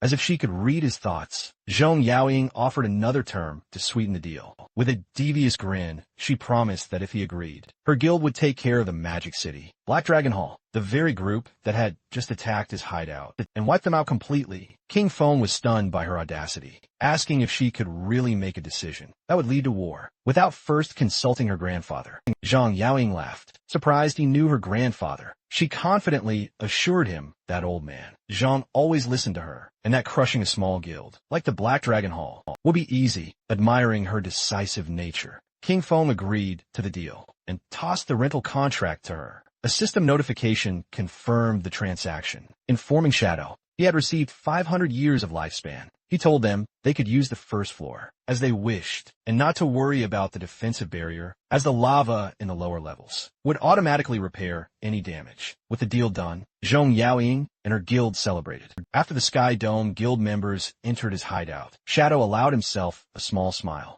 He thought to himself that Zhong Yaoying was even more energetic in person than on her streams. Blushing under his mask, he shook off the thought and reminded himself to get back to business. He went to his hideout's warehouse. He had used his equivalent, exchanged skill several times already, with good results. Seeing the skill's cooldown was over, he decided to use it again. Activating Baffich's equivalent exchange, golden energy swirled around his hand. As he sacrificed a low-value item, the system announced he had lost a wisdom training scroll, but gained the Scarlet Blade, a powerful Jade-tier assassin finisher skill. The blade was a high-damage melee attack, and even healed him, recovering a significant chunk of the damage he inflicted. King Feng was thoroughly impressed. Snagging a limit break finisher skill was an incredible power boost. These ultimate abilities were legendary for being strong, enough to completely turn the tide of any battle. He observed the new Jade tier skill's base damage was more than double that of his mightiest legendary skill. Seeing its incredible potential, King Feng instantly poured evolution points into upgrading the Scarlet Blade to legendary tier, the skill's damage and healing sword, and he calculated that, with all his buffs, a single strike could now dish out over 100,000 points of damage. With tons of evolution points still remaining, he decided to upgrade yet another core skill. He pumped 500 points into his passive stealth ability, evolving it straight to mythic. This upgrade not only drastically increased his stealth level, but also granted him an incredible new passive effect. And while in stealth, the rate his lifespan drained in perilous areas was slashed by a whopping 90%. King Feng's eyes practically glowed with satisfaction. This would make venturing into high-level rage zones significantly safer. At level 17, Shadow could now finally equip all the new Jade tier gear he'd acquired. He equipped a new veil, gloves, boots, and a ring. Each piece provided significant stat boosts. With all his new gear, almost his entire set was now Jade tier. However, he glared at his new, mismatched appearance with disgust, remarking on how hideous low-level equipment looked. He immediately switched his appearance back to his default, all-black Shadow outfit, now fully upgraded. King Feng boldly declared it was time to conquer the next hideout. The scene dramatically shifted to the real world, in the sprawling suburbs of Magic City, where an armored vehicle pulled up to a lavish mansion. An armed guard questioned his colleague how many people they had managed to bring back, and the other replied they'd only found 4. The first guard couldn't hide his disappointment, and his colleague explained that fewer people were willing to part with their lifespans. Right before barking at new arrivals to get out, a group of 4 disembarked, a massive, muscular man, a man in a long coat, another in a sharp suit, and finally, a young woman cloaked in a hood. The man in the coat gazed at the impressive mansion and commented, "These buyers must be swimming in cash." A guard curtly told them to wait outside, while he went to inform Madame D'Enfant. The muscular man grumbled about not being invited inside the lavish estate. Meanwhile, the hooded woman impatiently snapped, "Hurry it up." The guard, observing them, let out a scoff, internally deeming them a group of idiots who would soon get exactly what they deserved. Deep within the mansion's main hall, Dongfang Yu emerged, accompanied by her young son, Nantian. Coldly, she confirmed they were the ones here to sell their very lifespans, then commanded them to convert it into light orbs, and simply tossed them onto the floor. The muscular man smirked, "Are you joking with us?" and pointed out, "We haven't seen a single coin." Dongfang Yu's expression instantly darkened, her eye glowing menacingly as she reissued her command, warning them to surrender their lifespan, unless they wished to meet their end. Suddenly, even more armed guards swarmed in, completely surrounding the 4 sellers with their guns drawn. The man in the suit slowly raised his hands in mock surrender, feigning innocence and asking what she meant. Then, a chillingly sinister grin spread across his face as he taunted, "Do you intend to rob us, just as you've done to countless others?" Before he could even finish his sentence, one of the mansion's guards fiercely lunged forward. But Dongfang Yu was completely blindsided by the sudden turn of events. Meanwhile, the man in the long coat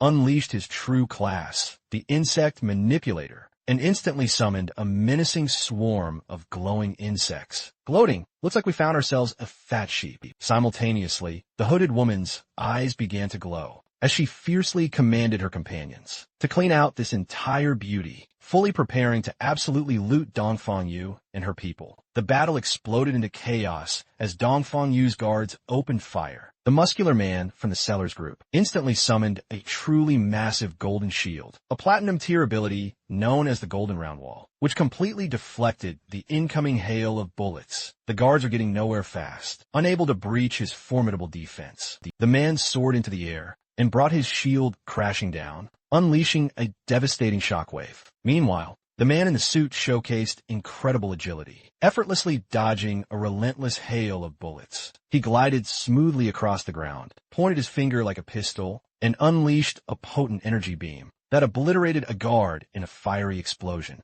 He possessed a rare hidden class, the one-handed gunman, allowing him to fire various types of ammunition directly from his fingertips. The intense fight quickly shifted inside the mansion. The mysterious hooded woman leaped through the air with astonishing speed, unleashing a swirling blue energy attack that mowed down several guards simultaneously, just as one of them frantically called for backup. With a manic, twisted grin, she flew directly at Dongfang Yu, screaming for her immediate demise. But just as her attack was about to strike, she was violently kicked out of the air. A new figure emerged. A large, muscular bodyguard with a bandaged face intervened, creating an energy vortex to shield his mistress. He sternly warned Dongfang Yu to be cautious, as they were up against a player with a hidden class. Enraged, Dongfang Yu commanded him to capture them alive, intending to enslave them and force them to earn lifespan for her son. The bodyguard grimly observed their opponents were exceptionally strong, and their chance of success was a mere 50%.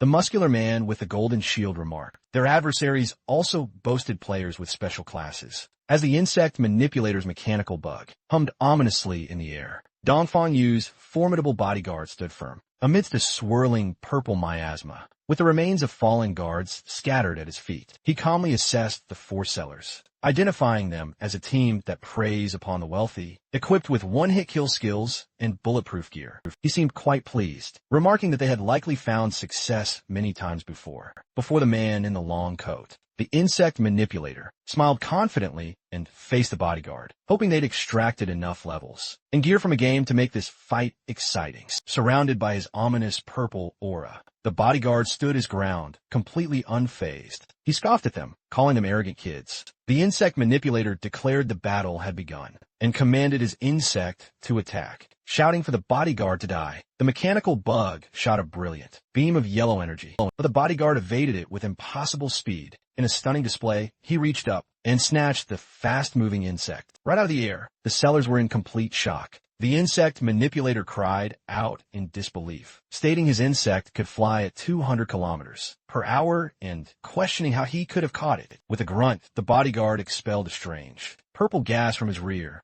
and then crushed the insect in his powerful grip, leaving the sellers utterly stunned. He casually dropped the remains to the ground and stomped on them. He then revealed he had already set up a barrier around the area, surrounded by a surging purple aura. The bodyguard announced his unique hidden class, Fart Master, the source of the plague. He declared his purpose was to spread his pestilence in a way that surpassed humanity, before ominously stating, well then, I'm coming, with a menacing glow in his eyes. And Dongfang's bodyguard, the Fart Master, announced his attack. He leapt into the air with astonishing speed, surprising the muscular man from the opposing group. The bodyguard aimed a powerful high kick. The muscular man taunted him, daring him to test his iron wall defense. As he braced himself, the bodyguard's buttocks released a devastating air cannon that shattered the man's golden shield and sent him crashing to the ground. The insect manipulator yelled for his companion, the one-handed gunman, to shoot. The gunman fired a volley of energy blasts,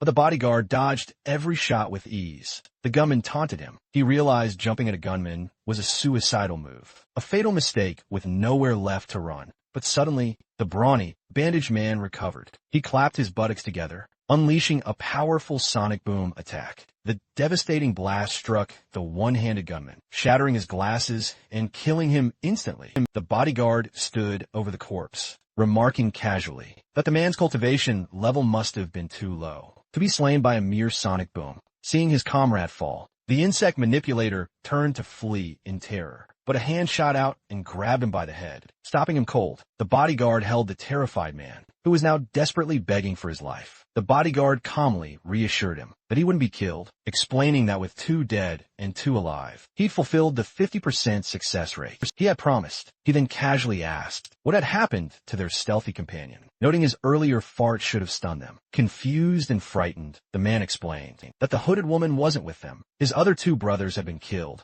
and he clarified they didn't know the hooded woman at all. She just happened to get out of the vehicle with them to sell her lifespan. The scene then shifted to the magic Leaning Tower, a landmark resembling the Leaning Tower of Pisa on the outskirts of the Magic City ruins. A glowing purple magic circle hovered above its peak. Shadow materialized as a semi-transparent, ghostly figure in the ruined cityscape. He went to the tower's entrance. Noting the guardian monster was missing, he concluded someone had beaten him to it. He entered through a large, frozen doorway. Inside, Shadow observed his surroundings. He knew the magic Leaning Tower was a vast, multi-storied library, a giant maze filled with traps. He recalled the legend of a terrible monster, sealed deep inside, a princess transformed by an evil white dragon. As he floated through the library, he saw clear signs of looting. Realizing another party had already gone. Deep inside, he remembered the teleport mechanism to the top floor was, as expected, right in this area. He quickly spotted a glowing book titled Postpartum Care for Sows. He knew instantly that pulling this specific book would trigger the teleportation magic. The moment he pulled it, he was instantly engulfed in a blinding light, teleported away. He materialized on the tower's rooftop, just like that, floating right behind 2 unsuspecting players, who were completely shocked by his sudden appearance. Gazing out over the massive rooftop arena, he saw a large group of players already there, fiercely battling the tower's guardian. It was a massive, tentacled monster, ominously named the Desperate Princess. Shadow quickly assessed the situation, noting that the player's equipment was subpar and her casualty rate alarmingly high. He was impressed they had even made it this far, despite their obvious disadvantages. His attention was quickly drawn to the group's leader, a woman with striking, long gray hair, courageously rallying her troops. She shouted for them not to be afraid, and to simply run right back after they died. Shadow instantly recognized the group as FAK, a massive heavy industry guild, and their leader as Huang Haifan. In his past life, remember, FAK Heavy Industry was a major corporation. After the game descended, their brilliant leader, Huang Huifan, had reacted incredibly quickly, converting all company funds into precious lifespan and forming a powerful guild with her employees. He recalled her class was the Illusionist, a powerful support class whose signature skill was the legendary teleportation gate, allowing her to swiftly move forces around the battlefield. Watching from afar, Shadow meticulously analyzed their strategy. He knew the teleportation gate was an incredibly powerful skill. It essentially let them set an entrance and an exit point, creating a stable, reliable portal for anyone. By strategically placing the entrance near their respawn point and the exit right near the boss, any player who died could instantly rejoin the fight and quickly recover their dropped lifespan. Shadow recalled that this brilliant tactic had allowed this guild to become one of the nation's top 20 guilds. In his past life, however, he knew that against this guardian, the level 18 platinum tier boss, Desperate Princess's strategy proved utterly useless. This boss possessed a truly terrifying ability. She absorbed the lifespan of every player she killed, 100 times faster than any other monster, meaning every fallen player became her fuel, powering her up. Shadow could clearly see that, if this war of attrition continued, the princess would soon evolve into a Jade tier boss and fully regenerate her health. He realized this would lead to a total party wipe, and the lifespan cost would utterly destroy the guild. He decided to intervene, leaping down. Shadow landed directly before the guild leader. Huang Huifan, startled, watched as he made an astonishing offer. 1,000 years of lifespan, and he would take down the boss. For them, any assassin loot would be his. Huang Huifan was stunned, stammering, as she suddenly realized she was face to face with a legendary Shadow. He calmly confirmed his identity and gave her a stark warning, telling her and her guild they couldn't possibly win this fight. He advised them to either accept his offer or retreat. Immediately, before Huang Huifan could even respond, an arrogant young man angrily challenged Shadow, demanding to know who he was to say they couldn't win. He scoffed at the outrageous demand for 1,000 years of lifespan, calling Shadow crazy and telling him to get lost. Huang Huifan tried desperately to stop him, shouting, "Huang Zijing, don't be rude," but it was too late. Before she could even finish, Shadow grabbed Huang Zijing by the face. with a single, fluid motion. He then flung the young man into the guild's teleportation. Gotha. As Huang Zijing emerged on the other side, Shadow unleashed his Dark Knight Ring Blade skill. A devastating wave of dark red energy that sliced him in half and utterly shattered the teleportation portal. As the gruesome remains of her subordinate fell, Huang Huifan screamed, "My son!" She furiously turned on Shadow, demanding to know why he had destroyed her portal. She acknowledged her son had certainly offended him, but argued a simple lesson would have been more than enough. With glowing golden eyes, Shadow coldly looked down at her and calmly stated she would soon understand. He repeated his offer of 1,000 years, and that he would solve her boss's problem. As Shadow's form vanished, Huang Huifun and her guild stood utterly speechless. Shadow knew the guild remained unaware that the boss was about to evolve. He'd already destroyed their portal, because their strategy of endlessly confronting it would have merely fed the boss until they were utterly wiped out. His true motivation, however, was far more pragmatic. He then summoned his spectral wolf, thinking to himself that, while the guild destruction was a minor issue, losing 1,000 years of lifespan was a major one. He landed in the desolate city ruins, confident that he knew the remaining guild members would provide just enough lifespan for the boss to finally evolve, and the pulsing light from the tower served as the final sign. His plan was simple. Once the boss reached the Jade tier, he would return to kill her and reap even greater rewards. Just as he settled in to wait, a message arrived from Ghost Spirit. She excitedly reported finding Dongfangyu in a sprawling, suburban manner, but she was being protected by an incredibly strong player who had nearly killed Ghost Spirit herself. Shadow told her to meet him at the Withered Bone Field. With these details, he was impressed. Finding someone in the vast, sprawling Magic City showed she was incredibly capable. Not long after, the two assassins met in a desolate, bone-littered landscape. Shadow asked her to describe Dongfangyu's guard. Ghost Spirit explained he was a fast, powerful melee fighter whose main attack, bizarrely, was farting. She added he could see through her stealth and was surrounded by a 10-meter smoky aura. Shadow understood immediately. He explained she had encountered a player with the source of the plague. Hidden class. The aura was a first-tier ability, a plague field that could sense any physical body within it, countering her stealth. He explained the class could strengthen its body and regenerate using plague abilities. And at higher tiers, it was rumored to be nearly immortal. Hearing this, Ghost Spirit was horrified, despairing if she would ever get her revenge. Shadow then revealed the class's critical weakness. While the plague strengthened the user's body, it also corroded their mind. A weak mentality, he explained, was its greatest flaw. He then told her the Blade of the Underworld class had its own evolution at Tier 2. It would become the Yellow Spring Evil Ghost. As he spoke, a massive, spectral green demon materialized behind her, its eyes glowing. Ghost Spirit stood in awe, her own eyes glowing with ethereal light, as she realized her true potential in a desolate field of bones. Shadow advised Ghost Spirit to advance her class to Tier 2, to overcome her limits, as it was her true path. Amazed, Ghost Spirit asked how he knew so much about her class. Instead of answering, Shadow leaped to the top of a large tombstone. From there, he explained that the game was profound and encouraged her to be persistent, as a solid foundation was key to greatness. Inspired, Ghost Spirit was filled with determination. Understanding his incredible power came from constant hard work. Shadow revealed that this graveyard was the perfect place for her to level up, as the monsters respawn quickly, and would also allow her to upgrade her class weapon, the Underworld Chain Blade. However, he warned her the place was dangerous, as all the monsters were elites with triple the health, defense, and attack of normal enemies. To show her how it was done, he said that with the right technique, it was not so difficult.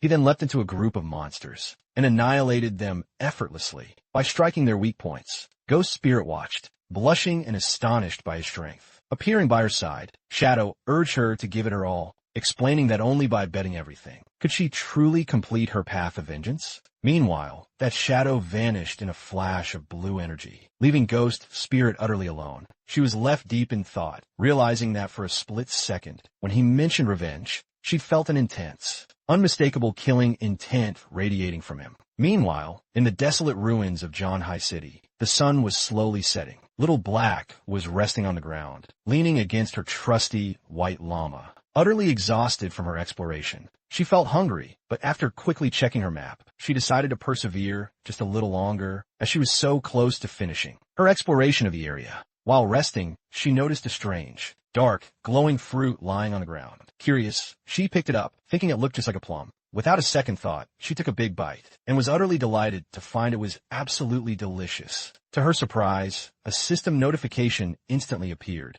informing her she had gained 50 experience points. She was utterly amazed that a simple fruit could grant her experience. Looking up, she discovered a long trail of the very same glowing fruits. Excited, she happily followed the path, munching on the fruits along the way, and gaining 50 experience points with every single one. Her delightful feast was abruptly interrupted by a message from Captain Anyu. He urgently told Little Black to immediately come to the corrupted coast, explaining that a man named Manhwa had been captured by a boss. He was carrying over 500 years of lifespan, so they desperately needed her help. Little Black quickly checked her map and replied. She was already in the area. Captain Anyu and you told her to wait, promising they would be there shortly. Still eagerly following the trail of glowing fruits, Little Black crawled along, complaining to herself about Manhwa. She thought he was a complete good-for-nothing, but her thoughts quickly returned to the delicious fruits. As night fell, she finally reached the top of a hill. She stopped dead, utterly stunned by the scene before her. The trail of fruit had led her to a desolate, corrupted coast where a small, slug-like creature sat at the trail's end. Apparently, it had been producing the very fruits she'd been eating. But nearby, a truly horrifying sight awaited her. A colossal, bloated monster, its back covered in sharp-toothed mouths,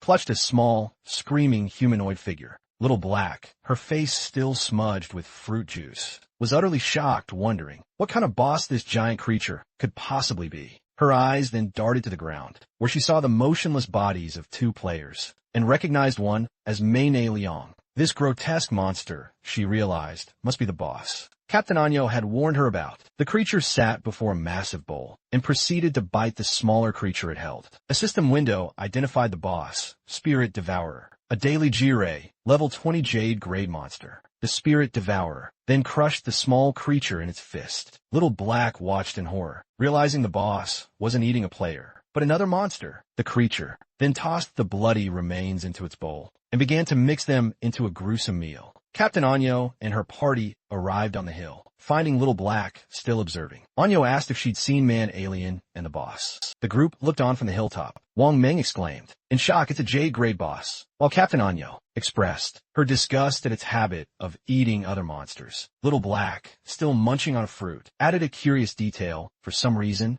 the boss hadn't attacked any players. Captain Anyu advised her team to observe for now and not act rashly. She admitted they weren't equipped to handle a Jade grade boss and would need reinforcements. They continued to watch, puzzled by the boss's actions. As it settled into a deep squat, they wondered what it could be doing before one of them hesitantly suggested it might be defecating. To their shock and horror, their suspicions were absolutely confirmed, as glowing purple fruits grotesquely emerged right from the monster's backside. Little Black shrieked in utter disbelief as she examined one of these peculiar orbs. They commented on its peculiar, unsettling shape, a chilling realization. It looked exactly like a plum. The terrible truth dawned on Little Black as she stared from the fruit in her hand to the boss. Those delicious plums she had been devouring were the monster's feces. Her face instantly drained of all color as Yinyu and Wang Meng stared in stunned, horrified silence. Little Black let out a silent, agonizing, horrified scream of pure despair. She dropped the fruit, reeling for what she had done. Frantically, she wondered what exactly she had just eaten, while Captain Yinyu and Wang Meng desperately tried to silence her. Her piercing scream was far too loud, and the massive Spirit Devourer slowly, menacingly, turned its head, its terrifying gaze now fixed squarely on them.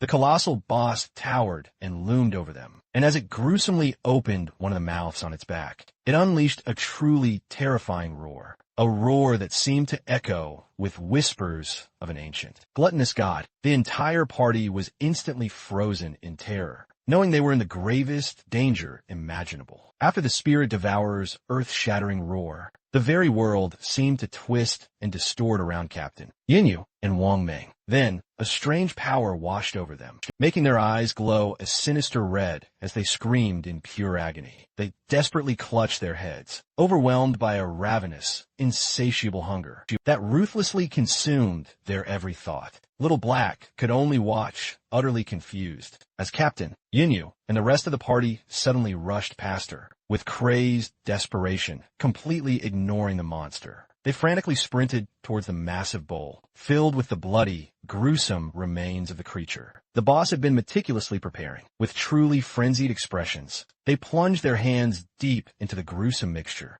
and began savagely stuffing the gore into their mouths, muttering incoherently about how incredibly hungry they were. As they ravenously ate, their bodies began to unnaturally swell, distend, and bloat, their faces grotesquely becoming round and distorted. From her hidden spot, Little Black watched in utter horror, exclaiming aloud that her friends had completely gone mad, gorging themselves into massive obesity. She then wondered why she alone remained unaffected by the bizarre, insatiable hunger. The answer came in the most terrifying way possible. The colossal spirit devourer loomed menacingly over one of the now bloated party members, effortlessly snatched him up and shoved him whole into one of the gaping maws on its back, devouring him completely. Watching this unfold, Little Black finally understood the boss's horrifying mechanic, screaming in terror that the boss ate the fattest person it could find. Panicking, Little Black realized her elite team wasn't enough and concluded her only hope was to seek help from that man. She quickly contacted Shadow and frantically explained they'd encountered a Jade-grade boss, the Spirit Devourer, on Daily Gyre, and that Captain and you and Wang Meng were about to be eaten. Shadow's demeanor instantly changed upon hearing the name. He realized this was the exact bloodline monster he'd been searching for and thought Little Black was truly his lucky star. He told her to send him the coordinates and declared he was coming immediately. The scene shifted to Shadow, now at the entrance of a glowing cave. He noted he had already acquired the keys to 3 other platinum hideouts in Magic City. He decided this was the perfect time to deal with the bloodline monster, as the desperate princess boss should also be done, evolving soon. A short time later, Shadow arrived at the corrupted coast. Little Black greeted him with immense relief. He asked where the boss was, and she pointed just ahead. She frantically told him that Captain and you and Wang Ming had already been eaten and begged him to rescue them. As they watched, the giant boss squatted down again, straining as if about to defecate. To their absolute disgust, a large, translucent purple orb was expelled, and inside it, the horrified face of Mana Alien was clearly visible. Shadow and Little Black were absolutely stunned. Little Black shrieked that the boss had pooped out Mei Niliong.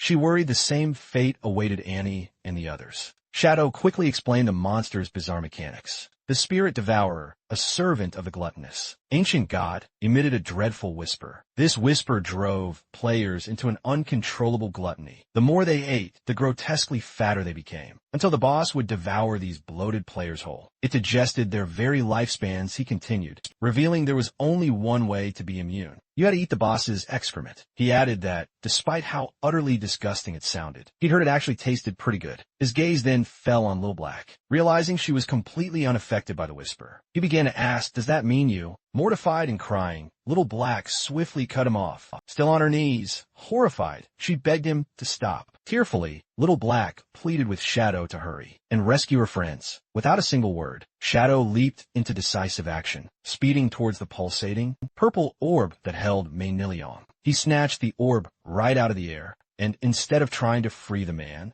he hurled it directly at the massive Spirit Devourer. The orb, with Mei Niliong's terrified face trapped inside, smashed squarely into the monster's soft, fleshy belly. The boss let out a pained roar as a white, viscous liquid erupted from the mouths on its back. The impact violently forced the creature to spit out everyone it had swallowed. Captain and you, Wang Ming, and the other party members. They were expelled from the monster's gullet, landing in a heap covered in slime, but alive, with his allies finally safe. Shadow's eyes glowed with brilliant yellow light as a powerful red aura enveloped him. He activated his mythic skill, Graceful Release, followed by his legendary instant Shadow Slash. A storm of bright blue energy. Slashes descended upon the Spirit Devourer, inflicting devastating hits. Each dealt tens of thousands of damage. Shadow saw his finisher skill gauge was full and decided it was the perfect time to unleash its power. He unleashed his ultimate attack, the Scarlet Blade. A colossal wave of pure red energy instantly formed. It sliced vertically through the Spirit Devourer,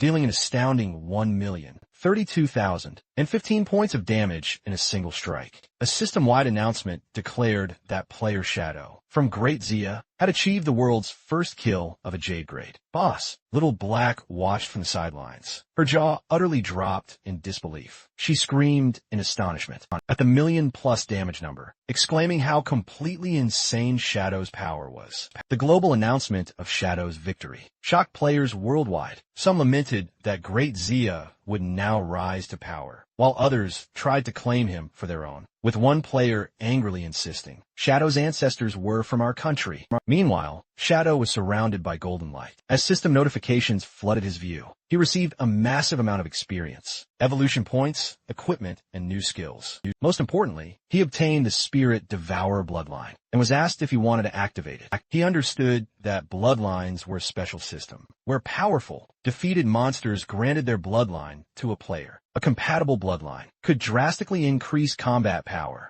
With his eyes glowing, he chose to activate it. A powerful purple aura erupted around him as the bloodline's effects fundamentally altered his attributes. Each point of strength now converted to 3 points of physical attack, constitution to 50 hit points, and 5 physical defense. His agility's effectiveness was boosted by 32%, and each spirit point provided 3 elemental attack and 5 elemental resistance. He also gained 2 new bloodline skills. The first, Spirit Devour, allowed him to consume any skill of his own class for an attribute correction bonus, though it skyrocketed his appetite by a whopping 200. This unique second Big Mouth ability that allowed him to manifest a massive energy maw, perfect for devouring enemy projectiles. It even healed him instantly, based on the damage of what he absorbed. Shadow deeply pondered this incredible new power. He quickly grasped the vast potential of devouring skills, especially for gaining bonus attribute corrections. He finally understood.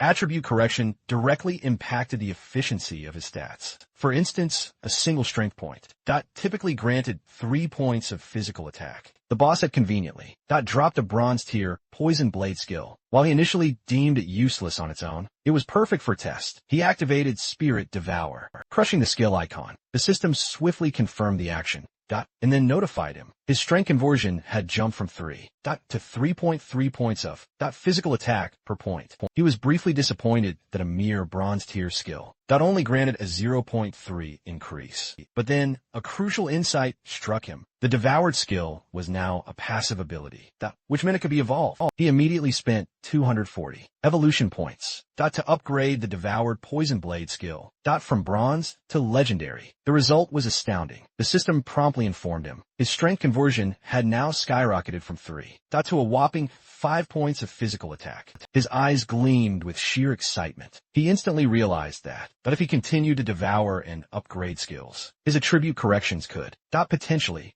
become hundreds of times greater than other players. A determined smile spread across his face, as he declared to himself that he was once again invincible. After the intense battle, Captain Ouyang, Wang Meng, and the rest of the party were finally safe, but in an embarrassingly slimy state, still bloated from the boss's lingering gluttony effect. Wang Meng tearfully thanked Shadow for saving them. Incredibly relieved, they weren't all excreted by the boss, like poor Mei and Ilion. While her friends recovered, Little Black rushed over to the still bloated Captain Anu, giving her a comforting hug and reassuring her that she was still beautiful, regardless of her size. Once everyone was back to normal, Captain Unju approached Shadow to discuss his payment, explaining that the Zhongyun officials were running low on lifespan. Unconcerned, Shadow told her not to worry and suggested they could repay him by finding assassin skill books instead. Captain Unju readily agreed. With the deal made, Shadow vanished in a swirl of dark energy. With their mission over, Yinyu told her team it was time for them to head back. As the group left, Manalian, still trapped in his rolling purple prison, tearfully made everyone promise to never speak of what had happened. The exhausted team reluctantly agreed. The story flashes back to the magic Leaning Tower, just after Shadow jumped down from its peak. At the top of the tower, the battle with the desperate princess was still raging. The boss, a grotesque, tentacled creature, was down to the last third of its health. The guild leader, Huang Huifun, urged her team on, ordering a healer named Xiao Kuei to use her Tree of Life skill, Xiao Kuei, and a massive, glowing tree of green energy erupted, continuously healing the guild members. Huang Huifun rallied her troops, shouting that since Shadow had destroyed their portal, they couldn't afford to die. She encouraged them to go all out, believing victory was near. Filled with renewed vigor, the guild's tanks charged, and the team unleashed a final barrage of attacks. On the weakened boss, believing they had won, Huang Huifan celebrated with Xiao Kuei, crediting her life priest class for their success. However, their celebration was cut short. The desperate princess retaliated with a powerful tentacle strike, shattering a tank's shield and instantly killing him. The boss then closed her eyes and began to absorb a strange. She absorbed blue energy from her fallen foe. Her eyes snapped open, now glowing with a malevolent yellow light. Huang Huifun and Xiao Kuei watched in horror. As the boss's power surged, the desperate princess unleashed a massive, explosive wave of fiery energy, engulfing the entire top of the tower. The remaining guild members were caught in the blast and burned to ashes in an instant. When the dust settled, only a large, glowing blue egg remained on a pedestal, surrounded by the lifespan orbs from the fallen players. The boss's health bar was now full again. The desperate princess had evolved. Inside the large, glowing blue egg, a woman with long, light blue hair was curled up. A system window identified this new form as the Desperate Egg, a level 30 Jade Gray boss with a massive 10 million health points. Meanwhile, at the fake Heavy Industry Guild hideout, the defeated members respawned. Wang Ziking, Wang Yifenesson, rushed to his mother in a panic, asking what happened and if they had defeated the boss. Wang Huifan explained that they had gotten the boss down to a sliver of health, but it suddenly restored all its health, transformed into an egg, and then unleashed a devastating attack that wiped them out. Shaken, Huang Huifan realized a full health recovery only happens when a boss evolves. Her mind flashed back to her encounter with Shadow, recalling his offer and his warning that her strategy would fail. The truth dawned on her. Shadow knew from the beginning that the boss would evolve. He predicted their human wave tactic would fail because it would only fuel the boss's transformation. She understood a platinum boss evolving into a Jade Grade 1 was something her guild couldn't defeat. With resignation, she concluded her only option was to seek Shadow's help. Back at the silent peak of the magic leaning tower, Shadow's invisible form reappeared before the large blue egg. Shadow observed the desperate egg.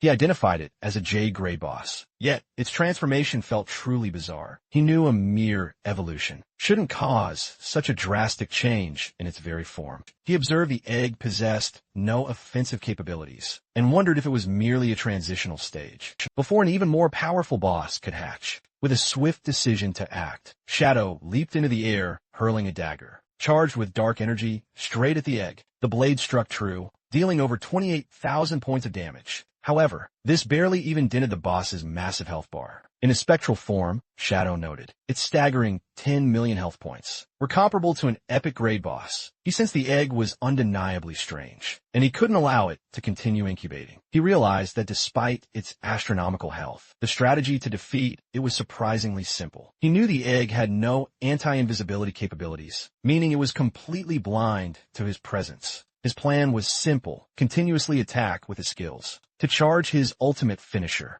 Once his ultimate was ready, he unleashed the Scarlet Blade once again. A massive wave of crimson energy slammed into the egg, dealing over 100,000 damage, causing large cracks to spread across its surface. Shadow stood confidently amidst the now shattered egg, knowing the stationary, blind opponent's defeat was only a matter of time. Suddenly, something else caught his attention. After shattering the desperate egg, Shadow was utterly surprised by what he found. Instead of another monster, a young woman with long, light blue hair lay unconscious on the floor. A system window identified her as the Desperate Princess, but she was only level 1, with a mere 10 health points. Shadow materialized near the girl, utterly puzzled. He realized this must be the princess's true form, confirming a legend he'd heard about a princess cursed by a white dragon. Seeing her paltry 10 health points, he wondered if he had to kill this defenseless girl to officially defeat the boss. He swiftly summoned his dagger, ready to end the fight. But then, he paused, bewildered by the strange situation unfolding. His moment of hesitation proved absolutely critical. Suddenly, a dark, ominous presence, swirling vortex, crackling with intense blue lightning, ripped open in the sky right above him. To his utter shock, a massive, skeletal dragon clawed its way out of the portal. A system window instantly confirmed this new, terrifying threat. It was none other than the cursed white dragon, Eights, a terrifying level 100 mythical grade monster. After the desperate egg shattered, a massive, skeletal dragon, the cursed white dragon Eights, burst forth from a sky portal. It immediately launched a powerful attack straight at Shadow. Shadow was utterly shocked, wondering why a mythical, grade boss had suddenly appeared before him. As the dragon let out a mighty roar, Shadow realized this was a hidden boss, and the legend of the princess, cursed by a white dragon, was finally coming true. Meanwhile, on the ground, the desperate princess, now in her human form, slowly began to awaken. Shadow watched as the princess rose, and then floated towards the giant, skeletal dragon's head. She flew directly to the monster, and instead of fighting, she gently hugged its massive snout. As she tearfully embraced the beast, her body inexplicably started to burn away, revealing a bright red heart pulsing within her chest. The princess completely disintegrated in a brilliant flash of light against the dragon's face, and the light expanded, engulfing the colossal beast. The cursed white dragon skeleton then began to crumble, leaving Shadow utterly perplexed, as only a single glowing red heart remained, floating eerily in the air. As the heart approached him, the system immediately informed Shadow he had successfully stopped the resurrection of an ancient god named Cthulhu and had obtained the heart of the curse. This powerful item presented him with two critical options: use it to become a servant of Cthulhu by devouring his own lifespan, or destroy it to receive a mythical grade item. Faced with this monumental choice, Shadow carefully weighed his options. He considered that using the heart might grant incredibly powerful new skills, but the ominous description suggested it was a parasitic curse that could ultimately lead to him being devoured by Cthulhu himself.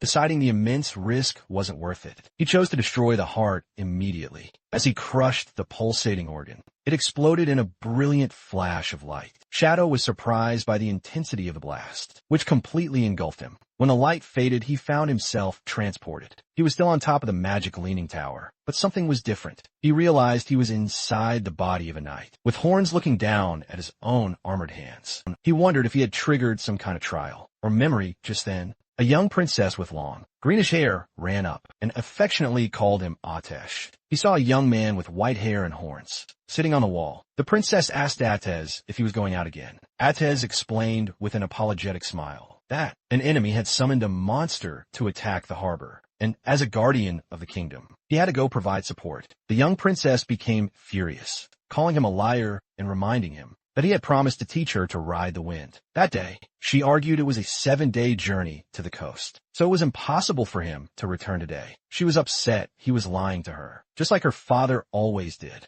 She pointed at him angrily, declaring that all men were terrible liars and scoundrels. Eights, looking flustered, tried to calm her down, asking where she learned such harsh words. He then presented her with a silver scale-like object, calling it the Scale of Promise. He explained that under its witness, anyone who broke a promise would lose their wings and never be able to fly again. The princess, blushing and flustered, immediately rejected the gift, exclaiming that she didn't want Otis to lose his wings. Reassuring the princess, Otis promised he would not break his word and told her not to underestimate his wind-riding skills. He then unfurled a pair of magnificent, large white wings. The princess watched with stars in her eyes, exclaiming his transformation was always so handsome and incredibly cool. Before he took off, he promised to return for dinner, explaining that his 3 loyal shadow guards would stay to keep her company. With that, Eats rocketed into the sky and soared away. The princess waved, wishing him a safe journey, filled with fiery determination. The princess declared that since Eats was working so hard, she couldn't possibly fall behind either. She commanded the shadow guards to follow her, announcing she would go prepare ingredients so Eats could enjoy a truly grand dinner. At this point, Shadow finally understood. He was witnessing a memory sealed deep within the heart of the curse, revealing the past shared between the desperate princess and Eats, the magnificent white dragon. The narrative then showcased fond memories of the princess, spending the day with the shadow guards, happily picking mushrooms in the forest, even encountering a strange, curious rabbit, and fishing by a tranquil lake, all within their kingdom, with a magical leaning tower visible in the distance. Later, exhausted but beaming with happiness, the princess presented a lavish feast she had prepared. She proudly listed her peculiar dishes, like steamed rock and volcanic ash pizza, stating these were all Eat's absolute favorite foods. She waited expectantly, convinced he would be back any moment. But as night descended, she eventually drifted off to sleep at the table, waiting for him. An elderly attendant gently woke her, telling her it was now very late and she should rest. He somberly pointed out that the food on the table had long since grown cold. Startled and shocked at the late hour, the princess frantically asked the attendant where Eats was, wondering why he still hadn't returned. The attendant continued with a grave expression, informing the princess that, according to urgent frontline reports, the battle was dire, and General Eats would most likely be delayed. The princess adamantly refused to believe it, declaring that Eats was the kingdom's mighty guardian, and any enemy would be like a mere lamb to the slaughter before him. However, the attendant then revealed the grim reality of the situation. It turns out the enemy nation had sacrificed tens of thousands of lives to summon a monstrous horror from the deep sea. He described a colossal, city-sized creature with countless tentacles and eyes, so utterly terrifying that a mere glance could drive a person insane. Hearing this, the princess's confidence crumbled, and she began to worry that even someone as mighty as Atesh was fighting a truly desperate battle. Suddenly, her eyes widened in pure terror, and the scale of promise she held shattered. Realizing this meant Atesh had broken his promise to return, she instantly panicked. She knew if he didn't come back before midnight, he would lose his wings. She grabbed the attendant, Scholar Lu Wan, and begged him to take her to her father, a powerful dragon knight who might know how to remove the scales curse. Ignoring the old man's protests, she pulled him along, explaining that if Atesh lost his wings mid-battle, he would be doomed. As she burst through a door, she was stunned to find Atesh standing there, completely unharmed. He calmly asked her why she was in such a panic. Overcome with immense relief, the princess rushed forward and embraced him tightly, crying that she was so glad he was back and safe. Hugging her back gently, Atesh gently reassured her that he would always return. Because of their promise, the princess, still clutching him, confessed she had been so worried. Because the situation at the front lines was said to be truly dire, the attendant, Scholar Lu Wan, then cautiously asked General Atesh about the battle. With a confident smile, Atesh explained it had been troublesome and took some effort, but the problem was solved, and the army could handle the cleanup. Scholar Lu Wan praised him as the kingdom's worthy guardian. Atesh, walking towards the lavish feast on the table, exclaimed that he was absolutely starving, and asked the princess if she had made all this food. She proudly confirmed she did, though she lamented it was probably cold by now. Atesh began to eat with great enthusiasm, declaring it didn't matter if it was cold. He devoured it, finding it utterly delicious. The princess fondly urged him to slow down, lest he choke on his food. Scholar Lewin observed them with a fond smile. Later, atop the enchanted, leaning tower, Atesh announced, "It's time to learn how to ride the wind." As promised, however, the princess let out a huge, dramatic yawn. Atesh asked if she was feeling sleepy, and she explained she was exhausted from preparing his feast all day, suggesting they could learn tomorrow instead. Yet, still desperate to fly, she sat on the ground and hugged his leg, pleading with him to change into his true form and take her for a ride. Atesh hesitated, reminding her that the king had forbidden him from taking her on such a dangerous activity. The princess grew furious, grabbing his armor and blaming him for coming home so late. She reminded him of the immense effort she'd poured into his meal, and once more branded him a faithless scoundrel. With a sigh, Atesh finally agreed, but made her promise not to tell the king, or he'd face severe scolding. The princess immediately beamed. Her anger vanished. Atesh then closed his eyes,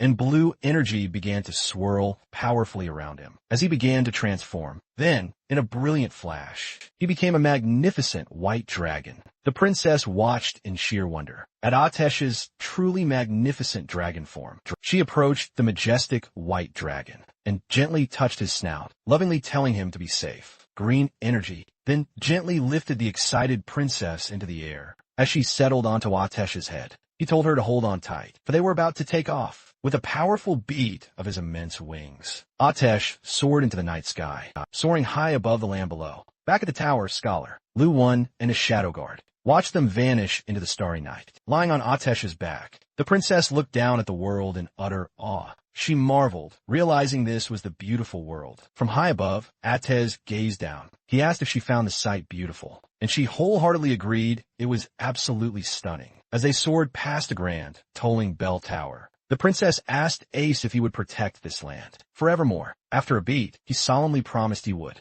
Now, sleeping peacefully on his back, she whispered a soft thank you. The memory continues, showing Ace gently tucking the sleeping princess into bed, a teddy bear clutched tight. Once she's settled, he quietly leaves her room, glancing back one last time before closing the door. Later, Otis is seen speaking with the king. The king noted with concern that Otis was badly injured, asking if the monster he fought was truly that formidable. Otis, though weary, smiled and reassured the king. He explained his injuries weren't fatal, and he just needed time to recover, adding that he'd already burned the monster to ashes with his dragon flames. The king's expression remained grave. He revealed he believed the enemy empire was conducting a dark ritual, and he sensed a terrible wave preparing to sweep across the continent. He warns Atez that they must all be prepared, as not even he, a member of the dragon race, will be exempt from the coming danger. Standing resolute against the dark sky, Atez pledges his loyalty and agrees to follow the king's arrangements. The scene then shifts to a later time, showing the magic leaning tower. Under a starry night sky, the mood quickly turns grim, as the next view is of shattered pieces of Atez's armor, and blood splatters on the floor, clearly indicating a terrible battle. Atez is on his hands and knees, his armor destroyed and body covered in wounds. Coughing in pain, he clutches his chest where a strange, pulsating red object is embedded, with dark veins spreading ominously from it. The story jumps forward 5 years into a dark, violent future. The kingdom is now engulfed in a terrible war, under constant attack by a horrifying army. Soldiers and civilians screamed in terror as an enemy nation launched its attack. An army of monstrous, inhuman creatures sent people running for their lives, screaming for help as invaders mercilessly crushed them. The city was overrun by feral, red, skinless monsters rampaging through the streets. From a high balcony, the king watched the chaos unfold. As monsters swarmed his city, he grimly observed the overwhelming number of creatures, stating, "The Manga Empire has truly gone mad." He concluded their enemy intended to drag the entire world into destruction, along with them, as their dark banner was raised over the battlefield. Amidst the chaos, the desperate princess ran frantically. She screamed Ace's name, desperately, shouting that the enemy had breached the city walls. She found Ace sitting passively on a high wall, flanked by his 2 shadow guards, looking down at the carnage. She rushed towards him and implored him to act, explaining, "The enemy's army is filled with inhuman monsters. Our soldiers can't fight them." She questioned why he hadn't intervened, pleading that the kingdom needed his help now. Ace calmly turned to the desperate princess and said he was just on his way to find her. He instructed her to stay inside the magic leaning tower, assuring her it was safe and that she shouldn't go anywhere else. The princess agreed, but urged him to hurry and defeat the enemy army. However, Ace refused, stating he would remain there to protect her. Confused and angry, the princess asked what he was talking about. She reminded him of his duty, declaring he was the guardian of the kingdom, and his purpose was to protect the entire nation, not just her. She gestured desperately towards the city below, where soldiers were being overwhelmed, exclaiming that the capital was about to fall, and its people were being slaughtered. She insisted his role was to transform into a dragon and burn their enemies to ashes.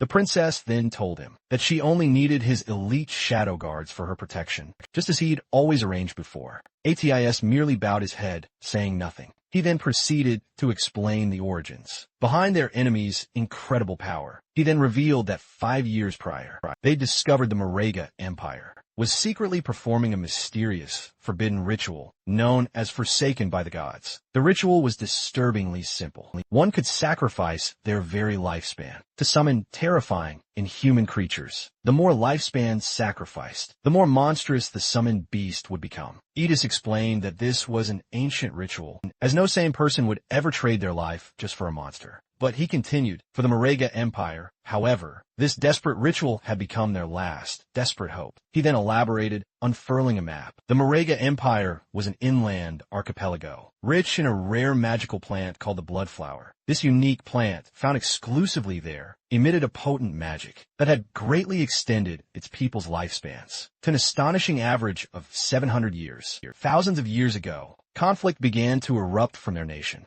across the continent. To halt these unending wars, the Manga Empire sent powerful envoys like Aetius. To other nations, these envoys were bound by contracts to serve the kingdoms they were specifically assigned to by lending their immense strength to the weaker side. In any given conflict, they could maintain a delicate balance of power and bring lasting peace. However, the king of Marega grimly reflected that they had severely underestimated the malice of humankind. The arrival of these envoys made other nations realize a horrifying truth. The long-lived people of the Marega Empire were the greatest threat they faced. Soon, the leaders of the other nations secretly formed a terrifying consensus. With a single, chilling goal, the people of the Marega Empire had to be utterly eradicated. What followed was a period of unimaginable suffering. For the Marega Empire, they were afflicted by curses, plagues, and widespread division. Even their very own envoys were turned against them. Other nations ruthlessly plundered the Marega lands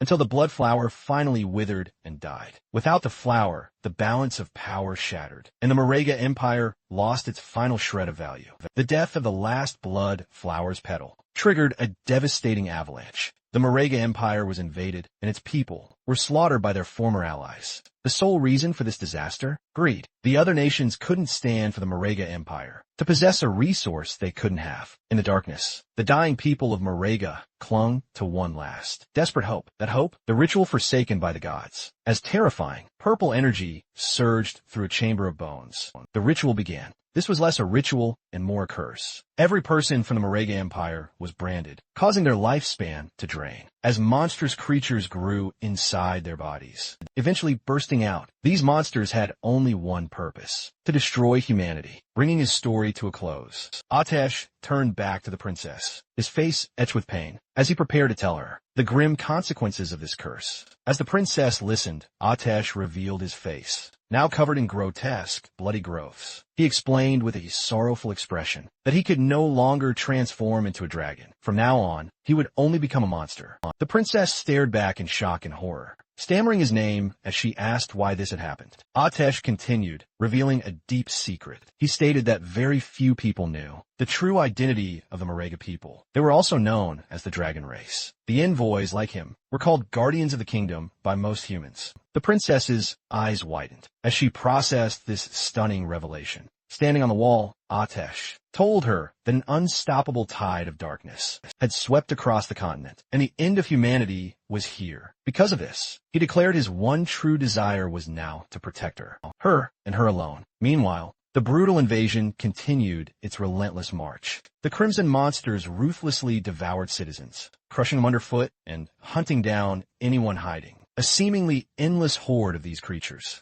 billowed from the smoke, overrunning the kingdom's last defenses. From a high balcony, Scholar Lewin gravely informed the king that the number of monsters was only growing. He desperately pleaded with his ruler, asking if he truly wouldn't lead a retreat, now that the capital had finally fallen. The king, however, remained steadfast and resolute, declaring they had nowhere left to retreat to. He explained that the magic Leaning Tower was a great magical hub. If destroyed, their mage's combat power would plummet, making it impossible to stop the monsters. The king decided to join the battle himself. He bravely leaped into the fray, his glowing sword slicing a red monster in half. He caught his breath amidst the smoke and rubble, leaning heavily on his sword. He reflected on how quickly time had flown by. He recalled first meeting Atiz. They had looked to be the same age, though Atiz was nearly 100 years old. For Atiz's race, 100 years was barely adulthood. As a monster lunged, he recalled the inseparable years they had spent together. They had fought side by side, drank together, and shared everything. A blast of purple energy struck him. This reminded him of how much things had changed. As he grew older, Atiz remained eternally young. This created a growing rift as Atiz could not truly understand the hard choices the king had made. After taking the throne, the king sadly concluded Atiz could not understand humans, and humans could never truly understand Atiz. The king stood amidst the raging flames and destruction of his kingdom. His thoughts then turned to the defining moment that changed everything: his daughter's birth. He remembered Atiz holding the newborn princess with such gentle care. Watching them, the king had rediscovered a glimmer of hope, all thanks to their shared affection for the child. Meanwhile, a new, massive threat loomed on the battlefield. Just below the king, a shadowy monster with glowing purple eyes was gathering a sphere of blue energy for a devastating attack. The king stared forward stoically, his face calm, accepting his grim fate. The creature then, unleashed a devastating blast of energy right at him as the blinding light engulfed him. The king's body vanished, his final thoughts filled with crushing regret, realizing he had been wrong about everything. A massive explosion then ripped through the castle, signaling the king's ultimate defeat. From the magical, leaning tower, the desperate princess witnessed the distant blast and cried out in utter shock. Atesh, beside her, calmly stated that the capital had fallen and predicted the monsters would head for them soon. As if on cue, a swarm of dark, winged creatures descended. A shadow guard shouted a warning. Monsters are approaching. The creatures slammed against a powerful, blue barrier protecting the tower. Atesh then reassured the princess that the tower was protected by an impenetrable barrier, making it nearly impossible for any monster to break through. Suddenly, an injured scholar, Lewin, appeared on the tower wall. The princess turned in shock and surprise, exclaiming his name. Leaning on his staff, the scholar told Atesh he had come on the king's orders to escort the princess away. The princess expressed her alarm at how terribly he was injured. Atesh agreed to the plan, stating he would use his powerful wind magic to send them to a designated location. He then asked if their contacts were ready. Scholar Lewin confirmed that all preparations had been made, but the princess interrupted, utterly confused. With a heavy heart, Scholar Lewin delivered the devastating news. Her father, the king, had fallen. The princess was utterly in shock. He then explained that the king, he had arranged for her escape, hoping to get her to safety in a neighboring country. The princess, anxious, asked if Otis would join them. Otis turned to her with a sorrowful smile, asking where he could possibly go. He revealed the monsters below were his own people, the Mariega. He explained he was an enemy to all, and no matter where he might flee, humans would hunt and kill him.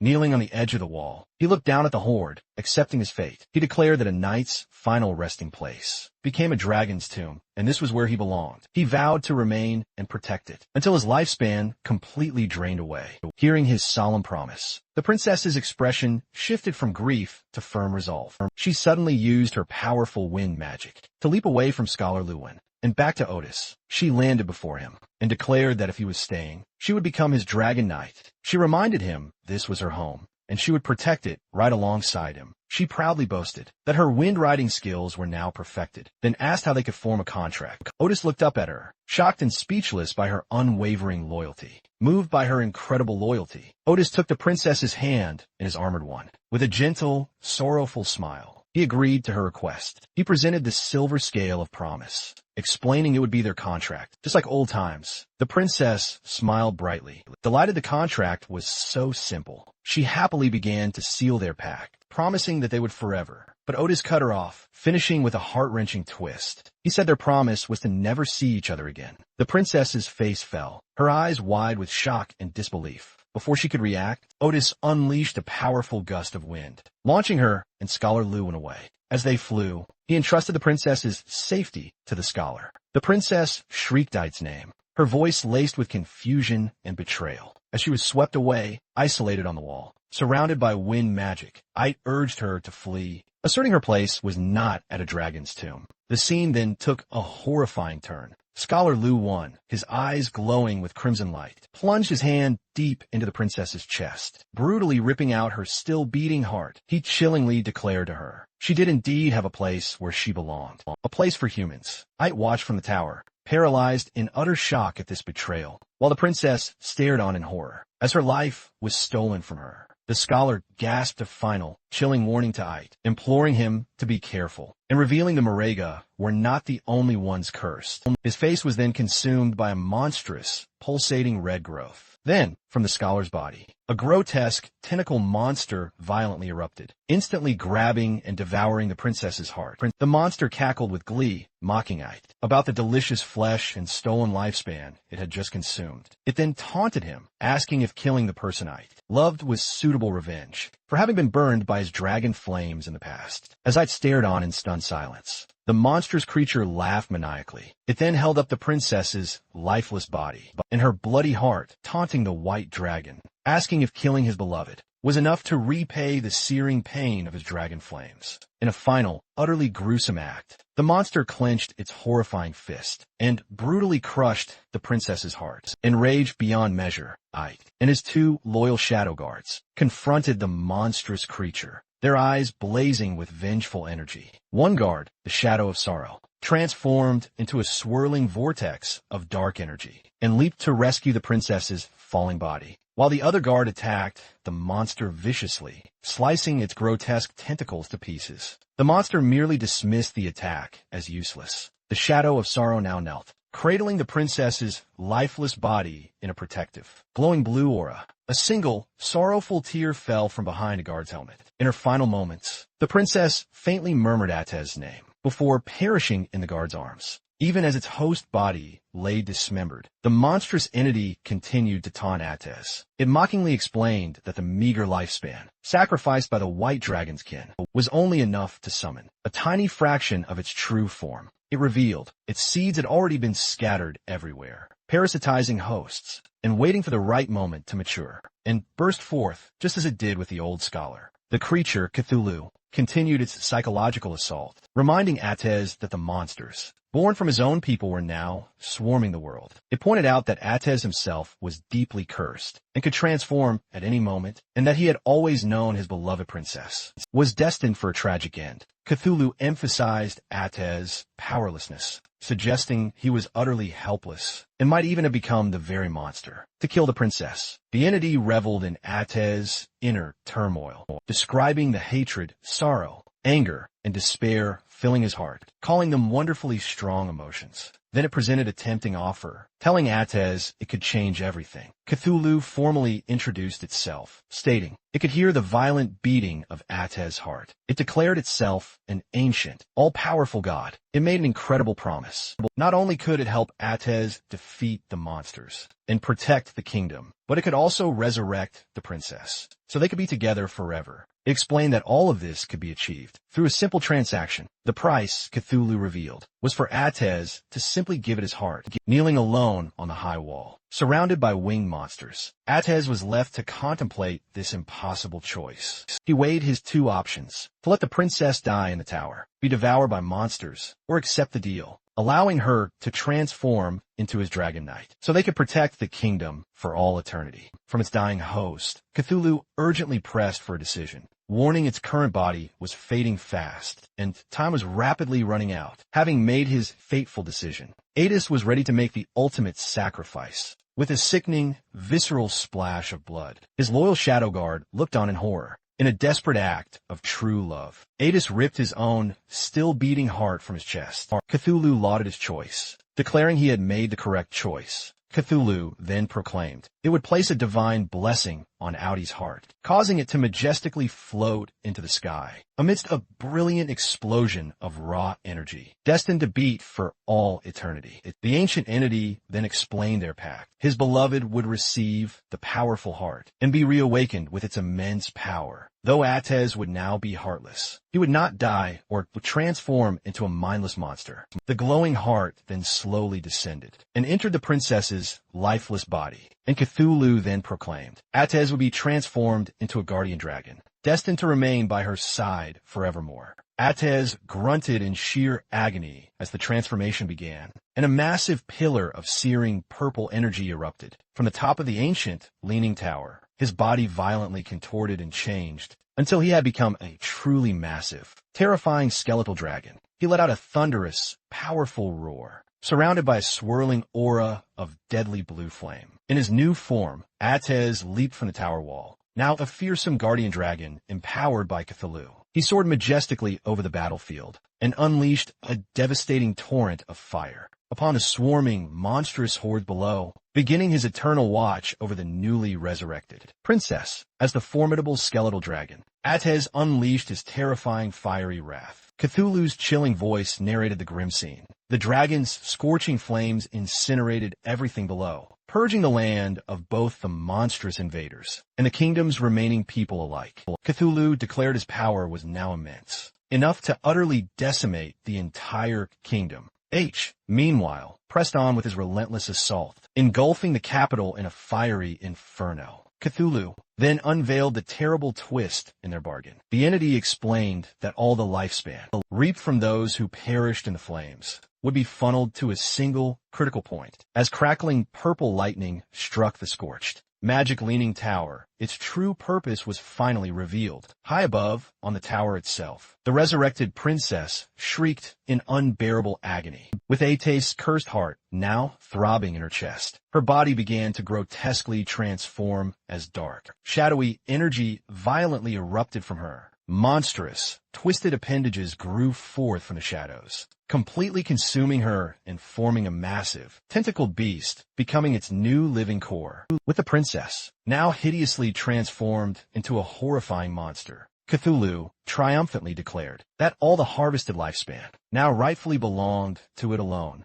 Cthulhu, meanwhile, reflected on its current weakness. It lamented that its power was still too diminished to directly parasitize the incredibly powerful dragon race, forcing it to use a mere human as a temporary host. However, it remained supremely confident, believing it was only a matter of time before it could truly use the white dragon to gather all the lifespan it desperately needed. The now monstrous princess looked up at the skeletal H, circling high above in the sky, and wondered why he hadn't returned. Now that the kingdom had been purged, she found his behavior strangely unsettling. Suddenly, two glowing silver scales materialized before her. Cthulhu recognized them instantly as the scales of promise, and realized these were solemn vows the white dragon had made, long before their deal had ever been struck. The first vow, to never see the princess again. The second was to forever protect the kingdom's high tower. In a flash of furious understanding, Cthulhu understood Ate's final act of defiance. He had anticipated the entity's sinister plan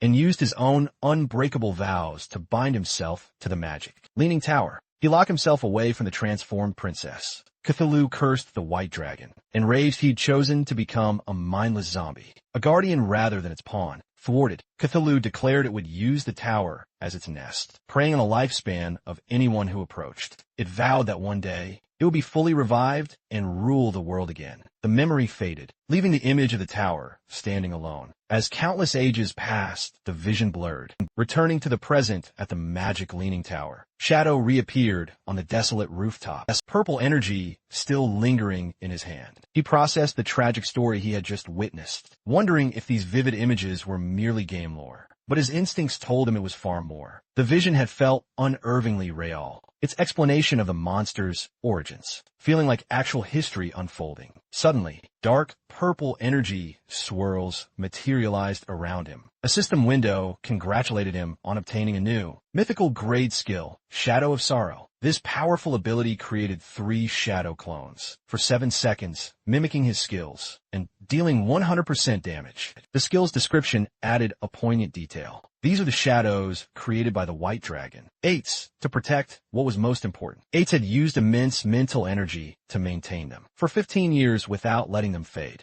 Shadow examined his hand, now wreathed in purple energy, and instantly recognized the skill from the memory. He was awestruck, realizing this single ability could quadruple his damage output. For a short time, he marveled at how terrifying a mythical grade skill truly was. System notifications flooded in, rewarding him for the trial. He obtained the key to the magic leaning towers, hidden area, reached level 19, and received many evolution points, equipment, and skill books. Among his new rewards were a gate key and a map for a level 20 area called the Withered Bone Ruins. Shadow was intensely intrigued, as he had never heard of this location before. He unrolled the old map and found Withered Bone City, on an island nestled within an inland sea. Its unique location immediately sparked a realization. He quickly realized it must have once belonged to the Manga Empire. Ate's stories convinced him. This new area was linked to the White Dragon's homeland. Shadow was absolutely thrilled, certain it held vast secrets and much rarer treasures. Knowing this zone was for level 20 players, and he was now level 19, he resolved to visit soon. But first, he held up the ornate golden key to the magic leaning tower's hideout. Deciding to sell it, the scene shifted to the Faker Heavy Industry Guild hideout. Inside, Huang Huifun and her guild members regrouped. After their crushing defeat, one of them asked about their next move, admitting they couldn't defeat the new Jade Grey boss. He then suggested their only option was to contact Shadow for help. With a weary sigh, Huang Huifun agreed. She planned to use her contacts in Zhonghai City, who were on good terms with Shadow, to act as intermediaries. Just then, to her shock, Shadow materialized directly behind her. He told her there was no need for such trouble, as they could simply trade directly. The other guild members, including Huang Zijing, were utterly stunned by his silent arrival. They shouted his name in alarm. Huang Jing angrily accused him of being sneaky and demanded to know what he wanted. Shadow calmly walked away, reassuring them that if he had meant any harm, they would already be dead. He then offered a friendly reminder that their hideout's barrier could be opened, which was how he had simply walked in. Huang Huifun, still quite startled, asked him what he meant by a trade. Turning back, Shadow held up the ornate golden key. He offered to sell them the key to the magic Leaning Tower's hideout and asked if she was interested. The guild members were absolutely floored. They recognized the key and instantly realized Shadow must have defeated the Jade Grade boss, which they couldn't believe was even possible. Wang Yufen eagerly accepted and asked him to name his price. Shadow stated his price remained the same. A full 1,000 years of lifespan. Even as his mother agreed, Huang Ziking exploded in a rage. He screamed at Shadow, branding him utterly shameless, accusing him of orchestrating this whole scheme from the beginning. With an accusing finger pointed high, Ziking meticulously laid out his damning theory. First, Shadow had attacked him, then used that to obliterate their portal, severing all their reinforcements, leaving their entire team utterly annihilated. And now, he was playing the hero, trying to sell them the key at an exorbitant price. Ziking declared he'd never encountered such a despicable person. Huang Huifan sternly commanded her son to stop his ranting, but he stubbornly refused to listen. Desperate to convince his mother they were being swindled, he argued the key rightfully belonged to them, and they absolutely couldn't allow Shadow to profit from the guild's immense losses. Completely unfazed by the furious outburst, Shadow calmly inquired what Ziking desired instead. With a greedy grin, Ziking made an outrageous demand. Shadow must return the key and compensate the guild with 1,000, or perhaps 800 years of lifespan. Shadow sarcastically remarked to Huang Huifan that she certainly had a fine son. To Ziking's utter astonishment, Shadow agreed to his terms. With an icy, steely gaze, he set his new price, a staggering 1,800 years, and he wouldn't sell it for a single day less. Ziking was initially ecstatic, absolutely triumphant, laughing to his mother that this was exactly how you dealt with people like Shadow. But his smug expression quickly contorted into pure shock as the new astronomical price finally sank in, and he stammered, asking what did Shadow just say. Shadow patiently clarified he had come in good faith, ready to do business, which was precisely why he hadn't retaliated when Ziking had cursed him. However, due to that insult, the original discount was now utterly gone, and the price was absolutely non-negotiable.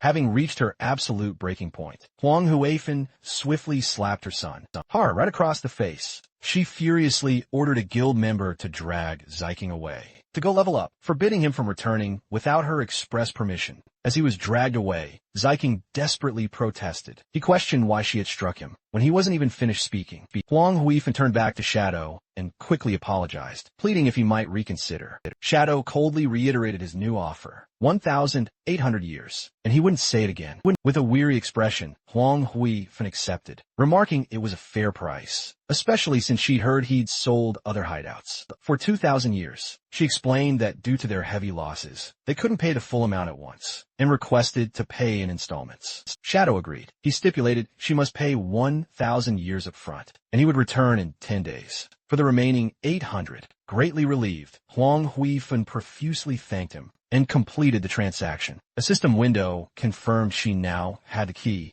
and Shadow had gained 1,000 years of lifespan. As he faded away, Shadow said his goodbyes. He mused the FI key. Heavy Industry Guild had potential, and selling them a good hideout would help them become a vital asset for the Great Zia server. With their new base now secured, Huang Huifan addressed her guild. She announced the Platinum Grade hideout was now truly theirs. To pay their debt to Shadow, she instituted a 50% lifespan tax on all members. She acknowledged the high rate, but framed it as a necessary investment, urging them all to work hard. Her guild members responded with renewed determination. Out in a forest, as the sun began to set, the small party accompanying Huang Ziking tried to reason with him. A girl told him not to blame his aunt, and that he was wrong, but Ziking angrily dismissed her. He muttered to himself, vowing to make Shadow pay, sooner or later. Their conversation was cut short when a party member spotted a silver gray boss, the human-faced spider emperor, They immediately prepared for battle. As the others engaged the boss, Zeking hung back. His teammates warned him. The boss unleashed his venomous attack. He urged them to be ready with a detox spell, which Zeking coolly affirmed he would. However, instead of lending a hand, Zeking spun on his heel and bolted into the woods,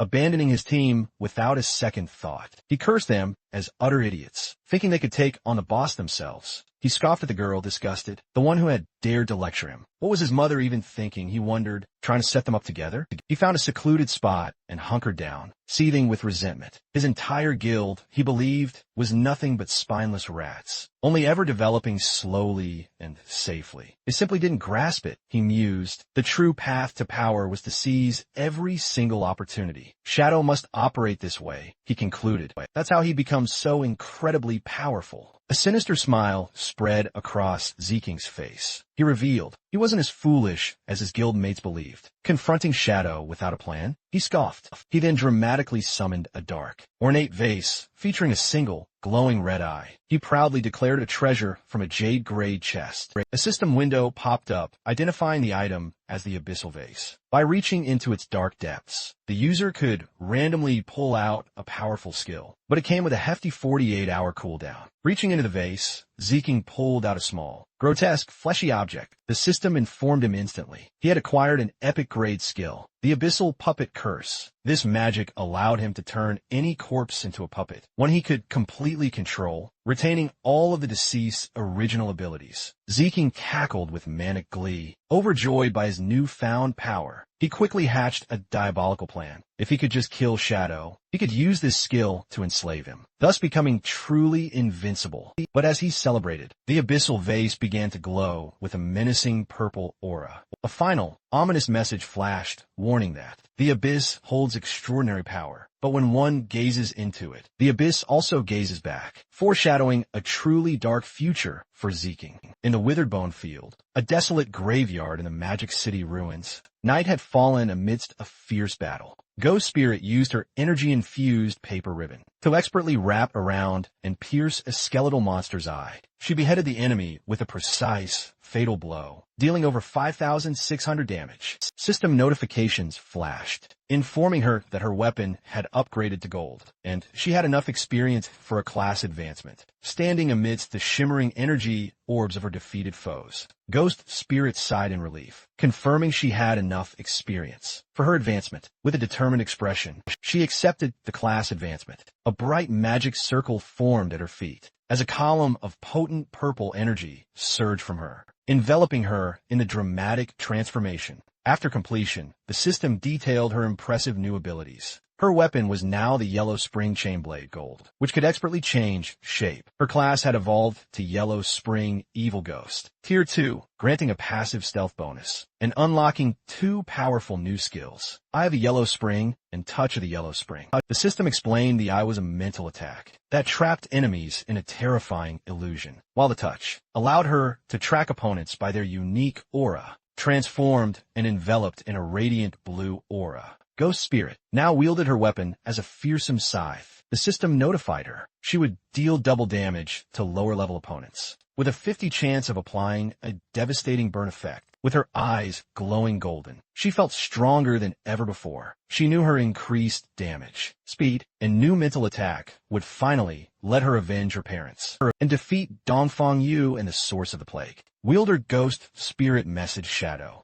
her teacher, informing him she had advanced to Tier 2 and would repay his guidance. From a rooftop, Shadow saw she had logged off. Understanding her intense thirst for revenge had led her to immediately seek out Dongfang Yu. He recalled his past life, where Ghost Spirit had gotten her revenge, but sparing a dog had allowed a beast master to track her. This act shockingly revealed her true identity, sparking a massive hunt by powerful families. The ensuing brutal war inflicted heavy casualties upon official forces, and Ghost Spirit ultimately succumbed to exhaustion, leaving the Magic City region plunged into chaos. Shadow pondered her immense potential, but grew increasingly concerned. Her youth and unstable mind made her dangerously reckless. To stop her from repeating this deadly mistake, he decided to log off the game and check on her in the real world. The scene shifts to the Dongfang Manor, located on the outskirts of Magic City. Shrouded in a dense, poisonous fog, Two guards on patrol grumbled about their shift. They chatted about girls, and one remarked that Mrs.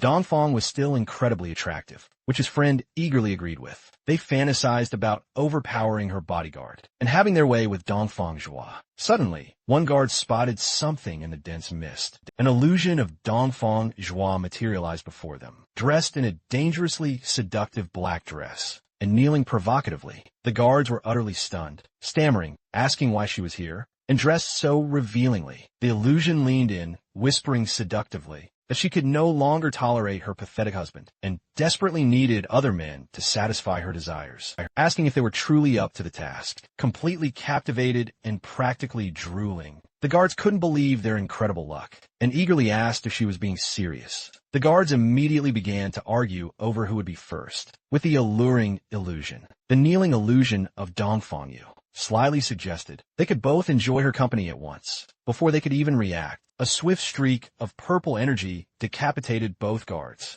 Instantly, their headless bodies collapsed to the ground. As the seductive illusion dissipated into thin air, dark energy erupted violently from their severed necks. As a magical ribbon swirled menacingly around them, Ghost Spirit then emerged from the shadows. Catching her weapon, she immediately leapt into the air, escaping the manor grounds completely. Meanwhile, Dongfang Yu's formidable bodyguard, the Fart Master, was just chilling in his hammock when his senses sharpened and he muttered to himself, "Looks like a little mouse has snuck in." Meanwhile, Ghost Spirit landed silently on the manor rooftop. She paused, thoughtfully assessing the situation, when suddenly she was hit with a shock. The Fart Master lunged at her from above, moving with incredible speed. He snatched her by the neck in midair, sending them both plummeting to the ground. Then he unleashed his signature attack, a devastating blast of gas from his rear. It rocketed into the ground with explosive force, forming a massive crater upon impact. The Fart Master pinned Ghost Spirit deep into the crater,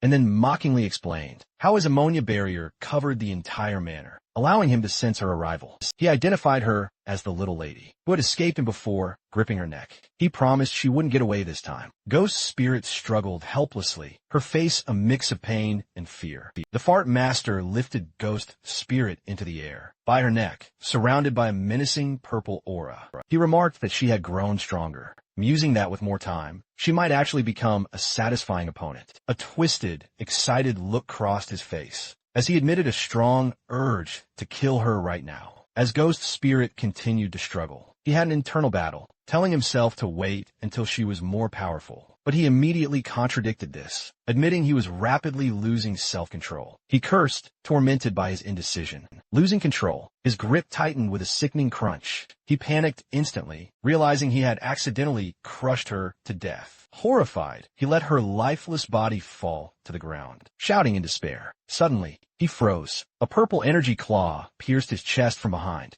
In disbelief, he turned to see Ghost Spirit behind him, her arm still in his back. The body he had dropped was a decoy. Bewildered, he questioned how this was possible, as he had been certain she was dead. With her eyes glowing an ominous red, Ghost Spirit revealed the shocking truth. She dropped a bombshell on him. He'd been caught in her illusion this entire time, all thanks to her brand new skill, the terrifying Eye of the Yellow Spring. Coldly, she commanded him to die, impaled by Ghost Spirit's searing energy claw. The Fart Master struggled to grasp it all. How he'd fallen for an illusion like that. With her glowing red eye fixed directly on him, Ghost Spirit explained his destiny was already sealed. The very moment he dared look into her eyes, a quick flashback revealed the illusion had actually begun. But the instant he first grabbed her by the neck, accepting his crushing defeat, the bodyguard collapsed. Ghost Spirit stood triumphantly over him, acknowledging he'd been a truly worthy opponent. But her hard-won victory was suddenly cut short by a massive commotion echoing from the manor. Dongfang Yu flung open a window, angrily shouting about the incessant noise and threatening to fire absolutely everyone. Her anger instantly morphed into pure shock as she spotted her powerful bodyguard's body dissolving into tendrils of black smoke. Panicked in the courtyard below, she screamed about an intruder and frantically called for help.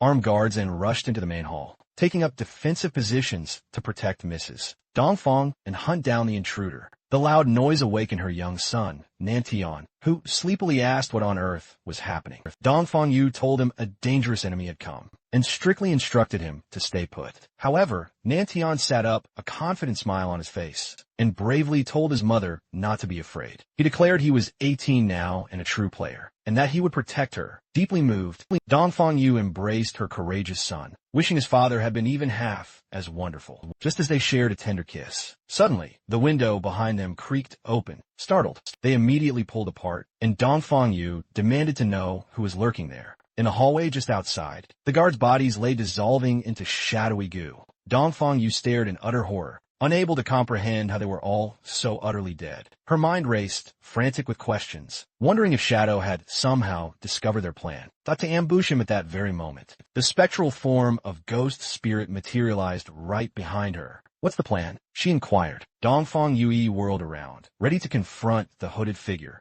demanding to know her identity. Why was she being attacked? She insisted they had no quarrel. Ghost Spirit calmly questioned, "Do you truly not recognize me, Dongfang Yui?" Her eyes glowing a menacing red. Ghost Spirit commanded her to look closely and remember. Horrified recognition washed over Dongfang Yui, as she realized her attacker was the very girl she thought was long gone, cursing that she was still alive. But before Dongfang Yui could even react, she was impaled by a devastating energy attack. Ghost Spirit stood triumphantly over her fallen enemy, declaring her a demon and commanding her to die. Meanwhile, in the bedroom, a terrified Nantian and his dog cowered under the covers. Ghost Spirit chillingly explained her motive. "Dongfang Yui killed my parents, so now I will kill her in front of her son." Defeated and crying, Dongfang Yui accepted her fate, but made one desperate plea: "Don't harm my son." Ghost Spirit laughed mockingly, her energy ribbons lifting Dongfang Yui into the air. As Nantian cried out for his mother, she scoffed at the request. "Why do you have to make demands?" Dongfang Yui continued to plead, insisting the grudge was only between them, and her son was innocent. Enraged, Ghost Spirit screamed, "Did you consider this day, Dongfang Yui, when you murder my parents?" With a final, furious cry, Ghost Spirit unleashed a devastating attack, utterly obliterating Dongfang Yui's body. In a violent burst of dark energy, from the bed, Nantian and his dog watched in utter horror. Ghost Spirit stood panting, her vengeance complete. She then turned her intense, red-eyed gaze toward the bed, where Nantian was now paralyzed with terror. With her revenge complete, Ghost Spirit stepped away from the gruesome scene. She then walked out of the bedroom, leaving Dongfang Yui's obliterated body on the floor. As the terrified Nantian and his dog watched, frozen. As she disappeared, Nanshan's fearful expression transformed into a chilling, sinister grin. He confessed he was utterly fed up with his mother's control, and was even thankful Ghost Spirit had eliminated her. His tiny dog's eyes likewise blazed crimson,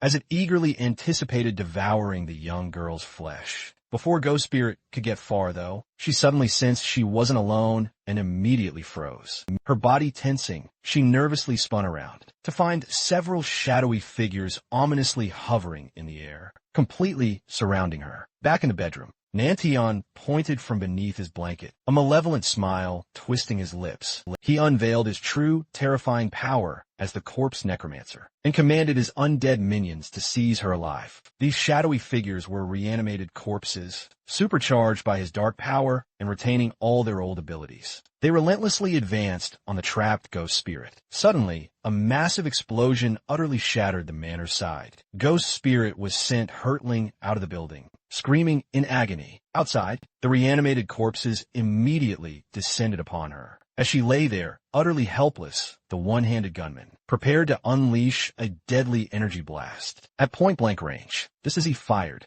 mysterious black spikes suddenly intercepted the attack, saving her. The sheer force of the counterattack knocked all the undead minions flat. Ghost Spirit cautiously looked up, utterly confused by this sudden turn of events. Meanwhile, back in the bedroom, Nantian, who had been hiding earlier, was now held aloft by his head, screaming in terror. A menacing figure stood over him, holding Nanshan's severed head, and brutally crushing his demonic dog underfoot. It was King Feng. He looked directly at Ghost Spirit through the gaping, shattered wall, and delivered a cold, final lesson. Showing mercy to your enemies was the same as being cruel to yourself. Ghost Spirit remained sprawled on the ground, gazing up at King Feng through the broken window, still unsure who had just saved her. From the shadows, she quietly asked, "Who are you?" King Feng simply replied that one should never, ever show mercy to enemies. He then unleashed his terrifying blooming curse ability on Nanshan's decapitated body, causing gruesome red spider lily flowers to erupt from his head.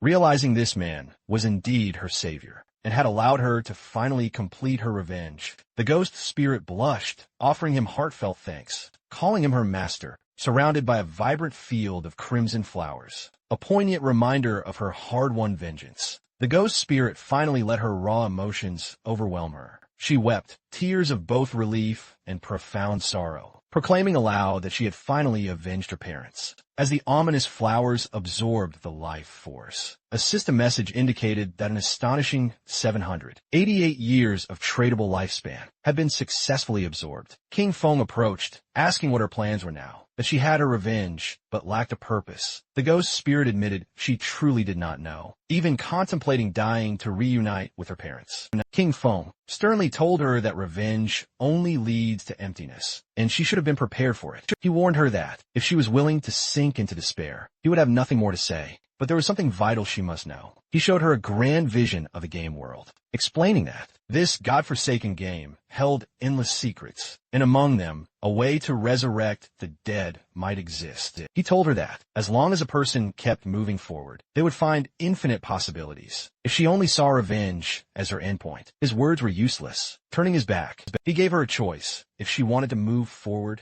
she must follow him, but the decision was hers. After a profound moment of reflection, with new determination burning in her eyes, the ghost spirit sprang to her feet and ran to follow King Feng through the mystical, moonlit field. The scene shifted to Magic City in the real world. At King Feng's hideout, the soul-cleansing land, they found themselves in a vast, ethereal, water-like space. The ghost spirit asked where they were, bewildered, and King Feng explained it was his hideout in the real world. He led her to the doors of an incredibly luxurious mansion, leaving her utterly stunned. Upon entering, they were greeted by King Feng's maid, who warmly welcomed her master home. The ghost spirit was surprised he even had a maid. King Feng then instructed his maid to prepare dinner for two. He then explained to a bewildered ghost spirit that this maid, in fact, had been summoned by the Divine Authority book. He went on to explain that the book could manifest all sorts of essential items. He then promised to take her along to challenge the Tower of Divine Authority in Magic City so she could obtain her own. A grateful ghost spirit thanked her master once again.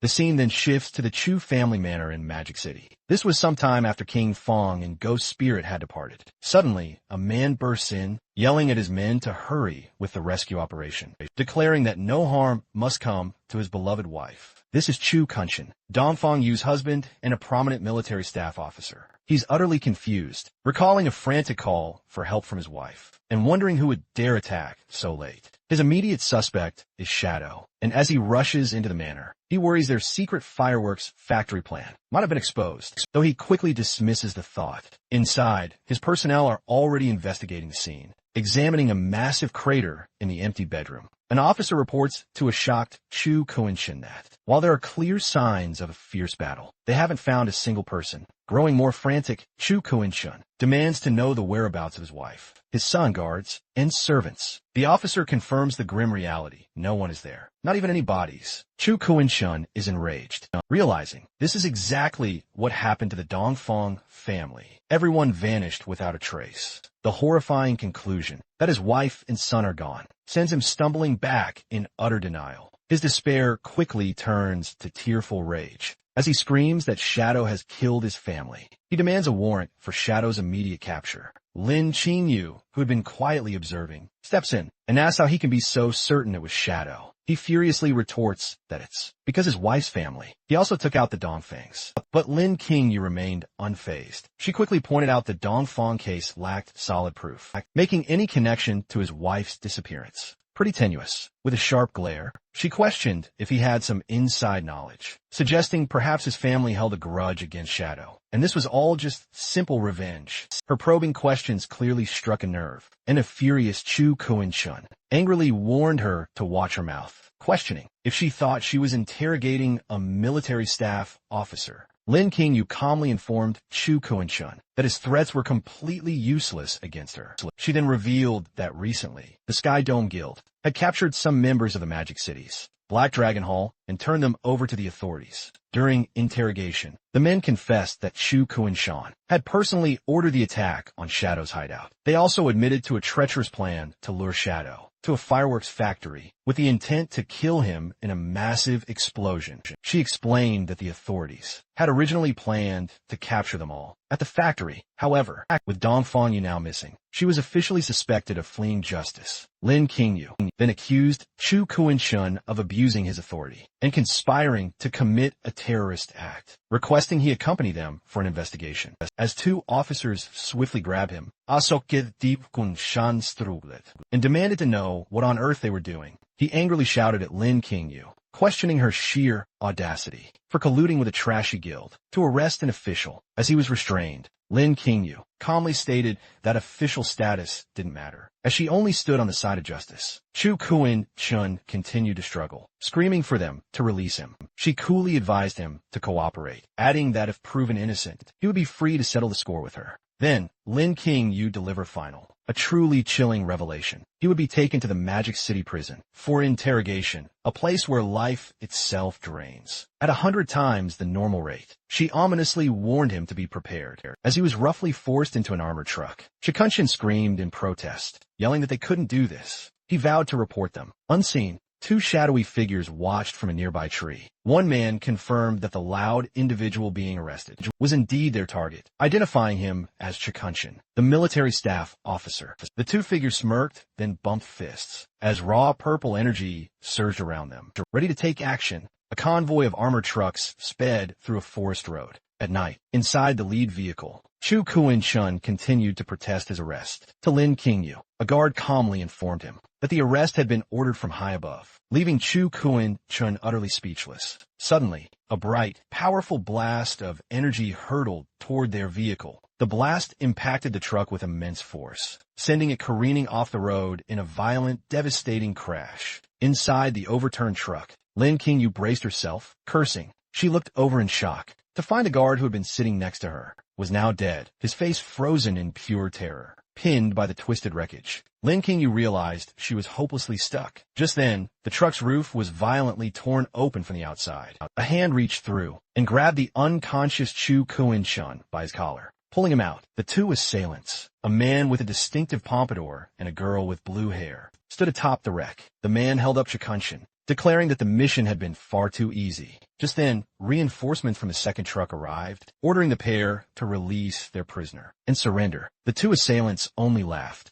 mocking the officials as the arriving officers took aim. One of them noticed another terrifying threat. A large, muscular man with glowing red eyes descended from the trees, swinging a massive, flaming hammer. He brought the weapon down with incredible, earth-shattering force, slamming into the official's vehicle before leaping clear. As it erupted in a colossal explosion, horrifying screams echoed from within the inferno. The man with the pompadour and a bald, muscular companion surveyed the destruction. The pompadour-clad man remarked on the attack's sheer power, noting that Mr. Theodore hadn't been lying. The hammer-wielding attacker landed directly amidst the fiery wreckage. As orbs of lifespan floated up from the fallen officers, he laughed maniacally, reveling in the crushing power of his strike and the sheer joy of slaughtering the official dogs of Great Zia. The muscular man with the hammer stood amidst the fiery wreckage, gloating over a glowing card he held. He boasted that Mr. Theodore's card had multiplied his attributes by 5, granting him the power of a level 50 player, even though he was merely level 10 himself. He then complained that the slain officers had dropped very little lifespan. The man with the pompadour dismissed the meager loot, reminding him their true reward from Mr. Theodore would be 1,000 years of lifespan. Inside the overturned truck, an injured and tearful Lin Qingyu peered out. She thought to herself that with Mr. Theodore's help, they could soon kill Shadow and avenge Shinshirshir. As the attackers prepared to leave, the girl with blue hair suddenly told them to wait. With a sinister smile, she announced she could sense a little mouse still hiding inside the truck. Lin Qingyu, concealed within the wreckage, realized she had been discovered. She hurled a massive fireball at the already destroyed truck, causing a second, larger explosion. She declared with a smirk, "No official dogs will be left alive." As the group walked away, the woman complained that they were still thinking about Qian Shur, asking if she wasn't beautiful enough. The man with the pompadour laughed, explaining that while she was indeed cute, Qian Shur had been an old partner, and it was their tradition to help her get revenge. With that, they departed into the night. Hiding behind a tree, a naked, battered Lin Kingyo watched them go. She quickly realized these attackers were remnants of the Alice Guild. Her passive skill, killing intent perception, confirmed they'd been sent by a man named Theodore. Realizing her squad had been wiped out, she knew she had to report this immediately. Having left the real world, Shadow had brought Ghost Spirit to the Tower of Divine Authority, located within the ruins of Magic City. He explained to a surprised Ghost Spirit that the NPC guarding the tower was known as Old Mom, but her true name was Queen Veer of the Waning Moon. Shadow elaborated on her tragic past. Veer had witnessed the brutal murder of her son and daughter. The trauma had driven her mad, and she now lived under the delusion that her children were still alive, often giving players impossible quests. He revealed there was a way to exploit her delusion. If a young man and woman entered the tower together, Veer would mistake them for her long-lost children. This made the challenge significantly easier and improved the rewards. Shadow then instructed a horrified Ghost Spirit that, when they entered, she must immediately call the NPC Mom. He explained this was why she'd earned her nickname. He told her to focus on that while he handled the rest. Hesitantly, Ghost Spirit agreed, and they walked toward the tower's large, glowing doors.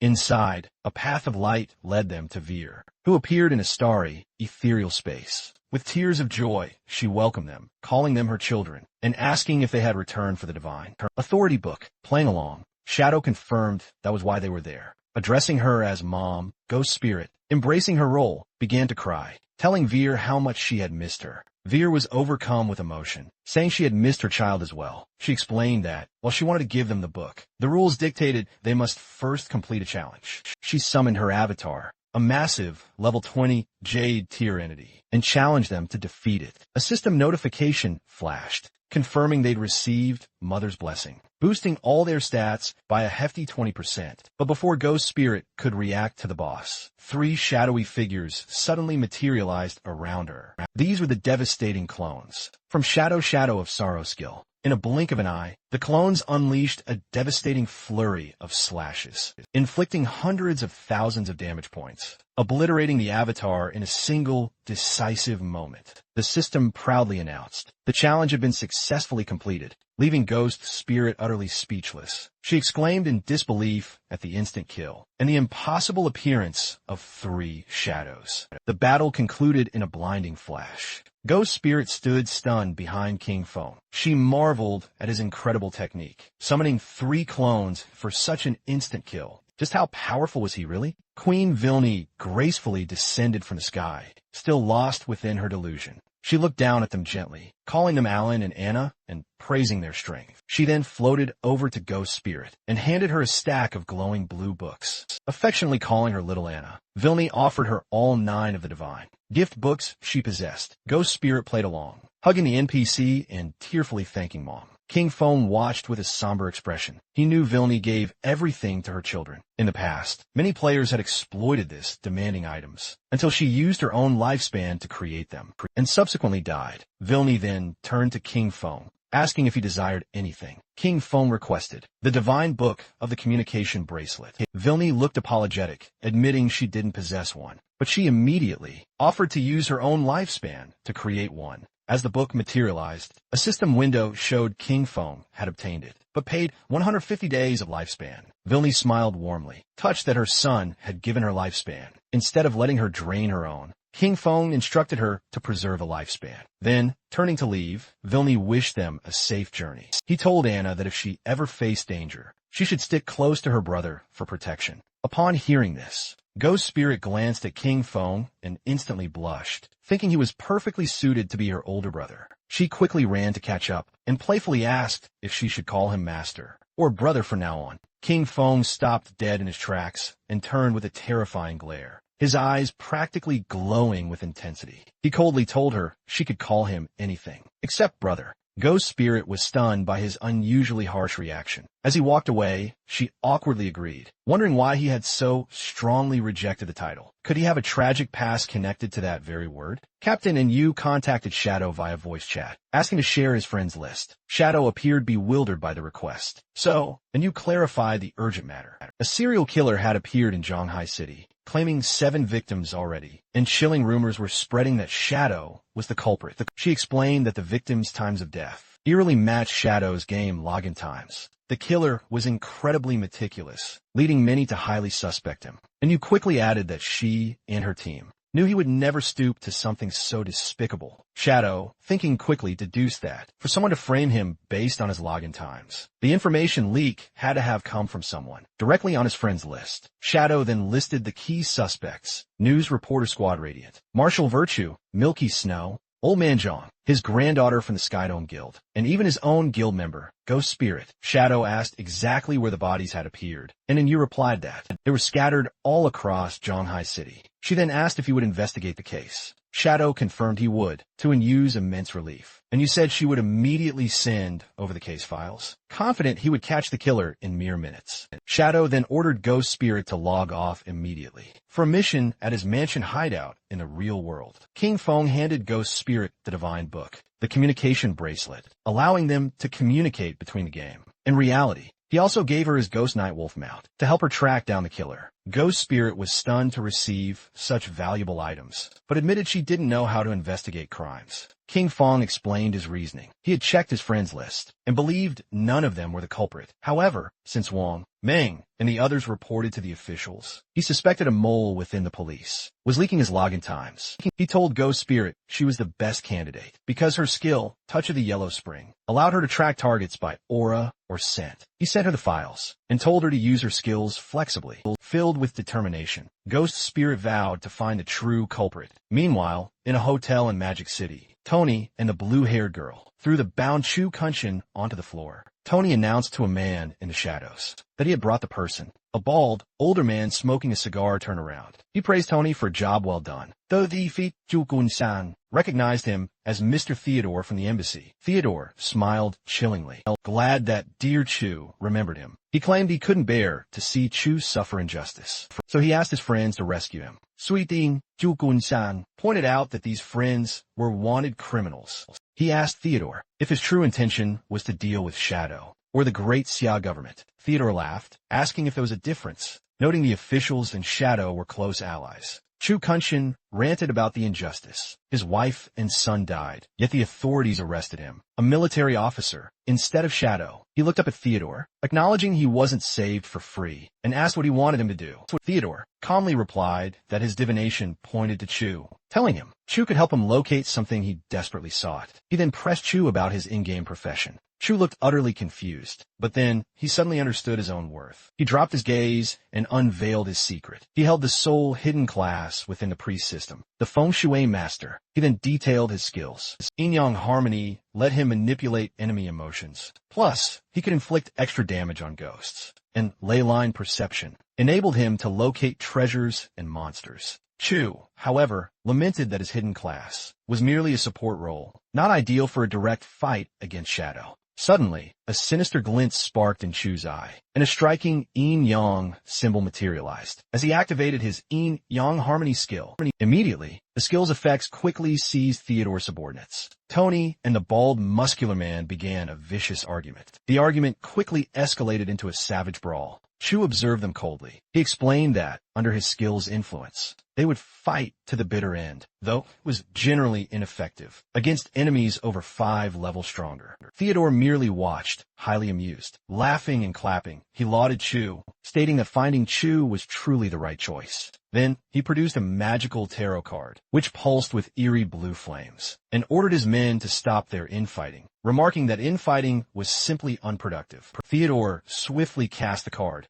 unleashing a spell named Moon God's Purification. A colossal beam of brilliant blue light descended directly from a spectral moon, engulfing the 2 struggling men. The purifying light enveloped them, instantly cleansing the pervasive negative emotional effects inflicted by Chu's skill. Tony and the bald man slumped to the ground, unconscious. Mahjong, the blue-haired girl, simply laughed, commenting on the sheer power of Mr. Chu's skillless. Theodore then ordered her to heal them. Thief kun tien votshid, paralysid in schwitrinshid terror. He was utterly shocked, as his potent skill should never have been undone by ordinary purification. He gazed at Theodore, his face etched with fear, pondering the mystery of Theodore's class. Theodore dramatically spread his arms wide, formally welcoming Chu to their formidable group. As he sat, enveloped in vibrant magical energy, it was revealed Theodore also possessed a unique, hidden class within the priest system. The diviner. His class let him draw different cards to perform divination, enhancements, purification, and even teleportation. Even better, his cards could be given to others to use. Meanwhile, on the desolate streets of Shanghai City, Ghost Spirit was crouching low, utilizing her unique skill, Touch of the Yellow Spring. A crimson aura streaked from her fingertips, as she expertly sensed a faint trail. I found a killer's aura, she declared confidently. The trail led further off into the distance, and Ghost Spirit pointed the way for her trusty mount, the formidable Ghost Night Wolf. Move out, she commanded her companion, quickly mounting the majestic beast. As they dashed through the empty city streets, following the ominous crimson trail, the scene then shifted to a luxurious high-rise apartment, King Feng's opulent former residence. Inside, a soft knock echoed through the spacious rooms. Xiaoyu opened the door with a bright, expectant smile, greeting the visitor enthusiastically as Mom. Standing in the doorway were a sophisticated middle-aged woman, in a smart suit, and a tall, white-haired man, also sharply dressed in a suit. Xiaoyu excitedly asked, "Is he here to buy the house?" praising the woman for finding a buyer so incredibly quickly. However, the woman looked apologetic and gently corrected her. She explained that this was not a buyer, but a skilled diviner. She had hired to help locate Xiao Yu's missing brother.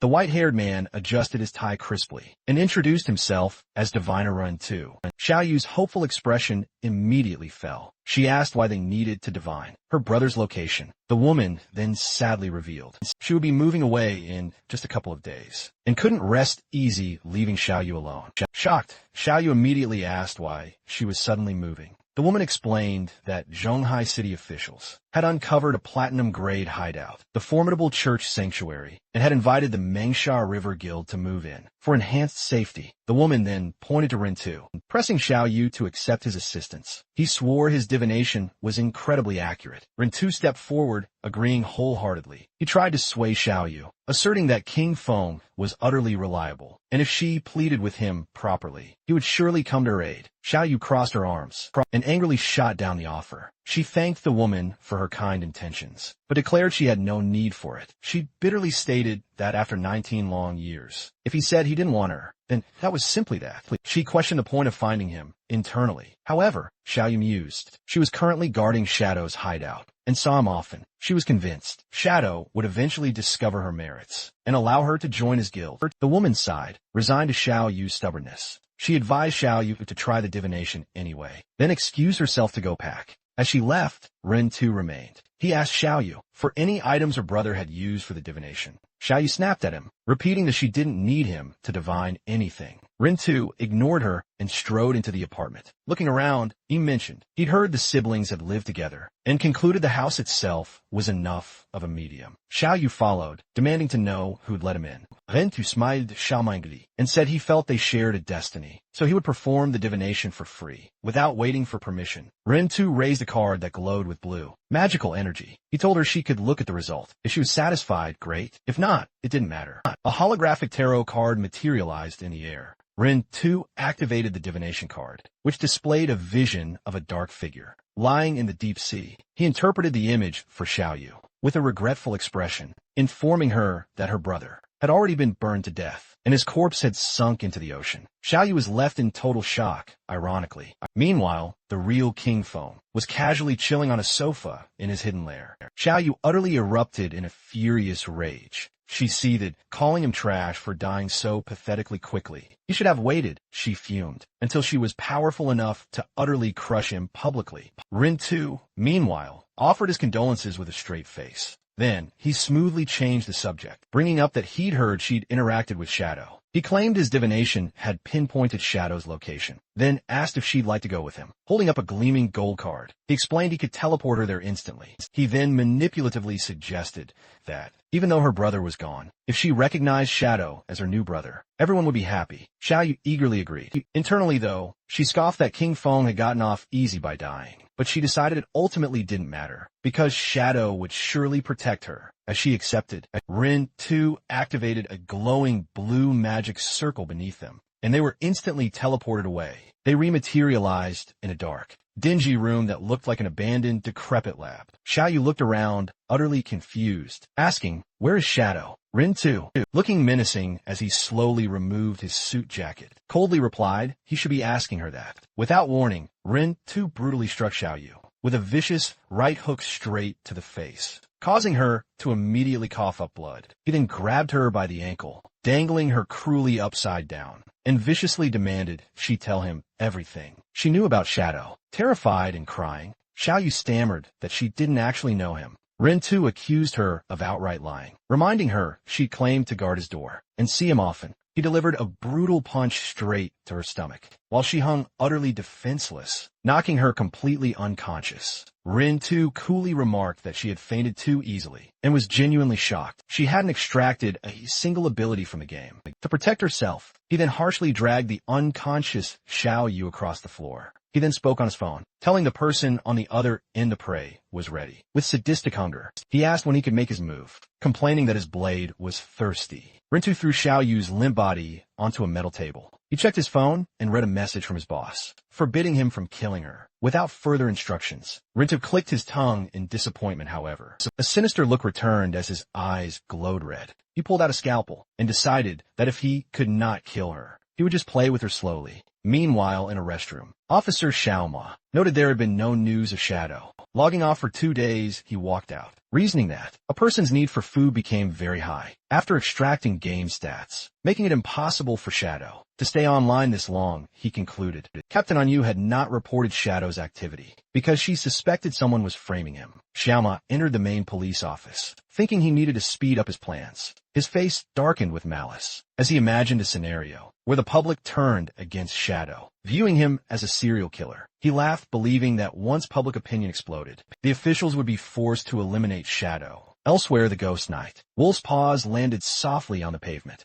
Ghost Spirit sat atop the mount, declaring she had arrived. A trail of red energy swirled through the air. She looked down from a vantage point at a concrete facility below, confirming the killer's aura led directly into that house. Ghost Spirit leapt down, activating her Shadow sneak ability to blend in. She landed silently on a window ledge. She peeked through the glass, initially smiling that finding the culprit was great. However, her expression instantly shifted to pure shock and horror at the scene inside. Inside, Xiaoyu was hanging from the ceiling by her wrists. It was a truly gruesome display. Her legs had been brutally severed at the knees. Dark blood steadily dripped onto the floor. Beneath her, Rinton knelt on his knees, his head tilted back, with an expression of twisted ecstasy, proclaiming it had been a long time since he'd enjoyed himself this much. The system then informed Xiaoyu that her logout request had failed because she was in a combat state. Tears streamed down her face as she realized there was no escape. She hung from the ceiling, suspended by her wrists. Her severed legs were crudely wrapped in bandages. She screamed in raw agony, while Renta laughed maniacally below. She couldn't grasp why this was happening. She'd only wanted to sell a house, yet had fallen into this living hell. She felt death rapidly approaching. Consumed by utter despair, she cried out, begging for anyone to save her. In her darkest moment, an image of her brother, King Feng, appeared in her mind. She thought if King Feng were here, he would save her. She then cursed her brother, wondering why he had to die and leave her all alone. Suddenly, a bright green light enveloped her broken body. She watched in confusion as magical energy began to knit her flesh back together. She realized someone was casting a healing art. For a moment, hope filled her eyes, believing someone had finally come to rescue her. However, Rinta looked up with a twisted grin and introduced himself once more. He revealed his game ID was Human Butcher and his profession, a priest. He then walked toward her, bathing in the green light of his own healing spell. With sadistic calmness, he told her not to worry, assuring her he wouldn't let her die so quickly. He covered his face and laughed uncontrollably, explaining his twisted philosophy. Playing with prey to the extreme and killing them slowly was the only way to have a truly wonderful experience. That was why he chose to be a priest. The torture, it seemed, wasn't over. Rinta then looked at the terrified girl, and then declared he'd rip off her chest next. The sheer terror was simply too much for Xiaoyu. Her eyes rolled back, and foam frothed at her mouth. She fainted on the spot, and Rin too looked, disappointed she'd passed out so easily. He mocked her for being such a weak girl. Suddenly, Rin too sensed an imminent danger. His expression immediately shifted to one of pure shock, as he narrowly dodged a rapidly moving object. A cloaked figure with piercing, glowing purple eyes descended. Ghost Spirit unleashed her blade of the underworld skill, sending a glowing energy ribbon that brutally pierced Rin too. It suspended him helplessly in the air. With an utterly cold expression, she glared intensely at the captured killer. She fiercely demanded to know why he had framed Shadow for his heinous crimes. Rin too, meanwhile, activated his healing art, looking incredibly arrogant, convinced he was still in control. But his confidence was abruptly cut short, as the ribbon coiled even tighter around him, completely immobilizing him. Ghost Spirit descended with terrifying speed, grabbing the killer by the throat and violently smashing him down. She then viciously pinned Rin too against the cracked wall, threatening to literally saw off his legs if he didn't confess absolutely everything. Terrified and utterly defeated, Rin too stammered that he would tell her absolutely everything. The scene then shifts to the desolate Zhanghai City ruins. Captain Yinyu, Wang Meng, and Little Black were having a very serious discussion. Yinyu pointed out that, since they'd stopped reporting Shadow's login times, no new murders had occurred at all, clearly proving someone was trying to frame him. Little Black angrily defended Shadow, arguing that a powerful expert like him would never be a perverted serial killer. She reasoned that if he killed someone, he would simply turn them to ashes, not leave bodies behind to be found. Captain Yinyu explained that while they knew Shadow was innocent, the public did not. She worried that spreading these rumors would cause widespread chaos, which was likely the killer's true, insidious goal. She feared that if the chaos escalated, officials would be forced to eliminate Shadow to calm the public, even if he were truly innocent. Little Black then pressed if the officials could truly defeat Shadow. With a grim smile, and you admitted they couldn't. She explained that such a conflict would cause immense losses for the government. This would allow other nations to exploit the chaotic situation, endangering all of Great Xia. Wang Meng declared they needed to clear Shadow's name fast. He deduced the person framing Shadow had to be one of Zhanghai City's officials. Deep in thought, Captain Inu realized that, considering someone within Zhanghai's officials, who also held a grudge against Shadow, she could only think of one person. Officer Xiao Ma stood in his office, nervously sweating as he stared at his phone. He was utterly frustrated. That 2 whole days had passed without news of Shadow, and he worried Rin too might have lost control and accidentally killed the target. Alone in his dark office, his obsession with Captain Inu consumed him. He imagined her face, convinced that as long as Shadow existed, he would never have her. Desperate, he held a glowing card, thinking, for Ni's sake, I will become an enemy of all Great Xia. Suddenly, his phone vibrated. He read a message, supposedly from Rin too, stating the target had escaped. The message demanded 3 years of lifespan to extract a tracking skill and provided an address for Xiao Ma to deliver the payment. Furious, his subordinate failed such a simple task. Xiao Ma clenched his phone. He realized that if this plot was exposed, he would be ruined. So, he had no choice but to go fix the mess himself. He drove to an abandoned industrial facility, under a gloomy sky, entering the dark warehouse. Xiao Ma called out for the human butcher, angrily asking why he let the target escape. However, he froze, his expression morphing into pure shock. He looked up to see a terrifying sight. Xiaoyu was hanging from a ceiling, but right beside her, his own hitman, Rin too, was also bound and unconscious. Before Xiao Ma could even react, a beam of purple energy shot out from the darkness. The energy ribbon instantly wrapped around his body, trapping him and hoisting him into the air. He hung upside down, right next to the other two. Panic immediately set in. He screamed at the approaching figure, demanding they let him go, and asked if they even knew who he was.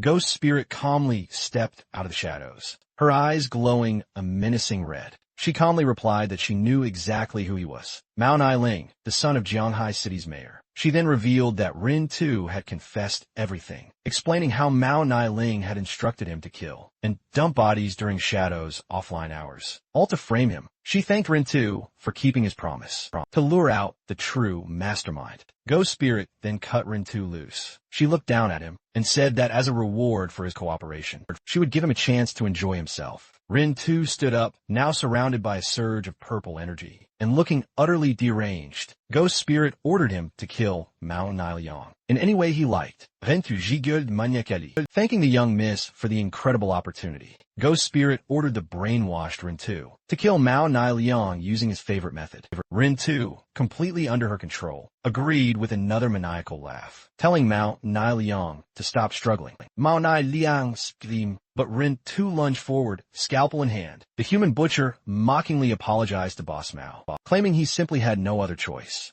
Mao Niling looked up in terror as the blade aimed directly for his throat. However, Mao Niling was prepared. Just before the blade connected, he activated a golden card. A shockwave erupted, pushing Rin too back and allowing Mao Niling to roll to safety. A massive explosion of fire and energy engulfed Rin too. Ghost Spirit watched calmly as the powerful blast lit up the warehouse. When the smoke cleared, Rin too lay dead, his body transforming into lifespan orbs. Mao Niling stood panting, glaring at Ghost Spirit, realizing she must be Shadow's disciple. A furious Mona Elian slapped a glowing golden card right onto his forehead. The card, imbued with the sun god's power, granted him a massive agility boost for 2 whole minutes. A golden crossbow materialized in his hand as he declared he'd kill both Shadow and his disciple. Moving with incredible speed, Man Elian leapt through the air, firing multiple energy arrows at Ghost Spirit. She calmly dodged the barrage,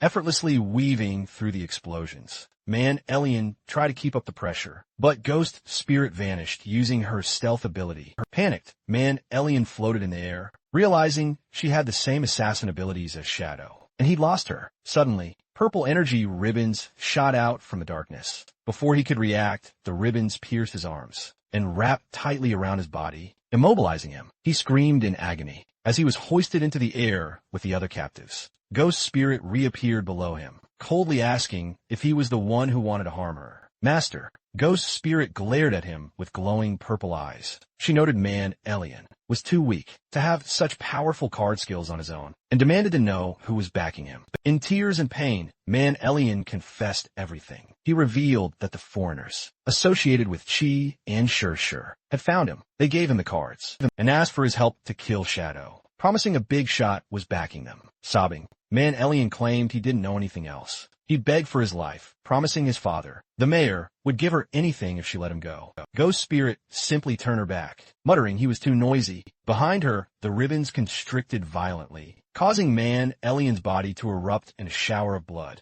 killing him with cold, red glowing eyes. Ghost Spirit walked away. She recalled her master's words, never let a single enemy escape. As she left, she looked back at Xiaoyu, still dangling from the ceiling. Unconscious and legless, the girl stirred her pity, but left her for the authorities to rescue, believing her survival was entirely up to fate. Soon after, police arrived, alerted by an anonymous tip. The officers stormed into the warehouse and were utterly shocked by the scene, calling for a healer the moment they saw the injured girl. They then identified the bodies, Manalong and an unknown man, Rin too. They noted the girl was in a coma, but thankfully not in life-threatening danger. A captain shouted, "There's a message on the wall." 2 phones were embedded directly into the concrete. A message above them clearly stated, the serial killings were committed by these 2 to frame Shadow. The evidence is in these phones, and the girl is a witness. It was signed, doing good deeds without leaving a name. The officers quickly checked the phones and found records confirming everything. Manalong had indeed conspired with Rin too to kill and frame Shadow. They also uncovered a mole inside the department who had been leaking Shadow's login times to Manalong. The captain furiously ordered an immediate arrest for the traitor. Meanwhile, back in the real world, King Phone was enjoying a massive meal.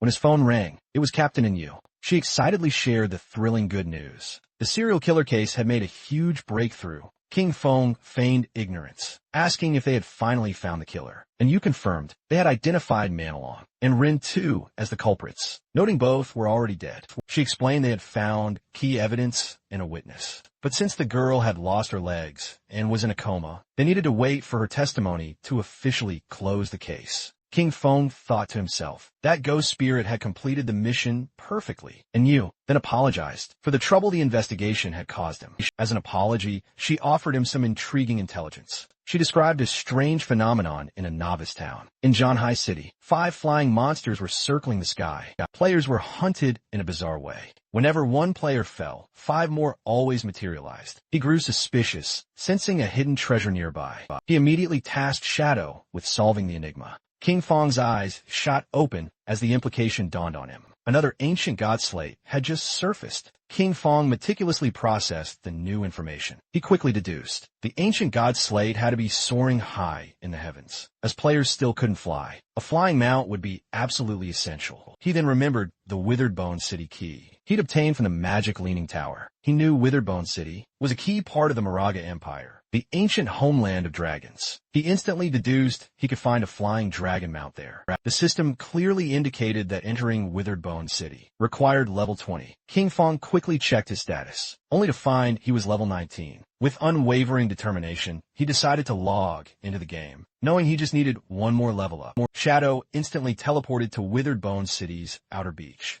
It was a truly desolate, forsaken coastline, littered with colossal, ancient skeletons, and a foreboding dark castle loomed on a distant island. The moment Shadow appeared, he spotted glowing lifespan orbs, scattered haphazardly across the ground, a clear sign other players had recently been here. Shadow's gaze instantly sharpened as he detected a peculiar disturbance. He quickly concealed himself behind a massive, distant skeleton. He saw a truly massive, skeletal lobster monster rearing up on its hind legs, viciously spitting streams of green acid at a player group. Among the embattled group stood Lin Qingyu, Late Night Drizzle, and a burly bald man. Lin Qingyu appeared utterly shocked as viscous bubbles of green acid drifted straight toward her. The bald man from her party bravely stepped forward, confidently urging the others to observe his next move. A vibrant, ghostly green aura enveloped him. The system identified his class, Soul Walker, a rare, hidden support class that enabled the user to transform themselves and their teammates into an ethereal spirit form. In this spectral state, they were unable to attack, but also gained complete immunity to damage and completely lacked any physical collision. The monster then unleashed a devastating torrent of green acid breath. But thanks to the Soul Walker's ability, the attack passed harmlessly through the intangible man. Players watching from his hiding spot, Shadow's eyes narrowed. He recognized this group from his past life. He remembered that this bald man, Zuma Theodore, and others had teamed up to trap Magic City officials. This scheme caused heavy casualties for the official forces, leaving them unable to maintain order. As a result, Magic City fell into chaos for 3 months, indirectly causing hundreds of thousands of deaths. The battle with the giant skeletal lobster reached a critical point. As the monster roared, Lin Qingyu, seeing the boss's low health, shouted a warning that it was entering its second phase. The monster then released a swarm of blue bubbles, which burst open to reveal a horde of smaller lobster monsters. The party was immediately overwhelmed. A party member with a shield struggled, complaining there were too many of them. Amidst the chaos, Lin Qingyu screamed at Zuma, the Soul Walker, to use his soul conversion ability to save them. However, Zuma simply turned his head away with a cold expression, ignoring his teammates' pleas for help. Lin Qingyu was shocked by this betrayal. As the small lobsters bypassed the front line and lunged at her, the team's formation collapsed, and although she fired her dual weapons, she realized they could not hold the line. She shouted at Zuma one last time, asking what he was doing, but it was too late. The massive boss and its minions lunged at her. As she fell, terrified, she looked up as the monster prepared to devour her. Just as the monster struck, a blur of blue energy slashed through the air, cutting the creature into pieces. Shadow had entered the fray, moving with blinding speed, as he unleashed a skill that instantly sliced through the swarm of small lobsters. He leaped over the stunned Lin Qingyu and landed with a devastating area of effect attack, a swirling vortex of dark energy, completely annihilating all remaining enemies.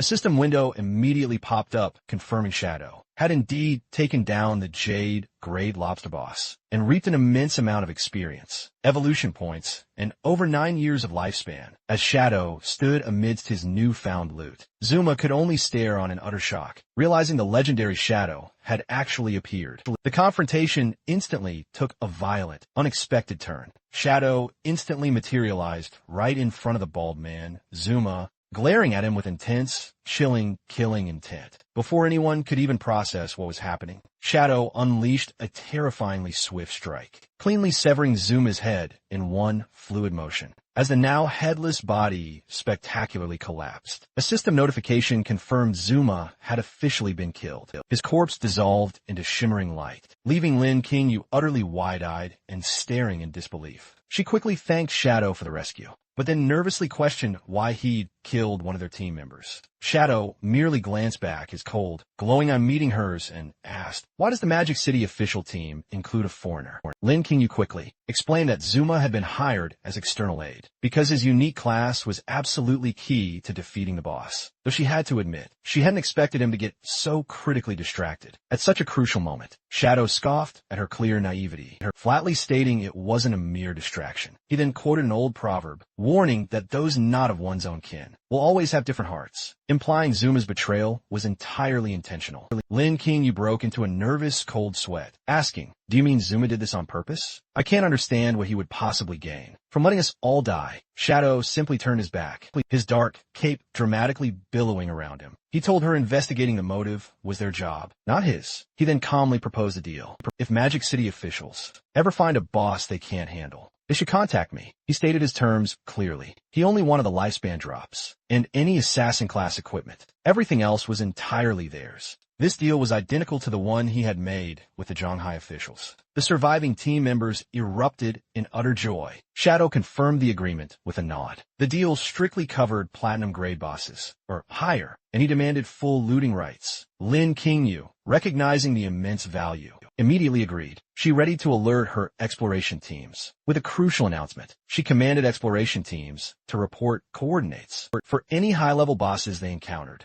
all because Shadow had agreed to lend his aid. Throughout the perilous zones, players on the brink of death wept tears of pure joy. They finally realized they wouldn't have to die repeatedly, and could finally hope for a future filled with superior gear. Back on the cliff's edge, Lin Qingyu found herself swamped with incoming messages. She reported to Shadow. Multiple boss coordinates had already poured in, with several nearby. Shadow was astonished by the sheer speed, and Lin Qingyu quickly explained that, while Zhongyun officials were now amply equipped, thanks to him, Magic City teams were still gravely suffering. Shadow then activated his flight ability, telling her to send him the coordinates immediately. As he powerfully soared into the sky, Lin Qingyu and her team enthusiastically waved goodbye, thanking him profusely as he flew off to hunt. The scene then shifted to a rugged, rocky canyon where a massive, muscular, intimidating monster stood. The fearsome platinum-grade, long-haired minotaur. It stood guard, partially hidden behind a craggy rock. A nervous group of players waited anxiously. A red-haired girl, blushing brightly, whispered excitedly to her teammates that she'd heard Shadow was coming, and wondered if he was handsome too. Her teammates, however, were far more skeptical. One player strongly doubted Shadow could easily defeat a platinum-grade boss, arguing its stats were simply too high. His doubts were instantly silenced in a fraction of a second. A colossal, blazing vertical beam of blue energy slashed down ferociously from the heavens, bisecting the Minotaur in a single, devastating instant, and dealing over 300,000 damage. As the colossal beast fell, a system notification instantly confirmed the kill for Shadow, awarding him experience, evolution points, over 5 years of precious lifespan, and a coveted platinum-grade assassin skill. Smoke bomb. Shadow simply noted, "The Minotaur is dealt with," and pinpointed his very next target. Meanwhile, in the east, the hidden party members were utterly dumbfounded. The skeptical man shrieked in absolute shock. He realized Shadow had obliterated the boss in mere seconds, then vanished before they could even glimpse his face. The red-haired girl was disappointed she'd missed him, but they felt a wave of relief seeing the lifespan orbs left behind. They realized Shadow was indeed a man of his word. He had taken a lifespan, just as promised, but left behind all non-assassin and equipment. The scene then shifted to an entirely different location. Without a moment's warning, massive white spikes violently erupted from the earth, sending a group of unsuspecting players flying. A terrifying J-grade boss, the noble's eldest son, Traitor Lulu, encased in dark lava armor, emerged with a colossal flaming sword. A nearby player shouted out in sheer panic, suddenly realizing they had severely underestimated the perception range of Jade. Grey Boss, the colossal knight, swung its massive flaming sword down at a terrified player. The player froze, certain his life was completely over. But just before the deadly blade could crush him, a blinding streak of purple energy sliced through the air, cleanly chopping the boss's arm right off. The player watched, utterly stunned, as the massive arm and sword went flying through the air. Shadow then descended dramatically from the sky, unleashing his powerful Shadow of Sorrow skill. For Shadow, clones instantly appeared, surrounding the boss in an incredible blur of motion. They struck, each dealing absolutely massive damage. The system then confirmed the kill, awarding Shadow experience, evolution points, over 10 years of lifespan, and a J-grade skill, Merge into Darkness. The rescued players watched on in complete awe, utterly unable to comprehend that each Shadow clone dealt over 300,000 damage. They questioned if they were even playing the same game as him. One of the rescued players, blushing, declared that the gap between them and Shadow was like the vast distance between a human and a god. Resolving to worship him and having cleared the bosses, a system window then notified Shadow he had finally reached level 20. As dark energy swirled powerfully around him, he coolly remarked that farming bosses was truly the fastest way to level up. Suddenly, another notification chimed in. The natural disaster, Ancient God Cursed Slate, was fully charged. Shadow's eyes glowed yellow with anticipation as he prepped to draw a brand new affix from a slate. Shadow then began to invest his evolution points into his newly acquired skills. A system window promptly appeared, showing he had consumed over 300 points to upgrade Merge into Darkness, from Platinum all the way to Mythical grade. Standing amidst the windy wasteland, Shadow meticulously analyzed the skill, realizing it was a superior replacement for his standard stealth ability. He noted that this new ability raised his stealth level to 21, making him undetectable to even most diamond grade bosses. He then turned his attention to the smoke bomb skill. He spent his remaining points to upgrade it to legendary grade. However, Shadow looked at the resulting card with disdain, calling it a trash skill instead of learning it. He decided to use his Spirit Devourer bloodline ability to consume the card. The result was a massive increase in his stats. A system notification confirmed that, by devouring the legendary skill, his elemental attack and elemental resistance had increased significantly. Feeling prepared, Shadow looked out toward the ocean, where a dark castle stood on a distant island, the Witherbone Ruins. He realized that while he was strong enough to enter, he had no way to cross the water, as there were no boats or teleporters nearby.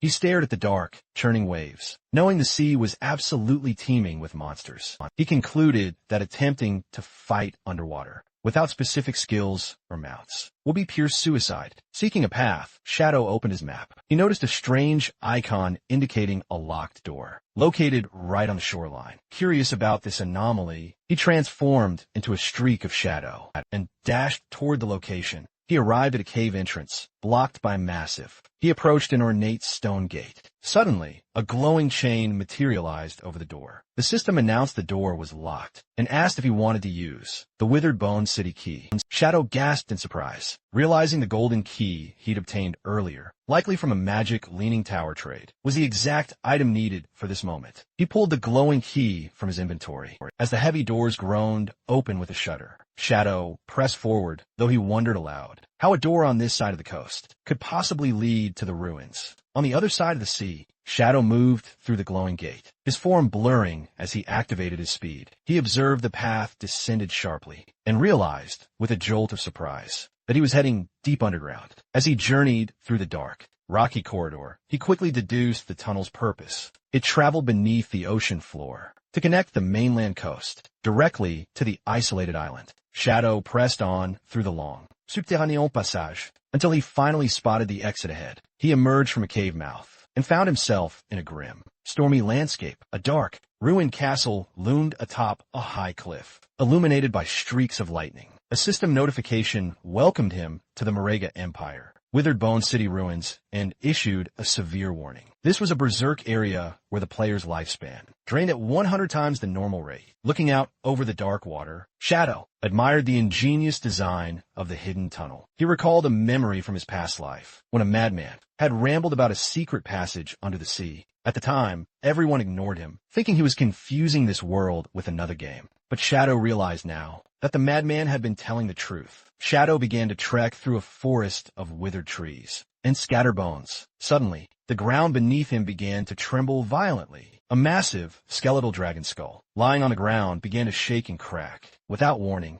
a colossal creature burst forth from inside the skull, shattering it completely. Shadow stood his ground as the dust settled, revealing a truly grotesque monster. A giant skeletal centipede, topped with a stitched-together female torso and a single, glowing red eye. The system identified the creature as the Withered Bone Ruins Guardian, Tuzant Blade Centipede, M.O. Wire, a powerful diamond gray boss. Shadow meticulously analyzed the enemy before him. He noticed that, while her upper body retained a human shape, her lower half had grotesquely transformed into a monster. He observed the festering wounds on her body, realizing they were identical to the scars he had seen on the white Dragonotis as the terrifying creature lunged at him. Shadow understood that she was a citizen of the Manga Empire, corrupted by Cthulhu's sinister curse. Shadow deftly dodged the massive centipede body as it swept dangerously through the air. Looking at the scars on her human torso, he deduced she must have suffered inhumane torture while she was still alive. He continued to evade, weaving through the sharp, skeletal legs that stabbed relentlessly at him,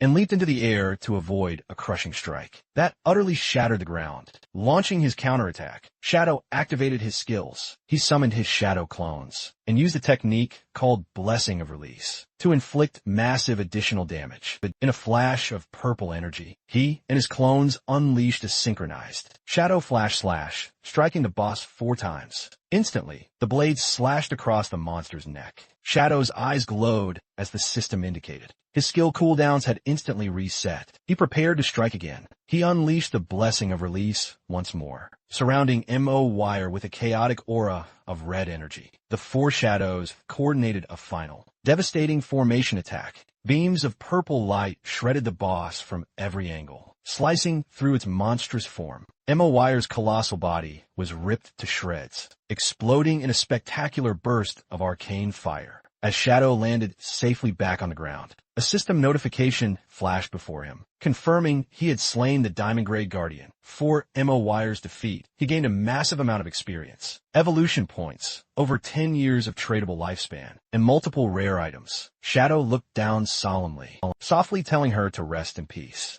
As she passed, the monstrous form faded briefly, revealing the ethereal spirit of the beautiful woman she once was. She smiled peacefully, finally free from the agonizing curse, before dissolving into shimmering orbs of lifespan. Shadow, having just dispatched the formidable Diamond Gray Guardian, pressed onward into the desolate, cursed landscape. He gazed up at the ominous lightning wreath castle, perched precariously atop jagged cliffs. Shadow unleashed a devastating long-range attack, hurling a potent wave of dark energy from his hand. The attack slammed into a lurking, spider-like monster, a grotesque creature slinking in the shadows. It was a horrifying sight, a human female torso fused to a monstrous spider body. It screamed as the dark energy impaled her. A system notification immediately appeared, confirming Shadow had obliterated the cursed Spider Molly, granting him a massive amount of experience, evolution points, and 10 years of tradable lifespan.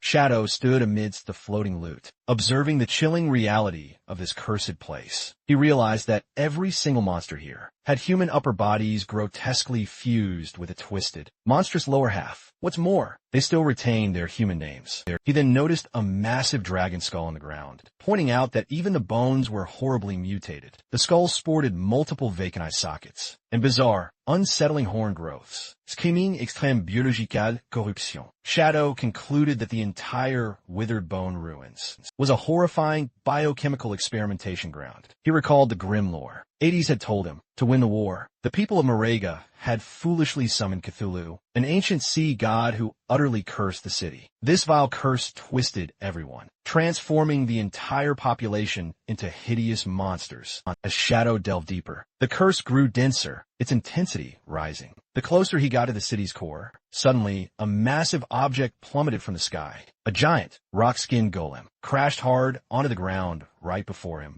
utterly blocking his path. The system identified this enemy as the Royal City Guard. Commander Marin, a level 25 platinum-grade boss. The golem glowed with an internal, magma-like energy. Shadow gazed up at the towering giant, but remained utterly unimpressed. He questioned why a Royal Guard commander was merely a low-level platinum-grade boss. The guard commander then raised its massive stone arm, glowing fiercely with red energy. It slammed its fist into the ground with truly earth-shattering force, but Shadow easily evaded the attack, leaping aside as the ground cracked violently beneath the impact. The battle began as Shadow unleashed his Shadow Blade, striking the stone golem with a powerful slash. However, as the damage numbers popped up, a strange bounce effect instantly triggered. Shadow was shocked to feel a searing pain, as the exact damage he had just dealt was instantly reflected back onto his own body. Shadow landed on the ground, immediately realizing the grave danger. He identified the ability as damage reflection, staring into the glowing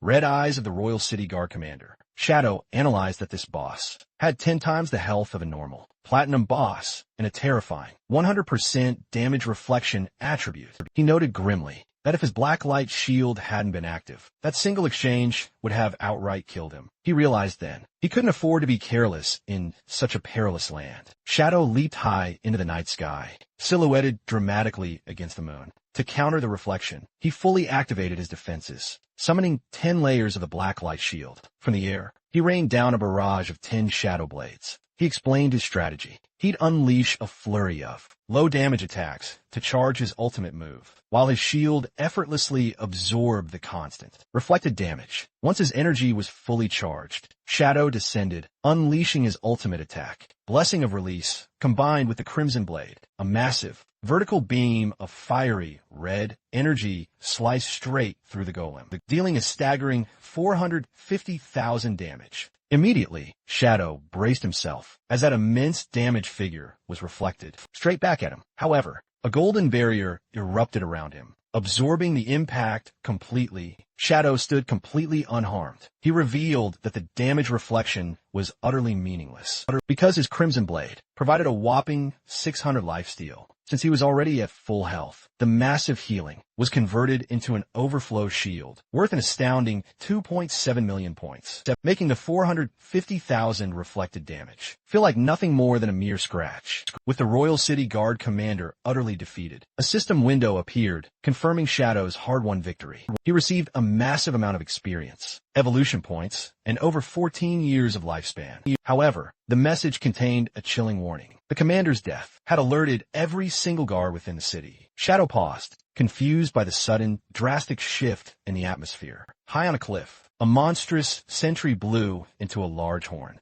sending ominous green sound waves rippling through the air to signal the alarm. Immediately, the ruins came alive. Monstrous figures began to descend from the cliffs. In droves, Shadow watched as a swarm of winged creatures, spider hybrids, and other twisted beasts lined the ridges. Staring down at him, a massive, fur-covered foot slammed into the ground right next to him. Within moments, Shadow was completely surrounded by a dense army of monsters, including a giant white bear and terrifying centipede creatures. A system notification triggered, announcing Shadow had activated the Monster Horde event. The condition to proceed was simple, yet utterly brutal. Eliminate every single monster. Shadow gazed up at the towering wall of enemies. Looming over him, their eyes glowed red in the darkness. But instead of feeling fear, his eyes narrowed with excitement. He chuckled to himself, thinking this situation was incredibly refreshing and exactly what he wanted. The monsters, seeing their prey laugh, looked at each other in confusion, unsure why the human wasn't trembling in terror. Shadow moved with the blinding speed of a storm. He unleashed his Dark Knight Ring Blade, slicing through the first wave of enemies. In a single strike, the system notified him he had killed 32 monsters, not giving the horde a moment to breathe. He activated his Shadow of Slaughter skill, summoning dark clones from the ground to fight alongside him. With his clones by his side, Shadow executed a synchronized Shadow Flash/X4. The burst of purple energy decimated the monster ranks, Instantly, raising his kill count to 165. The chaotic energy beams sliced through everything in their path, dismembering lion men, shark hybrids, and other twisted creatures. Shadow continued his relentless assault, descending with another Dark Night Ring Blade, X4. Attack. Dark magic swept through the battlefield, and with every swing, the kill count climbed higher, reaching a staggering 518. The battle turned into a one-sided massacre. System notifications flooded his vision as the death toll rose exponentially, jumping from 600 to over 2,000 in mere seconds. As the fight raged on, the kill count soared past 8,000. The entire battlefield was illuminated by thousands of glowing orbs of lifespan from the fallen army. Finally, silence returned. Shadow stood, his eyes glowing purple, having killed a total of 10,000. 86 monsters. A system window confirmed that he had killed all the monsters, and so the path to the Witherbone City ruins. That its core was now unlocked after annihilating an army of over 10,000 monsters. Shadow stood amidst a sea of glowing particles. As a notification confirmed, the path to the Witherbone Ruins core was unlocked. He was surrounded by countless, floating orbs of pure lifespan. However, Shadow looked at the rewards with disappointment, asking why there was so little. He then realized the curse had constantly drained the citizens' life force, even after they transformed into monsters. Suddenly, the floating orbs began to swirl around him, gathering in a brilliant display of magic. To form a structure, the light shot across the vast chasm, creating a radiant bridge to the ominous castle. In the distance, as Shadow stepped onto this bridge, made from the very light of the dead, a golden aura suddenly engulfed him, surprising him. A system window informed him that he had received a blessing of the withered bone citizens. The cursed souls, grateful for their release, granted him a buff that provided a chance to obtain dragon power. While fighting in the city, Shadow looked at his glowing hand, remarking that this power was interesting. He deduced the curse's source was in the city, and understood the victim's souls were guiding him. Hoping he would break the curse for good, he continued across the bridge of light, until he reached a massive, dark pit that looked like a maw of flesh and darkness. Without hesitation, Shadow leaped into the abyss. As he descended through the fleshy tunnel, a notification warned him he had entered the withered bone curse. Great Hollow, where the lifespan drain was 1,000 times the normal rate. He landed with a heavy splash in a red liquid and slowly stood up, surrounded by pulsating organic walls, ready to face this source of the corruption. Deep within the fleshy walls of the hollow, a man with long red hair and a beard hung, suspended, his body pierced by thick spikes. Suddenly, a notification flashed, and the man's eyes snapped open. Sensing an intruder, Shadow stood ready in the darkness, a purple flame igniting on his chest. As he felt the overwhelming, killing intent, the man, still trapped, began muttering strange, ancient syllables. Shadow narrowed his eyes, recognizing the speech as the ancient god language. He translated the sounds and instantly realized the man was repeatedly calling out a specific name, Montauk Wire. Driven by madness and grief, the man roared her name, M.O. Wire, and ripped himself free from the wall. His body began to twist and tear apart as he underwent a terrifying metamorphosis. He transformed into a gigantic, armored skeletal beast identified by the system as the last guardian of Withered Bone City, Arcados, a level 20 Emerald Gray boss. Shadow immediately activated Merge into Darkness, dissolving into the shadows to become invisible. However, to his shock, Arcados swung a massive claw directly at him, completely bypassing his stealth. Shadow barely evaded the crushing strike that shattered the ground where he had stood, and leapt away to create distance. Landing safely, Shadow was confused, wondering how the enemy could possibly see him when he had level 21 stealth. As Arcados charged again, still screaming the name of the woman he loved, Shadow realized the reason. He deduced that, since he had killed M.O. Wire and absorbed her lifespan, Arcados was tracking her soul's traces within him. Shadow observed the spikes on Arcados' armor, noticing they were identical to those of the royal city. Guard Commander, he prepared his Shadow Dagger, suspecting the boss shared the same passive ability. To confirm his theory, he struck Arcados. The exact same amount of damage was instantly reflected back, but his golden shield absorbed the blow. Shadow confirmed the Guardian also possessed the dangerous damage reflection ability. Arcados let out a deafening roar, his body surging with purple energy as he summoned reinforcements. The fleshy ground around Shadow suddenly erupted, and numerous large blue eggs burst forth, completely surrounding him. Shadow eyed the eggs with a serious expression, realizing they also possessed a damage reflection effect. He deduced that if they hatched, they would spawn dangerous elite-level monsters. Testing their durability, Shadow hurled a shadow dagger at one, dealing over 3,000 damage. The egg shattered, but he quickly calculated the cost. Destroying a single egg required 3 daggers, meaning he'd have to sacrifice 3 layers of his blacklight shield to the reflected damage. Since regenerating a layer took 2 seconds, he concluded he couldn't clear all the eggs in time. With no other choice, Shadow decided to let them hatch. He leaped high into the air for a tactical advantage, accepting he would have to face whatever came out. As he descended towards Arctos, he noted his ultimate skill was fully charged. He unleashed the Crimson Blade, a massive red energy beam that slammed down on Arcantos for a staggering 450,000 damage. Shadow landed silently, protected by a massive golden barrier from his lifesteal. Unharmed by the chaos, the eggs hatched instantly, and a monstrous claw burst through each shell. A swarm of cursed young dragons, level 20 emerald grade monsters, flew into the air, screeching as they prepared to attack. Shadow landed in the pool of red liquid, crouching to face the newborn horde. Without hesitation, Shadow unleashed his Dark Night Ring Blade. The swirling vortex of dark energy shredded the dragons, dealing nearly 30,000 damage to each. The battle ended in a flash. Shadow stood calmly inside his golden barrier. As a notification confirmed, he had killed 9 dragons. He remarked that thanks to his blood shield, the damage reflection was nothing to fear. As the dragons died, they dissolved into glowing lifespan orbs. However, instead of being absorbed by Shadow, the orbs gathered in the air, swirling violently. A voice spoke from the light. In the ancient tongue of the gods, he addressed Shadow as an unwelcome outsider. The swirling energy reformed boss Arctos, who mutated into an even more terrifying state. Now identified as Flesh Curse Arctos Bluescale, the monstrous guardian grinned menacingly, declaring that Shadow would never succeed in destroying his race.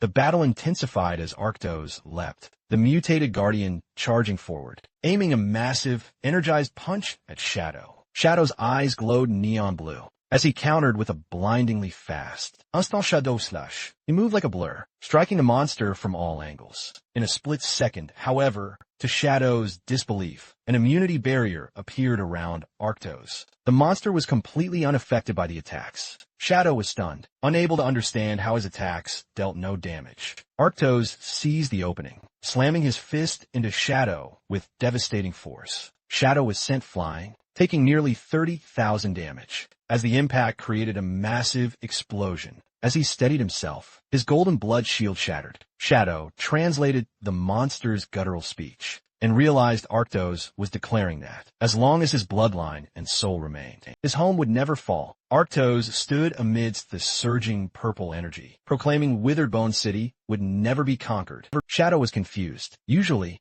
only epic-grade monsters, or higher, could speak and possess self-awareness. Yet this emerald-grade boss retained his consciousness. Ignoring Shadow, Arctos gathered dark energy into a sphere, chanting about protecting his city, empire, and people. The Guardian unleashed his demon dragon cannon, a vertical beam of destructive energy. Shadow reacted instantly, leaping high to dodge the blast. He landed and countered with a Shadow Blade, but again, the attack was ineffective. Arctos walked through it, completely immune. Shadow cursed, realizing he desperately needed to break the monster's invulnerability shield. Arctos just unleashed a terrifying new technique. A grotesque ribcage of raw, pulsing flesh materialized. It instantly trapped Shadow within its confines. The system immediately identified it as the Flesh Prison. Then, a terrifying countdown began. Shadow's lifespan was draining away, year by agonizing year. Shadow broke out in a cold sweat filled with dread. He realized Arctos was mercilessly siphoning his life force.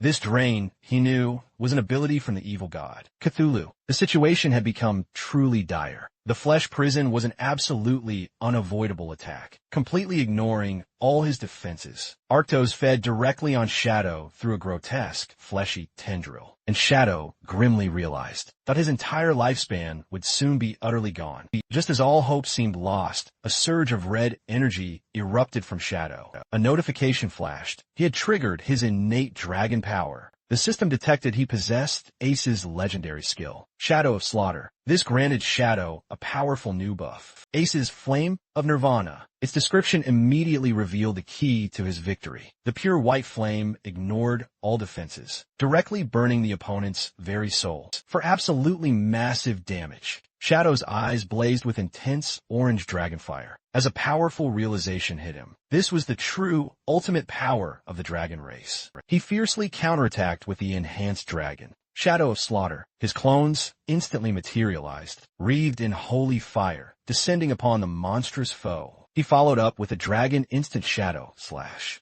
cutting through the air with blinding, lightning speed. Arctos' immunity was utterly shattered. The devastating attacks connected, dealing tens of thousands of raw damage and inflicting a severe, searing burn. Arctos shrieked in agony as the white flames consumed him. In his final, desperate moments, he begged Cthulhu for strength, crying that he simply couldn't die. He had to preserve the dragon race. He insisted. Shadow stood calmly, unwavering amidst the chaos. The spirit of Atez manifested powerfully behind him. He calmly told the dying guardian the brutal truth. His actions were never about protection. By foolishly summoning Cthulhu, he had doomed his people to an eternal, agonizing curse. With a chilling cold glare, Shadow commanded him to feel the purifying flame of Nirvana and let utterly cleanse his sins. Shadow then delivered the final, devastating blow with a dragon. The Crimson Blade unleashed a colossal beam of red energy. It dealt a staggering nearly 500,000 damage. The last guardian was completely incinerated. A system window promptly confirmed the kill, awarding Shadow a whopping 1 million experience points. He also gained 120 evolution points and nearly 40 years of lifespan. Shadow then descended, surrounded by glowing victory notifications.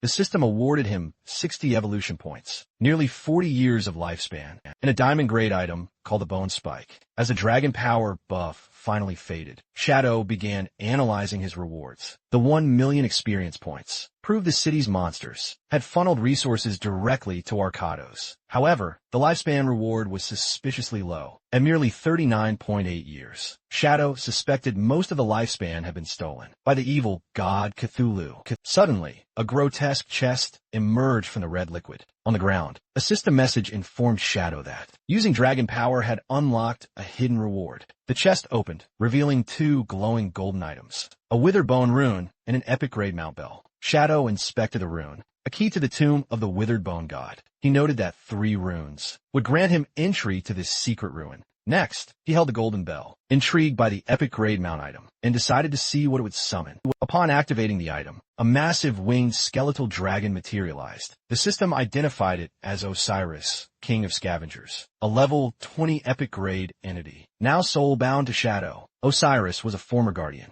now a flying mount and combat pet, capable of summoning smaller bone dragons. To Shadow's surprise, the dragon spoke intelligently. Osiris looked down, asking in shock if Shadow was truly the one who purged the city and killed Arcados. Shadow calmly confirmed the deed, and then asked the dragon if it knew the truth about this cursed place. Osiris recounted the city's tragic history. It was an old guardian who had died long ago, but was resurrected by necromancy to fight in the war between the Marega Empire and the entire continent as the empire crumbled in defeat. The truth revealed a grim choice. In a desperate bid to turn the tide, City Lord Arcantos, driven to the brink, decided to summon the terrifying evil god, Cthulhu. The dragon explained the horrific catch. To summon Cthulhu, Arcantos had to fulfill a dark condition. He had to sacrifice the person he loved most, his own daughter, Mo Wire. Yet at the very last moment, Arcantos faltered. He saved Mo Wire, and instead, in an unthinkable act, sacrificed the entire population of Withered Bone City,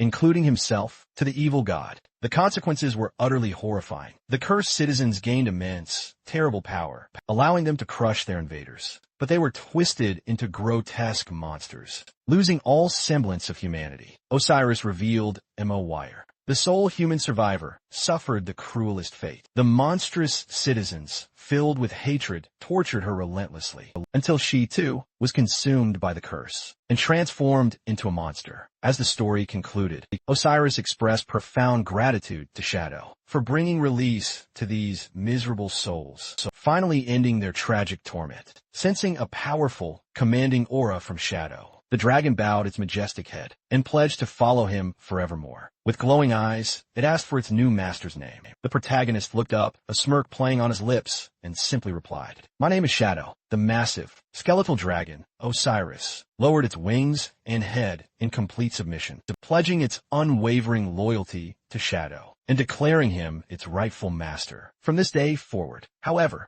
as Shadow meticulously inspected his new prize, he noticed something odd. For an epic raid mount, the dragon's attributes seemed off. He pointed out that a level 20 epic boss should typically have at least 10 million health points. Yet, the interface displayed Osiris with only a little over 100,000. Shadow quickly deduced this glaring weakness was likely due to the nature of its resurrection. Since Osiris had died so long ago, its power had dissipated over time. This forcibly awakened skeletal body, it now only possessed a fraction of its original strength. Upon reviewing the dragon's offensive skills, like summoning bone shields and firing lethal spikes, Shadow, however, found them quite mediocre. He was, however, pleased with its ability to summon 12 Jade-grade winged dragons, realizing that they provide him with excellent aerial vision. The mount's true value was then revealed in its incredible mobility. Shadow noted that, because the dragon's body was crafted from lightweight bone, its flight speed was absolutely incredible, reaching an astounding 360 speed, or roughly 450 meters per second, a speed that easily shattered the sound barrier.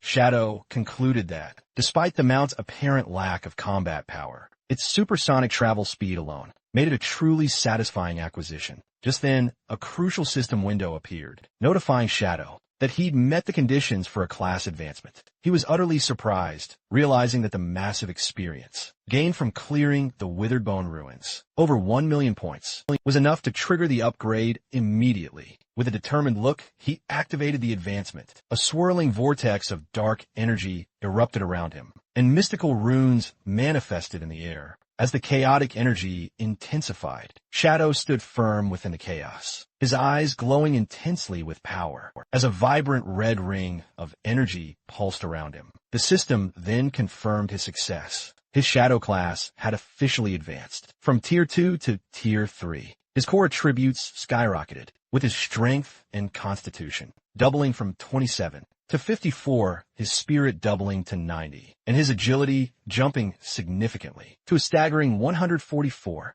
Along with this massive stat boost, Shadow obtained a brand new class passive skill called Shadow Arc. The description revealed a powerful new mechanic. Any damage, negative status, or stealth removal he suffered while invisible would be delayed by a crucial 1 second. Within that critical 1 second window, he could perform actions to completely negate the damage or the status effect completely. Shadow looked at his hand and laughed confidently, realizing that, as long as his reaction time was fast enough, this skill would allow him to nullify almost any attack. While he was in stealth, Shadow reflected on his new class advancement with deep satisfaction. He was certain that in his past life, no player with a Shadow class had ever survived the third advancement. Otherwise, the power of the Shadow Arc skill would have been famous for drastically lowering death rates. He reasoned that, while a 1 second window for reaction seemed short, high-level players possessed incredible reaction speeds, making it more than enough time to cast multiple skills and turn the tide of battle. Moving on to his rewards, Shadow manifested a glowing red energy in his hand, revealing a diamond-grade weapon. He also obtained the system window, identified it as the Spike of the Skeleton, a powerful dagger that significantly boosted physical and elemental attacks, along with a unique effect that broke the enemy's defense and resistance. Shadow equipped the weapon immediately, noting that between the class upgrade and this new gear, his power had increased massively. Ready to leave the ruins, the skeletal dragon Osiris leaped into action, and Shadow landed gracefully on its head. He decided to test his stealth capabilities with the mount and activated Merge into Darkness. As dark energy surged around them, Shadow was shocked to discover that the dragon's stealth level was actually level 21. which was higher than his own current level. Impressed, Shadow commanded the dragon to take off, so he could witness its speed firsthand. Osiris obeyed, launching into the air with explosive force. They ascended rapidly from the depths of the underground hollow, moving as a blur of purple light. The dragon burst out of the ruins and shot straight up into the sky. The speed was so intense that Shadow was left speechless, the wind rushing past him.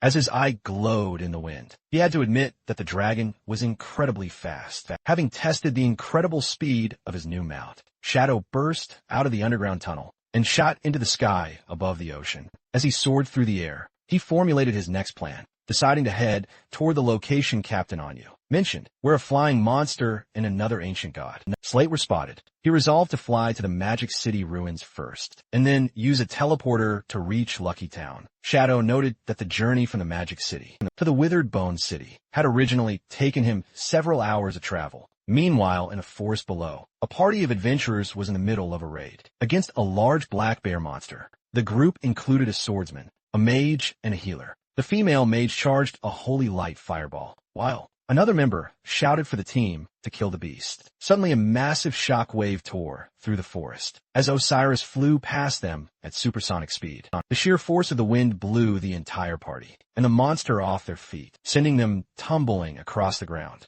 In the aftermath, the mage looked around in confusion, while the swordsman was bewildered to find that the boss monster had been slammed into his sword by the wind and died instantly, ignoring the chaos he caused below. Shadow continued his flight, appreciating that with Osiris. The return trip to the Magic City ruins took only 10 minutes in the ruins of the Magic City. A dramatic scene unfolded between a couple standing in the desolate streets. A man held a woman's hands and begged for forgiveness, admitting that he only cheated on her once with another man and that he was thinking of her the whole time. The woman asked him to promise to cut ties with the other person forever, and after he agreed, they shared a passionate kiss, professing their love for each other. Their romantic moment was violently interrupted as a massive pressure descended from the sky. The force slammed the man face first into the pavement, and the woman was also flattened against the ground by the impact. Shadow stepped off his dragon, his boot landing near the crushed couple. As the dragon loomed behind him, Shadow touched his mask and wondered if he hit something on his way down. But he quickly dismissed the thought and decided to ignore it. Shadow activated his invisibility skill to leave the ruins undetected. A system notification showed he had consumed 5.4 years of his lifespan to teleport to Lucky Town. Shadow complained that the cost to return to a novice town doubled each time, making it expensive. Despite having over 2,000 years of lifespan, Shadow was incredibly stingy and felt pain over the small expense. Still, invisible Shadow walked through the town gates, passing two guards who seemed to sense a disturbance, but couldn't see him. Shadow observed their uniforms and deduced they were from the official government forces. Looking at the town's layout, he realized officials had stationed guards to help new players and prevent attacks. He noted this was happening months earlier than in his past life. Walking through the peaceful streets, Shadow reflected that his cooperation with the government likely accelerated their efficiency. He noticed that even elderly players were surviving well in this protected environment. He passed a heartwarming scene of an old man and woman sitting on a bench, acting like a couple in love. Suddenly, Shadow was startled by a desperate cry for help. At the town gate, a massive black insect monster had seized a player. The two official guards Shadow passed earlier sprang into action. The female guard cast a spell from her magic book, creating a holy shield around the player that blocked the monster's attack. The male guard charged forward, cursing the monster, and executed a powerful leap slash, striking the creature for over 1,600 damage. The female guard immediately retaliated,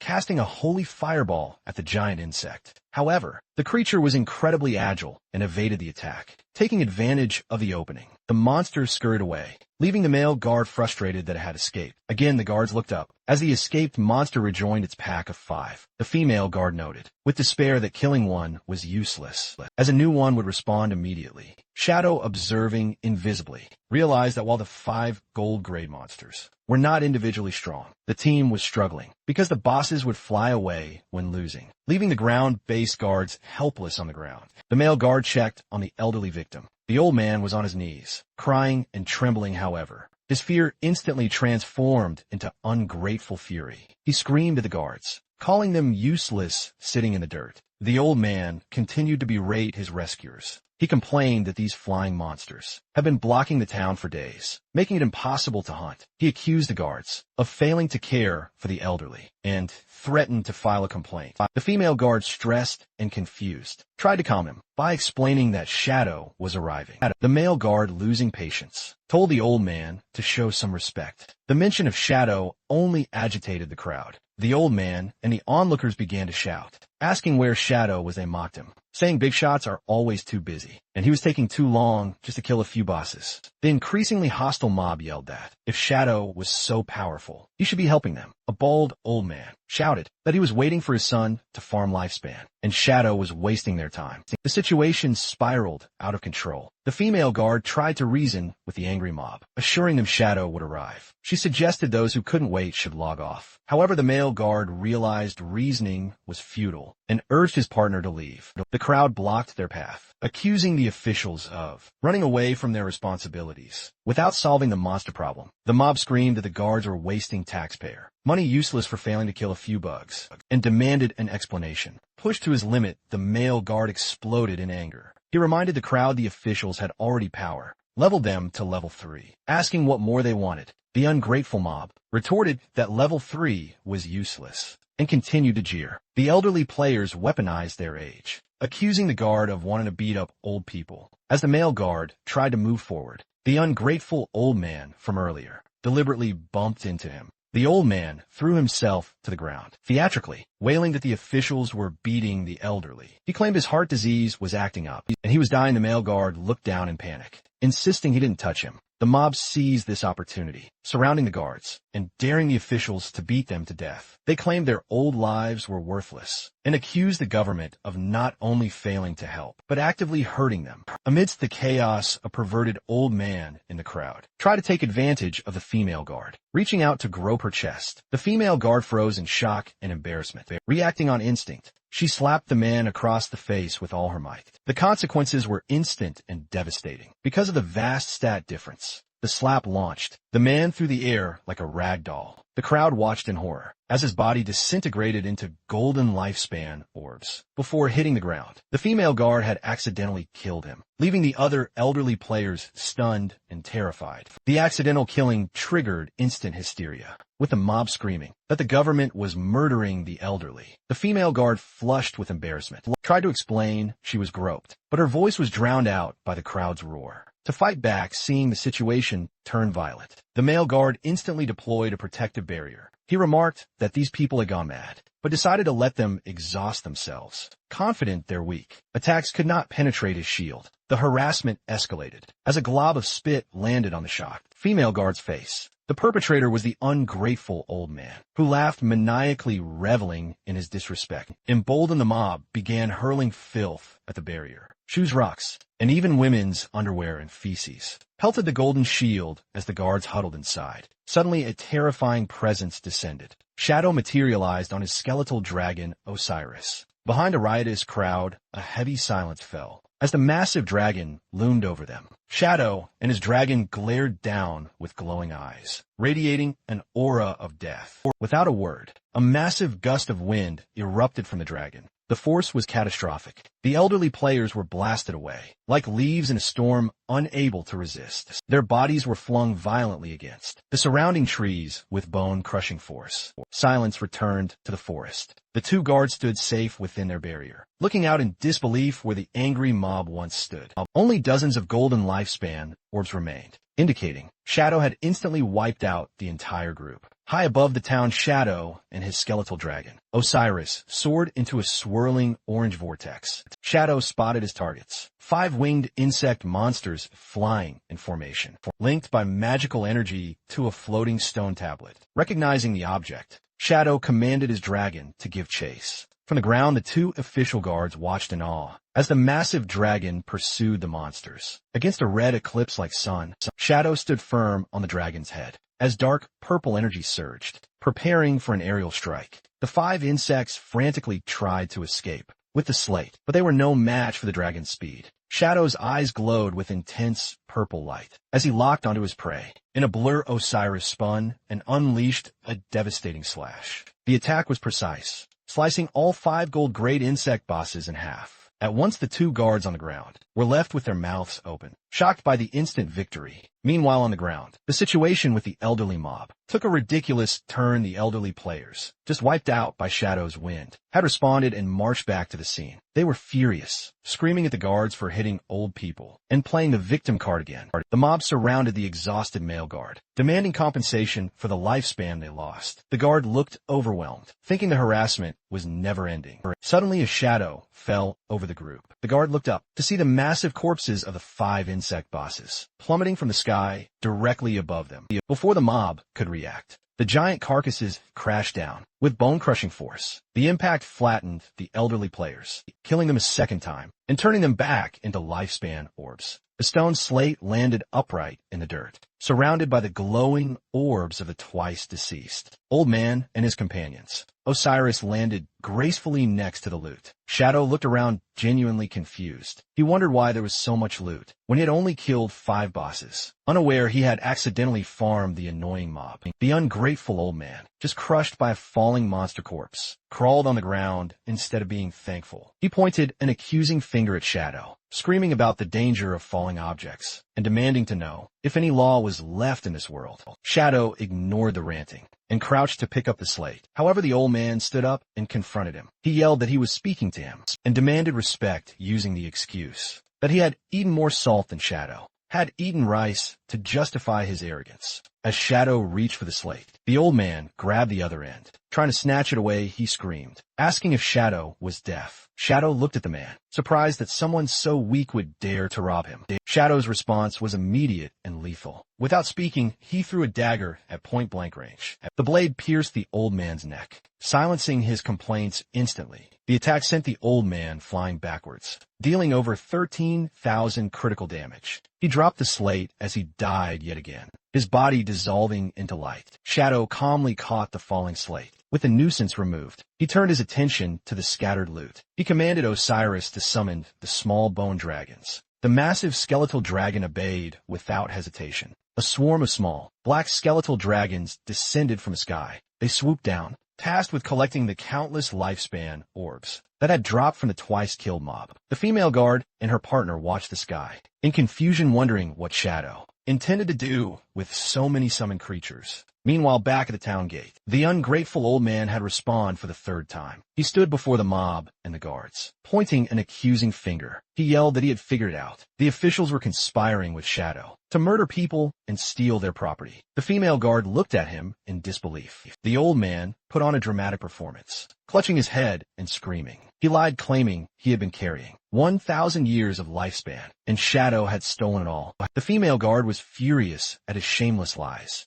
Electricity crackled from her eyes as she shouted back, asking who he thought he was fooling. The old man stubbornly retorted that his son had given it to him and accused the guard of defending Shadow because she wanted to share the loot. Turning to the crowd, the old man incited a riot. He promised that if everyone helped him demand the return of his 1,000 years, he would share 1 year with each person. He played the victim card again, shouting that they could not let officials and Shadow bully the elderly blinded by greed. The mob agreed. They shouted in support, demanding that Shadow return the lifespan. They demanded their lifespan back. The male guard gritted his teeth in frustration, wishing he could arrest them, but noted the troublemakers were cunningly staying inside the town's safe zone, where guards could not attack. The elderly players, led by the ungrateful old man, pumped their fists in the air, screaming greedily. Suddenly, the small bone dragons swooped down into the crowd. Their claws gripped the elderly players, lifting them off the ground. Before they could react, the mob was hoisted into the air. Dangling helplessly, the old man looked up in terror, wondering where these monsters had come from. The dragons flew high above the town, carrying the screaming players over the walls and outside the safe zone. The old man yelled frantically for help, demanding to be let go. The dragons complied literally. They released their claws, sending the players plummeting from the sky. As he fell, the old man panicked, screaming that he hadn't meant for them to let go. Right then, Shadow walked coolly out of the town gate, while bodies crashed to the ground behind him. The female guard blushed. Shadow explained that, while the safe zone prevented players from damaging each other, it did not suspend physics, meaning gravity was still lethal. With a cold stare, Shadow informed the guards that his bone dragons would remain stationed there to throw any unruly people out of town. He told the guards it was up to them whether to catch and imprison them or let them fall. He confirmed the bosses in the sky had been cleared and prepared to leave. The male guard called out, pointing out that Shadow had not collected the scattered loot. As his body dissolved to teleport away, Shadow simply told them to keep it as a gift, leaving the guard stunned. The male guard was in awe of Shadow's generosity. He looked at the ground, covered in glowing lifespan orbs, marveling that the expert had left behind so much treasure. He turned to his partner, the female guard, calling her Electric Fox, and invited her to help him collect the loot. However, the female guard was completely distracted. She stood frozen with a dreamy expression. The male guard looked at her with a mix of confusion and disgust, asking what she was doing. Completely infatuated, she clasped her hands together and declared that her heart had left, along with Shadow, to snap her out of it. The male guard tossed a lifespan orb at her. It struck her on the forehead with a solid impact. She cried out in pain and anger. The male guard scolded her to stop daydreaming. He brutally reminded her that a big shot like Shadow would never look at a minor character like her, saying she was a toad wishing to eat swan meat. Triggered by the insult, the female guard lashed out, shouting that he was the toad. The male guard playfully agreed, joking that if he was a male toad, then she was a female toad,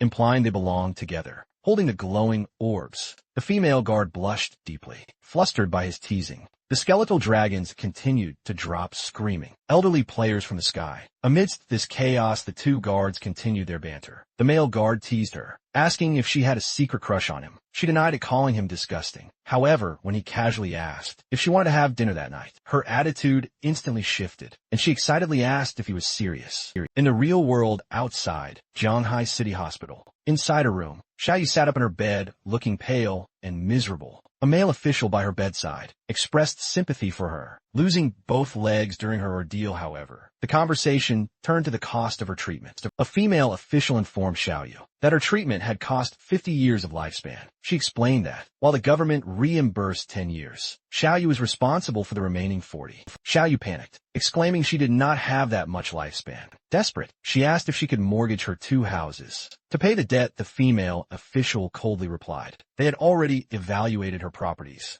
and in this new world, the houses were only worth 3 days of lifespan. Xiaoyu was shocked, screaming that she had spent millions and 200 days of lifespan on those properties. And unable to believe their value had crashed so hard, she frantically offered 500,000 in cash. But the officials explained old world currency was void, and only lifespan was accepted. Xiaoyu trembled, admitting she didn't have enough. The male official gave her an ultimatum. She had 3 days to gather the lifespan, or they would stop all medical treatment. They offered a solution. She could be sent to the official logistics team to work off her debt. The work involved mining, gathering materials, or rebuilding in the game world for at least 15 hours a day. Xiaoyu covered her face and cried, arguing that she was a cripple and couldn't do physical labor. The official countered that while disabled, in reality, her game body was complete, and high-level healing skills might exist in the future to restore her legs. Xiaoyu broke down screaming, terrified of the status, not the work. She yelled that she didn't want to be a laborer or be around sweaty, smelly people. Calling it disgusting, she threw a tantrum,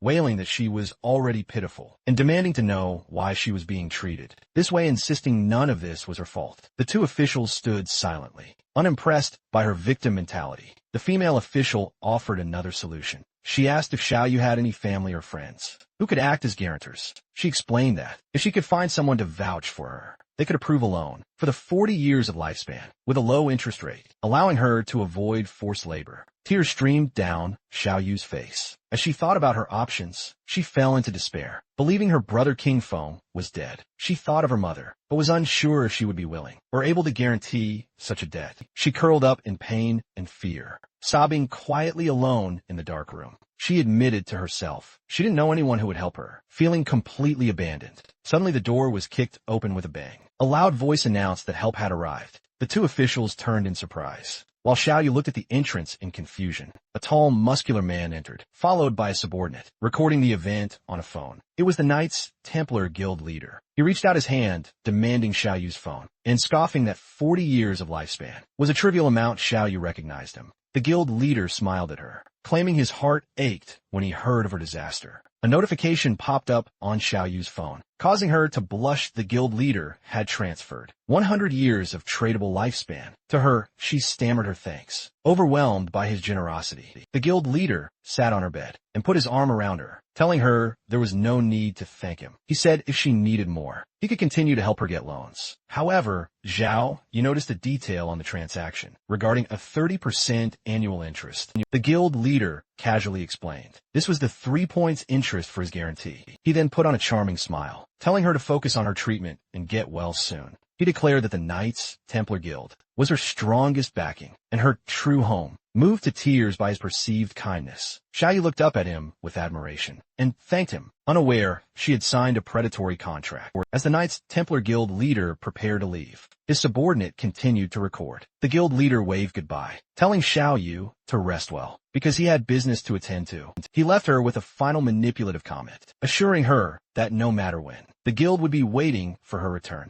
Xiaoyu was left alone, tears streaming down her face. But her despair had turned to resolve. With a flushed face and determined expression, she clenched her fist and vowed to do her best, completely falling for his act. Outside the room, the guild leader's demeanor shifted. His subordinate showed him the recording. The guild leader approved, ordering him to edit the footage properly before publishing it. As they walked down the hospital corridor, the guild leader gave specific instructions on how to spin the story. He wanted the propaganda to emphasize her miserable situation and highlight that while no one else would help, only their guild stepped up. A sinister grin appeared on his face as he revealed his true intentions. Since Xiaoyu had caused the guild a loss, he would use her tragedy as an advertisement to recruit more members. He viewed this as the true way to make use of waste. Looking out at the city, the guild leader announced it was time to log into the game. As his meeting with Shadow had arrived, the scene shifted to the virtual world, showing the Knights Templar hideout in the ruins of Zhanghai City, protected by a blue energy barrier. Inside the dingy hideout, the guild leader sat on a toilet, checking a holographic interface. He noticed many online posts cursing Shadow and laughed, noting Shadow had offended many people. However, his jealousy showed as he muttered that if Shadow were not 10 times stronger, he would have tried to kill him too. Suddenly, Shadow materialized from a cloud of black mist. The guild leader immediately dropped his arrogant attitude and fell to his knees. Shadow asked if the slaughterers were ready. The guild leader eagerly replied they had been ready for a long time, and he had been waiting for Big Brother Shadow try to curry favor. The guild leader gestured to the toilet and invited Shadow to sit. Shadow coldly rejected the offer and ordered him to bring out the targets. The guild leader gestured to a large group of bound players. He presented 200 slaughterers players with red names and told Shadow they were all there for him to deal with. Shadow accepted the offering with a casual acknowledgement. He walked past the guild leader. In a display of power, Shadow unleashed his dark energy, instantly slicing the gathered slaughterers into pieces. The guild leader watched in awe as the bodies were torn apart by invisible blades. As the prisoners died, they dissolved into a sea of lifespan orbs. A system notification confirmed Shadow's slaughter value had decreased by 2 layers. Standing amidst the floating lights, Shadow told the guild leader their debt was settled and turned to leave, desperate to keep Shadow's favor. The guild leader hurriedly called out to stop him, shouting he had something urgent to report. He asked if Shadow had offended anyone recently and projected a holographic screen showing a viral news post. The article featured a picture of the ungrateful old man from Lucky Town with sensational headlines accusing Shadow of killing an old man, scamming people, and colluding with corrupt officials. Shadow looked at the image and recognized the troublemaker he had dealt with. However, Shadow's sharp eyes caught another notification. On the screen, it was the propaganda advertisement the guild leader had just created. The headline read, "Poor girl brutally mutilated and lost legs. Knights Templar Guild gives generous help," with a photo of a crying Xiaoyu. Shadow was stunned. He exclaimed her name, realizing the victim Ghost Spirit had rescued from the serial killer. Rintu was his sister Xiaoyu. He chuckled to himself, remarking on how small the world was, and what an incredible coincidence it was. Keeping his discovery to himself, Shadow simply said understood, and vanished. The guild leader, oblivious to the realization, stood by the toilet and bowed enthusiastically, shouting for his big brother to take care and come back often high in the sky. And flying on his skeletal dragon, Osiris, Shadow contacted his disciple He ordered Ghost Spirit to investigate and eliminate the person spreading the slanderous rumors online. Deciding this small matter wasn't worth his personal attention, Ghost Spirit appeared in the communication window, furious that someone dared to slander her master, and vowed to handle it immediately. Standing on a high rooftop in Jianghai City, Ghost Spirit looked at a holographic screen, with angry disbelief, wondering how anyone dared to spread such vicious rumors about her master. The screen showed a news article with the face of the ungrateful old man from Lucky Town, claiming Shadow had plotted against an elderly person. Ghost Spirit found the accusation, and the man's face disgusting. With cold determination, she pulled her hood over her head, declaring she had memorized the culprit's face. She immediately leapt from the edge of the building, a trail of purple energy following her, as she vowed to bring him to justice. She dove through the air, gliding between the skyscrapers straight for her target. The scene shifted to a residential complex called Lakeview Garden. Outside the home of a man named Feng Xiaoying, a hand knocked violently on the door. Outside stood a young man named Ma Dagon, with a woman and their injured, drooling child. He furiously shouted for Feng Xiaoying to come out, accusing Feng's dog of knocking his son down the stairs and paralyzing him. He screamed that Feng could not escape responsibility. He slammed his fist against the door, again demanding an explanation. The door swung open, revealing Feng Xiaoying, the ungrateful old man from Lucky Town. He looked annoyed and aggressive, shouting at the family to stop bothering him. Feng Xiaoying pointed at Ma Dogan, accusing him of using his perspective, his ability to spy on his wife, showering and threatening to call the police. He insulted the neighbor, claiming the son was stupid and fell on his own, arrogantly asking for proof his dog was involved. Madagan held up his phone, showing a video of a monstrous dog kicking his son down the stairs, declaring it ironclad evidence. In a violent outburst, Feng Xiaoying kicked the phone out of Ma Dagon's hand, with the evidence destroyed. He shamelessly demanded to see the so-called proof. Furious, Ma Dagon activated his eagle eye skill, locking onto Feng Xiaoying. He warned that he could attack with poisonous fog at any moment and would hunt him down if he didn't stop being unreasonable. Unimpressed, Feng Xiaoying mocked Ma Dagon, daring him to attack. Ma Dagon prepared to use his skill, his eyes glowing blue. The system highlighted Feng Xiaoying as a target, but as the old man shouted more accusations, a notification appeared. Ma Dogan was unable to release any skills. He stood frozen, confused. Feng Xiaoying let out a sinister giggle, his demeanor changing. His eyes glowed orange as he laughed maniacally, taunting the terrified Madigan about his failed skills, and asking if he really thought he was fearless just because he was stupid. Ma Dagon panicked, shouting to his wife that he couldn't use his skills. As Feng Xiaoying grinned mockingly, the silhouette of a massive man appeared in the doorway. Behind him, the old man revealed the truth. His son held the hidden class magic forbidden warlock and had set up a magic forbidden barrier, preventing skill use. The stranger stepped into the light, a tall, muscular man with a poodle peeking from his shirt. Feng Xiaoying immediately played the victim, crying that Ma Dogan was sexually harassing and terrifying him with a cold expression. The son moved with blinding speed. Before Ma Dogan could react, the son grabbed him by the throat and brutally kicked his stomach. The force sent Ma Dogan flying into the opposite wall. Vomiting blood, his wife screamed and rushed to his side, but her healing magic fizzled out. Because of the barrier, the son then grabbed the wife, lifting her off the ground, stating he didn't hit women. He ordered her to take her husband and get lost, warning them never to appear before him again. Tears streamed down the wife's face as she sobbed that it was their fault and demanded they take responsibility. The son stared at her silently before releasing his grip, looking at her with contempt. He pulled back his fist coldly, declaring they lived in an era where the strong prey on the weak. The terrified woman screamed as his fist rushed towards her. At that moment, purple energy ribbons materialized, wrapping around her waist and pulling her to safety with incredible speed. The punch slammed into the wall right next to her head, and the son looked up confused by the interference. Ghost Spirit stood shielding the wife. When the woman asked who she was, Ghost Spirit replied coldly that they were not qualified to know her, but she knew them, her eyes glowing a terrifying purple. She glared at the father and son, stating she knew they were spreading rumors to smear Shadow and would make them pay.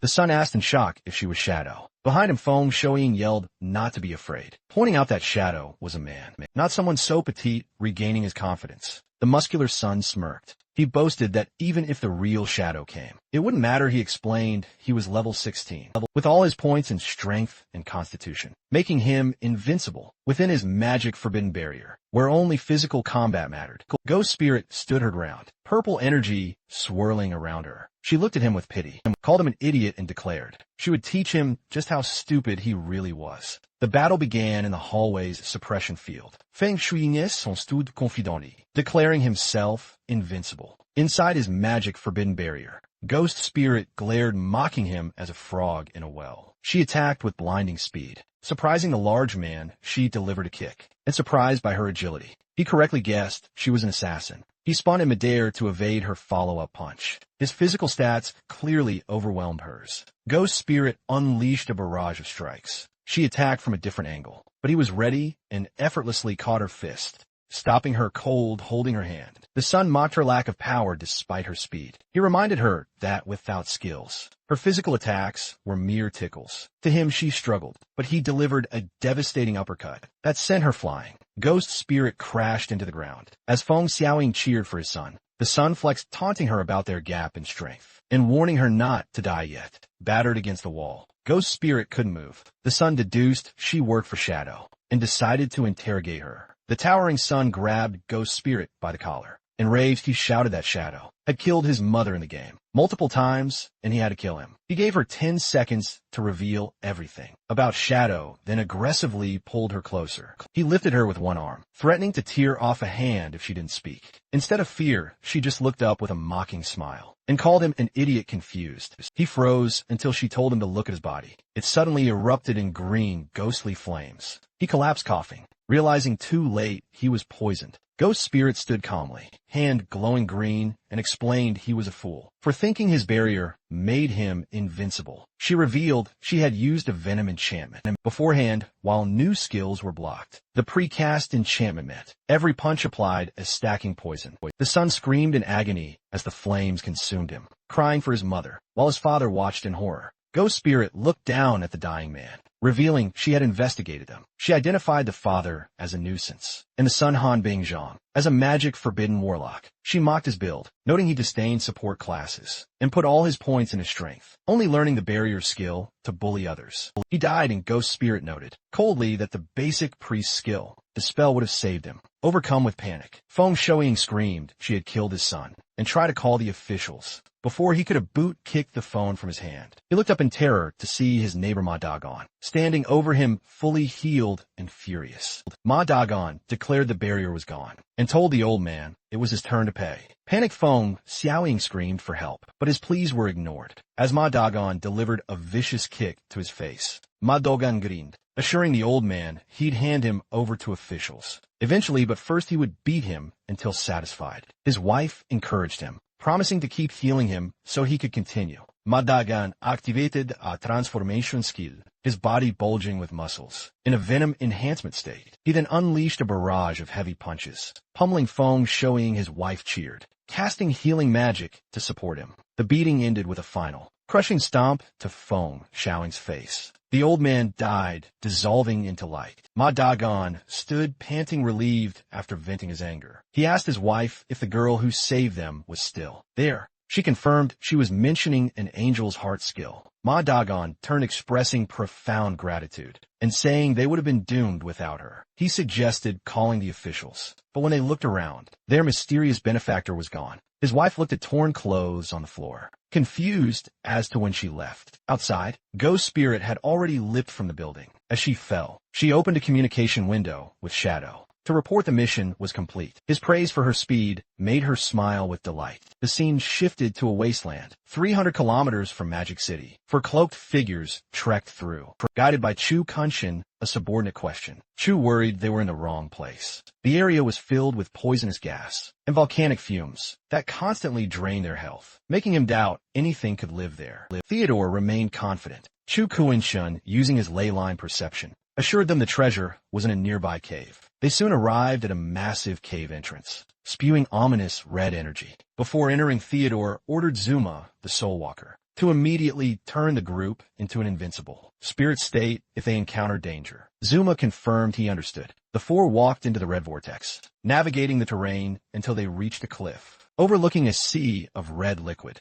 Chuk and Shun suddenly pointed, shouting for them to look. Theodore laughed, realizing they had found it. A massive fiery plant, rising from the center of the crimson pool. Chuk and Shun identified it as the Hell Flower of Nightmares, and declared with certainty that with this item, Shadow would undoubtedly die. Theodore's group arrived at the Deep Purgatory Volcano, a nightmare zone where the system warned the lifespan drain was 10,000 times the normal rate. Zuma began to tremble, asking Theodore what the fiery entity was, as just looking at it made his soul shiver. Theodore calmly identified it as the Hell Flower of Nightmares, and reassured Zuma that, as long as they didn't wake it up, they would be safe. Chu Kunshin noted that, since they had found Theodore's item, it was time to reveal the full plan. Theodore agreed and called over his subordinate Tony, handing him a glowing blue book called the Divine Book. Wall construction. He explained it could build walls instantly by consuming lifespan. Tony looked at the book in surprise and activated it, causing a massive stone wall to materialize out of thin air. Tony analyzed the structure, noting it cost 10 days of lifespan, but only had 100,000 durability. A sweating Tony expressed his concern to Theodore, arguing he had seen Shadow's attacks and feared this wall wouldn't be enough to stop him. Theodore sternly replied that he was aware, which was why Tony's priority for the next few days was to constantly build walls. To increase the book's proficiency, Theodore pointed to the Hellflower, ordering Tony to increase the wall's durability to 10 million points. Theodore then revealed his trap. He would lure the Chinese officials and Shadow into this cave, and once they were inside, Tony was to build the wall and seal the only exit to ensure the targets lower their guard. Theodore explained that he and Zuma would enter the cave. With them, he detailed the escape plan. When he signaled to wake the boss, Zuma must immediately use his Soul Walker ability, allowing them to phase through the wall and escape safely, leaving Shadow and the officials trapped. Zuma confidently entrusted their plan's success to the boss. Chu Kuan-Chien, however, was skeptical, pointing out that even if the boss killed the targets, players usually just respond. Theodore explained the terrifying reality of the Hell Flower of Nightmares. Once a battle began, the cave would be shrouded in a nightmare field. Players inside accumulated a nightmare gauge, and once full they fell into a state where the flower drained all their tradable lifespan. Combined with the zone's 10,000 times lifespan drain, Theodore predicted the victims would face permanent death. Theodore's expression darkened as he emphasized that wiping out Magic City's strongest elite squad, especially Shadow, would be a catastrophic loss for Great Zia. He spread his arms, promising that once they succeeded, they would be heroes in Country M and live in luxury forever. The group, including Tony, Zuma, and Chu Kuan-Chun, smiled with greed at the prospect of their reward. However, Zuma asked how they would wake the boss from a distance, since they lacked any long-range attacks. Tony mocked him for asking a stupid question, then bent down to pick up a rock. Tony explained that in this game, anything could be a weapon, and one just needed to throw a rock. With foolish impulsiveness, Tony actually threw the rock at the Hellflower. The rock hit the flower instantly. Enraging it, a massive surge of energy erupted as the boss began to awaken. Theodore screamed in panic, calling Tony an idiot and frantically ordering Zuma to use his Soul Walker ability. Immediately, as the boss's terrifying aura flooded the cave, Zuma transformed them into spirits, and the group frantically fled through the tunnel to escape the monster they had accidentally unleashed. Back outside the cave, the group recovered. Theodore, furious at the incompetence that nearly cost them their lives, violently kicked Tony to the ground. He screamed at Tony, calling him a fool for almost getting them killed. Theodore loomed over the weeping Tony with a terrifying glare, ordering him to stay and practice building walls until he perfected it. He threatened that if Tony failed, a powerful figure named Count Bolt from Country M would wipe him out. Terrified, Tony agreed. The scene shifted to the corroded forest in the outskirts of the Magic City ruins. A swift white creature lunged forward by fighting down on a tree. Like monster, Lin King Yu stood with her squad, watching as the creature decimated the tree spirits, which burst into glowing orbs of lifespan. A teammate praised her, marveling at how powerful her dragon was, and asking when she had obtained such a treasure. Lin King Yu laughed, claiming she had gotten lucky, opening a treasure chest the day before. The teammate noted it was likely the first dragon mount in the game, with 100% movement speed, which would have been worth a fortune in previous games. Suddenly, Lin King Yu's expression changed as she sensed a disturbance. Green poisonous gas began to swirl around the party. She warned everyone to be careful. shouting that other monsters were hidden nearby. The ground shook as massive wooden spikes and vines erupted, surrounding the party. Massive green vines whipped through the air, knocking the players and the white creature backward. In a chaotic explosion, a gigantic, terrifying tree monster rose from the forest floor, identified as the corroded ancestor Asura, a level 25 emerald grade boss. The squad was pinned down. The male teammate lay on the ground in despair, calculating that the boss had 1 million health, while his own damage was only 1,000 per second. He frantically asked what they should do.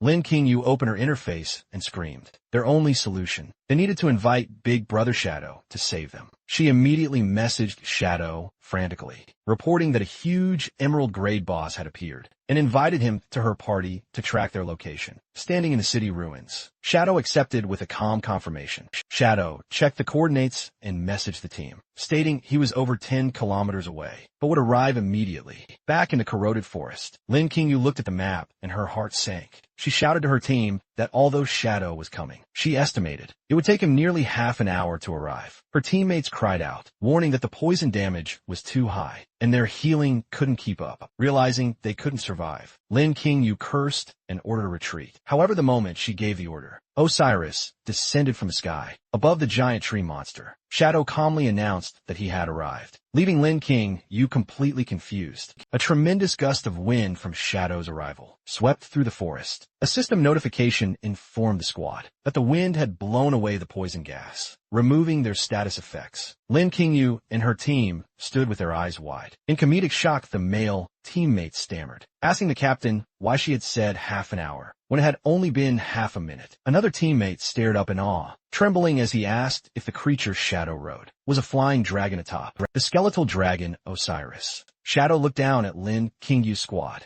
who stared in disbelief. Osiris, with glowing purple eyes, focused on Lin Qingyu's mouth, and wondered aloud if the creature was a hybrid dragon. At the sound of Osiris's voice, Lin Qingyu's mouth trembled in terror. The squad was stunned, wondering if the massive dragon had actually spoken. Standing calmly on his mount's head, Shadow explained that creatures of epic grade or higher could talk. Osiris asked for permission to eat the hybrid below, but Shadow coldly told it to be quiet. On the ground, Lin Qingyu's mount had fainted from fear. She looked up with awe, remarking that she never imagined Big Brother Shadow was already using an epic grade creature as a mount. Shadow ignored her and turned his attention to the giant tree monster, confirming it was the boss. With 1 million health points, he analyzed the situation, realizing his current damage output required a full combo to kill the boss, which he found inefficient. He wanted a single decisive blow. Declaring the timing was perfect, he pulled out the glowing ancient god slate. The system identified the item as the blessing slate of the blood source ancient god Alicasi. Its power was to bestow a blessing upon any skill, providing a random buff. Shadow considered his options, noting his primary damage skills had overlapping effects. He chose to bestow the blessing upon instant Shadow slash. A golden aura enveloped him, and a notification confirmed his skill had been enhanced with the blessing of Alicasi. The system detailed the upgraded skill, Alicasi's blessing instant Shadow slash. It was now a single target attack, but the number of hits was multiplied by 6. Every strike was a weak point attack, and each hit charged his ultimate skill. Shadow's eyes gleamed as he realized his skill had been transformed into a powerful single target burst ability. He quickly calculated the power increase. A single use now delivered 54 strikes. With his clones, that became a staggering 216 hits, enough to instantly charge his ultimate skill. Multiple times, Lin Qingyu's teammates watched in confusion, wondering why he was glowing. His analysis complete, Shadow decided to test his new ability. He vanished in a swirl of dark energy. A moment later, a teammate spotted him high in the air, yelling that he was fighting the boss alone. Shadow moved with incredible speed, unleashing the empowered instant Shadow slash on the giant tree monster. The boss was hit by a devastating storm of attacks, with dozens of damage numbers, each over 10,000 erupting at once. The attack instantly filled Shadow's ultimate skill meter. His eye glowed with red energy as he realized the single basic skill use was now enough to fully charge his ultimate. Without pausing, he charged forward and unleashed the Crimson Blade. The massive red slash cleave through the boss, dealing a final 450,000 damage. The system confirmed he had killed the Emerald Grade boss. and detailed his rewards. The onlooking squad was stunned. The male teammates screamed in disbelief that he had instantly killed an emerald grade boss. Lin Qingyu, however, remained calm, asking if this was the first time they had seen Big Brother Shadow fight a boss, implying such feats were normal for him. Surrounded by a fading red aura, Shadow assessed his new power. He noted that a single use of instant Shadow Slash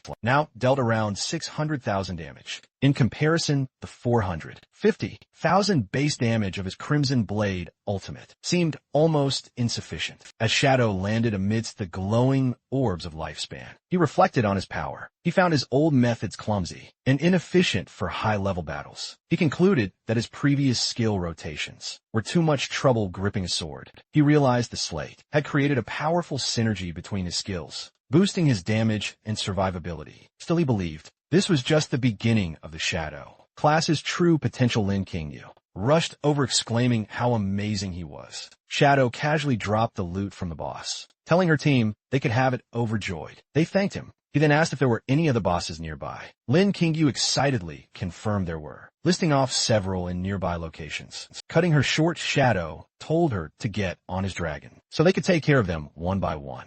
Lin Qingyu was ecstatic. Osiris shot into the sky, carrying Shadow and a screaming Lin Qingyu into the distance. Left behind, the two remaining male members of her squad looked up in stunned silence, one asking with a defeated expression, What about us?" The scene shifted to the real world. Inside a conference room in Magic City, on a large screen, the image of Theodore is displayed. An official reported that Theodore, from the country embassy, offered intelligence on the first diamond grade boss. Another official questioned if the valuable information was free. The first official clarified that Theodore's only request was a flight back to country. The lead official was suspicious, noting the small request for such valuable information felt like a trap. His subordinate countered this, explaining Theodore had also offered to personally accompany their team to the boss, which would make it suicidal if it were set up. The lead official then brought up the main issue, whether they could even defeat a diamond grade boss, pointing out that no one had managed it yet. This implied that even the legendary Shadow might not succeed. The lead official proposed a new strategy. Cooperating with Shadow, another man at the table enthusiastically supported the idea. He stated that reports showed Shadow could easily solo emerald grade bosses. He argued that combining their elite forces with Shadow's power could make the first kill on a diamond grade boss possible. The lead official remained skeptical, demanding to know if the reports were just rumors. In response, his subordinate held up a phone, showing a clear video of Shadow in battle. He explained the footage was captured using a phone created by a divine authority book, leaving the lead official speechless, convinced by the proof. The lead official agreed to cooperate with Shadow. The other officials unanimously agreed. The leader announced he would immediately dispatch someone to contact Shadow.